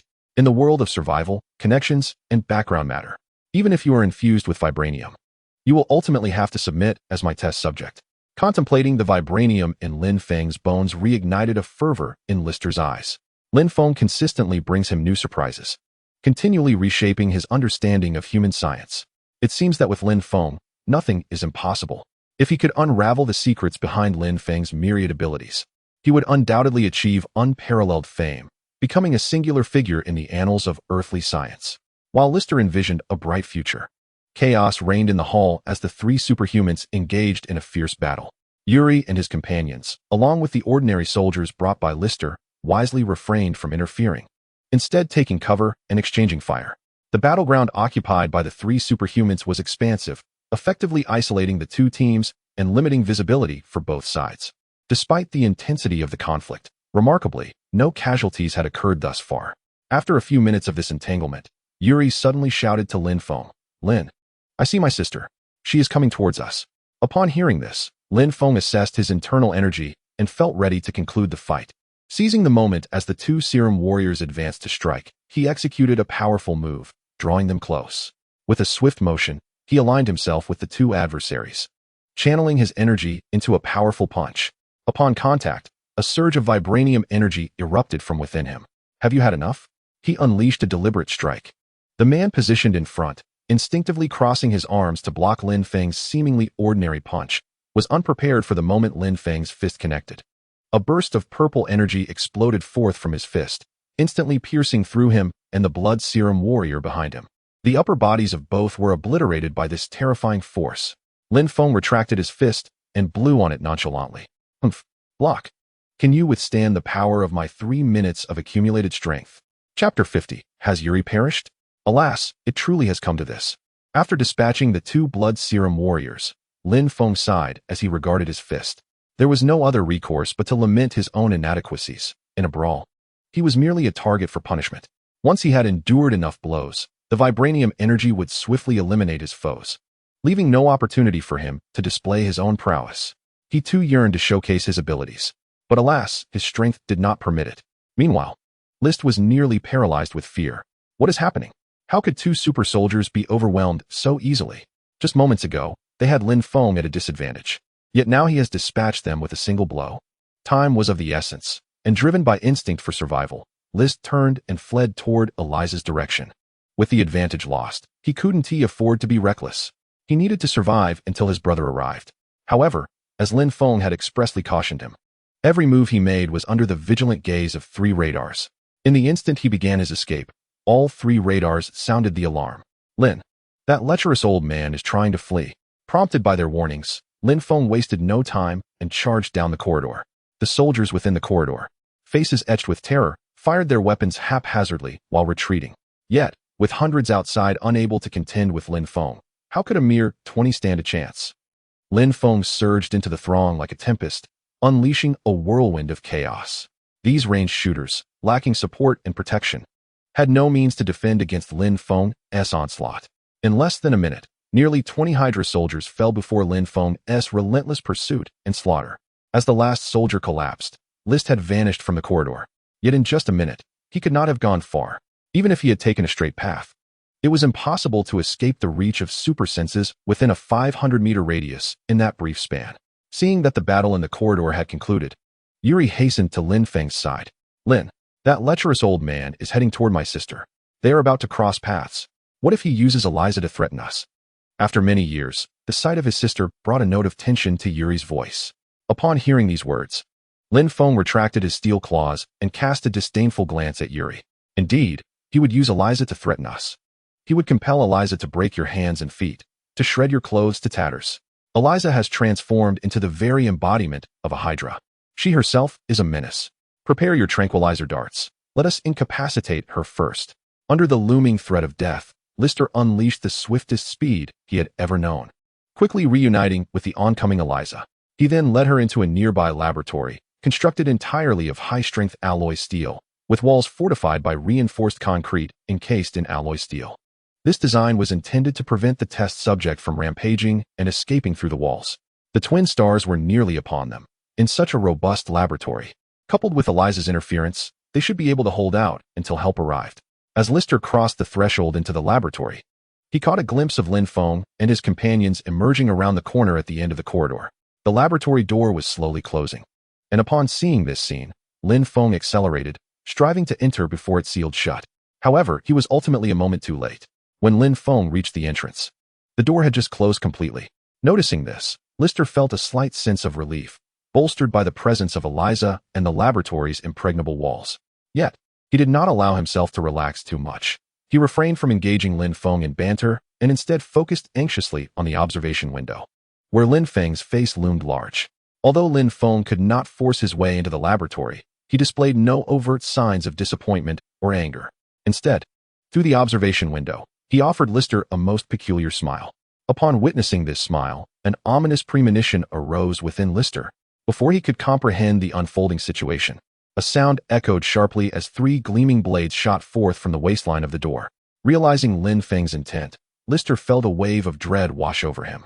Yet, at that moment, he was powerless to act, helplessly observing as Lin Feng's claws etched a massive gash into the door. Subsequently, the section of the door that had been severed was sent flying by a kick from Lin Feng. Through Lister's horrified gaze, Lin Feng's head gradually emerged from the doorframe. "Johnny's coming," he exclaimed, paying homage to the iconic scene from The Shining where the protagonist cleaves the door with an axe. He then entered the laboratory. A wicked grin plastered across his face as he approached Lister. "Ah, you old lecher. Is this the grave you have chosen for yourself? Truly, a commendable scientist. Determined to meet his end within the confines of the laboratory. I shall grant your wish." Lister, panic-stricken, pointed at Lin Feng, his face a mask of terror. "Eliza, kill him. Quickly kill him." Beside them, Eliza, upon hearing the command, swiftly advanced with a straight punch aimed directly at Lin Feng's face. Lin Feng crossed his arms to deflect the blow, yet he was still forced to stagger back a few steps from the force of Eliza's strike. Once steadied, a mischievous grin spread across Lin Feng's face as he regarded Eliza. "Hannibal, it has been quite a while, and you remain as fierce as ever, resorting to violence at the slightest provocation. I had thought we were friends by now." Whether motivated by Eliza's earlier assistance in his escape or his promise to Yuri, Lin Feng had no intention of harming her. Had he chosen to engage her directly, it would have been Eliza who sustained the injury. However, in that moment, Eliza's expression was blank, devoid of any spark, her movements almost mechanical. Unlike their initial encounter, where she had shown anger, Eliza now remained unresponsive to Lin Feng's teasing. Seeing her in such a state, Lin Feng couldn't help but sigh internally. He wondered what torment she had endured after he had escaped. During their first meeting, there had been a glimmer in her eyes, her demeanor tinged with allure. Now, she resembled a mere puppet, stripped of all emotion. After repelling Lin Feng, Eliza did not relent. Instead, she pressed forward, engaging him in a fierce struggle. At that moment, Yuri and his companions emerged from the doorway, and upon observing the intense exchange between Lin Feng and Eliza, a flicker of anxiety crossed Yuri's face. "Lin, be careful, don't hurt my sister." With that, Yuri disregarded his own safety, tearing off the underwear from his head and calling out to Eliza, "Eliza, it's me, Yuri. I'm here to save you." Lin Feng, witnessing Yuri's foolishness in not immediately opening fire, but rather attempting to reach out to a brainwashed super soldier, felt an intense frustration boil within him. "For heaven's sake, did you even hear what I just told you?" Indeed, Eliza paid no heed to Yuri's words, her expression remaining unchanged as she continued her relentless assault on Lin Feng. "Enough with the nonsense. Shoot her. Bring her down, or that old hag will escape." Lin Feng barked impatiently. Gritting his teeth, Yuri aimed his weapon at Eliza and pulled the trigger without hesitation. De Zhuang and Seng Biao followed suit, unleashing a barrage of tranquilizer darts. However, upon being struck by several darts, Eliza appeared to become more enraged, abandoning Lin Feng to charge towards Yuri and his companions. This shift in focus, while increasing their chances of hitting her, proved futile as Eliza's speed was overwhelming and the 3 firearms could not contain her. Before they could subdue her, Eliza had already closed the distance to Yuri. The vacant expression on her face pierced Yuri's heart, causing him deep anguish. "Eliza, please, wake up. I am the elder brother. I have come to rescue you." Yet, Iris remains indifferent, and upon closing the distance, delivers a swift punch to Yuri's abdomen. The anguish in Yuri's eyes freezes in an instant. He is akin to a kite severed from its string, hurtling violently into the nearby control panel. Subsequently, propelled by tremendous inertia, his upper body folds in the opposite direction. His spine fractures, his back adhering to the control panel, forming a grotesque shape resembling the number 7. This blow renders Yuri incapable of even activating the emergency lights, plunging him directly into unconsciousness. Although he clings to life, in light of such injuries, it is merely a fleeting flicker of vitality before the inevitable cessation of bodily functions. Within 10 seconds, he shall surely meet his demise. Chapter 51, The Arrival of Wong. Upon witnessing the shift of Iris's wrath, Lin Feng perceives the looming danger. However, when he attempts to intercept her, it is already too late. Iris, seemingly consumed by fury towards the one who had injected her with tranquilizers, does not flinch or evade, leaping 2 great bounds to stand before Yuri. After delivering that fateful punch, she too succumbs to the multitude of tranquilizer darts, collapsing to the ground in unconsciousness. The sudden turn of events leaves the onlookers in a state of bewilderment. A flicker of trepidation glimmers in List's eyes. The twins have yet to arrive, and he finds himself utterly alone. The only exit lies in the doorway. However, due to the chaos of battle, the 3 green glowing figures and Lin Feng have all shifted positions, leaving the exit unblocked. Yet, List remains a considerable distance from the door. Should he make any sudden movements, he risks being turned into a sieve by those 2 green figures or being torn asunder by Lin Feng's claws. Engulfed in despair, List can conceive no means of escape and collapses to the ground, his heart laden with endless regret. My life is at an end. Meanwhile, Lin Feng, momentarily unperturbed by List's plight, witnesses Yuri's dire state and without hesitation, produces a branch, plunging it directly into Yuri's chest. He has never employed such a method before. The system merely states to insert it without elaborating on the mechanics. Moreover, given Yuri's condition, it is uncertain if he still draws breath. However, there is little choice but to treat this as a last-ditch effort. Miraculously, Yuri's life force appears resilient. The previously desiccated branch, upon entering his body, expands rapidly as if a sponge absorbing water. The once gray-white bark begins to display hints of verdancy.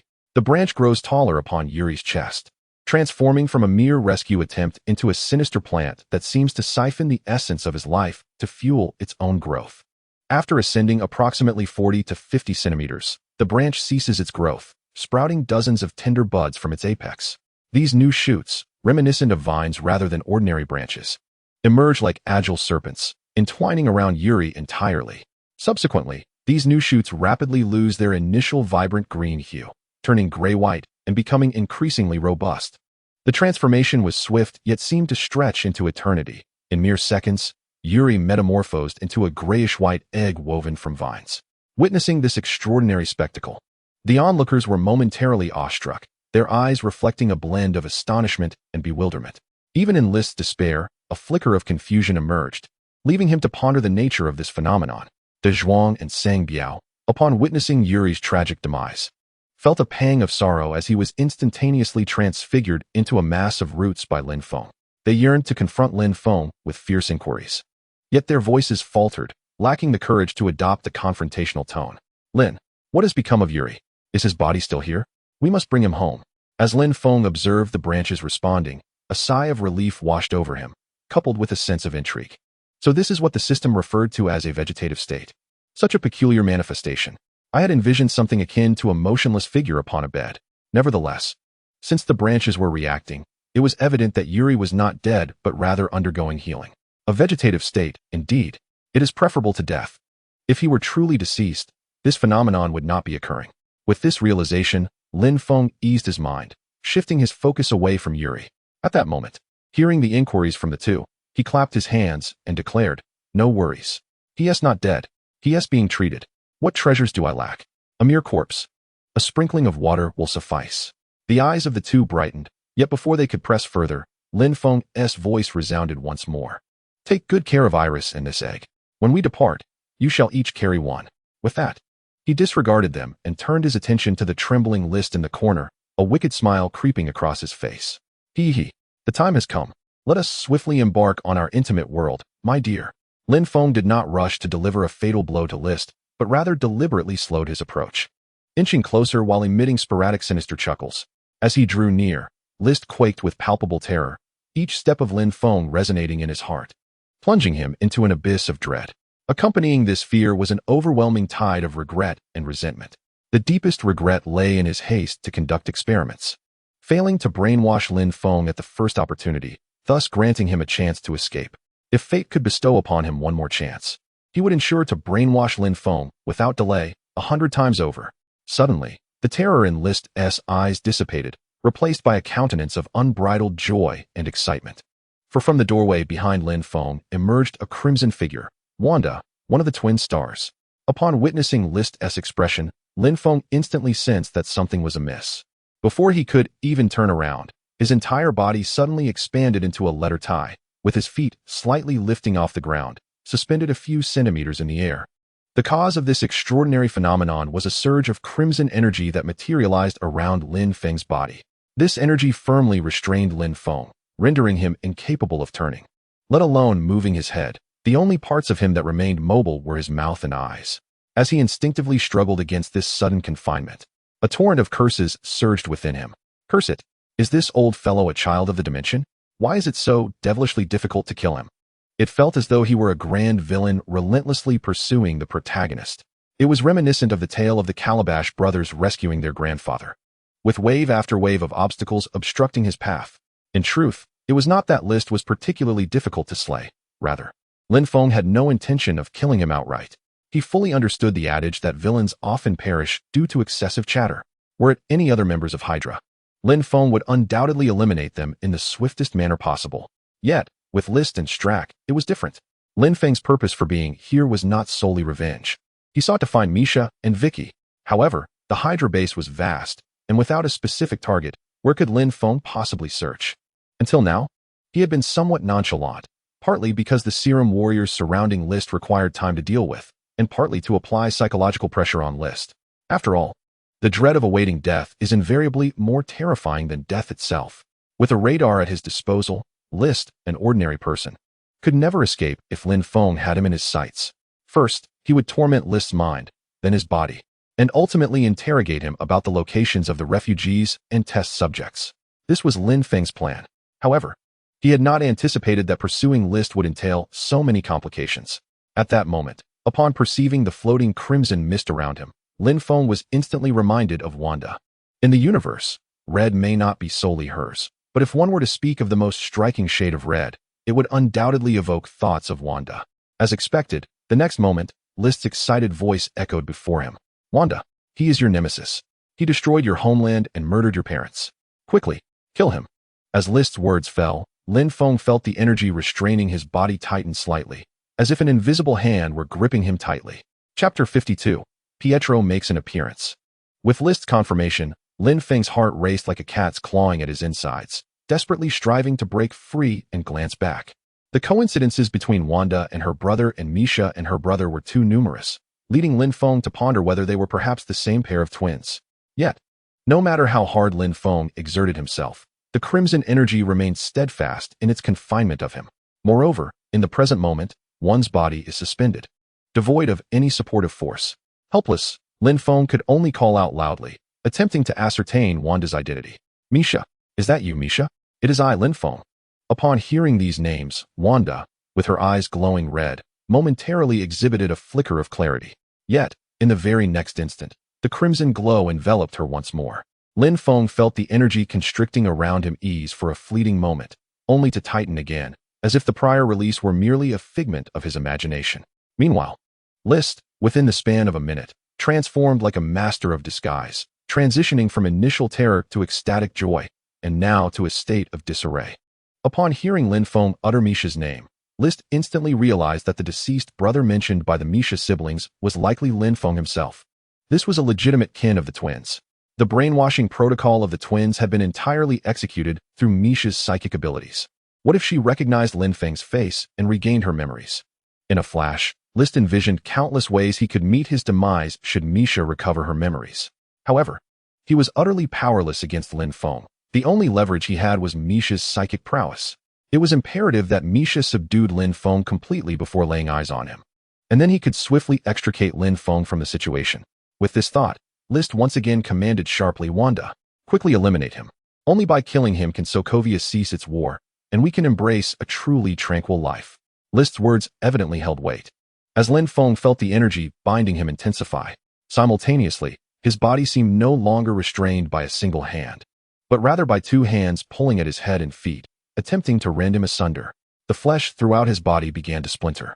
Yet, under the repair of his self-healing factor, the ruptured wounds swiftly mended, and his entire surface shimmered with slender threads of blood.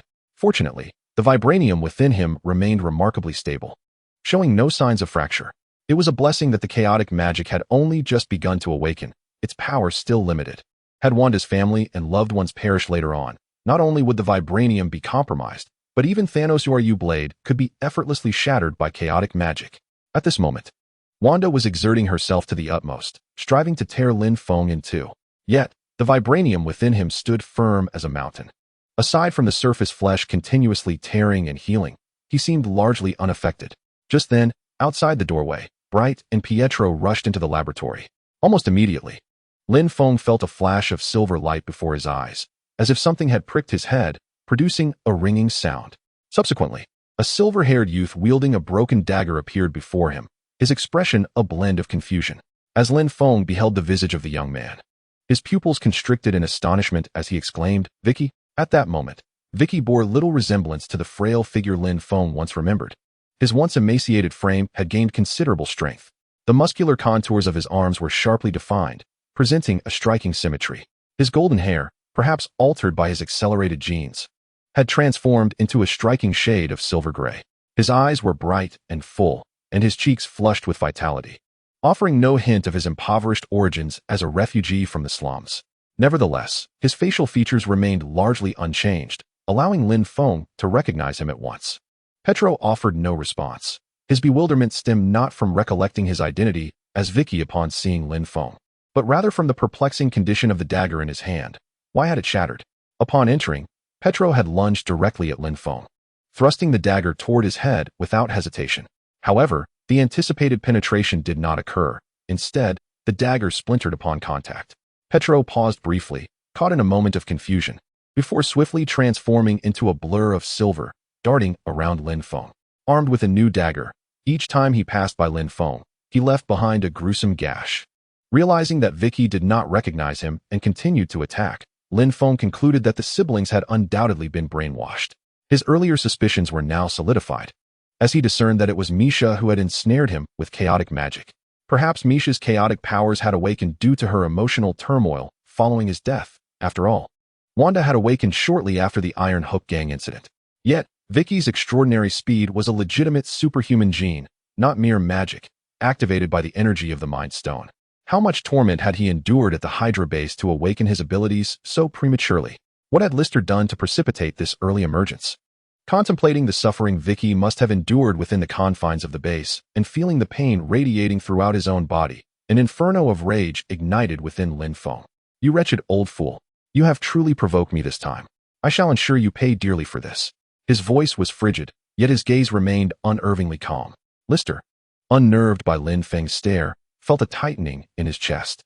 Yet, witnessing Lin Feng immobilized under Wanda's control, he erupted into maniacal laughter, as if to exorcise the terror that had been festering within him. "Ha ha, 56. Oh, wait, you said your name is Lin Feng, right? Your tongue remains as defiant as ever. While you still have the chance to speak, do indulge us with a few more words. Soon enough, I shall sew your mouth shut, rendering you forever silent." With that, Lister laughed wildly, seemingly intent on releasing all the pent-up fear he had harbored. The other individuals within the laboratory were not idle either. Upon entering, Braid immediately set his sights on the unconscious Elise, intent on retrieving her. However, the formidable duo of Dazhuang and Songbiao, who stood guard nearby, were not about to acquiesce. In a tacit understanding, the three refrained from using firearms, opting instead for a close-quarters brawl. The laboratory was relatively small, with scant cover available. Engaging in a gunfight here risked collateral damage to their own side, as aside from Lin Feng and Pietro, who possessed remarkable regenerative abilities, the others had almost no resilience against firearms. Nonetheless, Braid, proving himself worthy of his title as Strax Lieutenant, managed to hold his ground against two adversaries. The three engaged in a fierce exchange, with Lin Feng rendered immobile, resulting in a stalemate. It became a test of endurance. Ultimately, the outcome hinged on the stamina of Lin Feng and the Gemini twins. If Lin Feng succumbed first, the twins could effortlessly dispatch the ordinary Dazhuang and Songbiao. Conversely, should the twins exhaust themselves first, Lin Feng would be liberated, and the Hydra agents present would undoubtedly face a dire fate at the hands of his vibranium claws. Nevertheless, Lin Feng asserted that he could endure a year of play with Misha and Vicky. The intensity of their current assault paled in comparison to the concentrated onslaught he had faced from hundreds outside earlier. After all, Vicky wielding a mere knife could not possibly threaten him, while Misha was equally at a loss due to his vibranium skeleton. After several minutes of this deadlock, an unnoticed control panel revealed a grayish-white tree egg, which quietly began to crack open. Subsequently, a small treant, approximately 40 to 50 centimeters tall, emerged from the fissure, radiating a green glow and looking around with a bewildered expression. Judging by the features of the treant, it was none other than Yuri. Having returned from death, Yuri found himself once again in the familiar laboratory, surrounded by enlarged individuals and objects, momentarily at a loss. Spotting Lin Feng, who was suspended in the air, sideways in a T-pose, Yuri hastily sought to inquire about the situation. However, the words that emerged from his mouth were a somewhat childish declaration. "I am Yuri." Chapter 53, Yuri. Sing. Battle. Despite the intense skirmish occurring within the laboratory, Yuri's voice resonated clearly in everyone's ears. Upon hearing the nasal, youthful tone, everyone, except for Misha and Vicky, who were still focused on attacking Lin Feng, instinctively halted their actions and turned to the source of the sound. At this moment, the grayish-white tree egg had completely withered into a black husk. Above the shattered black shell, the little treant, glowing with green light, faced Lin Feng, bouncing and waving while chanting, "I am Yuri." Lin Feng, casting a sidelong glance at the diminutive treant, could scarcely believe his eyes and blinked forcefully in disbelief. Subsequently, casting a sidelong glance to his side, Lin Feng was taken aback to see a small tree creature waving at him, exclaiming, "Groot?" Noticing Lin Feng's attention, Yuri, now resembling a tree, appeared somewhat agitated. Standing atop a withered vine of the black egg, he gesticulated fervently while anxiously inquiring about the current situation. Why did he seem to have shrunk? Moreover, his skin had transformed into bark. Hadn't he been struck down by Iris's punch? How was he alive again? Yet, as these questions spilled from Yuri's lips, they morphed into a repetitive declaration of "I am Yuri." Hearing this tone, which bore an uncanny resemblance to his memory, Lin Feng couldn't help but marvel. Aside from the altered lines, the voice sounded exactly like that of young Groot. The only noticeable difference was the face. Yuri's tree-like form bore his own visage. Was this what the system referred to as a plant person? It had literally transformed him into a botanical being. Recovery would rely on photosynthesis for sustenance, perhaps? Furthermore, the varied intonations of "I am Yuri" solidified Lin Feng's conviction. Was this not Groot incarnate? Even the voice modulation mirrored that of Groot, reduced to mere 3 words. Initially, he had thought that the plant person mentioned by the system would require a month of rest. Little did he expect that not only would he not need to lie down, but he could also frolic about in the guise of Groot. If mischief were to be committed during this phase, even upon regaining human form, he need not fear vengeance. It was, indeed, an indispensable asset for those engaged in nefarious deeds, whether in home or travel. Were it not for his current immobilization, Lin Feng would have eagerly sought to experience it firsthand. What a far cry from mere side effects. This was undoubtedly a reward for those who had confronted death with courage. After a moment of stupor, Lin Feng withdrew his gaze, choosing not to engage further with Yuri. The incessant repetition of "I am Yuri" left him bewildered as to its meaning. Presently constrained, he could not discern whether Yuri's emergence was a boon or a bane. What if Vicky inadvertently delivered a fatal blow, or if one of the 3 close combatants landed a careless kick? Would he not perish once more? Who could guarantee that he would survive again? Closing his eyes, Lin Feng sought to calm his mind and ponder a solution. Although it seemed that Misha and Vicky were currently at a loss regarding him, prolonging this stalemate was untenable. His body was restricted, and the 2 ordinary individuals, De Zhuang and Sang Biao, along with the newly emerged Yuri, could provide no assistance in this superpowered battlefield. Enlisting their help to draw Misha's ire would only lead to their untimely demise, leaving him no better off. In the midst of his thoughts, a sudden inspiration struck Lin Feng. He recalled that Yuri possessed an unused portable music player. It was on the flight back to Sokovia that he received it, treating it like a cherished treasure. I wonder if he brought it along. With this thought, Lin Feng cast a sidelong glance at the little tramp beside him, who was still flailing about with exuberance. "Yuri, did you bring the portable player?" Yuri paused momentarily before nodding. "I am Yuri." Upon seeing Yuri's affirmation, Lin Feng's heart leaped with joy, and he exclaimed, "Turn on the speaker. Let us sing the battle song." Upon hearing the words "battle song," Yuri appeared momentarily stunned, but quickly regained his composure and nodded again, "I am Yuri." After which, he bent down and dove back into the black egg, emerging shortly after, clutching a portable player that was as large as a door to him, trembling slightly as he did so. Then, under Lin Feng's eager gaze, Yuri unplugged the earphone cable from the player and pressed the play button. The laboratory was not particularly spacious, measuring perhaps around 200 square meters. Given the portable player's 10-meter radius of coverage, the entire laboratory could hear its sound. Indeed, the moment the music began to play. The little treant closed his eyes and danced with abandon, as if immersed in a sea of melody. The others in the laboratory, too, found themselves involuntarily swaying their bodies, engaging in a clumsy dance. The atmosphere in the laboratory instantly transformed into one of jubilant revelry, reminiscent of a wild bar, with everyone exuberantly expressing their youthful spirits. Of course, Lister was an exception. The balding man in his 40s had long since lost his youth. The only pity was that he did not have a shimmering disco ball atop his head. Meanwhile, under the influence of the dance, Misha found it difficult to focus on controlling Lin Feng any longer. The crimson mist surrounding Lin Feng dissipated, and the constraints vanished alongside it. The silver light darting around him revealed Vicky's figure once more. Free from control, Lin Feng did not hesitate. He turned around, dancing as he moved toward Misha. Vicky posed little threat to him. She merely ran fast. He planned to render Misha into a state akin to Yuri's, a vegetative one.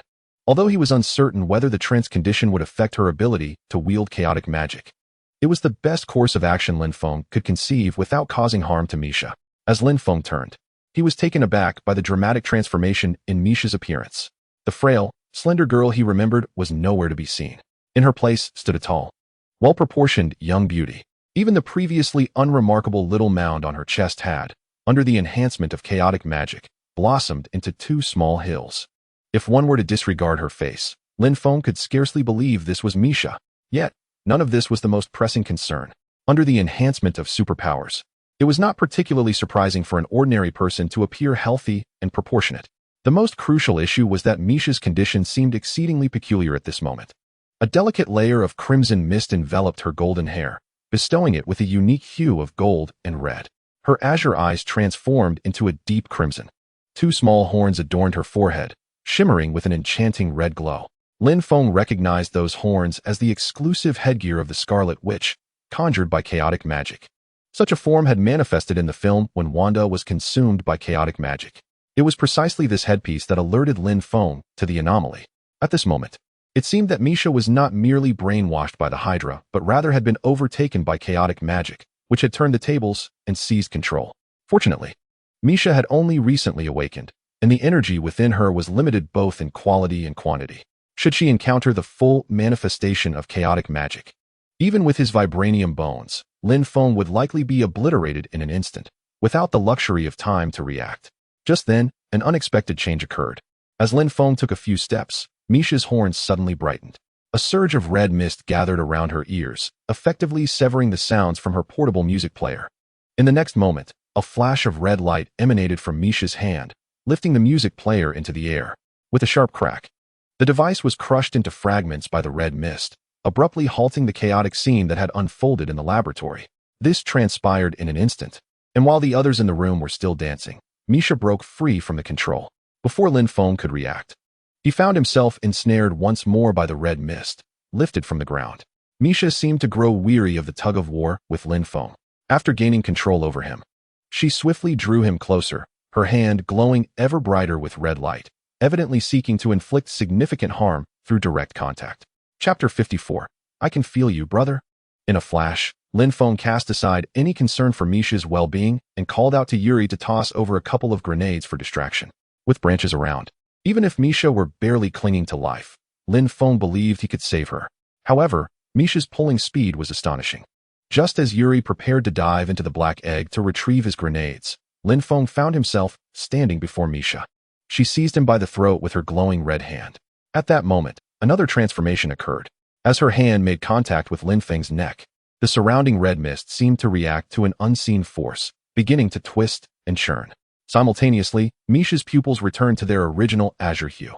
I can feel you, brother. Misha's eyes sparkled with a mix of joy, sorrow, fear, and grievance, her gaze towards Lin Feng imbued with a complex array of emotions. Lin Feng, noticing Misha's apparent return to consciousness, felt a surge of hope. Yet, just as he prepared to speak, the red mist surged within her once more, and the small horns on her forehead flickered with an urgent red glow. In the next moment, Misha's eyes transformed back to a blood-red hue, and the swirling crimson mist around her thickened significantly. Wanda had no brother. This was her nemesis, the one who had deprived her of family. Lin Feng's conjecture was indeed accurate. Misha was currently under the sway of chaotic magic. Previously, after exhausting herself during the initial physical training, She had been subjected to intense mental stimulation by Lister, plunging her awareness into a state of extreme frailty. It was during this vulnerability that the chaotic magic seized the opportunity, weaving a beautiful dream for Misha, ensnaring her in eternal slumber. Meanwhile, her corporeal form was being manipulated by the chaotic magic. Regaining control of her body, the chaotic magic forcefully hurled Lin Feng away, evidently recognizing his uniqueness and refraining from direct contact. However, in the next instant, Misha's consciousness regained dominance. She had witnessed Lin Feng perish before her eyes and would not allow him to die again, especially at her own hands. The will of the chaotic magic, having just usurped control, was reluctant to relinquish it so easily. A fierce struggle ensued between the two consciousnesses within Misha, as the crimson mist swirled ever more densely around her. Within mere seconds, the entire laboratory was suffused with a faint scarlet hue. Though the red mist posed no harm to the onlookers, it rendered the air exceedingly viscous, as if they were ensnared in a quagmire, causing all movements to become laboriously slow. The closer one drew to Misha, the more pronounced this sensation of inertia became. At this juncture, Misha's form was obscured by a thick shroud of red mist, rendering her silhouette indiscernible. Lin Feng, having been cast aside, struggled to rise and approach Misha, but the roiling mist made every step arduous. Despite exerting every ounce of his strength, he could barely inch forward. Just as anxiety surged within him, Misha's furious voice resonated from within the mist. Even as the Scarlet Witch, my body is mine to command. I shall not permit anyone to harm my family again. The moment her words fell, the crimson mist in the laboratory ceased its tumultuous dance and began to converge rapidly towards Misha. She hovered in midair, her body akin to a black hole, drawing in every fragment of red mist. Once liberated from the suffocating embrace of the mist, the oppressive inertia weighing upon the others dissipated instantaneously, granting them a newfound lightness. With the resistance vanished, Lin Feng rushed to Misha's side. However, she was currently absorbing the mist, leaving him uncertain whether he should approach her in this state. Observing the dissipating mist, it seemed Misha had triumphed. After a moment's hesitation, Lin Feng chose not to disturb her, but instead remained at her feet, his thoughts swirling tumultuously within. The seemingly nonsensical words that escaped her lips perplexed others, yet Lin Feng understood them all too well. Those who wield the chaotic magic are destined to become the Crimson Witch, a journey fraught with tragedy. It is within these tragedies that chaotic magic grows stronger, ultimately compelling its host to assume the mantle of the Crimson Witch. It seemed that chaotic magic had been tempting Misha to eliminate him for power, but she had resolutely declined. However, how easily can one break the shackles of fate? Lost in thought, Misha absorbed the last wisp of crimson mist into her being. Suddenly, she appeared to lose all strength, weakly plummeting from the air. Observing this, Lin Feng leapt gently to catch her. At that moment, Misha had regained her golden-haired, azure-eyed appearance, and the small adornment on her forehead had vanished. Lin Feng breathed a sigh of relief, cradling Misha in his arms as he affectionately tousled her silky golden locks. Little Misha, you've grown. Even I can't defeat you now. From now on, it will be your turn to protect me. Feeling the familiar touch on her head and gazing at Lin Feng's familiar face, Misha pouted, her eyes misting with tears. Brother, before she could finish her sentence. Her eyes fluttered shut, and she succumbed to unconsciousness. Hearing Misha call him brother stirred a profound sense of comfort within Lin Feng. The siblings had never referred to him in such a manner before. On the other side, Vicky did not succumb to unconsciousness like Misha. Prior to her fall, a faint red mist had emerged in his gaze, swiftly departing his body to be absorbed by Misha. In that moment, Pietro's identity faded like a fleeting dream, sinking deep within his consciousness, while Vicky's own awareness surfaced. The abrupt shift between two identities and memories left Vicky momentarily dazed. When he regained his senses, he found Misha in Lin Feng's arms, lost to unconsciousness. Vicky scanned his surroundings, and upon seeing Lin Feng, he trembled in disbelief.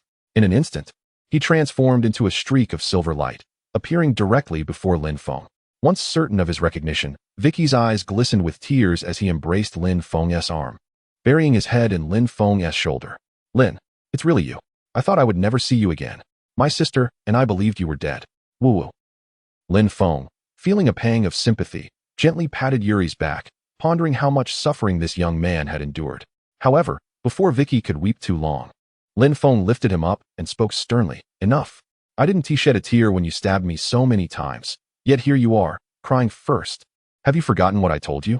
You must be a man, protect your sister, bleed and sweat, but do not weep. Wiping away his tears, Vicky nodded resolutely. Yes, I haven't forgotten. The expression on Vicky's face shifted, revealing an unspoken hesitation. When he first awakened his powers, he had likewise regained memories, only to be swiftly subdued by his sister once more. There was certainly something amiss with her. It must have been that scoundrel, Lister, who manipulated her. Pondering her peculiar behavior, Vicky tentatively spoke, but sister, she. Lin Feng, resting his hand on Yuri's shoulder, applied a gentle pressure, offering him a reassuring glance. Do not fret, she is still my sister. Take good care of her. Once I eradicate this nest of serpents, we shall return home. With that, Lin Feng entrusted Misha, cradled in his arms, to Vicky, then rose with a menacing glare directed at Lister. With Misha and Vicky safely accounted for, Lin Feng felt liberated from any lingering concerns. And as for Lister, he was no longer necessary. Chapter 55, Strack's resolution. Meanwhile, in the district laboratory. Damn it! Strack's fist smashed through the computer screen before him. And in his fury, he hurled the shattered remnants into the corner. The violent motion caused his single-frame tactical glasses to fall to the ground. Yet Strack had no mind to retrieve them. Instead, he leaned over his desk, fists clenched, casting a venomous glare at another screen. This screen displayed surveillance footage from the laboratory where Lin Feng was located, albeit from a different angle than the one he had just destroyed. In the footage, Lin Feng had successfully settled the Gemini twins and was now advancing towards Lister. Initially, when alerted to the presence of suspicious individuals, Strack remained utterly unfazed. He had not even left the confines of this laboratory. Upon realizing that Lin Feng had arrived with 3 mere civilians armed solely with firearms, he felt a twinge of derision for Lin Feng's overconfidence. However, recognizing Lin Feng's uniqueness, Strack refrained from toying with him and instead deployed all available elite forces to recapture him. He believed that even before the Gemini twins could arrive, the 4 serum warriors from the district would suffice to subdue Lin Feng. What he did not anticipate was that within a mere month and a half, Lin Feng's strength would escalate to such formidable heights. The man who had once been forced to flee in disarray before his gun could now effortlessly slay a serum warrior with a single punch, rendering conventional firearms utterly ineffective against him. It was at this juncture that Strack's mood began to darken, not due to his inability to capture Lin Feng, but rather because Lin Feng had eliminated several of his precious serum warriors. Until Misha and Vicky regained their memories, Strack had been convinced of his assured victory, certain that everything was under his control. The loss of those serum warriors was entirely unforeseen. Yet Strack never fathomed that the Gemini twins were connected to Lin Feng, and that their very recovery of memories had liberated them from Hydra's grasp. With Lin Feng alone, Strack had depleted all of his trump cards, which was the root of his current uncharacteristic disarray.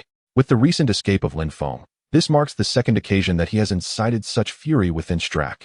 In Sokovia, he has consistently thrived, manipulating the so-called elite and dignitaries to his advantage or absorbing them into his ranks. Yet, Lin Feng remains an enigma. Each time matters concerning Lin Feng arise, they inevitably slip from his grasp.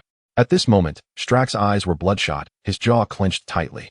Fixated on the screen where Lin Feng was skillfully maneuvering against Lister, devoid of any semblance of a noble gentleman. He resembled a desperate gambler at the end of his wits. All his cards had been laid bare and lost this night. 56.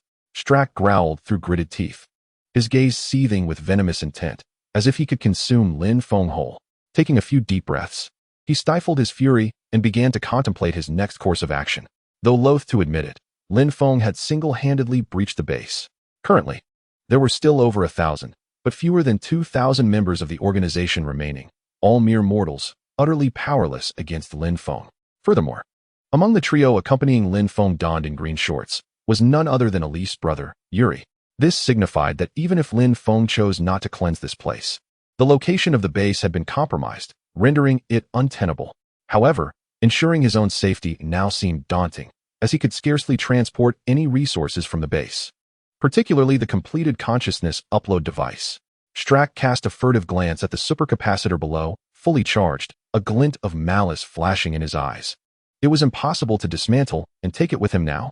Even if he managed to escape alive, he would be left a mere figurehead, devoid of resources. The prospect of reconstructing the consciousness upload device was unfathomable. Even if he succeeded, without the supercapacitor, it would remain inert. Yet now, all preparations for the consciousness upload were complete, with energy fully charged. It merely awaited testing. But the path to immortality lay before him. If he were to live the latter half of his life as a scurrying rat, hiding in the shadows, he would rather embrace death. With this thought, Strack hesitated no longer, casting a deep, hate-filled glance at Lin Feng on the screen. Damn you, 56. Damn you, Esper. Just wait. Next time it shall be I who sets your bones right. Strack muttered through clenched teeth, then raised his hand to manipulate the mouse, adjusting the computer's microphone to full-frequency mode. The consciousness upload would require time, an uncertain duration as he lacked relevant experimental data. Thus, he resolved to command everyone within the base to hunt down Lin Feng, granting him as much time as possible to complete the consciousness upload. Prepared for everything, Strack closed his eyes and took several deep breaths, striving to calm himself as much as possible. He then opened his eyes, cleared his throat, and pressed the microphone switch. His gaze solemn as he began, "Warriors of Hydra, I am Strack. The law of the jungle, wherein the weak are preyed upon by the strong, has remained unchanged since time immemorial. Those who consider themselves superior races trample the weak with lies and violence. The decade-long civil war in Sokovia is merely the tip of the iceberg of their transgressions. Yet now, a new era has quietly dawned. Beings more unreasonable than those so-called superior races have emerged in this world. Today, these superhumans invade our territory, seeking to enslave us. They are self-important, they act at will. They consider themselves gods of this world. But Hydra shall never relinquish freedom to others. If there is indeed a god in this world, that god must resemble Hydra. And you are the flesh and blood belonging to that god. Go forth in battle. Devour those so-called superior beings. Hydra shall be reborn upon their corpses. Warriors, even in the face of despair, the spirit of Hydra shall shine throughout the ages." With that, Strack switched off the microphone, releasing a heavy breath. He then resolutely exited the control room, preparing for consciousness upload. Meanwhile, on Lin Feng's side, as Strack's words echoed through the broadcast, Bright responded with fervor. Despite being firmly restrained by De Zhuang and Sang Biao, ever since Misha fell unconscious and Vicky regained his memory, Bright realized the momentum had shifted. He was eager to escape the laboratory and return to find the leader. However, De Zhuang and his companion would not allow him to leave. In a state of panic, Bright inadvertently revealed a flaw during the struggle, ultimately being seized by the two, pinned down and immobilized. Hearing Bright's voice, Lin Feng turned to glance at him, disdainfully curling his lip. They were on the brink of death, yet he was still so enthusiastic. Truly foolish. No wonder he fell prey to Strack's brainwashing. Unmoved by Lin Feng's words, Bright remained fervent, declaring, "Hydra will not perish. It shall only grow stronger. Cut off one head, two shall emerge." Lin Feng retorted, "Why do you still keep this idiot around? Are we celebrating a festival?" This remark was directed at De Zhuang and Sang Biao. Upon hearing Lin Feng's words, the two exchanged awkward smiles, saying, "We thought you might have business with him. We're just keeping him for you." As they spoke, they pointed to Lister, who lay beneath Lin Feng. At that moment, Lister's upper garments had been stripped away, revealing several gruesome gashes running from shoulder to waist. Blood poured from the wounds, and he was barely clinging to life, his gaze dazed, clearly on the brink of death from excessive blood loss.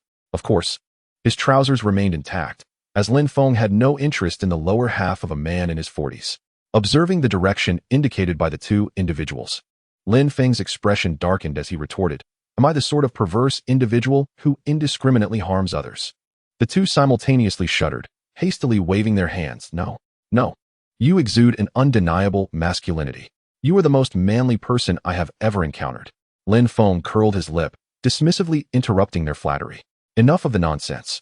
Haven't you heard the announcement? That old rascal Strack clearly intends for the entire base to surround us." As he spoke, Lin Feng gestured towards his own neck. "To kill. The first group must act." Upon uttering this, Lin Feng turned his gaze towards Lister beneath him. Chapter 56. Preparing for battle. Initially, Lin Feng had intended to engage Lister in a slow and torturous game, slicing away at his flesh piece by piece until his demise. However, when the moment to act arrived, Lin Feng found himself unable to proceed. It was simply too grotesque. Besides, there were children present. How could he commit such a bloody and brutal act before them? Yet, to end his life so easily would be too merciful. Ultimately, Lin Feng resolved to return the favor in kind. He had previously vowed to give Lister a decorative knife, and so he would indeed fulfill that promise. However, Lister, the old fool, was proving to be rather ineffective. After just a few strikes, he was nearing his end. Nevertheless, it was best to avoid excessive brutality, lest he frighten the children.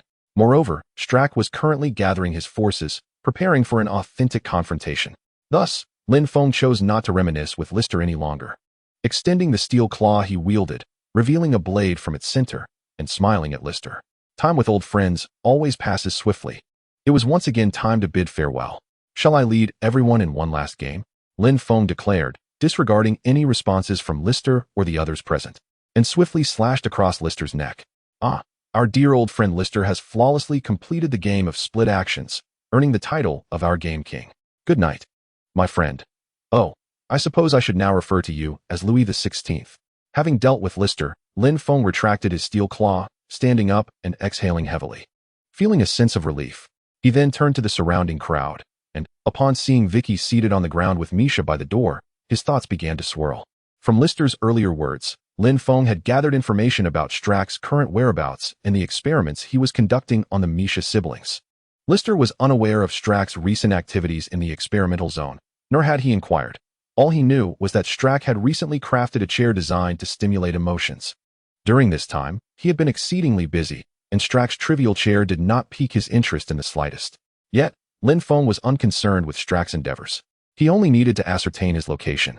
At this juncture, devoid of the space gem and the soul gem, what could he possibly concoct? Nevertheless, the reason for Vicky's awakening filled Lin Feng with immense relief. Fortunately, he was a pivotal character in the Avengers narrative. It seemed that unless he faced decapitation, he was unlikely to perish. Even if a deadly toxin were to be unleashed, it would likely prove ineffective. Perhaps he might even inadvertently manifest some extraordinary powers akin to a poison king. If his younger brother were an ordinary human, he would surely have long since become a mere patch of grass atop his grave. However, with the acquisition of self-healing abilities, it was likely that he would endure for quite some time. Lin Feng found himself somewhat envious of Quicksilver's regenerative prowess. After all, he had to fight tooth and nail for his own self-healing and bone claws, and the current steel claws were obtained at the cost of his life. Meanwhile, Vicky, by mere chance, could engage with peculiar entities and awaken instantaneously. As for the fact that his blood would proliferate indefinitely and ultimately eliminate its host, Lin Feng was not particularly surprised. After all, it was a gift from the system, unlike Wolverine, who had awakened his powers through sheer will. Even the torn remnants of house-branded shorts would vanish before wearing them. Once donned, they could not be removed without disappearing. It was entirely normal for his blood to possess a self-destructive mechanism. However, with Vicky now endowed with self-healing capabilities, the forthcoming battles would undoubtedly be far less arduous. At the very least, with Vicky's abilities, protecting Misha would pose no issue, and he need not fret about any stray bullets. He could simply charge ahead, leading them into the fray. Alas, it increasingly resembled a predicament, and the system offered no alternative powers. Even the blueprints for the Mark armor would suffice, allowing him to learn directly. With such armor, he could at least hold his own. In the event of a sudden ambush by an assassin, he could transition to close combat. What a perfect strategy it would be. Just as Lin Feng was lost in thought, De Zhuang interjected, "Lin, there are people approaching." A multitude. As Lin Feng snapped back to reality, the nearby Zhuang Biao echoed, "The corridors are teeming with individuals rushing this way. There are crowds gathering outside." The position they occupied was relatively close to the exit. The area outside the base, approximately 50 meters around them, was engulfed by heightened senses. Outside, throngs of people had already converged, all storming toward their laboratory. Their path was now congested, not just with soldiers, but also individuals in white coats and civilian attire. Their expressions brimming with exhilaration. These individuals exhibited no semblance of strategy. Even within the confines of the indoor corridors, they surged forward in droves, utterly indifferent to the stray bullets that might harm their comrades. In contrast, the deeper sections of the facility were relatively unoccupied. After recounting the situation to Lin Feng, De Zhuang noticed his silence while the encroaching crowd hastened toward them, prompting a sense of urgency. "Lin, let us move inward." The outside world was teeming with people, rendering escape impossible. Venturing out would only result in being surrounded. Lin Feng cast an impatient glance at the two individuals beside him. "Haven't you noticed that I'm deep in thought? We must venture deeper. Do you comprehend the labyrinthine complexities within?" Although Lin Feng contemplated a direct exit, he realized that such an attempt would likely leave him as the sole survivor. He had yet to witness Vicky's self-healing abilities and was uncertain how they compared to his own. Even in his own case, prior to the enhancement of his vibranium, a critical injury would render him unconscious. Moreover, Misha lacked any self-repairing capabilities and remained in a state of unconsciousness, unable to safeguard herself. While lost in thought, Lin Feng felt a tug at his pants. Looking down, he saw the little treant, Yuri, gazing up at him, holding out a folded piece of paper. With a hint of skepticism, Lin Feng accepted the paper, and upon discerning its contents, he was left momentarily speechless. The paper was none other than a map of the base. What in the world? Where did you procure this? Yuri pointed toward a location not far behind Lin Feng. I am Yuri. Turning around, Lin Feng couldn't help but chuckle. It was indeed Lister's discarded clothing that he had carelessly tossed aside moments ago. It seemed the old man was somewhat directionally challenged, carrying a map of the base with him. Bending down, Lin Feng grasped Yuri's head, lifting him to eye level, and grinned. You're quite the clever one, Yuri. Much sharper than those two dimwits. He cast a disdainful glance at Dazhuang and Sang Biao. Dazhuang and Sang Biao lamented. We were too preoccupied with the people outside, who knew there was a map right beneath our feet. Unbeknownst to Lin Feng, Lister typically operated within the adjacent ordinary experimental zone, where most of the Serum Warriors experiments and training took place. Even the selection of experimental subjects occurred in that neighboring area. However, during this period, he had to train the Gemini in the training zone, which he had not frequented, hence he carried a map with him. After a swift glance at the map, Lin Feng made a decisive choice. They would venture deeper. The crowd outside posed too great a risk. He would head straight for the adjacent ordinary zone, hoping to locate Strelick and eliminate him as well. With newfound purpose, Lin Feng wasted no time. He instructed the two radars to don fresh bulletproof vests and dress the unconscious individuals in shorts to shield them from stray bullets. He even provided Vicky with trousers and employed a sensory card. Subsequently, Sang Biao carried Eliza, while Vicky bore Misha, both positioned in the center. The map was entrusted to Sang Biao. He was not required to engage in combat, but simply needed to run while carrying the others. With the assistance of heightened senses, he could also guide the group S direction. Lin Feng took the lead as the vanguard, with Dazhuang bringing up the rear. As for Yuri, Yao Mei can ride on anyone without concern. Although unleashing Vich's extraordinary speed to roam the wilderness might yield better results, Lin Feng harbors reservations about Misha. With the sensory card, Vich can evade bullets with greater finesse. As long as he charges swiftly enough, Dazhuang can toss grenades behind to hinder their pursuers. Even if a few bullets are aimed at the group, Vich can effortlessly guide Misha to safety. With everything prepared, Lin Feng raised his hand decisively. It was time to initiate the assault. Chapter 57. What on earth? Blue-silver entwined. Due to delays in changing equipment, by the time Lin Feng and his companions were ready, the throng outside had closed in to about 50 meters away. They were merely a corner away, with only 2 turns separating them from some shorter passages. Without hesitation, Lin Feng was the first to burst forth from the laboratory, sprinting deeper into the area. The others followed closely behind, albeit at a considerably slower pace.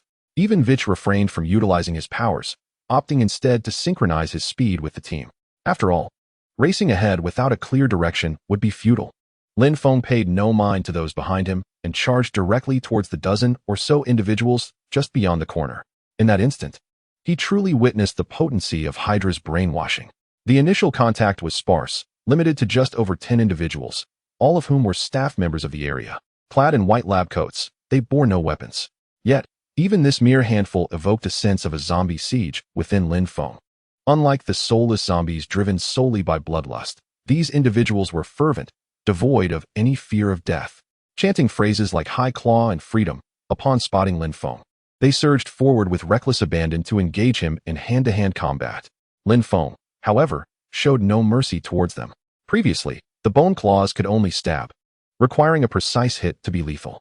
Now, the vibranium claws transformed into blades, effortlessly slicing through these ordinary individuals as if they were mere vegetables. Especially in the narrow corridor, where the enemy was densely packed, one swipe from Lin Feng could often dispatch 2 or 3 at once.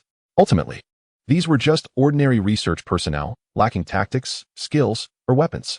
Fueled solely by fervor, they charged without considering that their numbers could not overwhelm Lin Feng, an indomitable force.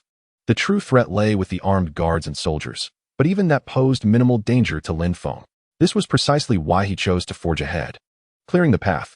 However, Lin Feng underestimated the efficacy of Hydra's brainwashing. He had thought that Dazhuang could slow down the pursuing forces by tossing grenades while they advanced, allowing the group to swiftly reach the ordinary research area. However, the pursuing soldiers behind were utterly unperturbed by Dazhuang's grenades, relying on their numerical superiority and dense formation. The effectiveness of the grenades was significantly diminished.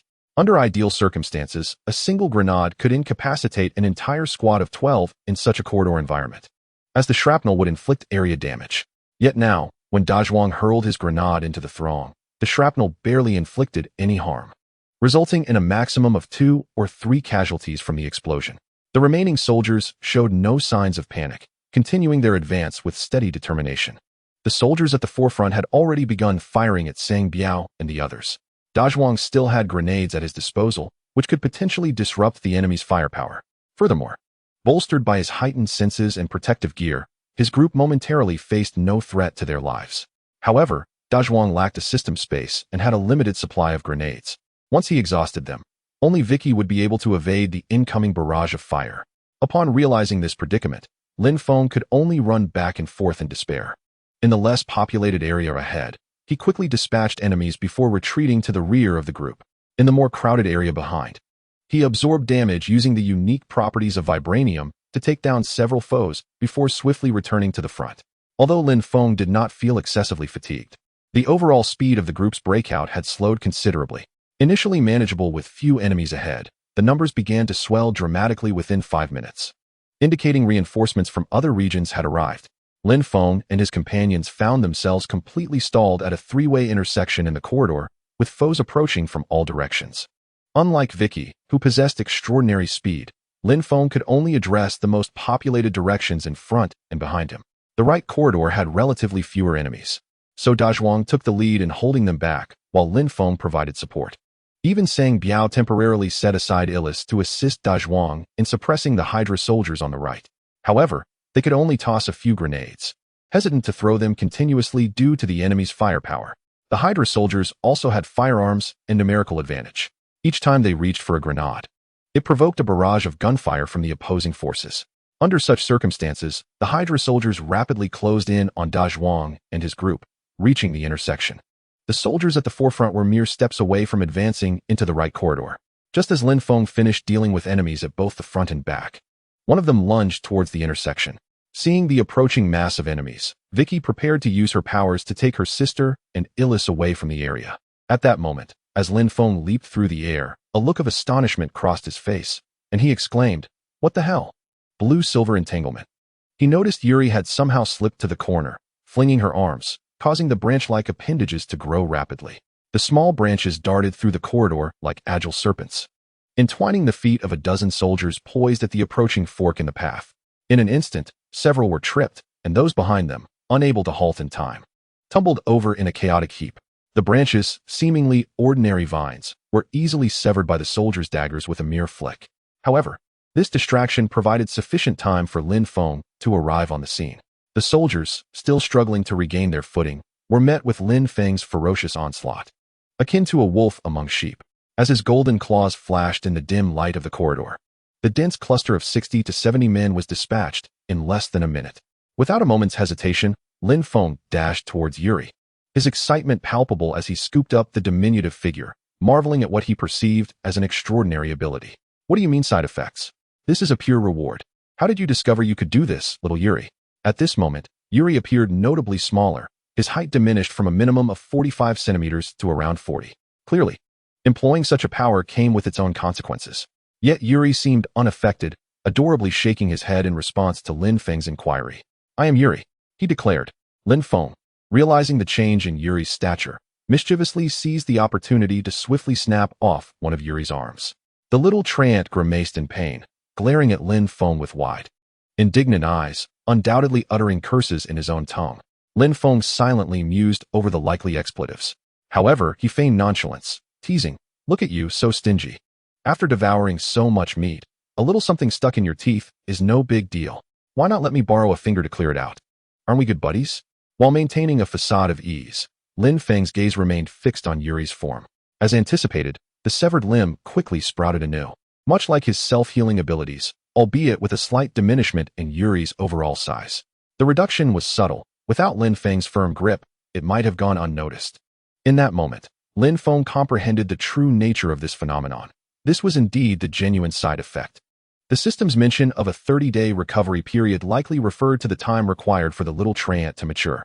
Each use of his abilities or any injury incurred would result in a reduction of his size, thus prolonging the duration required for him to reach adulthood. It seemed that Yuri would have to remain a treant for longer than 30 days. Nevertheless, possessing the powers of a treant, even without fully maturing, was likely something Yuri would embrace willingly. Chapter 58, 1600 slashes in the corridor. I am Yuri.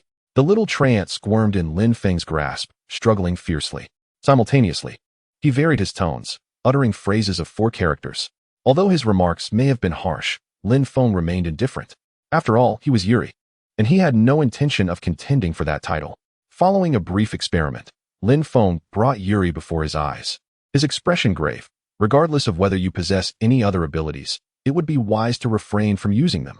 Conceal yourself properly. Otherwise, should you perish once more, I shall be unable to save you. With that, Lin Feng hurled Yuri towards Sang Biao, then retrieved 2 boxes of grenades from the system space, instructing Sang Biao and De Zhuang to carry as many as they could. Simultaneously, he charged once more into the throng of foes approaching from behind. This was Lin Feng's inaugural encounter with Groot's branches. Apart from the healing abilities stated by the system, he was entirely in the dark regarding their other functionalities. Although curiosity piqued his interest in their potential, time was not on his side for further experimentation. Moreover, if Yuri shrank in size upon using his abilities or sustaining injuries, could he still be killed while in his treant form? If shrinking merely reduced his size, would he ultimately become a seed or a regenerating branch of Groot? If he became a seed, could planting it yield another Yuri? If it were a branch, would it regenerate like Groot in the films, or would it perish irrevocably? Contemplating these possibilities made Lin Feng's mind itch, as though he were on the verge of developing a tumor. He couldn't help but feel a twinge of regret for having killed Lister too soon. Had he known the branch possessed such peculiar abilities, he should have transformed him into a little treant before dispatching him. Lost in such thoughts, Lin Feng's actions remained swift and unrelenting. Upon returning to the ranks after dispatching another group of soldiers, he found Sang Biao and De Zhuang prepared for action. He reiterated his instructions to Yuri, urging him to remain compliant, and the group pressed forward to break through. Traversing from the internal district to the common area typically required a brisk 10-minute walk.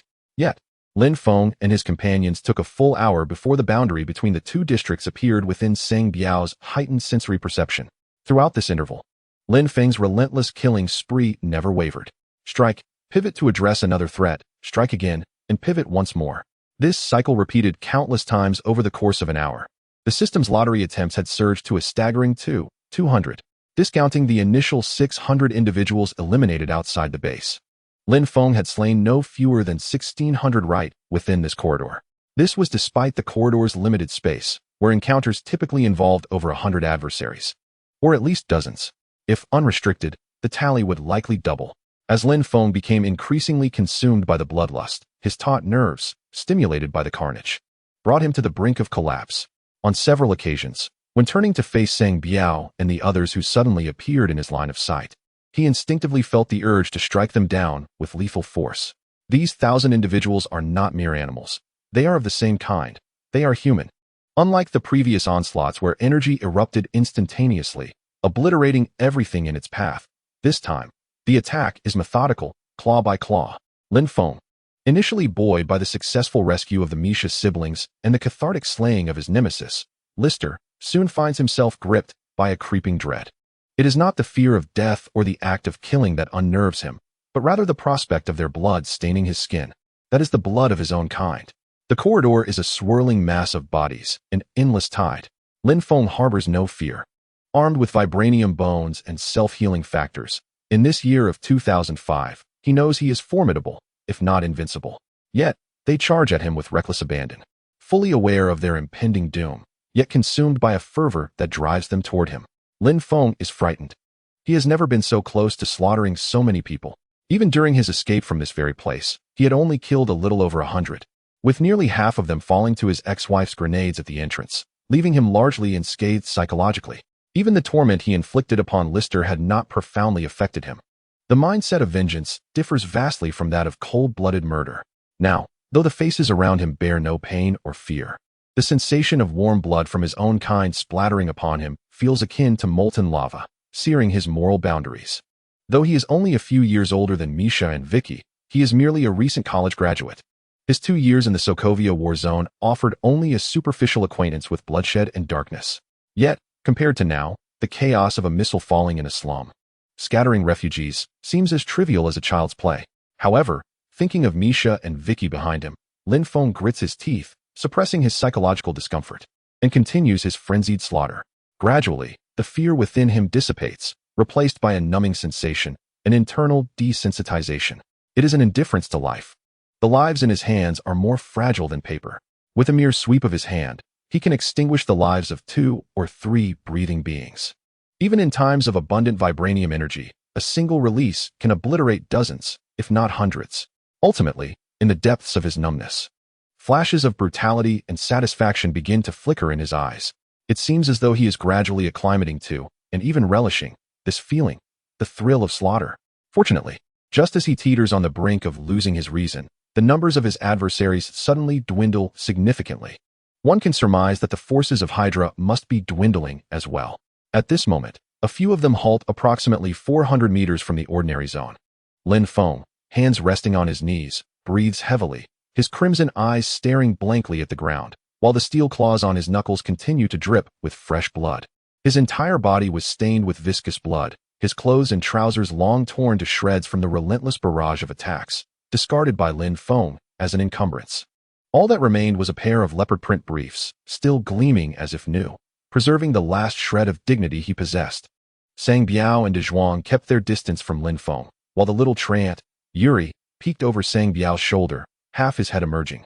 Their gazes towards Lin Feng filled with both caution and awe, though they were special forces soldiers. The total number of adversaries they had slain throughout their careers paled in comparison to Lin Feng's tally from this very night. At this juncture in time, superhumans akin to the Hulk or technological moguls resembling Iron Man had yet to emerge into the public eye. Their encounters were typically limited to ordinary individuals. One man, in a single hour, without the aid of firearms, had eliminated over 1,600 foes, emerging unscathed. Even though Yuri recognized Lin Feng's extraordinary nature, Lin Feng continually redefined his understanding of what it meant to be formidable. Such feats, if not witnessed firsthand, would have seemed utterly implausible to them. Yet, despite their admiration for Lin Feng's prowess, the murderous glances he cast upon them earlier still instilled a lingering dread, compelling them to maintain a respectful distance. Even though, if Lin Feng truly wished to eliminate them, no distance would suffice to ensure their escape. The mere presence of space offered an inexplicable sense of security. Conversely, Vicky, relying on his own speed, remained within a manageable proximity to Lin Feng. However, Lin Feng's blood-red eyes involuntarily reminded him of his sister. The last time he awakened and regained his memories, his sister's eyes were also crimson, transforming her into Pietro. The difference lay in Lin Feng's red eyes, evidently bloodshot, with pupils still black, while Misha's eyes were entirely shrouded in a layer of red light, devoid of any other hue. At that moment, noticing Lin Feng in a daze, Vicky mustered his courage to softly call out, "Lin?" Upon hearing Vicky's voice, Lin Feng instantly lifted his gaze, a fleeting flash of ferocity crossing his eyes. Vicky instinctively recoiled, tensing his legs, ready to flee from Lin Feng at any moment. Yet, in the next instant, Lin Feng tightly shut his eyes, vigorously shaking his head. When he reopened them, the ferocity had vanished without a trace. He managed a strained smile, his blood-stained visage rendering the gesture somewhat menacing. "Fear not. We shall soon be free. No one shall obstruct me tonight. I will take you all home." Chapter 59, Is Strack dead? Upon hearing Lin Feng's words, Vicky felt a rush of warmth in his eyes, his lips quivering as he fought back the tears. He discerned Lin Feng's disquiet. The previous bloodthirsty glint in Lin Feng's gaze had not only alarmed Yuri and the others, but even Vicky, who had spent 2 years in close quarters with Lin Feng, felt a chill run down his spine. Yet at this moment, Lin Feng's foremost desire remained to take himself and his sister back home. This filled Vicky's heart with a sense of guilt and self-reproach. It was precisely because he had lagged behind that the Iron Hook Gang's men had captured him, prompting Lin Feng to return and save him. Had the 3 of them successfully evaded the gang's clutches, Lin Feng would not be in such a state now, would he? Upon seeing Vicky's tear-filled eyes, Lin Feng raised his hand, intending to gently pat his head. However, upon noticing the bloodstains covering his hands, he ultimately refrained, merely offering a faint smile. Wasn't it said that a man should not shed tears? No worries. Once I catch my breath, we shall return swiftly. Seeing this, Vicky hurriedly stepped forward, grasping Lin Feng's bloodied hand and rubbing it against his own face, his gaze directed upward at Lin Feng, brimming with determination. "Lin, allow me to lead you on the path ahead," he declared. "Dr. Li and Instructor Bright have trained me. I possess combat skills as well." Lin Feng, in turn, playfully pinched Vicky's cheek and shook it gently, chiding him. "You little rascal, do you think I can't wield a weapon anymore? That's not your concern." Stay put and take care of your sister. If I find even a strand of her hair missing when we get out, you'll see how I deal with you." A fleeting shadow of disappointment crossed Vicky's eyes. He was about to plead his case again when Lin Feng interrupted. "Enough. No more fussing about. The latest rule for men is to refrain from being overly sentimental." Observing Lin Feng's resolute demeanor, Vicky pursed his lips and ceased his protests. At the very least, Lin Feng's current mental state appeared relatively stable, far less volatile than before. Seeing Lin Feng's spirit rejuvenated, the others, including Sang Biao, gathered around, their previous wariness dissipating. Replaced by expressions of awe, soldiers are drawn to strength, and despite Lin Feng's earlier confrontation with hundreds in the grove, none had felt truly subdued by him. After all, his method of dispatching foes was nothing short of extraordinary, eliminating hundreds with a single blow. The ordinary men among them, aside from finding Lin Feng rather formidable, had no concept of the true extent of his power. Yet, after the brutal hours spent in the corridor, where Lin Feng carved a bloody path with sheer ferocity, the gap between him and these ordinary individuals became starkly apparent. They were irrevocably impressed by his prowess, their hearts now filled with admiration. At that moment, however, Lin Feng was too absorbed in his own tumultuous thoughts to pay them any mind. He felt a wave of trepidation wash over him. Thankfully, the Hydra was no longer a threat, and Vicky was by his side. The sensation of a blade slicing through flesh still lingered in Lin Feng's mind, a feeling he vehemently resisted. Yet, as more adversaries continued to be thrust toward him in the corridor, he was compelled to persist in his violent actions, amplifying that unsettling thrill.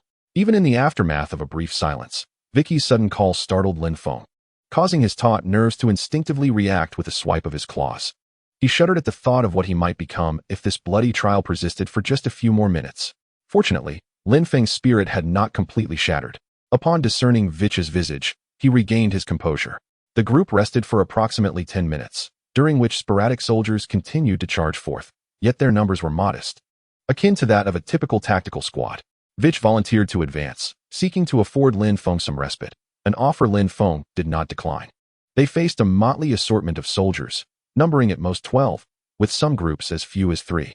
Vich's accelerated self-healing rendered him resilient against the fray. Yet he remained a child at heart.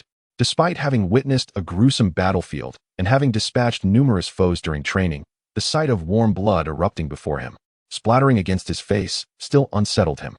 Ultimately, it was De Zhuang and Sang Biao who, utilizing the ballistic protection of their vests and shorts, eradicated all the scattered foes. As they resumed their journey, Lin Feng's objective became unmistakably clear: return to Sokovia. He no longer harbored thoughts of eliminating Strucker. He had already amassed enough blood on his hands. Initially, after acquiring the map, Lin Feng had intended to finish off Strucker before exploring their living quarters. After all, one cannot overlook the treasure vault when dealing with a sect's extermination. However, after slaughtering over 1,000 individuals in merely an hour, Lin Feng's heart had grown as cold as his vibranium claws. At this moment, the only thing that could stir his emotions was escorting the siblings back home. Moreover, after an hour had passed, Strucker had likely fled, rendering any thoughts of vengeance futile. Yet, fate often unfolds in curious ways. After advancing for a little over 10 minutes through the common area, Sang Biao suddenly announced he had spotted Strucker. Although Strucker was adorned with an inexplicable helmet, it did not obscure his face. As a Sokovian, Sang Biao recognized the Baron within the city. With the enemy so close, it was only logical to take a closer look. After all, it was not far and could be done effortlessly. 2 minutes later, the group arrived at the entrance of the laboratory where Strucker was located. As customary, they breached the door with steel claws, and Lin Feng strode directly toward Strucker, who sat languidly in the center of the lab, donned in the peculiar helmet. In that moment, Strucker appeared utterly relaxed, reclined in a specially designed chair, his expression blank, eyes tightly shut, exuding an air of tranquility. Even amidst the cacophony of Lin Feng's entrance and his unabashed footsteps approaching, Strucker remained unperturbed. While Lin Feng found Strucker's demeanor peculiar, he had no inclination to engage in verbal sparring. His sole desire was to swiftly eliminate the old man and depart. Upon reaching Strucker, Lin Feng hesitated not, extending his hand to abruptly twist his neck. Eschewing the use of his claws, he fulfilled his prior promise of retribution. Strucker's neck, once rigid, now appeared much more relaxed, his head drooping limply upon his shoulder, presenting a sight far more palatable. However, in the next moment, a flicker of confusion crossed Lin Feng's eyes. The system remained unresponsive. Unwilling to accept such an anomaly, Lin Feng unleashed his steel claws. mercilessly shredding Strack's upper body into a grotesque mess. Yet, the system still exhibited no signs of reaction. Surely, Strack could not be alive in such a disheveled state. Lin Feng firmly believed that Strack lacked the ability to endure such a fate. In fact, he could not fathom anyone in the entire universe who could survive being reduced to mere flesh without either recovering or succumbing to death. Thus, only one explanation emerged. Strack had perished before Lin Feng's arrival. The cause of death was likely the peculiar contraption he had been tinkering with, the bizarre chair. This rationale, albeit somewhat plausible, still struck Lin Feng as exceedingly strange. This old fool had amassed a large entourage and wasted an hour of Lin Feng's time, only to end his own life in the midst of some obscure experiment. Chapter 60 uploaded successfully. The base self-destructs. Lin Feng found Strack's demise rather suspicious. Logically, he should have lived until 2015, coinciding with the events of Avengers: Age of Ultron. Yet, it was only 2005, and he had inexplicably managed to end his own life. Was his existence merely a precursor to activating Wanda and Pietro with the Mind Stone? Now that the two had awakened prematurely, was it time for him to exit the stage? Nonetheless, his exit was astonishingly bizarre. What purpose did this odd chair serve? According to Lister, Strack had been working on this chair for several days. After such an extensive endeavor, was it merely for the purpose of self-destruction? A nagging feeling stirred within Lin Feng. He sensed that Strack was not truly dead. With a thoughtful glance, Lin Feng retrieved a branch and inserted it into the remnants of Strack's upper body. However, unlike his previous encounter with Yuri, this time the branch elicited no response whatsoever. Not only did it fail to sprout a single bud, but it also confirmed that Strack was indeed lifeless. Retrieving the branch, Lin Feng walked toward the laboratory door with a look of bewilderment, preparing to join the others in their exit. Although he still felt that something was amiss. After pondering for quite a while without arriving at a conclusion, Lin Feng decided to abandon the issue. Regardless of what was wrong, Strack was undeniably dead. He had personally verified the corpse, which was in a state of disarray. Whether alive or dead, it was beyond salvaging. Meanwhile, in a desolate military base somewhere in Siberia, an old, dust-covered computer screen suddenly illuminated, while a nearby server, in standby mode, began to emit a low, humming sound. The screen, flickering with static, displayed 4 words: loading complete.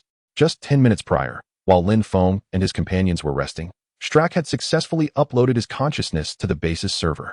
However, merely this act was surely insufficient. The issue of whether the base has already been exposed or will be utterly destroyed is irrelevant.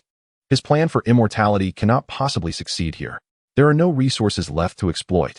Most crucially, without the Gemini twins, he lacks the manpower to capture Clow. Consequently, upon the completion of the upload, Strucker transmitted his consciousness data to this secret base located in Siberia via the Hydra internal network.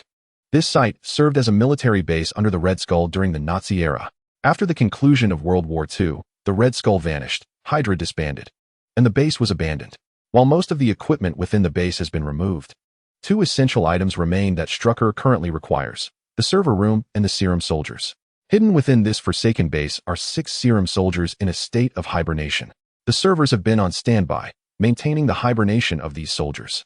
This was orchestrated during the Red Skull's reign.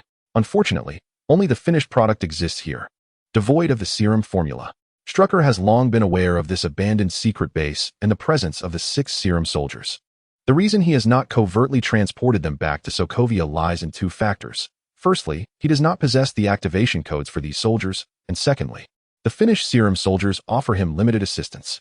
Given the current situation in Sokovia, the power of serum soldiers is simply unnecessary. Even Elise, after her transformation 5 years ago, has remained in hibernation, lacking a purpose. His research into the serum formula was merely a quest for power, aspiring to become a superhuman like Captain America. However, he now has a new objective, and to be honest, he has begun to regard the super serum with disdain. While super soldiers indeed surpass ordinary individuals, they are still no match for true super beings like Lin Feng, who can easily dispatch them with a single punch. Only a vibranium body can truly be deemed superhuman. At present, he requires assistance in capturing Clow. With the loss of the Gemini twins, the 6 serum soldiers here represent the optimal choice for safely retrieving Clow. As for the activation codes, in the presence of Strucker's data ghost state, the server's firewall is utterly ineffective. Upon the arrival of his consciousness data at the base's server, he gained complete control over all information within. This naturally includes the activation codes for the 6 serum soldiers. Meanwhile, in the server room, The previously flickering text on the simplistic computer screen has vanished. In its place, the surveillance footage from the Sokovia base now appears. In the footage, Lin Feng has just completed a chiropractic massage for Strucker and is now loosening the muscles in his upper body. He is now approaching the laboratory door, seemingly preparing to leave the base. At that moment, Strucker's shadowy visage flashed across the screen. On the other side, at the Sokovia base, as Lin Feng approached the entrance of the laboratory, poised to step outside, an electronic synthetic voice, distorted by static, resonated through the intercom. 56. I extend my heartfelt gratitude for your visit. I have prepared a reward for you, and I trust you will find it to your liking. Next time, it shall be my turn to serve you. Upon hearing this voice, Lin Feng felt a tightening in his chest. Though the tone was merely an ordinary electronic sound, its identity was unmistakable. There was no doubt it belonged to Strack. He was indeed alive. However, before Lin Feng could ponder the implications, the entire laboratory and the corridor outside erupted with a piercing alarm. Simultaneously, a countdown blared from the intercom. Self-destruct sequence initiated. Countdown 109. Lin Feng was bewildered. What on earth is this self-destruct sequence? Is there a bomb? He glanced incredulously at De Zhuang and Sang Biao, both of whom appeared equally perplexed. It was their first encounter with supersensory perception, and while they could certainly recognize conventional grenades and explosives from the sensory images, they might not immediately identify some cleverly disguised alien bombs. After all, the supersensory visuals were in black and white, featuring only outlines without specific colors. Moreover, since their arrival at the base, they had remained in a constant state of combat readiness. Given time to discern, they would surely notice the differences. Explosive materials do differ from construction materials. The crux of the matter was that no one had informed them about the base's self-destruct mechanism. Lin Feng had only instructed them to focus on people, leaving them uncertain at this critical moment. Yet, the ominous red lights flashing and the relentless wailing of alarms suggested a genuine threat. Observing the bewildered expressions on their faces, Lin Feng surmised that they likely hadn't spotted any bombs. Nonetheless, he doubted Strack would resort to such childish tactics merely to frighten him. At that moment, the countdown had reached 7. Without the luxury of further contemplation, Lin Feng swiftly darted out of the laboratory, shouting, "Eat the cookies." With less than 7 seconds remaining, there was no way they could escape. They could only consume the cookies, shrink down, and hide beneath him to shield themselves from the impending danger. Upon exiting, Lin Feng wasted no time, pulling out 2 cookies and promptly shoving one into Vicky's and Misha's mouths. In an instant, a flash of white light enveloped Vicky, and she rapidly shrank away, leaving behind only her unaltered clothing. De Zhuang and Sang Biao, still in a state of shock, suddenly recalled the cookies Lin Feng had entrusted to them upon witnessing his actions. Without hesitation, they too began to stuff the cookies into their mouths. Time was of the essence. Having fed the cookies to the 2 of them, Lin Feng was poised to do the same for Yuri and Iris when he was horrified to discover that Misha had not shrunk at all. In the present moment, disregarding others, Lin Feng hastily pried open Misha's mouth, where the Ant-Man cookie remained obediently lodged. He poked at the cookie, but it had already lodged itself deep in Misha's throat, showing no signs of vanishing, nor did Misha show any indications of shrinking. Lin Feng, momentarily flustered, quickly curled Misha up, his own body collapsing protectively over hers, while simultaneously urging Vicky to take refuge beneath him. Given the circumstances, he could afford no distractions. Safeguarding Misha and Vicky took precedence. At this juncture, the countdown had reached 4. Chapter 61. I am Yuri. Had Vicky been familiar with the route, Lin Feng might have allowed him to lead Misha to safety first. Yet, the world offers no what-ifs. Vicky was unfamiliar with the path, and the map was not in his possession. Time was of the essence. Rather than engaging in tedious communication, passing the map to Sang Biao, and allowing Vicky to escort Misha, Lin Feng preferred to endure the harm himself. After all, Vicky was still quite young, and given his nature, he might well delay proceedings with unnecessary chatter. However, the fact that Misha had not shrunk from the cookie caught Lin Feng off guard. He had not anticipated that someone in a state of unconsciousness would be immune to the effects of the cookie. Yet, there was no time for contemplation. Should he have to choose between Yuri and the siblings Misha, his choice would undoubtedly prioritize Misha. Yuri, for his part, bore no resentment towards Lin Feng's decision. Were their positions reversed, he would have made the same choice. Throughout their journey, Lin Feng had provided him with substantial assistance, even gifting him a precious Chamoyu pearl, magical shorts, and a card for his protection. In light of the sudden turn of events, Yuri fully comprehended Lin Feng's rationale. However, after 5 long years of searching for his sister, How could Yuri stand idly by as she faced peril before his very eyes? In a flash, the branch in Yuri's hand began to grow at an extraordinary pace, enveloping Elise entirely. Fearing that the branches might break and harm her, Yuri refrained from pressing too closely against Elise, instead including Lin Feng in a makeshift, albeit cramped, egg-shaped protective barrier in the corridor. Yet, these ordinary vines would scarcely offer any protection against the impending explosion. Yuri was acutely aware of this, and thus, he pressed on, singularly focused on safeguarding Elise. His gaze fixated on Elise. Filled with tenderness, he remained oblivious to the fact that not only his arms were sprouting, new shoots were emerging all over his body, layering upon one another on the surface of the great egg, augmenting its defensive capabilities. In a mere 2 seconds, Yuri's outline became indistinguishable. He had melded entirely with the giant egg. All that remained was a grayish-white bark visage, suspended where Yuri had once stood. Meanwhile, the countdown had reached 2. Lin Feng, witnessing this astonishing transformation, looked up at Yuri in disbelief. Holy cow, you can do that too. Did you truly master the sacred fire technique? At this moment, Yuri's state mirrors that of Groot transforming into an egg to shield his companions, albeit Groot must first become a mere twig before regrowing. This imposter Yuri employs the same tactic, yet one wonders if he still possesses a semblance of life. Upon hearing the sound, Yuri first cast a glance at Lin Feng, swiftly scanning his own pack and then the figure of Eliza. When he turned back to Lin Feng, his eyes were already imbued with a plea. I am Yuri. Those 4 words remained unchanged. Yet Lin Feng could intuit from Yuri's gaze that he likely wished for Lin Feng to escort Eliza to safety. However, the contents of that pack momentarily eluded Lin Feng's comprehension. It merely contained Yuri's clothing and gear, as the diminutive Trant was essentially exposed. At that juncture, the countdown had reached its conclusion, and before Lin Feng could utter a word, a cacophony of thunderous explosions erupted around them. The load-bearing columns and the interior walls, which incorporated a small quantity of disguised bricks, were primarily designed to swiftly dismantle the structural integrity of the base. In other areas, such as pipes and walls, a substantial amount of these camouflage components was employed. The instant the countdown ceased, all explosives detonated simultaneously under the influence of electronic detonators. Amidst the incessant roar of explosions, Lin Feng felt the tree egg he occupied violently tremble and roll. Fortunately, Yuri acted with alacrity. The tree egg had already thickened to approximately 30 to 40 centimeters. And this thickness continued to grow. Though it was merely ordinary vines, the tensile strength of living vines proved commendable, and no bombs detonated in their immediate vicinity, the nearest being at least 5 meters away. Thus, although the surface of the tree egg sustained considerable damage, its overall structure remained relatively stable and had not been torn asunder. Due to the compromised load-bearing structure, while it did not cause the entire mountain to collapse, it did trigger a significant landslide that entirely buried the base. As Lin Feng and his companions were swept along by this torrent of debris, they fortuitously found themselves drawing closer to the outside world. Yet, the flow of debris showed no signs of abating. Until the cookies of the 3 ants expired and their bodies reverted to their original forms, the tree egg continued to roll incessantly. Vicky, having consumed a cookie first, was the first to regain his form. He heeded Lin Feng's words and, upon shrinking, promptly scurried to Lin Feng's calf, clinging tightly to his leg hair. Once restored, he nestled firmly against Lin Feng's back.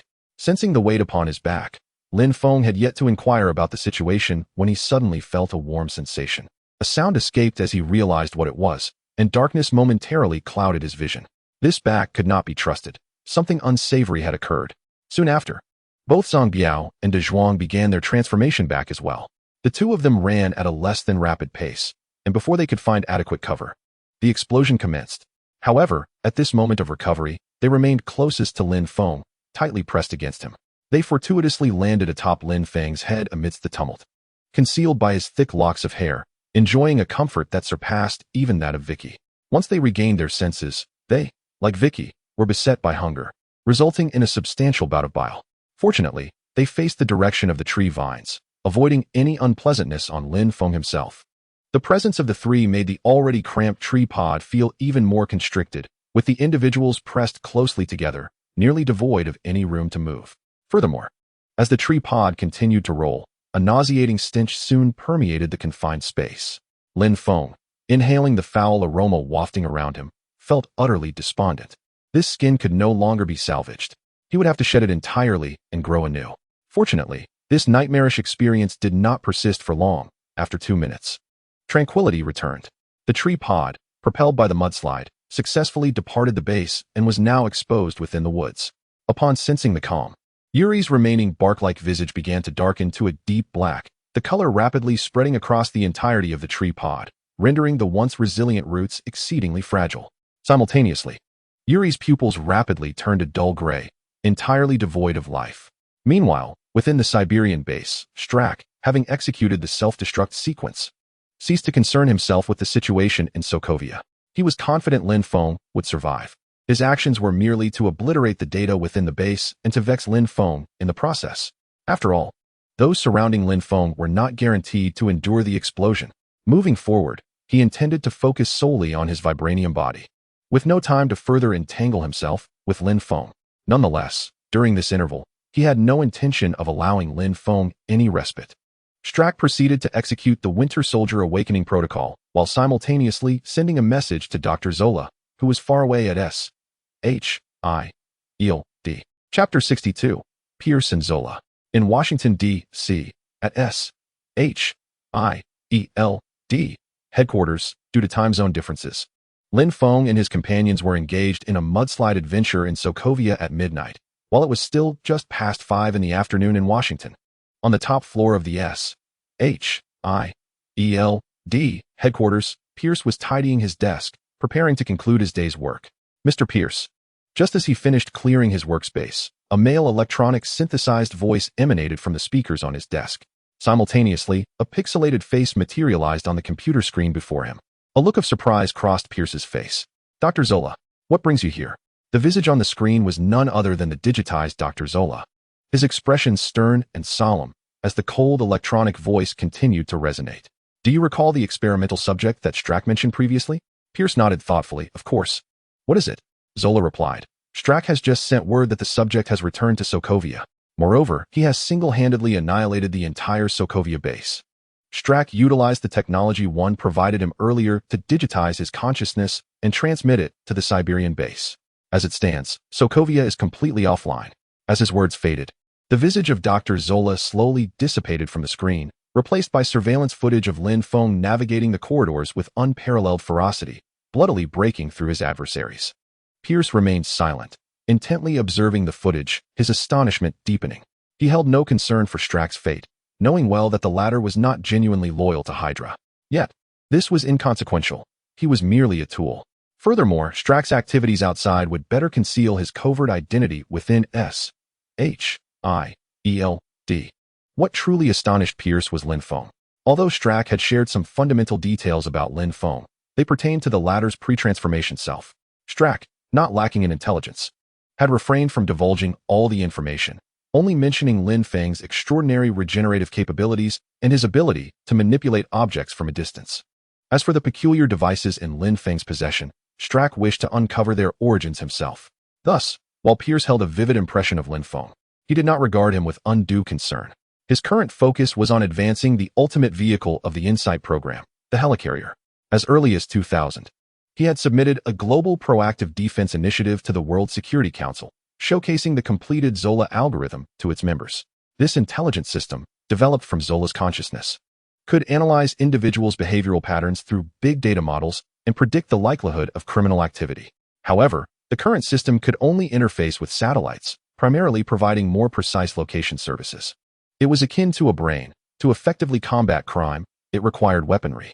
Consequently, Pierce planned to persuade the World Security Council to fund the construction of 3 helicarriers, which would hover above the Earth 24/7, ensuring timely intervention against criminal activities worldwide. Yet, in the early 21st century, following the recent memories of World War II, the prospect of developing such high-tech helicarriers necessitated enormous human and material resources. The World Security Council had initially denied Pierce's request but, unwilling to part with the Zola algorithm, had played a game of brinkmanship with him. However, in the past 2 years, the Council had begun to relent. This shift was largely due to the emergence of an uncontrollable serum-induced monster, the Hulk, whose formidable destructive capacity had amplified support for Pierce within the Council. As a result, Pierce increasingly lobbied among the Council members, eager to expedite the Helicarrier Project's initiation. As the leader of Hydra, his intentions undoubtedly extend beyond mere predictive defense. His objective is to harness the Zola algorithm aboard the aerial battleship to eradicate all dissenters on Earth in one fell swoop, establishing Hydra's dominion over the world. In regard to Lin Feng, while his superhuman abilities intrigue him, the uniqueness of an individual pales in comparison to the grand ambitions of the organization. Until the Insight Project reaches fruition, Pierce is reluctant to encounter any complications. Yet, the display of Lin Feng's combat prowess astonishes Pierce beyond measure. To single-handedly dismantle an entire military base is a feat even Captain America could never achieve. This revelation completely reshapes Pierce's perception of superhumans. After all, what they initially sought under the Red Skull's leadership were merely serum-enhanced soldiers akin to Captain America. The only comparable entity might be the recently notorious Hulk. Yet he is a mindless beast born of serum mutation, a stark contrast to Lin Feng's demonstrated faculties. As the video concludes, Dr. Zola's visage reappears on the screen. But Pierce finds himself lost in contemplation. Lin Feng's strength is formidable, so much so that Pierce can no longer disregard his existence. However, this very strength complicates matters. Attempting to capture him would undoubtedly stir significant commotion. Should the Security Council take notice of his destructive capabilities, the Insight Project could be expedited, risking exposure for Pierce himself. After all, those he could dispatch are nearly all embedded within SHIELD, publicly appearing as its operatives. Mr. Pierce, should we retrieve this experimental subject? Zola's distinct electronic voice interrupts Pierce's ruminations. Hesitating for a moment, Pierce ultimately shakes his head. No, let us first investigate his background. We do not even know his name yet. It's utterly perplexing, as if he sprang forth from the very stone itself. I have never heard of such a person before. At this juncture, Pierce pauses, then continues, have Director Fury stumble upon that footage inadvertently. His Avengers initiative could certainly benefit from someone like him. Zola, being a scientist, may be adept at research, but entrusting him with strategy would be akin to inviting disaster. Hearing Pierce's decision not to capture Lin Feng, but rather to present him to Nick Fury, raises questions. After all, Nick Fury is not affiliated with Hydra. Voicing his concerns, Pierce responds with a mysterious smile. Dr. Zola, our objective is the Insight Project. Once it is complete, we will have ample time to deal with this extraordinary individual. For now, let us proceed as I have instructed. With that, Pierce gestures to conclude their discussion. Zola nodded gently, refraining from further inquiries. As the pixels forming his visage gradually dissipated from the screen. I comprehend, Mr. Pierce. Pierce observed the computer screen before him, which was slowly returning to its normal desktop state, his fingers lightly tapping the surface as he fell into contemplation. His intention was not to offer Nick Fury a formidable ally, but rather to leverage the situation to his advantage. Given Lin Feng's overwhelming combat prowess, any attempt at forceful suppression would prove exceedingly challenging. A more subtle approach was warranted.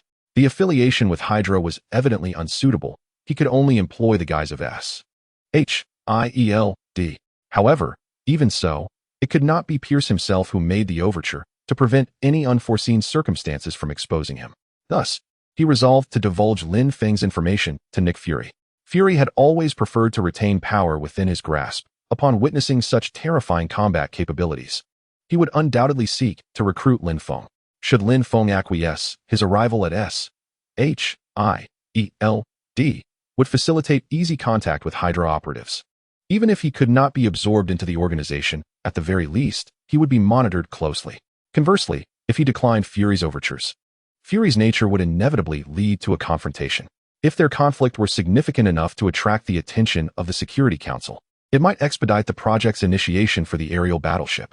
Even if they did not engage in combat, the two would part on unfavorable terms, ensuring that such formidable power would not be harnessed by SHIELD. Chapter 63, Yuri emerges with a renowned blade. In the northern mountains of Sokovia, the midnight fir forest howled with cold winds as delicate and dense snowflakes danced through the air. A landslide had resulted in a mudslide, enveloping a 1-kilometer radius around the Hydra base in a layer of ochre. At the edge of this yellow expanse, accompanied by the creaking of splintered trees, Lin Feng emerged from the debris, cradling Misha in his arms. The tree egg had largely surfaced from the mudslide's assault, and after the vines had withered, Lin Feng effortlessly shattered the tree egg. Gently placing Misha on the ground, he promptly turned back to excavate the others trapped within the pit. Sang Biao and De Zhuang had succumbed to hunger, whereas Vicky remained conscious but appeared worse off than if he had fainted. Under the influence of his self-healing factor, Vicky's stomach acids had begun to consume him. At that moment, he lay curled up in the pit, visibly distressed and furrowing his brow. Lin Feng first extracted Vicky, retrieving a handful of energy bars and a set of clothing from his system space to help him regain his strength. He then continued to unearth the others one by one. Upon reaching Eliza, as Lin Feng lifted her from the ground, he noticed a small green luminescence the size of a firefly amidst the fragments of withered vines beneath her. With a puzzled expression, he set Eliza down and carefully unearthed the source of the glow, a small twig measuring approximately 3 to 4 centimeters. Unlike the other withered black branches, this particular branch retains its normal gray bark, while its inner core is pure white. The source of its luminescence emanates from one end of this small branch. Without any apparent reason, it emits a mysterious green glow. The moment Lin Feng laid eyes on this branch, his mouth gaped in astonishment. Goodness gracious! An elementary item so extraordinary, is it even appropriate? It's astonishingly magnificent. It even possesses a renowned blade. Indeed, this branch is none other than Yuri. The glowing end corresponds to the head that was previously stained green by his shorts. Although this branch shows no signs indicating its connection to Yuri, appearing merely as an ordinary twig, Lin Feng is absolutely certain that planting it will undoubtedly yield a new Yuri. Moreover, the fact that the system space cannot accommodate this object further substantiates his belief. The system space is incapable of storing living entities, a fact Lin Feng had already tested. Otherwise, even without unlocking advanced rewards, the initial allocation of 100 would have been sufficient to accommodate both Misha and Vicky, thus preventing them from being captured by Hydra. After toying with it for a while, Lin Feng casually grabbed a bag and tossed the small branch inside, returning to the ground with Iris. Further examination could wait. But for now, he needed to head back. At this moment, Vicky had returned to normal, empowered by accelerated genetics. His ability to decompose and digest food surpassed even Lin Feng's. However, Sang Biao and De Zhuang lay stark naked on the ground, utterly motionless. Lin Feng's ire flared upon seeing them. How infuriating, to be drenched in saliva and then have to rescue the two of you. Were it not for Yuri's sake, I would have surely stitched your mouth shut. If only Sang Biao and De Zhuang could hear, they would undoubtedly feel a sense of grievance. Both were turned away from Lin Feng, with the saliva on his back entirely the result of Vicky's actions. Cursing under his breath, Lin Feng approached the pair, preparing to rouse them with a series of firm slaps across their faces, urging them to wake up for a meal. Though they were unconscious, their state differed from the drug-induced slumber that Iris experienced. They still had a sense of pain. Thus, they soon began to stir under Lin Feng's hands, but disregarding their aching faces, they weakly uttered in unison, "Hungry." Seeing them awake, Lin Feng, in an irritable mood, produced 2 sets of clothing and a handful of energy bars, instructing them to recover quickly. Upon seeing the food, the two hastily propped themselves up, grabbing the energy bars and shoving them into their mouths without even bothering to remove the packaging. It's just paper, it won't kill them. However, they did not indulge as recklessly as Lin Feng and Vicky had. For an ordinary person, 1 energy bar suffices, and for those as famished as they were, a maximum of 2 bars would do. Furthermore, they could not consume them simultaneously. A gap of 10 minutes was necessary before having another. Such knowledge is fundamental, not just for special forces, but for any soldier.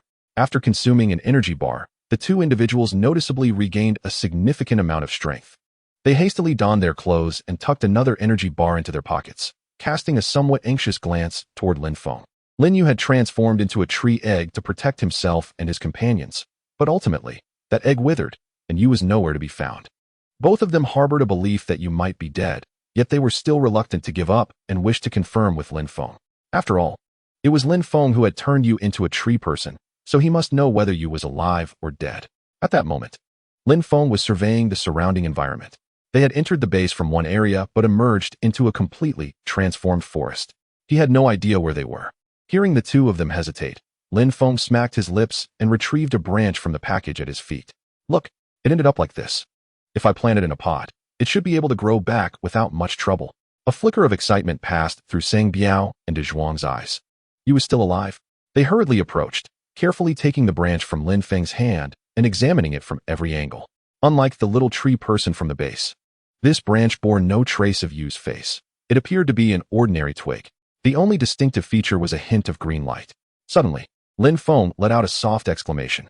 He had just noticed a trace of purple light within the package.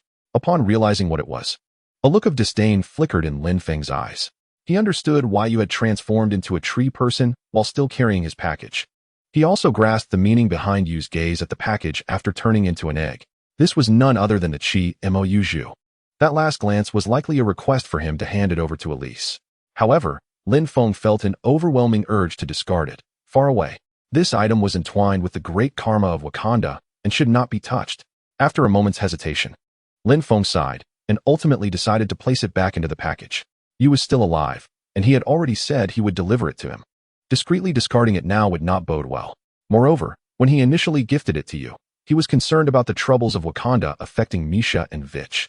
But now, with the confirmation that Misha and her companions were indeed Wanda and Pietro from the Avengers, Lin Feng felt less apprehensive, given their capabilities.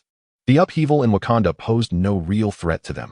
Nevertheless, Lin Feng still wished to remain uninvolved. Reflecting on the capriciousness of fate, he tossed the package towards Sang Biao and De Zhuang.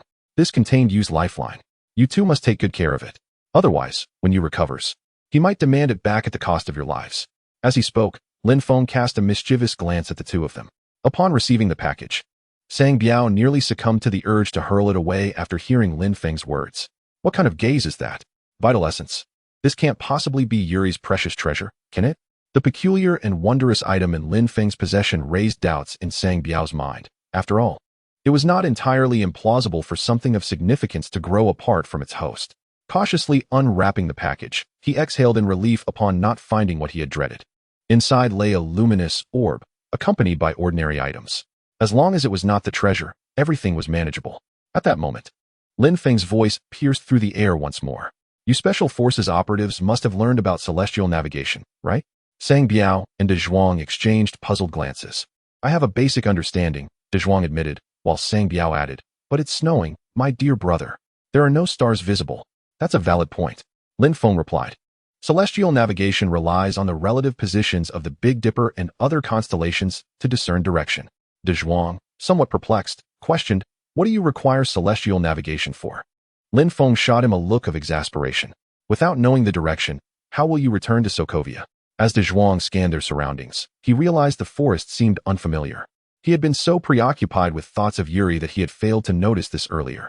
At that moment, Sang Biao rummaged through the package and eventually pulled out a flare gun from Yuri's pocket, holding it up before him as he fixed his gaze on Lin Feng. The atmosphere grew quiet, save for the rustling of leaves in the wind. Speak a little quieter, for heaven's sake, Lin Feng urged. Quickly fire the flare, and summon Huang Mao and Away to come and retrieve us. It's freezing out here. You'll surely freeze to death. In the next instant, a sharp report echoed as an orange-red flare shot forth, trailing a long tail of flame that sliced through the night sky. Chapter 64, The Arrival of Baron Zemo. The flare hung in the air, suspended by a miniature parachute, casting its orange glow over a small patch of forest in the northern mountains, resembling a sun exclusive to this fir grove. After launching the flare, Lin Feng and the others did not wander aimlessly.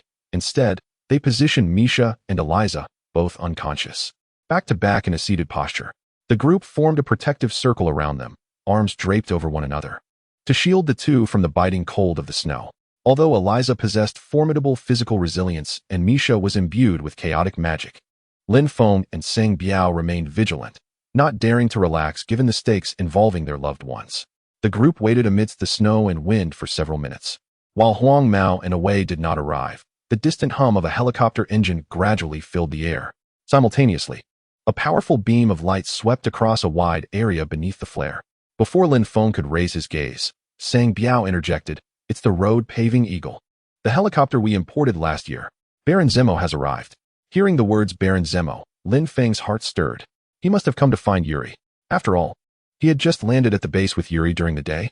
Moreover, when they left Sokovia in the afternoon, they had not concealed their movements at all, boldly driving toward the northern mountains. However, the child starved, and you came to nurse. When the snot dripped into your mouth, did you know to wipe it away? I had already finished my mission, and you decided to come for support. At this speed, you wouldn't even be able to gather the corpses properly. At most, you could just clean up the area. Just as Lin Feng was inwardly grumbling, the helicopter's searchlight had already spotted them and was swiftly approaching. The ground was covered in soft gravel and mud, making it inconvenient for the helicopter to land. Instead, it hovered nearby, lowering a rope from the cabin. Subsequently, 7 individuals descended one by one, with 6 of them spreading out upon landing, guns drawn, guarding the area outside the forest. while one made a beeline toward Lin Feng and the others. This person was clad in black tactical gear, draped in a thick long military coat, and adorned with a purple scarf around his neck. Who else could it be but Helmet? Both Sang Biao and De Zhuang had already stood up, standing rigidly. They felt a twinge of apprehension toward their superior. Strictly speaking, they, like Yuri, had not formally severed their military ties and were still active soldiers. Having been absent from duty for 5 years without orders, and with Sokovia still in a state of war, if pursued, they'd each be in serious trouble. However, Helmet had turned a blind eye to their desertion, treating it as assistance for Yuri. Lin Feng, on the other hand, was rather indifferent. He had little interaction with Helmet and was unperturbed by his so-called commander's status. As Helmet approached, Lin Feng discreetly signaled Vicky beside him to remain vigilant and protect Misha. He then stood up, hands in his pockets, glancing nonchalantly at Helmet. Due to the angle and slope, Helmet only saw Lin Feng and the other two who had stood up. He couldn't clearly see the figure of Eliza behind them, only aware that there were more people behind. Nevertheless, Helmet felt a slight sense of relief. Originally, he had not come to support Lin Feng. He merely intended to intercept Yuri and bring him back. On the surface, he was stern and indifferent to his missing sister, but that was merely part of his duty. Even Yuri did not know that he often mourned over Eliza's photograph in the quiet of night. Yet, with Sokovia amidst war, as a commander, he understood the precarious balance of existence. The home of the Sokovians is, indeed, Sokovia. However, upon learning from Lin Feng about Eliza's whereabouts and Strack's Hydra affiliation, he promptly initiated a covert investigation. However, in the past fortnight, Strack's performance has been impeccable until he brazenly infiltrated the Baron's castle this morning. Although no evidence was found linking Strack to Hydra, he did uncover numerous empty rooms and vacant safes within. The empty rooms are somewhat understandable, given that it is the Baron's castle, and Strack could hardly occupy it alone. Yet, the safes, if they contained a semblance of disorder, would suffice. Alas, they were pristine, clearly having been recently cleaned. Could it be that Strack harbors an unusual penchant for collecting? Just based on the safes alone, he has sufficient grounds to bring Strack in for questioning. During wartime, as a commander of special forces, capturing a noble requires only a plausible pretext. Once he arrives, unless Strack is indeed innocent, he possesses ample means to ascertain Strack's true identity. However, before he could locate Strack, he received news of Yuri's audacious incursion into the Hydra base. When Lin Feng and Yuri landed that morning, he was absent from the station. Upon returning in the afternoon, no one informed him of this development, as it was merely a flight that had already passed safety certification. During his absence, the Air Traffic Control Department had swiftly dealt with the situation.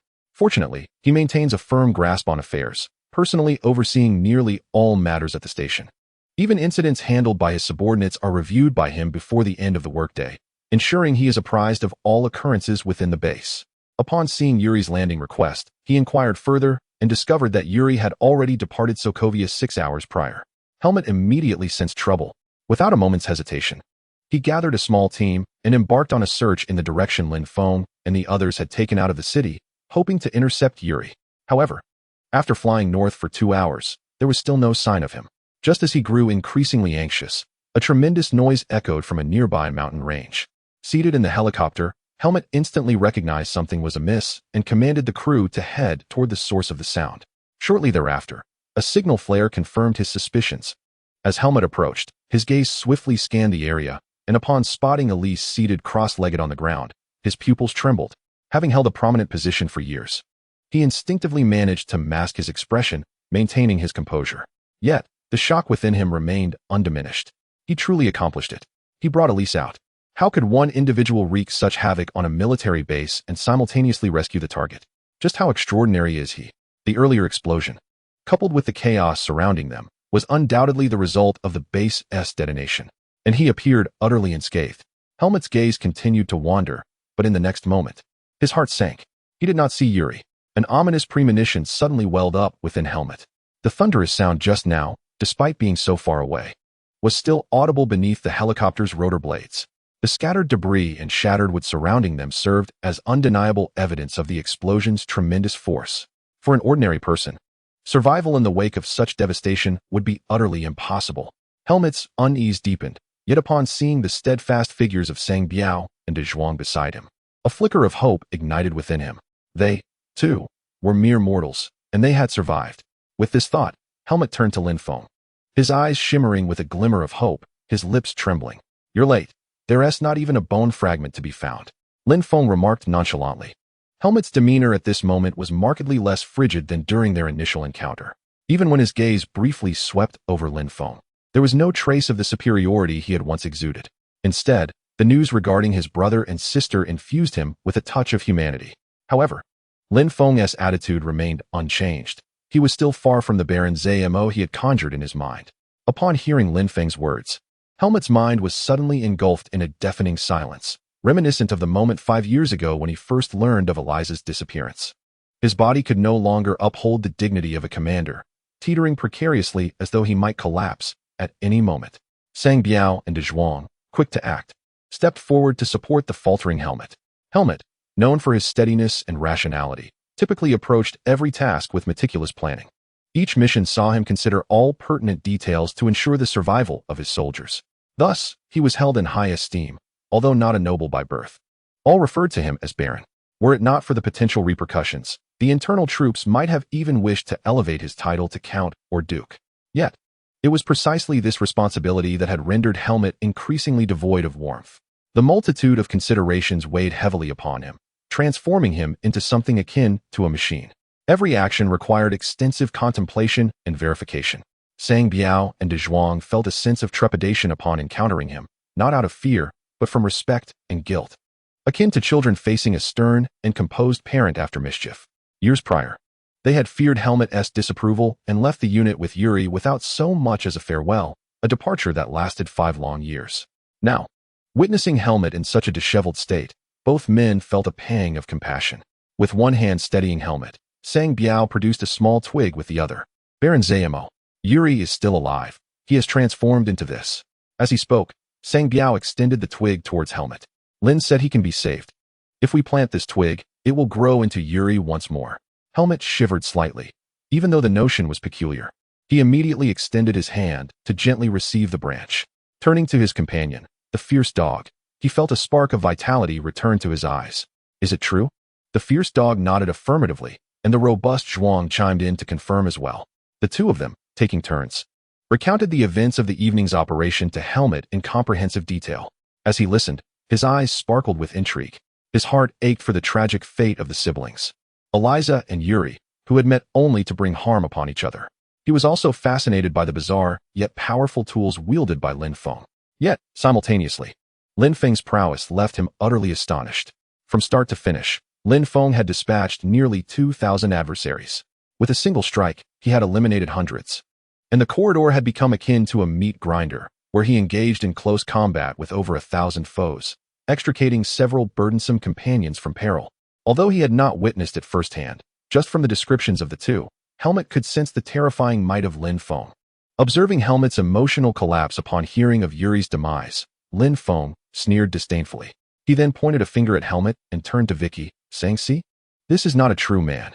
Clearly, he cares deeply for his kin, yet he feigns selflessness, placing them in jeopardy. At the first sign of trouble, he crumbles emotionally." Vicky nodded gravely. "Lin, I understand. You said that a true man must protect those he cherishes." "I remember." Satisfied, Lin Feng ruffled Vicky's hair. "This child is teachable." Helmet bore no resentment toward Lin Feng's mockery. After hearing the accounts from the fierce dog and Zhuang, he instead looked at Lin Feng with gratitude, solemnly bowing deeply. "Mr. Lin Feng, I apologize for my previous indiscretions. I am immensely grateful for your willingness to overlook past grievances and assist in rescuing Eliza and Yuri." The fierce dog and Zhuang exchanged complicated glances. They had never witnessed Helmet display such humility. Not even before the queen had he bowed so deeply.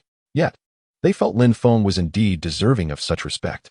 Both his strength and character commanded their admiration. Lin Feng made no grand gestures, accepting Helmet's bow with equanimity. Despite being older, he felt resilient enough to endure it. However, he waved dismissively, "No need for thanks. I saved Eliza because of Yuri. I saved Yuri out of friendship.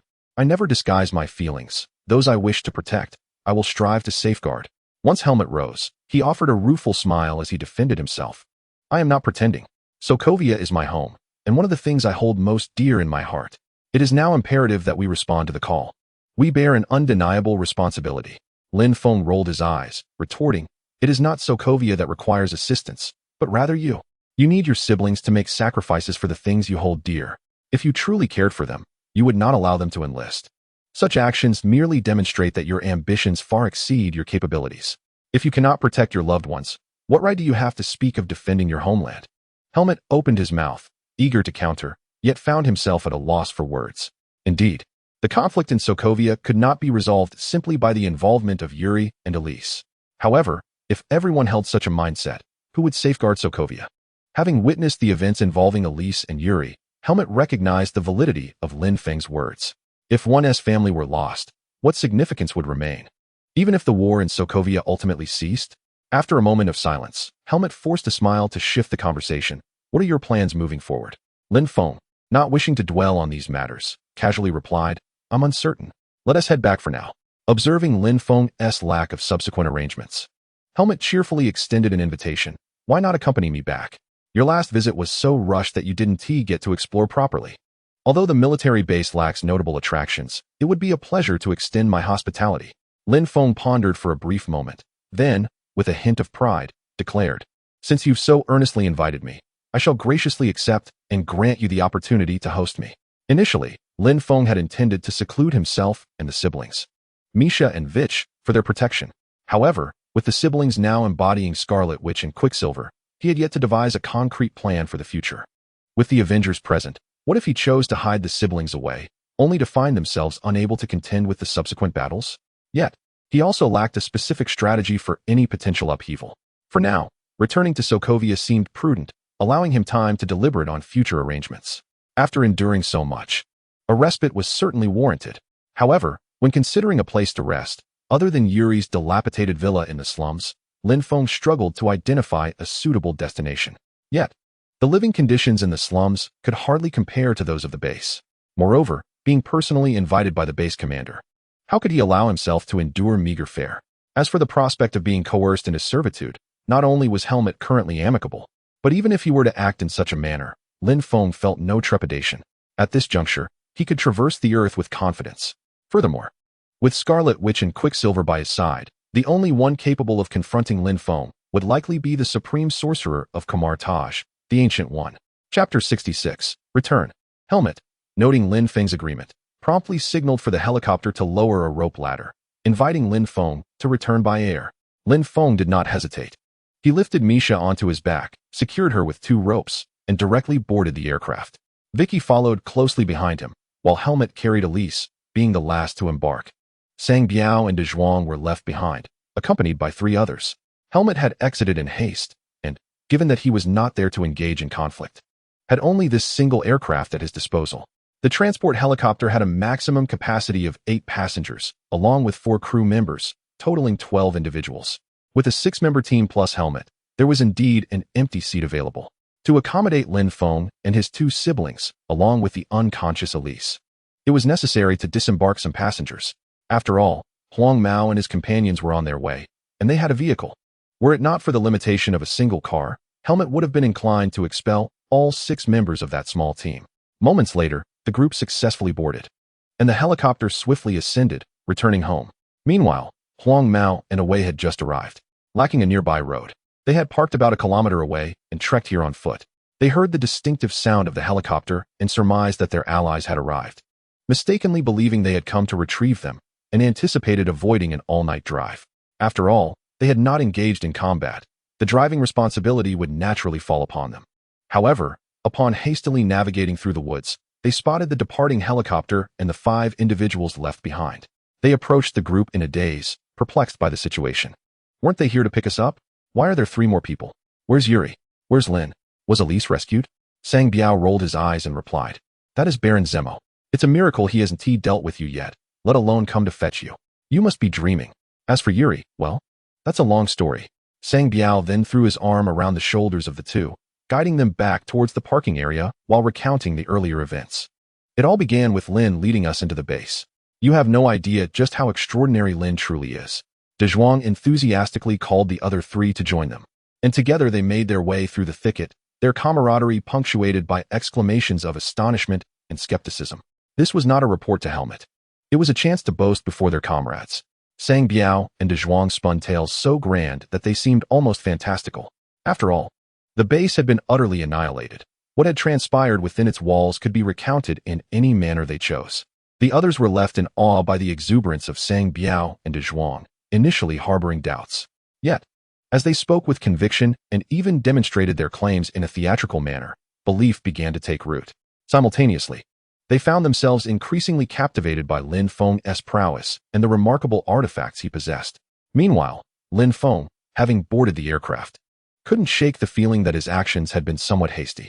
It seems that there exists an inconspicuous matter that should have been resolved at the base, yet it has been cast aside in the recesses of one's mind, leaving one unable to recollect it now.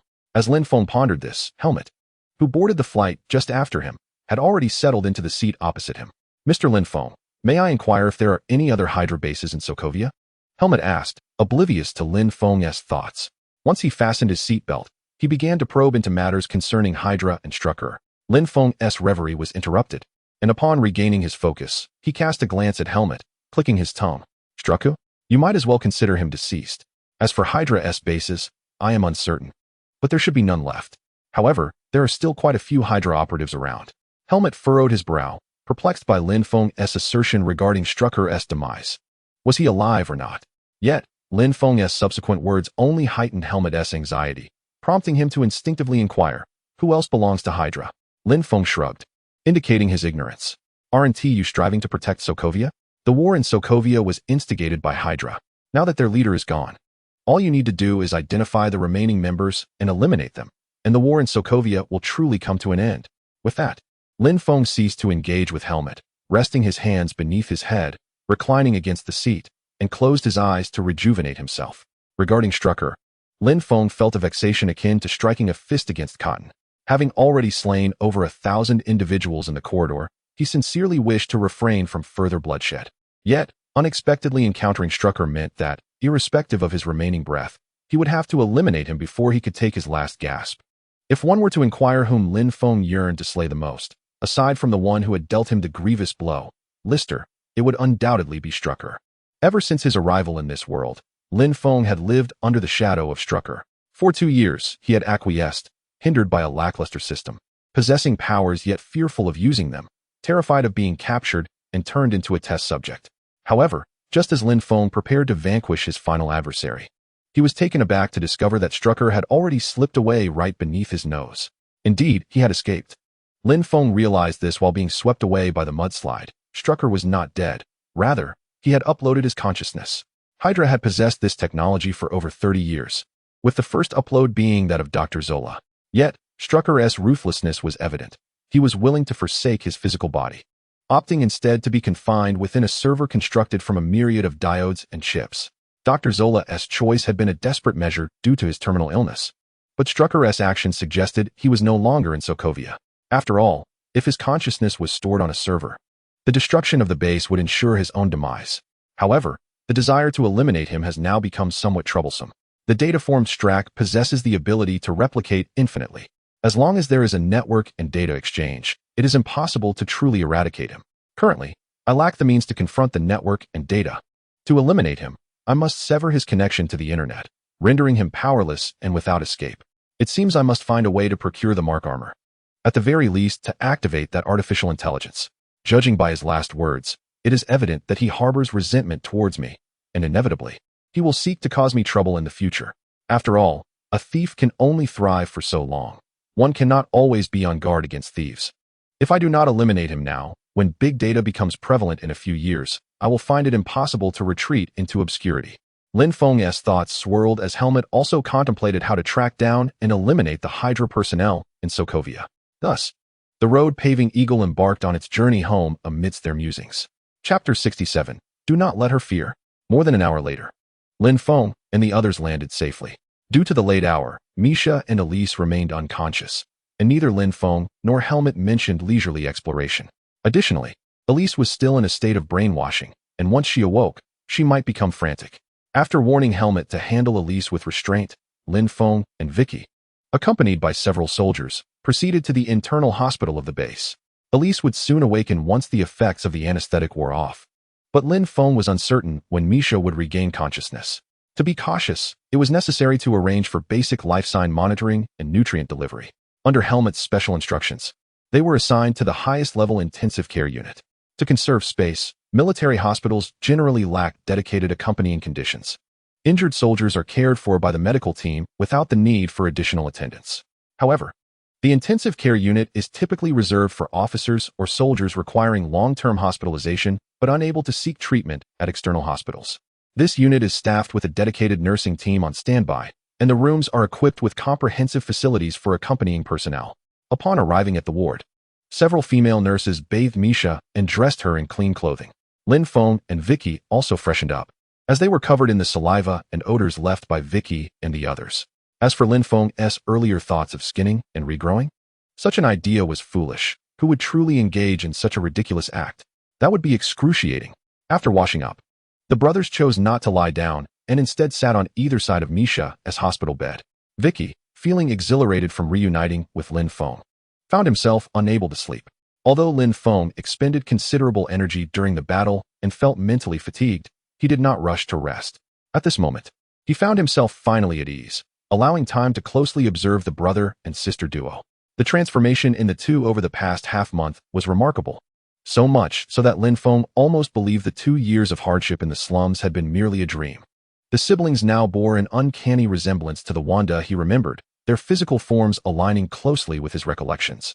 However, due to their age, there remained a slight discrepancy in their overall stature and appearance. As Lin Feng gently caressed Misha's hair, vivid memories of their time in the slums flashed through his mind. Meanwhile, Vicky, like a small sparrow, chattered incessantly about the events that transpired after their separation from Lin Feng. He responded intermittently, feeling no annoyance. Instead, a sense of tranquility enveloped him. This was precisely the reason he had tirelessly journeyed to Wakanda to integrate vibranium over the past month and a half. The two engaged in casual conversation for over 2 hours, and Lin Feng began to feel drowsy. As his mind gradually relaxed, the fatigue that had been lurking within him began to surface. Yet Vicky remained animated, and Lin Feng found it increasingly difficult to hear his words, responding only sporadically in a daze. Although he was not particularly irritable at that moment, he no longer felt entirely at ease. What a farce. He had thought this little rascal had changed during their time apart, only to find him as chatty as ever. Just then, a series of urgent knocks interrupted Vicky's tale. With a swift motion, Vicky opened the door, revealing a soldier accompanied by a medical staff member. The soldier held a phone in his hand, the speaker blaring with a cacophony of startled voices from the other end. Vicky looked curiously at the two. He recognized the medical personnel as part of the nursing team for this ward, and the soldier as one of those who had escorted them earlier. Before Vicky could speak, the soldier with the phone addressed him. "Apologies, sir. May I ask if Mr. Lin Feng is present? We have a rather urgent matter that requires his immediate attention." At that moment, Lin Feng was leaning beside Misha's bed, still not fully asleep, hearing voices other than Vicky's. He forced himself to open his eyes and glance towards the door. What is going on? Upon hearing Lin Feng's voice, Vicky turned to look, then stepped aside to allow the two to enter. Once inside, the soldier quickly approached Lin Feng and leaned down, offering him the phone. "Mr. Lin Feng, I sincerely apologize for disturbing you at such a late hour. However, there has been a situation with Dimitri and Perjek, and Baron Zemo has requested to know if you have any solutions." Lin Feng, still somewhat disoriented, instinctively reached out to take the phone. Then, he heard two names that were both familiar and foreign, and his thoughts momentarily stalled. After a brief pause, Lin Feng finally realized that these were none other than Sang Biao and De Zhuang. It had been ages since he had heard their real names, ever since Lin Feng had bestowed them with nicknames. Even Yuri felt that Lin Feng's monikers were simpler than their actual names, and began to call them by those nicknames as well. Regaining his composure, Lin Feng finally discerned the voices emanating from his phone. Although quite cacophonous, it seemed as if several individuals were speaking simultaneously. Yet, he could still faintly hear phrases like possessed and afflicted by evil spirits. Lin Feng furrowed his brow, slightly irked, and returned the phone, stating, "No, I don't know. Don't ask me. If you're possessed, go find a shaman to exorcise the spirits. What use is it to come to me? That damned helmet really treats me like a tool." He had only just arrived a few hours ago, and they were already expecting him to spring into action. The soldier, clearly taken aback by Lin Feng's unequivocal refusal, stood awkwardly after receiving the phone, uncertain whether to leave or remain. Noticing the soldier's hesitance, Lin Feng rolled his eyes. Just as he was about to shoo him away, a sudden thought struck him, prompting him to inquire, "What is their current situation?" The soldier promptly recounted the entire sequence of events. Apparently, over 10 minutes prior, Sang Biao and De Zhuang had inexplicably claimed that they could not see. While the others in the vehicle were conversing, it seemed they could not hear at all. Shortly thereafter, they began to flail about and accidentally kicked the driver away. This caused the steering wheel to veer uncontrollably, crashing into a tree by the roadside and nearly sending them tumbling down the hill. Upon hearing this, Lin Feng mused to himself, indeed, the side effects of sensory deprivation have kicked in. He had initially feared that the 3 radar users would be reluctant to employ their abilities, so he had intentionally refrained from informing them of the side effects, planning to tell them after they emerged. Moreover, he had been accompanying them the entire way. What kind of trouble could 3 ordinary individuals, deprived of their senses, possibly stir up? However, he hadn't anticipated that after returning via plane, he would forget to remind them about the side effects. In truth, sensory deprivation occurs gradually. If the 2 had closed their eyes or been driving, they would have noticed the visual images in their minds diminishing along with their field of vision. Yet, they were neither driving nor had their eyes closed. They had been engrossed in boasting amongst themselves in the vehicle. Their focus on their immediate companions had caused them to overlook the narrowing vista in the distance. This led to a state of panic when the side effects took full effect, as they found themselves suddenly trapped in a small, dark space. Who could be blamed for this? Indeed, I had neglected to remind you of the side effects, and I had separated from you. But setting aside these issues, did you not share any fault in this matter? Reflecting on this, Lin Feng spoke with an air of ease. It's nothing to worry about. It will wear off in 3 hours.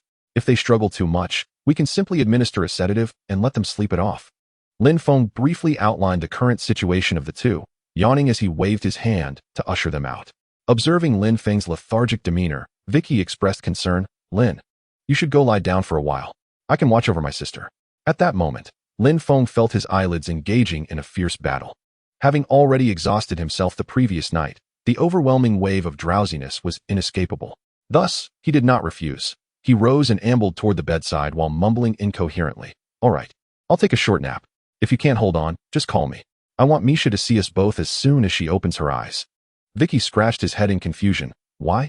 Lin Feng collapsed onto the bedside, his mouth muffled by the pillow, producing a muffled response.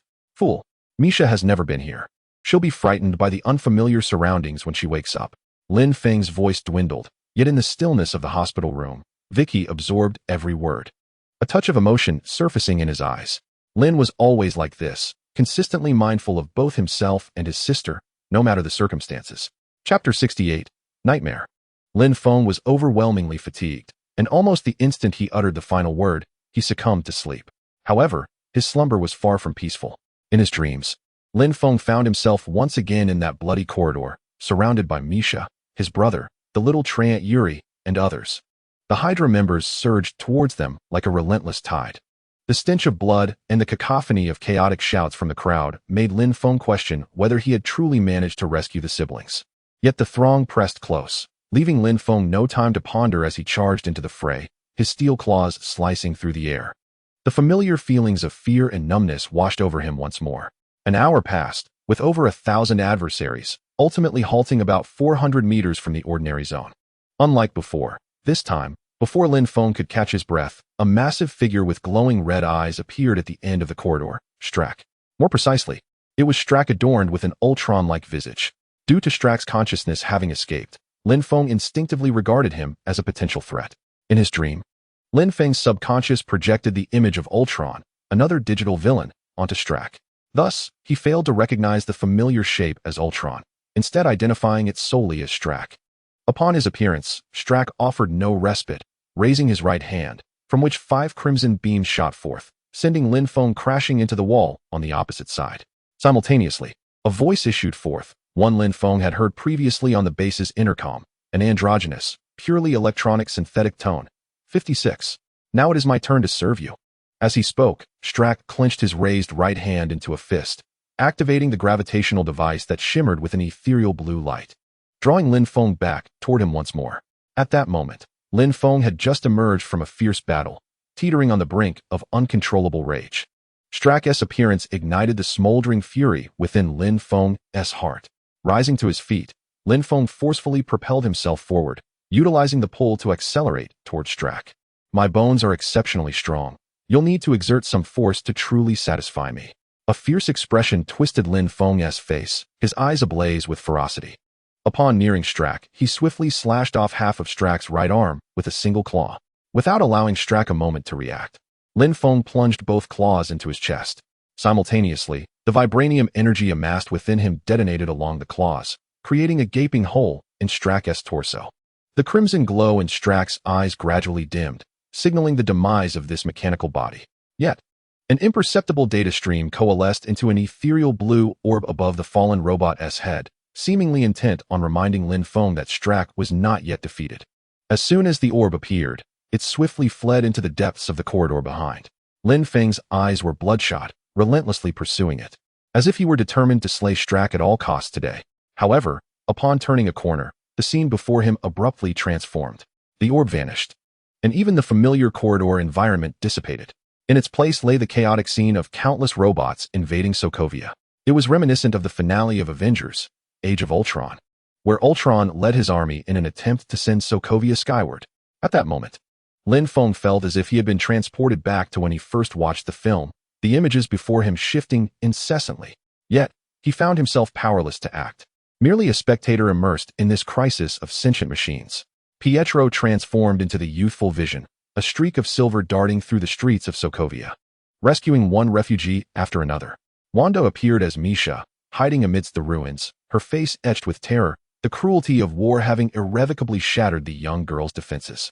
Upon witnessing Vision's sacrifice to save Hawkeye, Lin Feng remained oblivious to the fact that Vision could no longer be slain by bullets.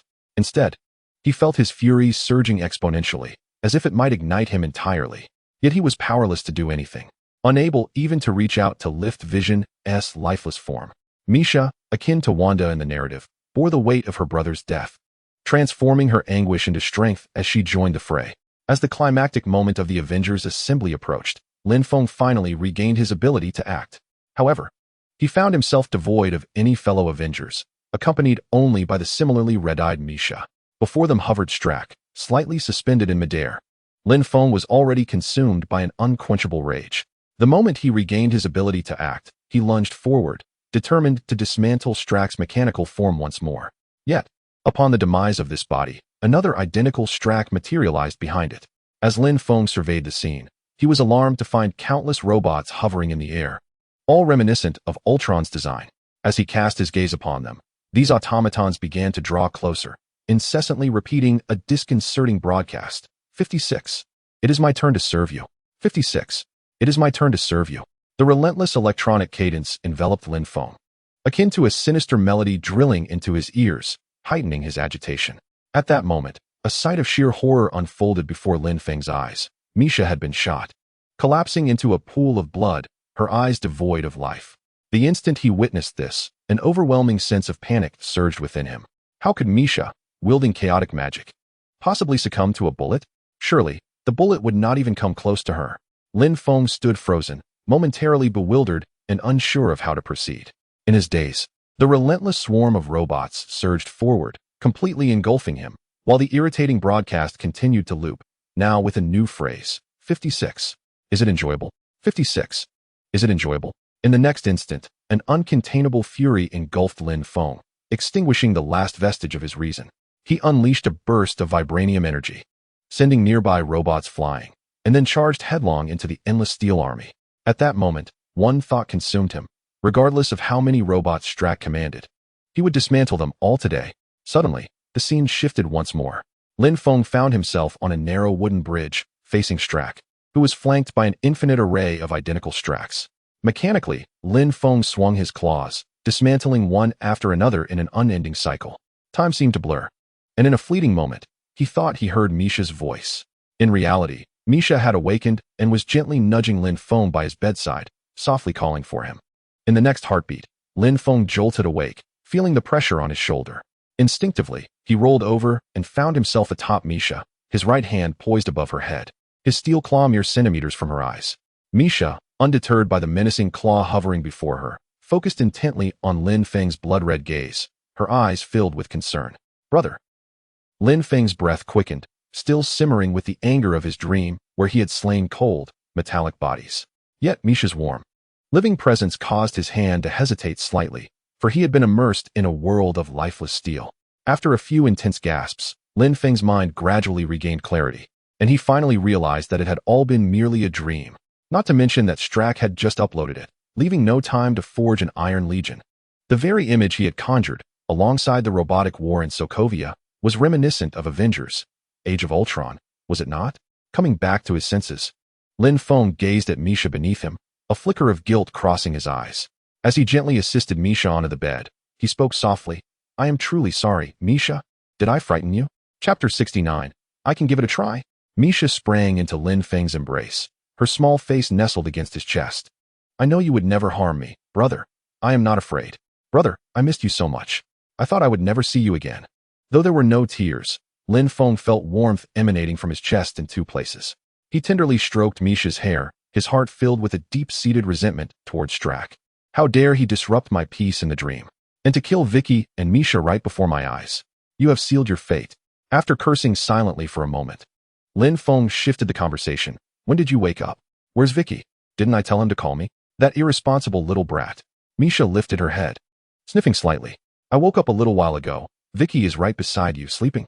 She pointed towards Lin Feng's back. Turning to look, Lin Feng noticed the quilt beside him was significantly elevated. It was none other than Vicky. This bed was a double, and in his emotional turmoil upon waking, he had focused entirely on Misha, failing to notice the presence of another person nearby. He wanted to wake you, but I stopped him. I wanted you to sleep a little longer. However, your brow has been tightly furrowed. I sensed your anger and fear just now. Brother, did you have a nightmare? Misha's voice pierced through Lin Feng's thoughts, causing his heart to tighten. Suddenly, he recalled that chaotic magic could sense others' emotions, even their memories. In the base, she had only managed to break free from the chaos of magic after sensing him. Had she discerned his identity as a traveler? If she knew he hailed from another world, how would she perceive him? Would she think he had deliberately approached them? Lin Feng's heart raced with anxiety as he hesitated. Turning to meet Misha's gaze, his expression earnest. Misha, what did you feel? Misha's eyes reflected confusion as she shook her head. I can only feel you. Lin Feng, somewhat skeptical, pressed further. But you said you sensed my anger and fear just now. Misha shook her head once more. I find myself at a loss, sensing your anger and fear emanating from some unknown source, yet I cannot discern what it is. All I can feel is your presence. Upon hearing this, Lin Feng felt a stir within his heart. The chaotic magic could indeed perceive the unfolding images. In Avengers, Age of Ultron, Wanda's betrayal of Ultron was prompted by her vision of the destruction he would bring to the world. Now, the inability to perceive his own situation could either stem from his identity as a traveler or from the existence of the system which obscured him. However, Lin Feng leaned more towards the latter in his thoughts. After all, the Marvel multiverse is as abundant as the stars, and the timeline branches are a tangled mess. The notion of a traveler here is hardly remarkable. Moreover, if he wished to obtain rewards from the system, it would inevitably disrupt the timeline here. Should the system fail to shield him from destiny, it was likely that when Misha awakened, he would be whisked away. Having come to this realization, Lin Feng felt a sense of relief wash over him. With a smile, he gently rubbed Misha's small face with his hands. I merely had a rather hungry dream. A very, very hungry dream. I dreamt that you both devoured my black bread, and I was on the verge of starvation. Misha, clearly unconvinced by Lin Feng's feeble excuse, nonetheless recognized his reluctance to elaborate, and thus chose not to press the matter further. Observing her silence, Lin Feng chuckled quietly and refrained from speaking, rising to prepare for his morning routine. Just then, a knock echoed at the door of the hospital room. Lin Feng opened the door, exclaiming, Zemo Baron. And who are these two mummies? They resemble Sang Biao and De Zhuang. Standing at the entrance were Helmet and AI Wei, accompanied by two others. AI Wei cradled a flower pot containing a branch, while the blonde-haired individual appeared to be dressed normally. In stark contrast, Sang Biao and De Zhuang had their heads wrapped like mummies. Upon Lin Feng's arrival, both men gazed at him with expressions of deep resentment, their murmurs unintelligible. Last night, their loss of senses had caused considerable trouble for their teammates and almost led a vehicle down a hillside. Initially, AI Wei and the others had harbored concerns, but upon learning that the two would recover in merely 3 hours, their worry swiftly transformed into indignation. Subsequently, they dragged Sang Biao and De Zhuang from the vehicle and gave them a thorough beating before resuming their journey. Now, the two sported swollen heads resembling those of pigs, tightly bandaged, and had it not been for De Zhuang's distinct physique, Lin Feng might not have recognized them at all. As for Helmet, from the moment he laid eyes on Lin Feng, a deep sense of shame washed over his face. Recognizing this expression, Lin Feng surmised it must be related to Ilias and Yuri. Baron Zemo, are you here to give me a tour of the base and extend your hospitality? Lin Feng inquired, his tone a blend of amusement and skepticism. Helmet's guilt intensified, but for the sake of Yuri and Ilias, he gritted his teeth and spoke. Mr. Lin Feng, I sincerely apologize for the intrusion, but I seek your assistance in nurturing Yuri. Lin Feng cast a surprised glance at Helmet, initially expecting him to follow up on his suggestion and offer a tour of the facility. Subsequently, Lin Feng opened the door slightly, gesturing for them to enter. And as he turned to walk back inside, he remarked, "Keep your voices down. My brother is sleeping." The group followed Lin Feng into the infirmary, where Helmet articulated his intentions. Apart from requesting Lin Feng's aid in cultivating Yuri, he also inquired if Lin Feng possessed any means to resolve the brainwashing afflicting Eliza. Eliza had long since awakened and, contrary to Lin Feng's earlier assertions, did not exhibit violent behavior. However, in her brainwashed state, she remained oblivious to Helmet and anyone else's words, showing no sign of acknowledgement. Despite being mentally prepared, Helmet felt his heart ache upon witnessing Eliza's condition. He had no clear strategy for breaking the brainwashing and could only attempt to present her with familiar items, hoping to awaken the memories buried deep within her. Yet, this approach would likely consume an extensive amount of time. Thus, he approached Lin Feng, the superhuman, with a sense of tentative hope, wondering if he might possess a swift solution for Eliza's recovery. Lin Feng, however, did not refuse the request to cultivate Yuri. He was eager to explore the growth cycle of the branches. As for Eliza, the only remedy that came to Lin Feng's mind was to journey to Wakanda. In the films, Bucky was cured of his brainwashing there. Nevertheless, ever since Lin Feng learned of T'Chaka's plans, he had developed an instinctive aversion to Wakanda, reluctant to be entangled in its revolutionary affairs. While Lin Feng pondered deeply, Misha, who had been quietly listening, gently tugged at his sleeve and whispered, "Brother, do you wish to help the one named Eliza?" At her words, Lin Feng's gaze shifted. Chaos magic has the potential to alter memories and even reality. Thus, breaking a brainwashing effect should be entirely feasible. However, Wanda in the films had never displayed such abilities, and the manipulation of reality only emerged later when she transformed into the Scarlet Witch. With this thought, Lin Feng turned to Misha, asking, "Can you accomplish this?" The other 5 individuals, including Helmet and Awe, fixed their eager gazes upon Misha, all hoping for Eliza's memory to be restored. Misha, feeling the intensity of their stares, shrank back slightly, hiding behind Lin Feng as she timidly replied, "I can give it a try." Chapter 70, Healing Eliza. With Misha's affirmation, Helmet was almost eager to rush her to Eliza immediately. Yet, Lin Feng was not in a hurry to leave. After all, Eliza had been brainwashed for so long that a few moments more would not matter. He decided to wait until Vicky awoke, for he had just told her the night before not to let Misha wake up alone. If he left her here alone, wouldn't he appear biased when she awoke? It is now just past 11 in the morning, and Lin Feng has enjoyed over 6 hours of sleep, leaving him feeling rejuvenated and free from mental fatigue. However, Vicky has been unable to close his eyes the entire night, constantly reminded of Lin Feng's words to ensure that Misha sees a familiar face as soon as she awakens. Initially, things were manageable, but with no one to converse with, he soon began to feel drowsy. Observing Lin Feng in a deep slumber and recalling the intense battles he had endured at the base, Vicky gritted his teeth and refrained from waking him. It was only around 10 o'clock when Misha finally awakened, granting him the opportunity to rest, although he had only managed to sleep for a little over an hour. Moreover, based on the film's portrayal of Wanda's mind-altering abilities, it appears that proximity or even direct contact is essential. Misha has only recently regained consciousness and has been under the control of chaotic magic. Her inherent combat instincts are likely minimal. With Vicky present, should Iris become agitated, he could swiftly pull Misha away from her. Though Helmet felt a sense of urgency, he refrained from pressing the matter further. After expressing his gratitude to Lin Feng once more, he left away and the others behind, preparing to accompany Lin Feng to find Iris. While he himself stepped out of the ward, uncertain whether he was heading to see Iris or to attend to official duties. Upon witnessing Helmet's departure, Away and the blonde fellow exchanged glances, their previously stern expressions instantly transforming into eager, flattering smiles as they approached Lin Feng. "Is it true that you no longer possess that ability to see through things? Lin, I heard you took down over 50,000 people last night, from the entrance of the base to the exit, without even blinking an eye. You are truly impressive, don't your eyes tire?" Sang Biao and De Zhuang had extolled Lin Feng's exploits to an almost mythical extent, and with the vast base now reduced to ruins, their group emerged unscathed. The only injury was to Yuri, whose life Lin Feng miraculously saved. At this moment, Lin Feng's image in the eyes of Wei and the blonde was nothing short of enigmatic and awe-inspiring. Meanwhile, Sang Biao and De Zhuang, hearing the conversation, instinctively recoiled, casting sheepish glances at Lin Feng. Observing Wei and the blonde's starstruck demeanor left Lin Feng somewhat bewildered. Upon catching sight of Sang Biao and De Zhuang's expressions, he quickly grasped the situation. Goodness, you two certainly have the audacity to exaggerate. 50,000 people? You must be taking advantage of the fact that those who haven't entered the base are unaware of its true size and population. And how could Wei and the blonde, those two simpletons, actually believe it? Do they not understand the scale of a military base housing 50,000 personnel? How could such a number remain concealed for so long without discovery? Nonetheless, they are inadvertently enhancing my reputation and have even turned into my little admirers. I cannot allow their embellishments to undermine my dignity. After all, everyone loves to boast.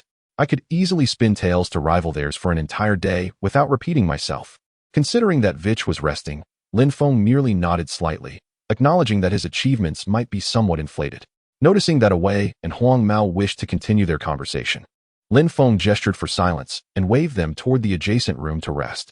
Wei and his companions, sensing the atmosphere, refrained from further insistence and exited the room with expressions of regret.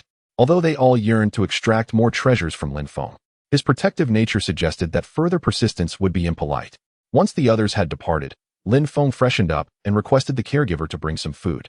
He and Misha dined together while she softly recounted the events that transpired after the siblings parted ways with Lin Feng. Although Lin Feng had already heard these tales from Vich the previous night, he remained unfazed. Vich had shared his version, and now it was Misha's turn. When Vich awakened once more, it was already 6 in the evening.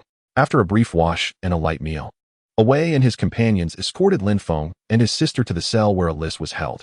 Yes, Alice was currently imprisoned, a necessary measure, as her current state rendered her a potential danger, and no one could assure that she would not suddenly lash out. Even Helmut, despite his deep concern, could not allow such a volatile individual to roam freely within the base. The cell, being the most fortified structure on the premises, was deemed the safest option. Helmut had been waiting at the cell door for some time and hurried forward to greet the group upon their arrival.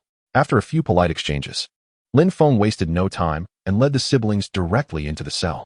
Alice lay quietly beneath a thick blanket, staring blankly at the ceiling, showing no reaction to the entrance of Lin Feng and the others.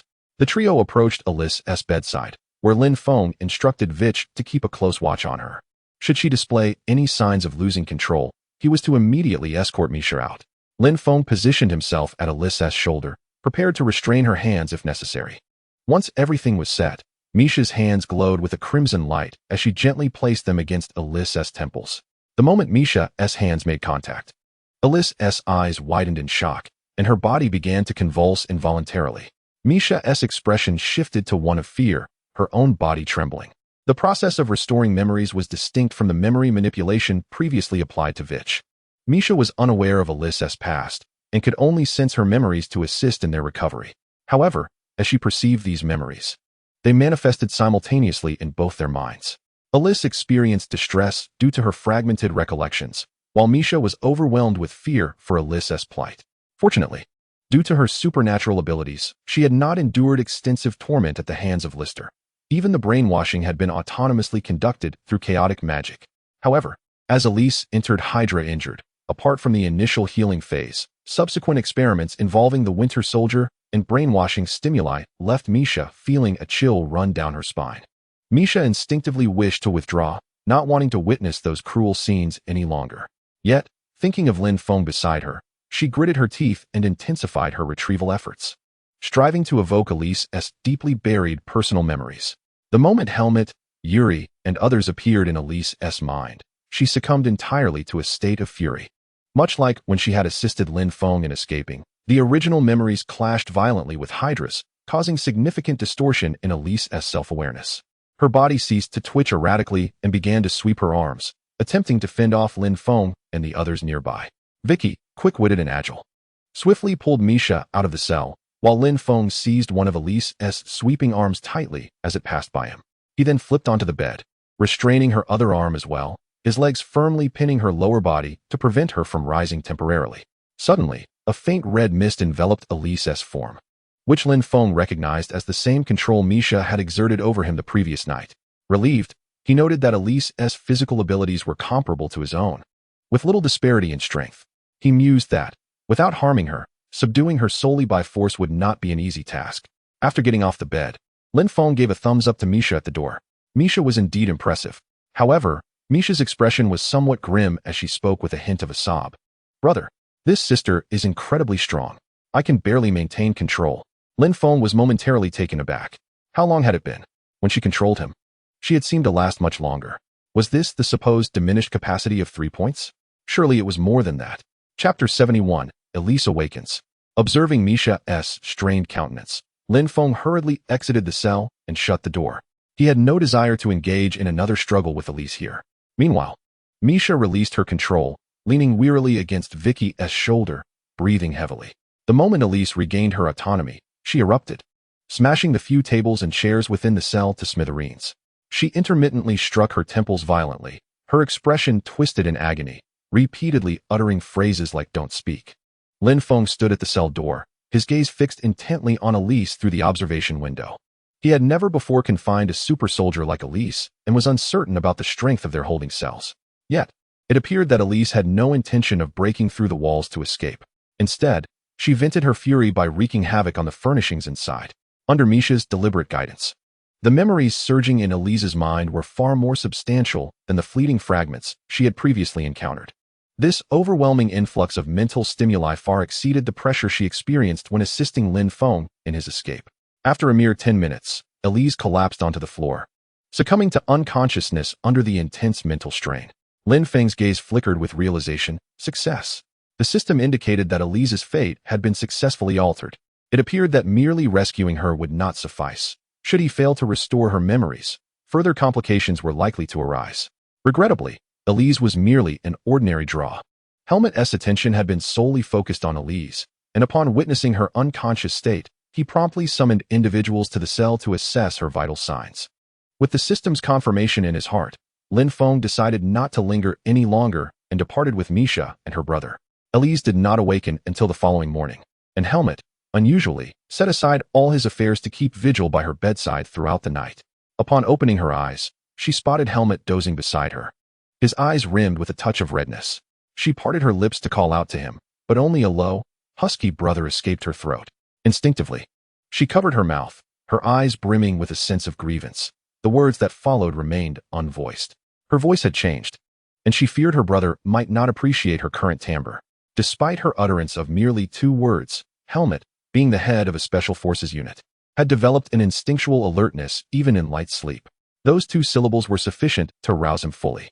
Upon realizing Elise had awakened, his joy was boundless.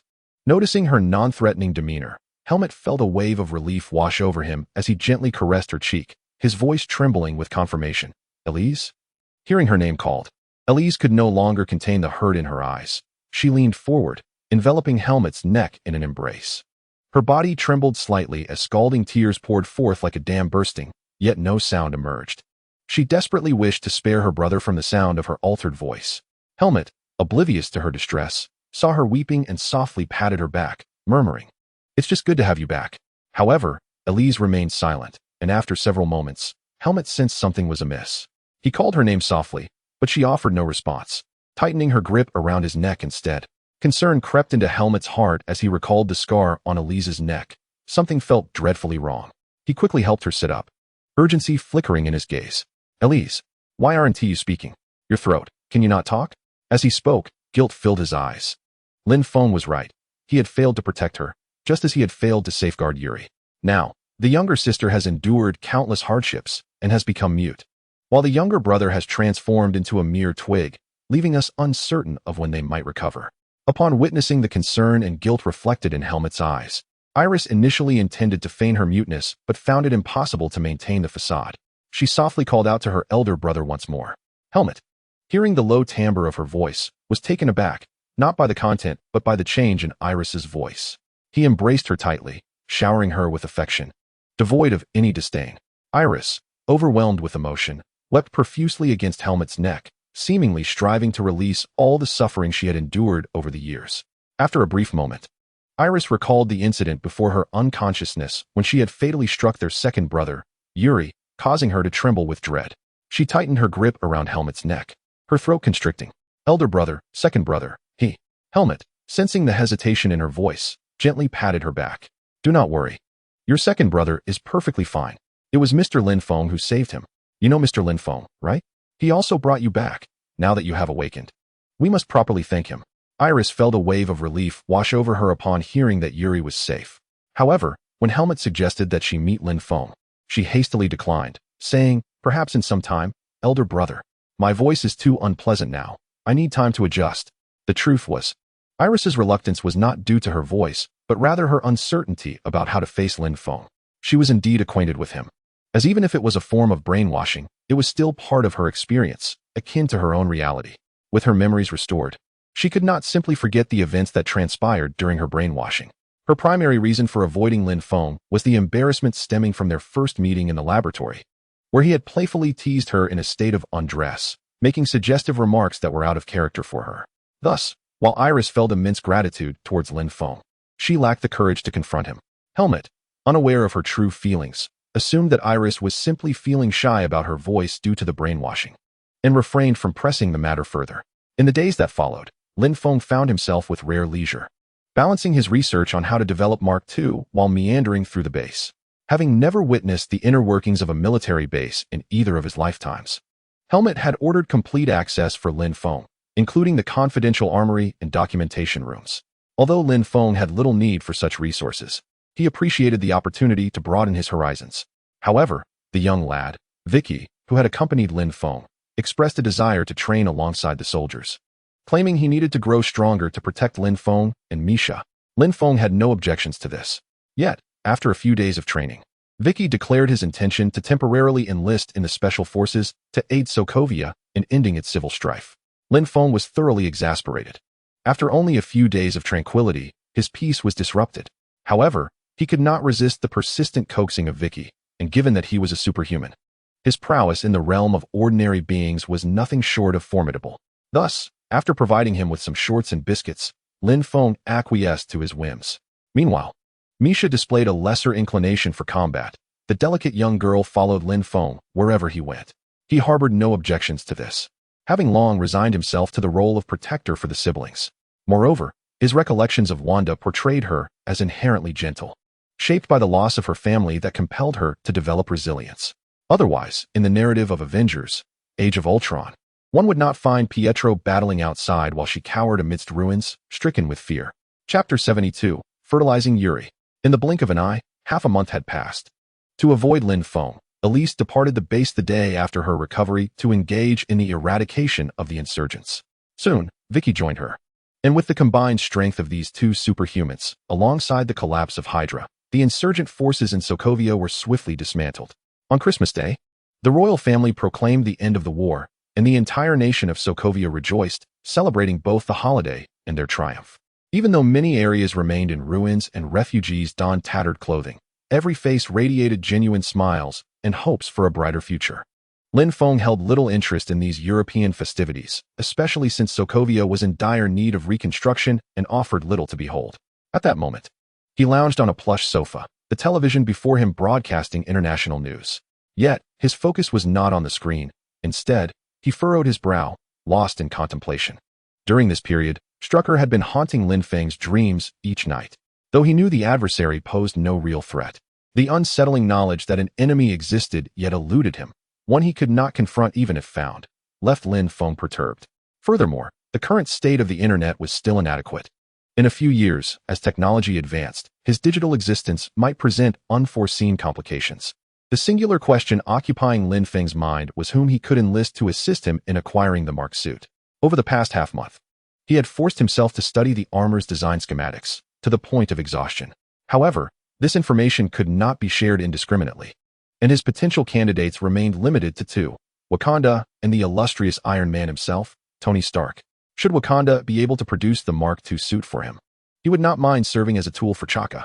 The only complication lay in the fact that Wakandan technology was akin to the dichotomy between Apple and Android in the smartphone realm. With their advanced technology, it is anticipated that the performance of Mark II will see a significant enhancement. However, future upgrades may prove to be challenging. As for Tony, who stands as Lin Feng's most cherished Avenger, he is reluctant to allow him to engage with the armor at this early stage unless absolutely necessary.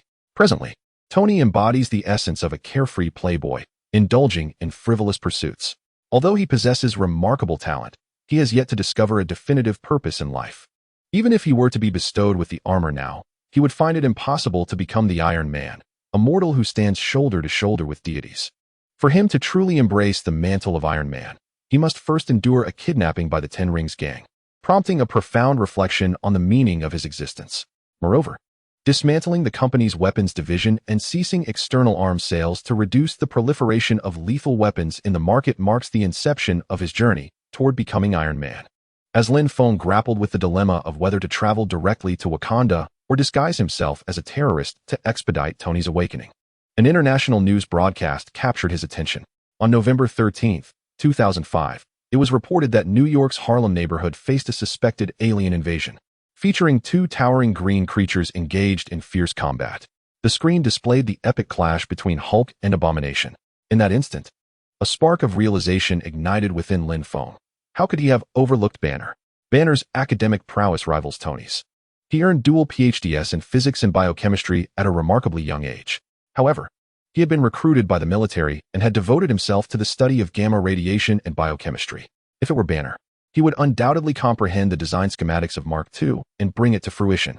Most crucially, despite Hulk's volatile temperament, Banner is renowned for his integrity within the Marvel Universe.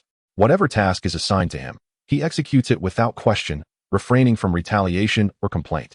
Should Hulk unleash his fury, it would not reflect on the earnest Banner. The more Lin Feng contemplated, the more feasible his idea appeared. Banner was a prodigy in his own right. Although he might currently be preoccupied with controlling Hulk, thus lacking focus on other matters, resolving Hulk's predicament would surely pave the way for collaboration. Banner and Hulk can harmonize. The later emergence of Smart Hulk epitomizes the most balanced state. The present lack of integration stems from Banner's reluctance to accept Hulk, while Hulk's rage escalates in response to Banner's fear and denial, creating a vicious cycle. Nevertheless, the absence of communication between their two personas is rooted in profound misunderstandings, and Banner's inability to manage Hulk exacerbates the issue. By alleviating Banner's inner turmoil and fostering acceptance of Hulk, or by persuading Hulk to engage with Banner, a breakthrough can be achieved. While persuading Banner to resolve his inner conflict remains uncertain, Lin Feng is brimming with confidence regarding the prospect of confronting Hulk. Thanos could incapacitate you with a mere set of military punches, and yet you believe I cannot contend with him? With this thought, Lin Feng resolutely decided to seek out Banner. Not only could he engineer the Mark II, aiding Banner in mastering the intellect of the Hulk, but perhaps he might also gain another opportunity for a high-level lottery. As a principal character of the Avengers, Banner must surely be of significant importance, right? The news reported that he faced off against the Abomination on November 13th, and now, with December 25th upon us, over a month has elapsed. He must have retreated once more. As Lin Feng pondered Banner's whereabouts, De Zhuang burst into the room, cradling a flower pot with fervor. Lin, he is awake. Yuri has awakened. De Zhuang's face radiated with excitement, as the branch he held had grown from a mere 3 or 4 centimeters to nearly 10. At the tip of the branch, a miniature visage of Yuri had begun to emerge. However, it was merely a face at this point. The bare branch thrust into the soil, lacking even arms. Lin Feng, interrupted from his thoughts, was about to reprimand him, but upon seeing Yuri in the flower pot, he was struck with astonishment. Both Sang Biao and De Zhuang bore injuries, and Helmut hadn't assigned them any tasks involving the suppression of the rebels. After all, their presence was not crucial. Even Wei and Huang Mao remained at the base, the 4 of them collectively tending to Yuri. However, during the past fortnight, Yuri had shown no signs of life. Each day, the group would report to Lin Feng on Yuri's growth and inquire how best to care for him. Yet, Lin Feng was no expert.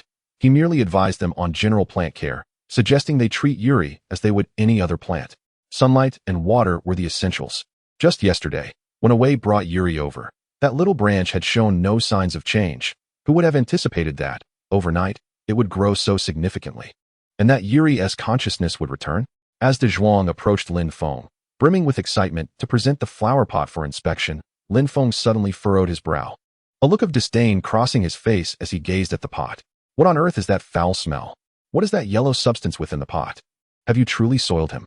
Unperturbed, De Zhuang continued to beam with excitement. Indeed, Lin. You see, yesterday I had an upset stomach, and while in the restroom, a thought struck me. Yuri hadn't he shown any signs of life for so long? Could it be that he lacked sustenance? What do plants consume if not fertilizer? So, I diluted some and watered him with it. And guess what? He awakened overnight. Lin Feng, initially intent on examining Yuri's current state, felt his enthusiasm evaporate upon hearing De Zhuang's explanation. This was simply too unsightly. With a wave of his hand, he gestured for De Zhuang to remove the flower pot, simultaneously pointing at him reproachfully. Could you not procure some proper fertilizer? Wait and see. Once Yuri recovers, you shall have no good fortune awaiting you. Now, be off with you, foul wretch. If you do not leave at once, I will ensure you suffer the consequences. Chapter 73, Banner in Kolkata. De Zhuang reluctantly pushed the door open and stepped outside, but immediately dashed excitedly towards Helmut's office. He had rushed to inform Lin Feng first. Yet this ungrateful fellow did not appreciate it. Baron Zemo remained oblivious to this splendid news. If he were to learn of it, he would undoubtedly be elated. Seeing De Zhuang exit, Lin Feng shook his head and began to outline Banner's timeline, pondering where he might currently be located. Years prior, Banner had been recruited by General Ross to a military base, where he researched gamma rays intended for the super serum. In 2003, exposure to gamma radiation inadvertently activated his second persona, the Hulk. Subsequently, in a fit of fear, Banner fled the military facility to evade Ross's pursuit. He concealed himself in Brazil, indulging in his favorite snack while learning to control his rage and engaging in academic discussions with an online acquaintance named Mr. Blue, in hopes of finding a remedy for his transformation. Later, in 2005, during the first half of this year, while laboring at a soda factory, he accidentally spilled his blood into a soda bottle destined for packaging. This contaminated drink led to the demise of an elderly comic artist, with the cause of death attributed to radiation poisoning. Such an unusual fate immediately raised General Ross's suspicions. Upon tracing Banner to Brazil, he was compelled to return to New York to meet Mr. Blue in person, seeking a way to reverse his mutation. Mr. Blue temporarily subdued the Hulk within him, but was soon awakened by pursuing foes. Ultimately, as reported in the news, on November 13th of this year, the Hulk engaged in a fierce battle with Abomination in Harlem, New York. Now, over a month has passed since their clash, and Banner should have moved on to his next hiding spot in India. With this thought, Lin Feng quickly retrieved a map and scrutinized the location of India. Although he knew Banner was in India, he could not recall the specific city. The name was rather convoluted. Though it had appeared in a film, Lin Feng had not paid much attention. He could only rely on the city names on the map, attempting to conjure a sense of familiarity to determine which city in India might be his refuge. The only Indian city he was aware of was their capital, New Delhi. He recognized none other. Any city that seemed vaguely familiar would surely be Banner's current sanctuary. Moments later, Lin Feng's eyes lit up. He had found it. Kolkata. The instant he saw the name, he was certain that it was indeed the place where Banner was hiding. Lin Feng sprang to his feet, ready to seek out Helmut and request that he arrange a flight path and aircraft for him. At that moment, Misha and Vicky entered the room. Lin Feng, disinterested in Christmas, observed that the two children were quite intrigued by it, having ventured out early in the morning to join the festivities. However, the atmosphere in Sokovia was far from lively. The prominent figures in the inner city would never lower themselves to sing and dance in the streets. The refugees in the outer city were cheerful and boisterous, yet they were dressed in rags, surrounded by ruins, devoid of the vibrant holiday spirit typically associated with such celebrations. After wandering the streets for half the day, the siblings lost their enthusiasm. Seeing them enter, Lin Feng approached with a smile, affectionately wrapping an arm around each of their shoulders. So, Misha, Vicky, is Christmas enjoyable? Is it lively outside? Misha pouted, expressing her dissatisfaction. Don't even mention it. There's hardly anything to see. It's nothing like when we were little. Lin Feng chuckled softly. You two are still little. I'm going to a distant place, which may take days or even months. Would you like to come with me, or stay here in Sokovia? Upon hearing this, Misha tightened her grip on Lin Feng's hand, a hint of anxiety crossing her face. I want to go? Vicky quickly echoed, grasping Lin Feng with both hands. I want to go too. But Lin, where is this faraway place? Is it that base? Lin Feng ruffled their hair, amused by their innocence. The siblings had never left Sokovia, and it was likely that their concept of a distant place was merely that Hydra base. How far could that be? We're heading beyond Sokovia, to India. The mention of another country sparked a glimmer of hope in the siblings' eyes. They wondered what other nations might be like, and whether they would be similar to Sokovia. Filled with slums, Lin Feng, unaware of their thoughts, would have nodded knowingly had he understood. While India is not defined solely by its slums, his journey was indeed aimed at one for Banner was hiding in a certain slum. Meanwhile, as Lin Feng prepared for his journey to India, 6 mercenaries appeared in the rainforests along the Wakandan border. Each of them was robust and muscular, and the leader held a bound individual in his grasp. Had Lin Feng been present, he would have recognized this leader as Bucky, the Winter Soldier, and the captive as Ulysses Clow, an arms dealer. Although they lacked the twins, the 6 serum-enhanced warriors managed to capture the ordinary Clow quite effortlessly. Per Wakabi's instructions, Clow was to remain alive. Wakabi had been awaiting this news at the border for quite some time. As the group emerged from the tropical rainforest, they were guided by him to the inner plains. Upon confirming Clow's identity, Wakabi readily dispensed his remuneration. While this sum of vibranium may seem considerable to the outside world, it is but a trifling amount for Wakanda. And indeed for Wakabi personally. There was no need for Wakabi to engage in such nefarious tricks as blackmail. The entire transaction unfolded with remarkable silence and swiftness. The 6 serum warriors maintained a stern demeanor throughout, conducting a cursory inspection of the vibranium before promptly preparing to depart from Wakanda. Wakabi intended to escort Clow back to his border tribe, eager to indulge in the games befitting his station as an adult. At that moment, however, the voice of Streak resonated through Bucky's earpiece, causing him to halt in his tracks. He swiftly turned around to call out to Wakabi, producing a mobile phone and offering it to him. Wakabi turned back, a flicker of impatience crossing his face, and refrained from extending his hand to accept it. The transaction was complete, and he had no desire for further discourse with these outsiders. Streak's voice emanated from the phone's speaker. Mr. Wakabi, I am uncertain if you have any additional tasks for which I may be of service. Whatever the task, I believe my elite team can accomplish it with distinction. Although the vibranium required to forge his body was more than sufficient, Streak clearly had no intention of relinquishing his connection to Wakanda so easily. A glimmer of disdain crossed Wakabi's eyes as he dismissively retorted, "If you can assist me in eliminating King Chaka, then I shall challenge for the throne. At that point, you may request as much vibranium as you desire." With that, Wakabi turned once more, making his way toward his white rhino steed without a backward glance. He harbored no belief that Streak could slay the king. His words were merely a flippant dismissal. Were it not for the concern that any ensuing commotion might draw the attention of the royal guards, revealing his interaction with outsiders, he would have been disinclined to engage in further dialogue with Streak. Nevertheless, compared to the trivial matter of vibranium, he saw no necessity to escalate tensions. Yet, the speaker's words were spoken without intent, while the listener grasped their weight. Wakabi was oblivious to the fact that his words effectively pronounced a death sentence upon Chaka. For the king did not remain in Wakanda at all times. He would venture out to attend the United Nations meetings. Chapter 74, Departure to Kolkata. The following day, at the airport, the flight to India was prepared and the aircraft was ready. With a clear objective in mind, Lin Feng rose early. However, upon arriving at the airport with his siblings, he discovered that more than 10 individuals had already gathered beside the plane. Aside from the usual ground crew, Yuri's quartet stood at the aircraft steps, cradling flower pots, and even Helmet and Elise were present.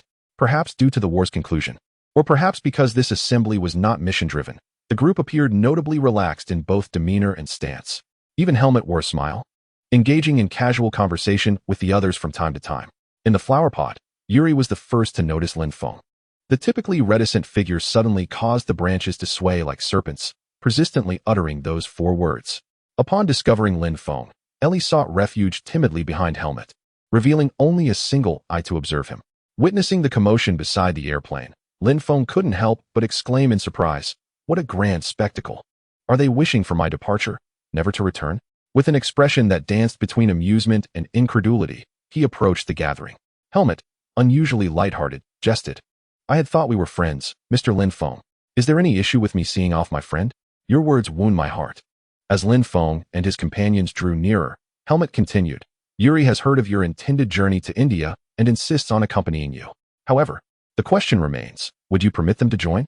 Of course, to ensure your journey remains undisturbed, Ellie will take responsibility for Yuri, while Sang Sang and Biao will oversee his well-being. They will not impose upon your travels."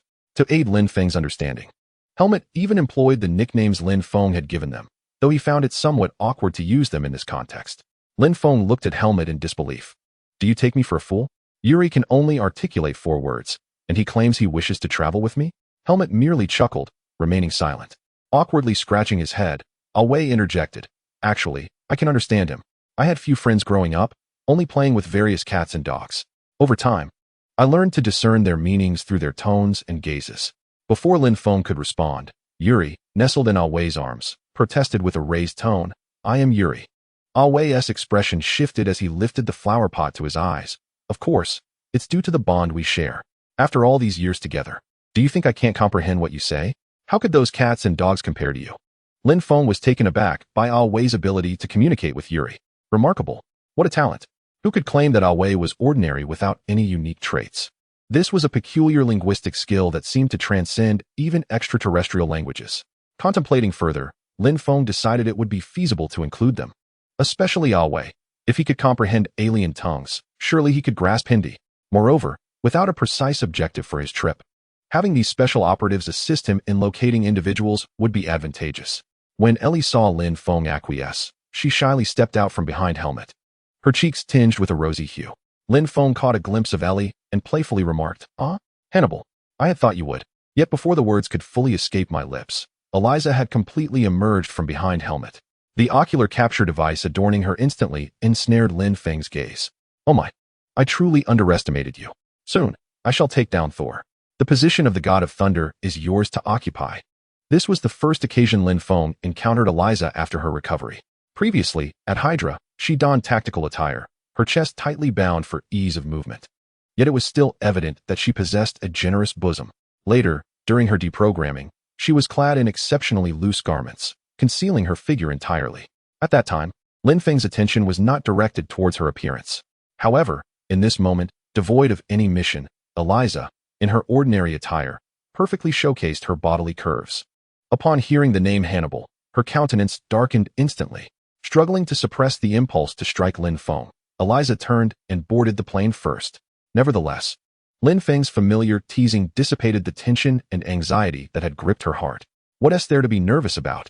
It's he who has been seen by me, not the other way around. If anyone should feel shy, it is he. Misha, grasping Lin Feng's arm, inquired curiously, "Brother, who is Thor? Why do you wish to kill him?" Lin Feng's mouth twitched. He had momentarily forgotten the presence of children. Matters concerning adults are not for little ones to pry into. After this, Lin Feng exchanged pleasantries with Helmet and led the siblings onto the plane. While aboard, Lin Feng learned the true reason this motley crew wished to accompany him to India. It turned out that Yuri had been clamoring to return to his villa since waking up yesterday, insisting on taking Eliza with him. However, he was unable to leave on his own, while Awei and the others desired to depart, but dared not do so without Helmet's command. After spending 5 years in the slums, they had become somewhat unaccustomed to life within the base. Their earlier attempt to escape was in search of Eliza, and now that she had returned, should they attempt to flee again, Helmet would surely break their legs. Just then, upon hearing that Lin Feng was heading to India, Yuri, without a second thought, declared his intention to follow Lin Feng. Awei and the others had no objections. After all, Lin Feng was a true asset. Thus, they conferred and that very evening sought out Helmet. Helmet, considering that there was little to attend to in Sokovia, and noting that the group had spent 5 years outside, likely had grown accustomed to a more leisurely lifestyle, did not hinder their plans. Instead, he permitted them to bring Eliza along, both to safeguard Yuri and to allow her a chance to unwind. These individuals had likely never traveled abroad for leisure, save for their missions. However, while they believed they were embarking on a vacation, Lin Feng was already contemplating how to exploit their free labor. Chapter 75, The Mount of Indian Men. The linear distance between Sokovia and Kolkata exceeds 7,000 kilometers, with an aerial flight time extending to a lengthy 9 hours. Even though Lin Feng arose at the break of dawn, as the plane took off, it was merely 6 o'clock in the morning. Yet, upon their arrival and exiting the airport, the clock had already struck past 4 in the afternoon. Furthermore, the sunset in India at the end of December occurs rather early, and they now found themselves in the twilight hours, on the verge of darkness. Lin Feng did not hastily seek out Banner. Instead, he, accompanied by a group of laborers, intended to first secure accommodations at a hotel. Lacking a definitive goal, Lin Feng estimated he would linger here for some time. Claiming to be on a holiday was not entirely inaccurate. Kolkata, a premier city in India, serves as a significant transportation hub, thus the urban infrastructure is remarkably well developed, boasting numerous 5-star hotels. For this being their inaugural overseas journey, even the seasoned Special Forces soldiers among them felt a surge of excitement. After swiping Yuri's card and hiring 2 local drivers, the group was whisked away to the nearest 5-star hotel. In the hotel restaurant, they gathered around a large dining table. Enjoying dinner while exchanging tales of their foreign experiences, Lin Feng suppressed a smile, quietly observing their animated conversations, occasionally interjecting to encourage them to indulge in their meals. While you can relish fine cuisine here in the hotel, tomorrow I will take you to the slums to sample the local delicacy, masala. I assure you it will be both wholesome and nourishing. Half an hour later, having satisfied their appetites, away, wiping his mouth, eagerly inquired Lin. Where shall we explore tomorrow? Rest assured, I am also proficient in Hindi. Should we encounter anyone unable to speak English, I can serve as your translator. A satisfied smile graced Lin Feng's face. But before he could respond, the others, including Sang Biao, eagerly chimed in, each asserting their own knowledge of Hindi. Fearing Away would steal the limelight and secure Lin Feng's favor with some coveted treasure. What is Hindi to us? We all learned from the same teacher. Who doesn't he know it? Witnessing this, Lin Feng's smile broadened. Splendid. Absolutely splendid. It is indeed fitting for you all to partake in the local delicacy of paratha and wander through the Indian slums. Who says we are here merely for tourism? I am here on a quest for someone. A knowing smile crept across Lin Feng's face as he retrieved his phone from his pocket. Locating the photograph of the clash between Hulk and Abomination, presenting it before the group. Upon hearing Lin Feng's initial words, Away and the others felt an unsettling premonition. When they finally discerned the two green giants on the screen, their hearts sank further. Isn't this the alien invaders featured in the recent news? What does Lin mean by this? Are we to seek out these two monstrosities? Their arms are thicker than De Zhuang's waist. We can barely withstand a single punch. The group exchanged glances, each reflecting a flicker of unease in the other's eyes.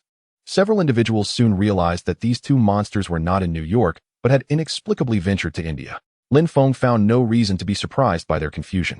The Super Soldier program was a clandestine military experiment, and not only were they unaware, but even Helmet might not have known that Hulk had escaped from a military base. Picking up the phone from the table, Lin Feng scrolled through a few images until he found a frontal photograph of Banner. Although the military had not released a nationwide wanted notice for confidentiality, there were still numerous publicly available photos of Banner, a dual doctorate holder in physics and biology. He presented the phone to the others, briefly explaining the connection between Banner and Hulk before assigning tasks. Initially, the expressions of the group reflected some discontent. They had anticipated a leisurely outing, only to be faced with a mission. However, upon Lin Feng's promise of a reward of 1 X-ray vision each, their spirits soared, and they slapped their chests with renewed vigor.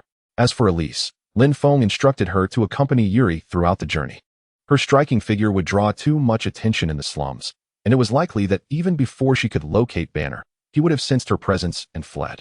After all, having successfully evaded military pursuit for 2 years in Brazil, Banner's awareness of counter-surveillance was undoubtedly sharp. Furthermore, due to her voice, Elise had hardly spoken since regaining her memory, remaining silent even in the confines of the airplane. Thus, Lin Feng did not intend to enlist her help in tracking down individuals, as the 4 others would suffice. The following morning, the 4 Special Forces soldiers hastily consumed a few pieces of bread before quickly departing the hotel with their maps. Lin Feng, along with Elise and the Misha siblings, leisurely enjoyed breakfast before departing the hotel at a more relaxed pace. Although their actions were slow, Lin Feng was not truly there for a vacation. Their destination was set for the slums on the outskirts of the city. The disparity between wealth and poverty in India was starkly evident. The area surrounding the hotel boasted well-developed infrastructure, clean streets, and well-dressed individuals. However, once Lin Feng and his companions left the main urban area, the quality of the buildings and environment deteriorated rapidly. The cracked and uneven concrete roads, dilapidated structures, and the ubiquitous litter painted a grim picture. With his hands in his pockets, Lin Feng ambled along the streets of the slums, feeling that the scene mirrored his impressions of India from a previous travel documentary, particularly with the local street food stalls that appeared both unsanitary and unappetizing. This truly felt like a squandered opportunity for his first overseas trip. Elise wore a stoic expression, clearly unimpressed by the filthy and chaotic surroundings. In contrast, Misha and Vicky appeared quite intrigued, their eyes darting about, captivated by the bustling atmosphere created by the dense population far surpassing that of Sokovia. 2 individuals tugged at Lin Feng, their curiosity evident as they walked alongside him. Lin Feng, grateful for the rare engagement, exhibited no signs of impatience. However, when the duo expressed a desire to indulge in street food, Lin Feng resolutely declined. Despite knowing their extraordinary capabilities could easily conquer the trivialities of the periodic table, his internal discomfort prevailed. Though the siblings felt a pang of regret, they did not dwell on it excessively. The plethora of foreign faces, eclectic attire, and diverse architecture captivated the two children who had grown up amidst ruins. Having started their refugee life at the tender age of 10, they had scarcely encountered anything novel prior to this journey to India. Even a mere stroll through the slums was a remarkable eye-opener. "Brother, look over there, a crocodile." Misha suddenly tugged at Lin Feng's hand, pointing towards a Bengal monitor lizard in a nearby alley. "And over there, Lin, so many crocodiles. Don't they bite?"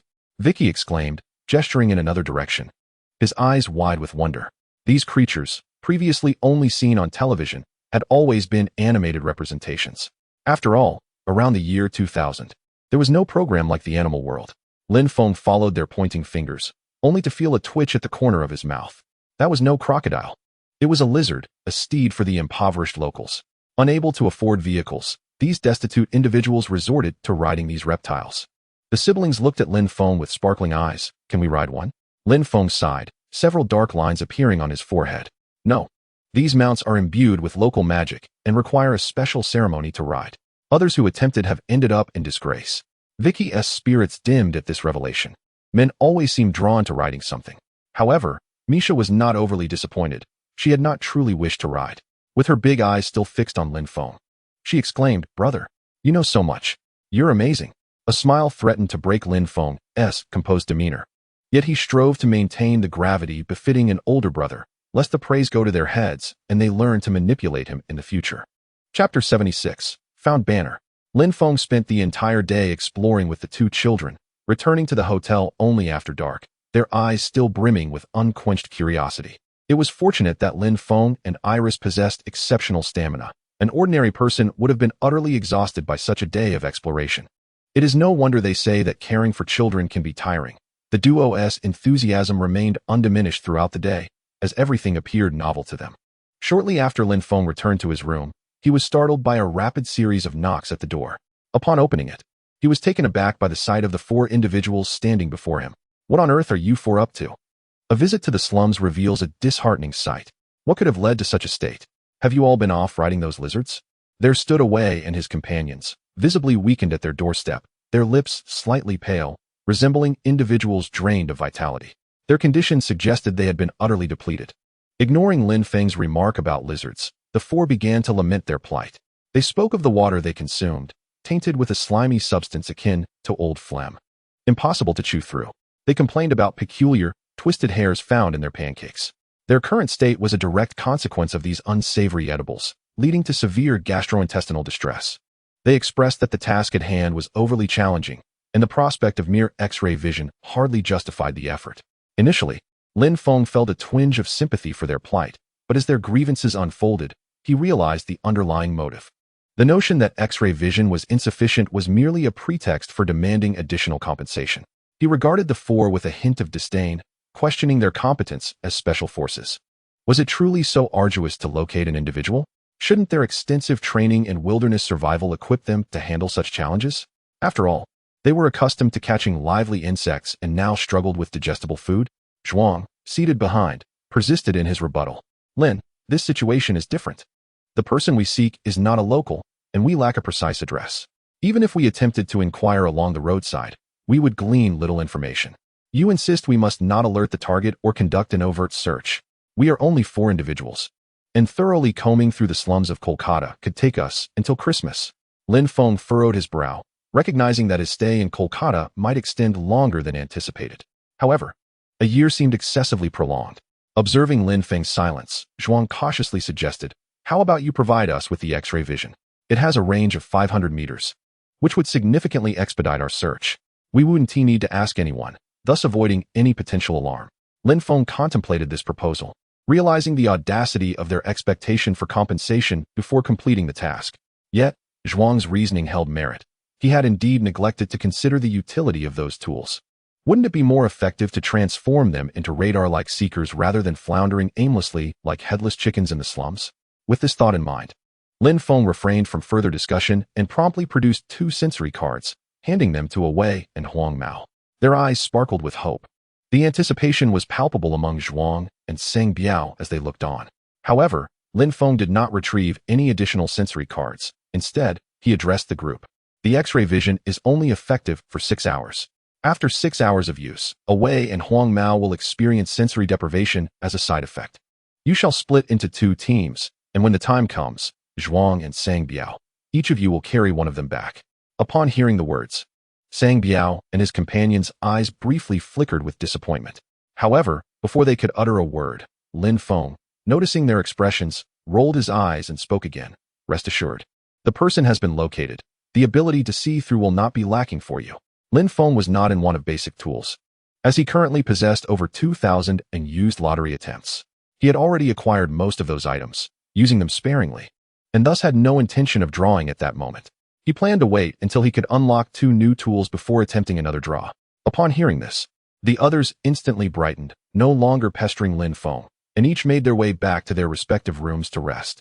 For the next 7 consecutive days, Lin Feng guided the siblings along with Ellis through the various districts of Kolkata, indulging in a tour that could hardly be described as anything but leisurely.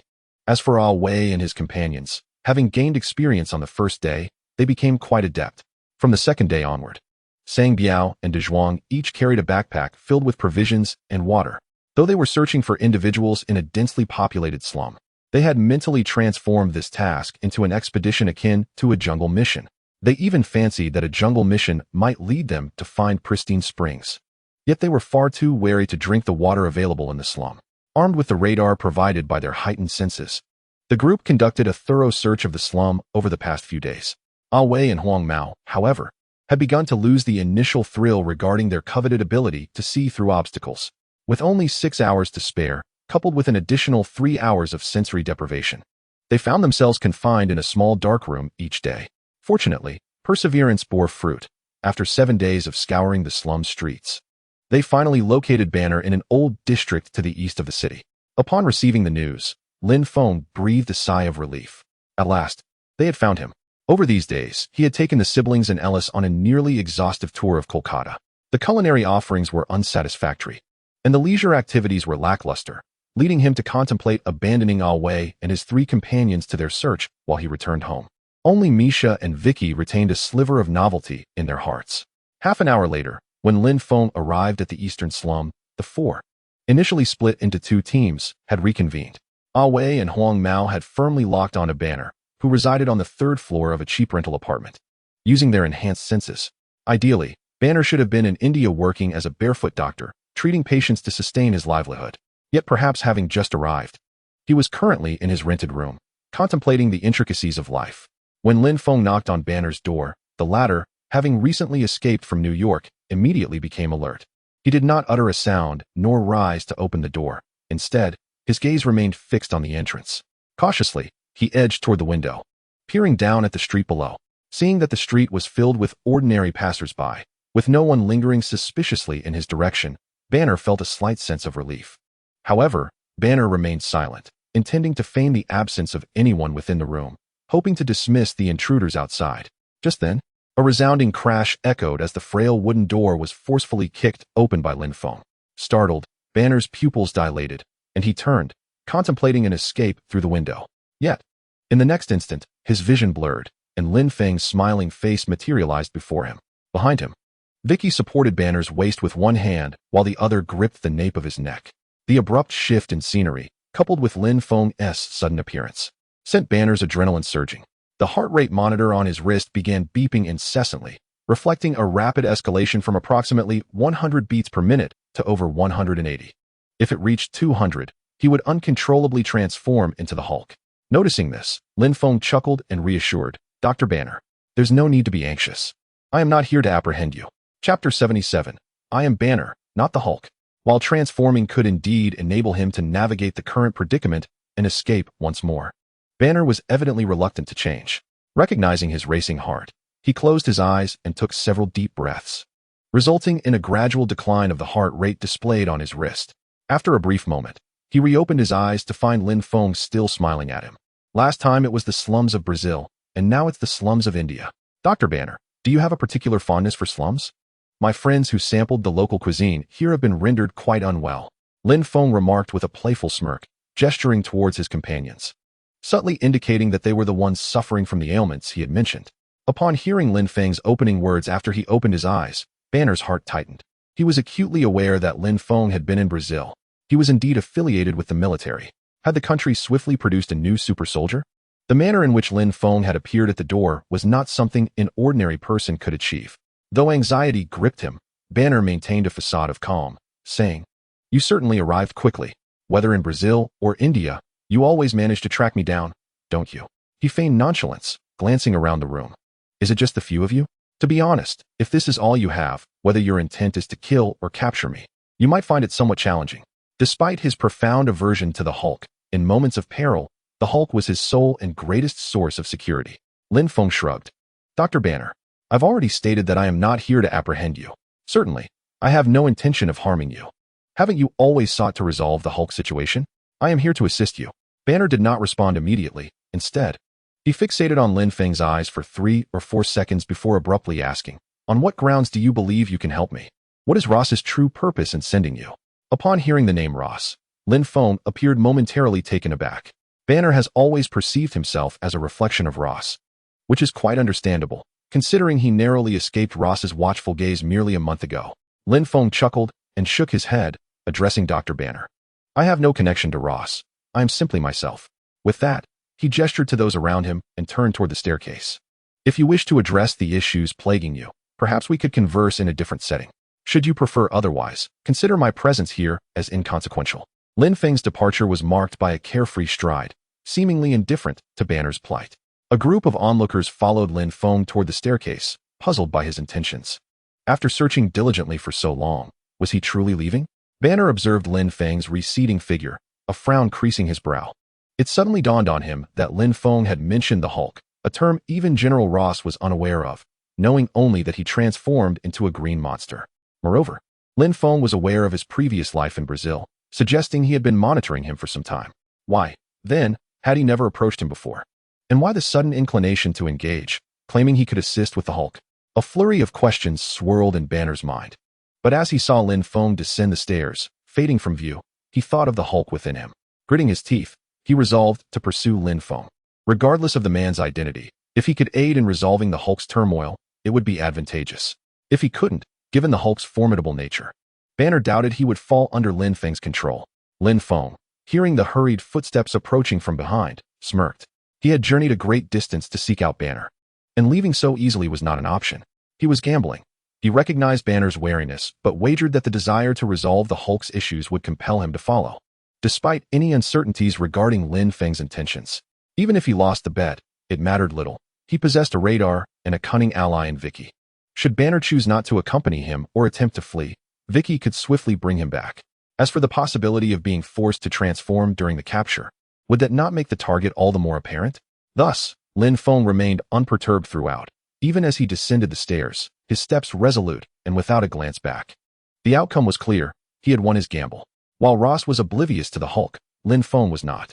In Banner's mind, this at least substantiated that Lin Feng was not affiliated with the military.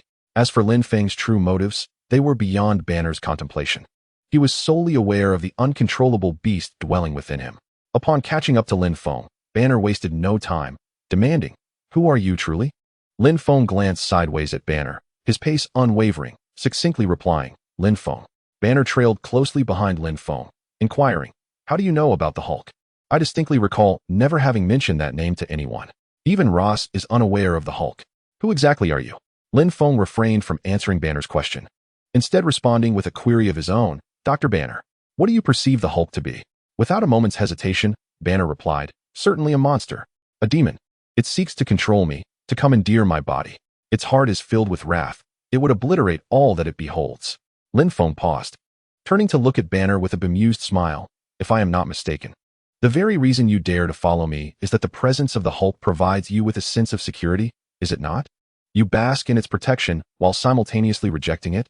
Banner discerned the sarcasm in Lin Feng's tone, yet showed no sign of embarrassment, even boldly admitting, "Of course. But that is not me. I am Bruce Banner, not that greenskin monster." Lin Feng chuckled lightly and resumed his stride. "Yet it has shielded you, and you, at the very least, have tacitly accepted its guardianship in your heart." Momentarily at a loss for words, Banner sought to shift the subject, asking, "How do you intend to assist me?" Lin Feng continued to withhold a direct response, countering with another question, "Have you ever attempted to communicate with it? Perhaps you could reach an understanding?" Banner's agitation became evident as he exclaimed, "How could I not? I constantly pray for it to vacate my body. Yet it has never responded. It is nothing but a mindless lunatic. Its presence only brings calamity." Observing Banner's fervent demeanor, Lin Feng inwardly sighed. He had hoped to gently persuade Banner to reconcile his inner turmoil and engage with the Hulk, believing that success in this endeavor would spare him some exertion. However, it appeared that a confrontation would be inevitable. Nevertheless, he was mentally prepared for such an outcome. With this thought in mind, Lin Feng ceased further conversation, resolutely advancing towards the outskirts beyond the slums.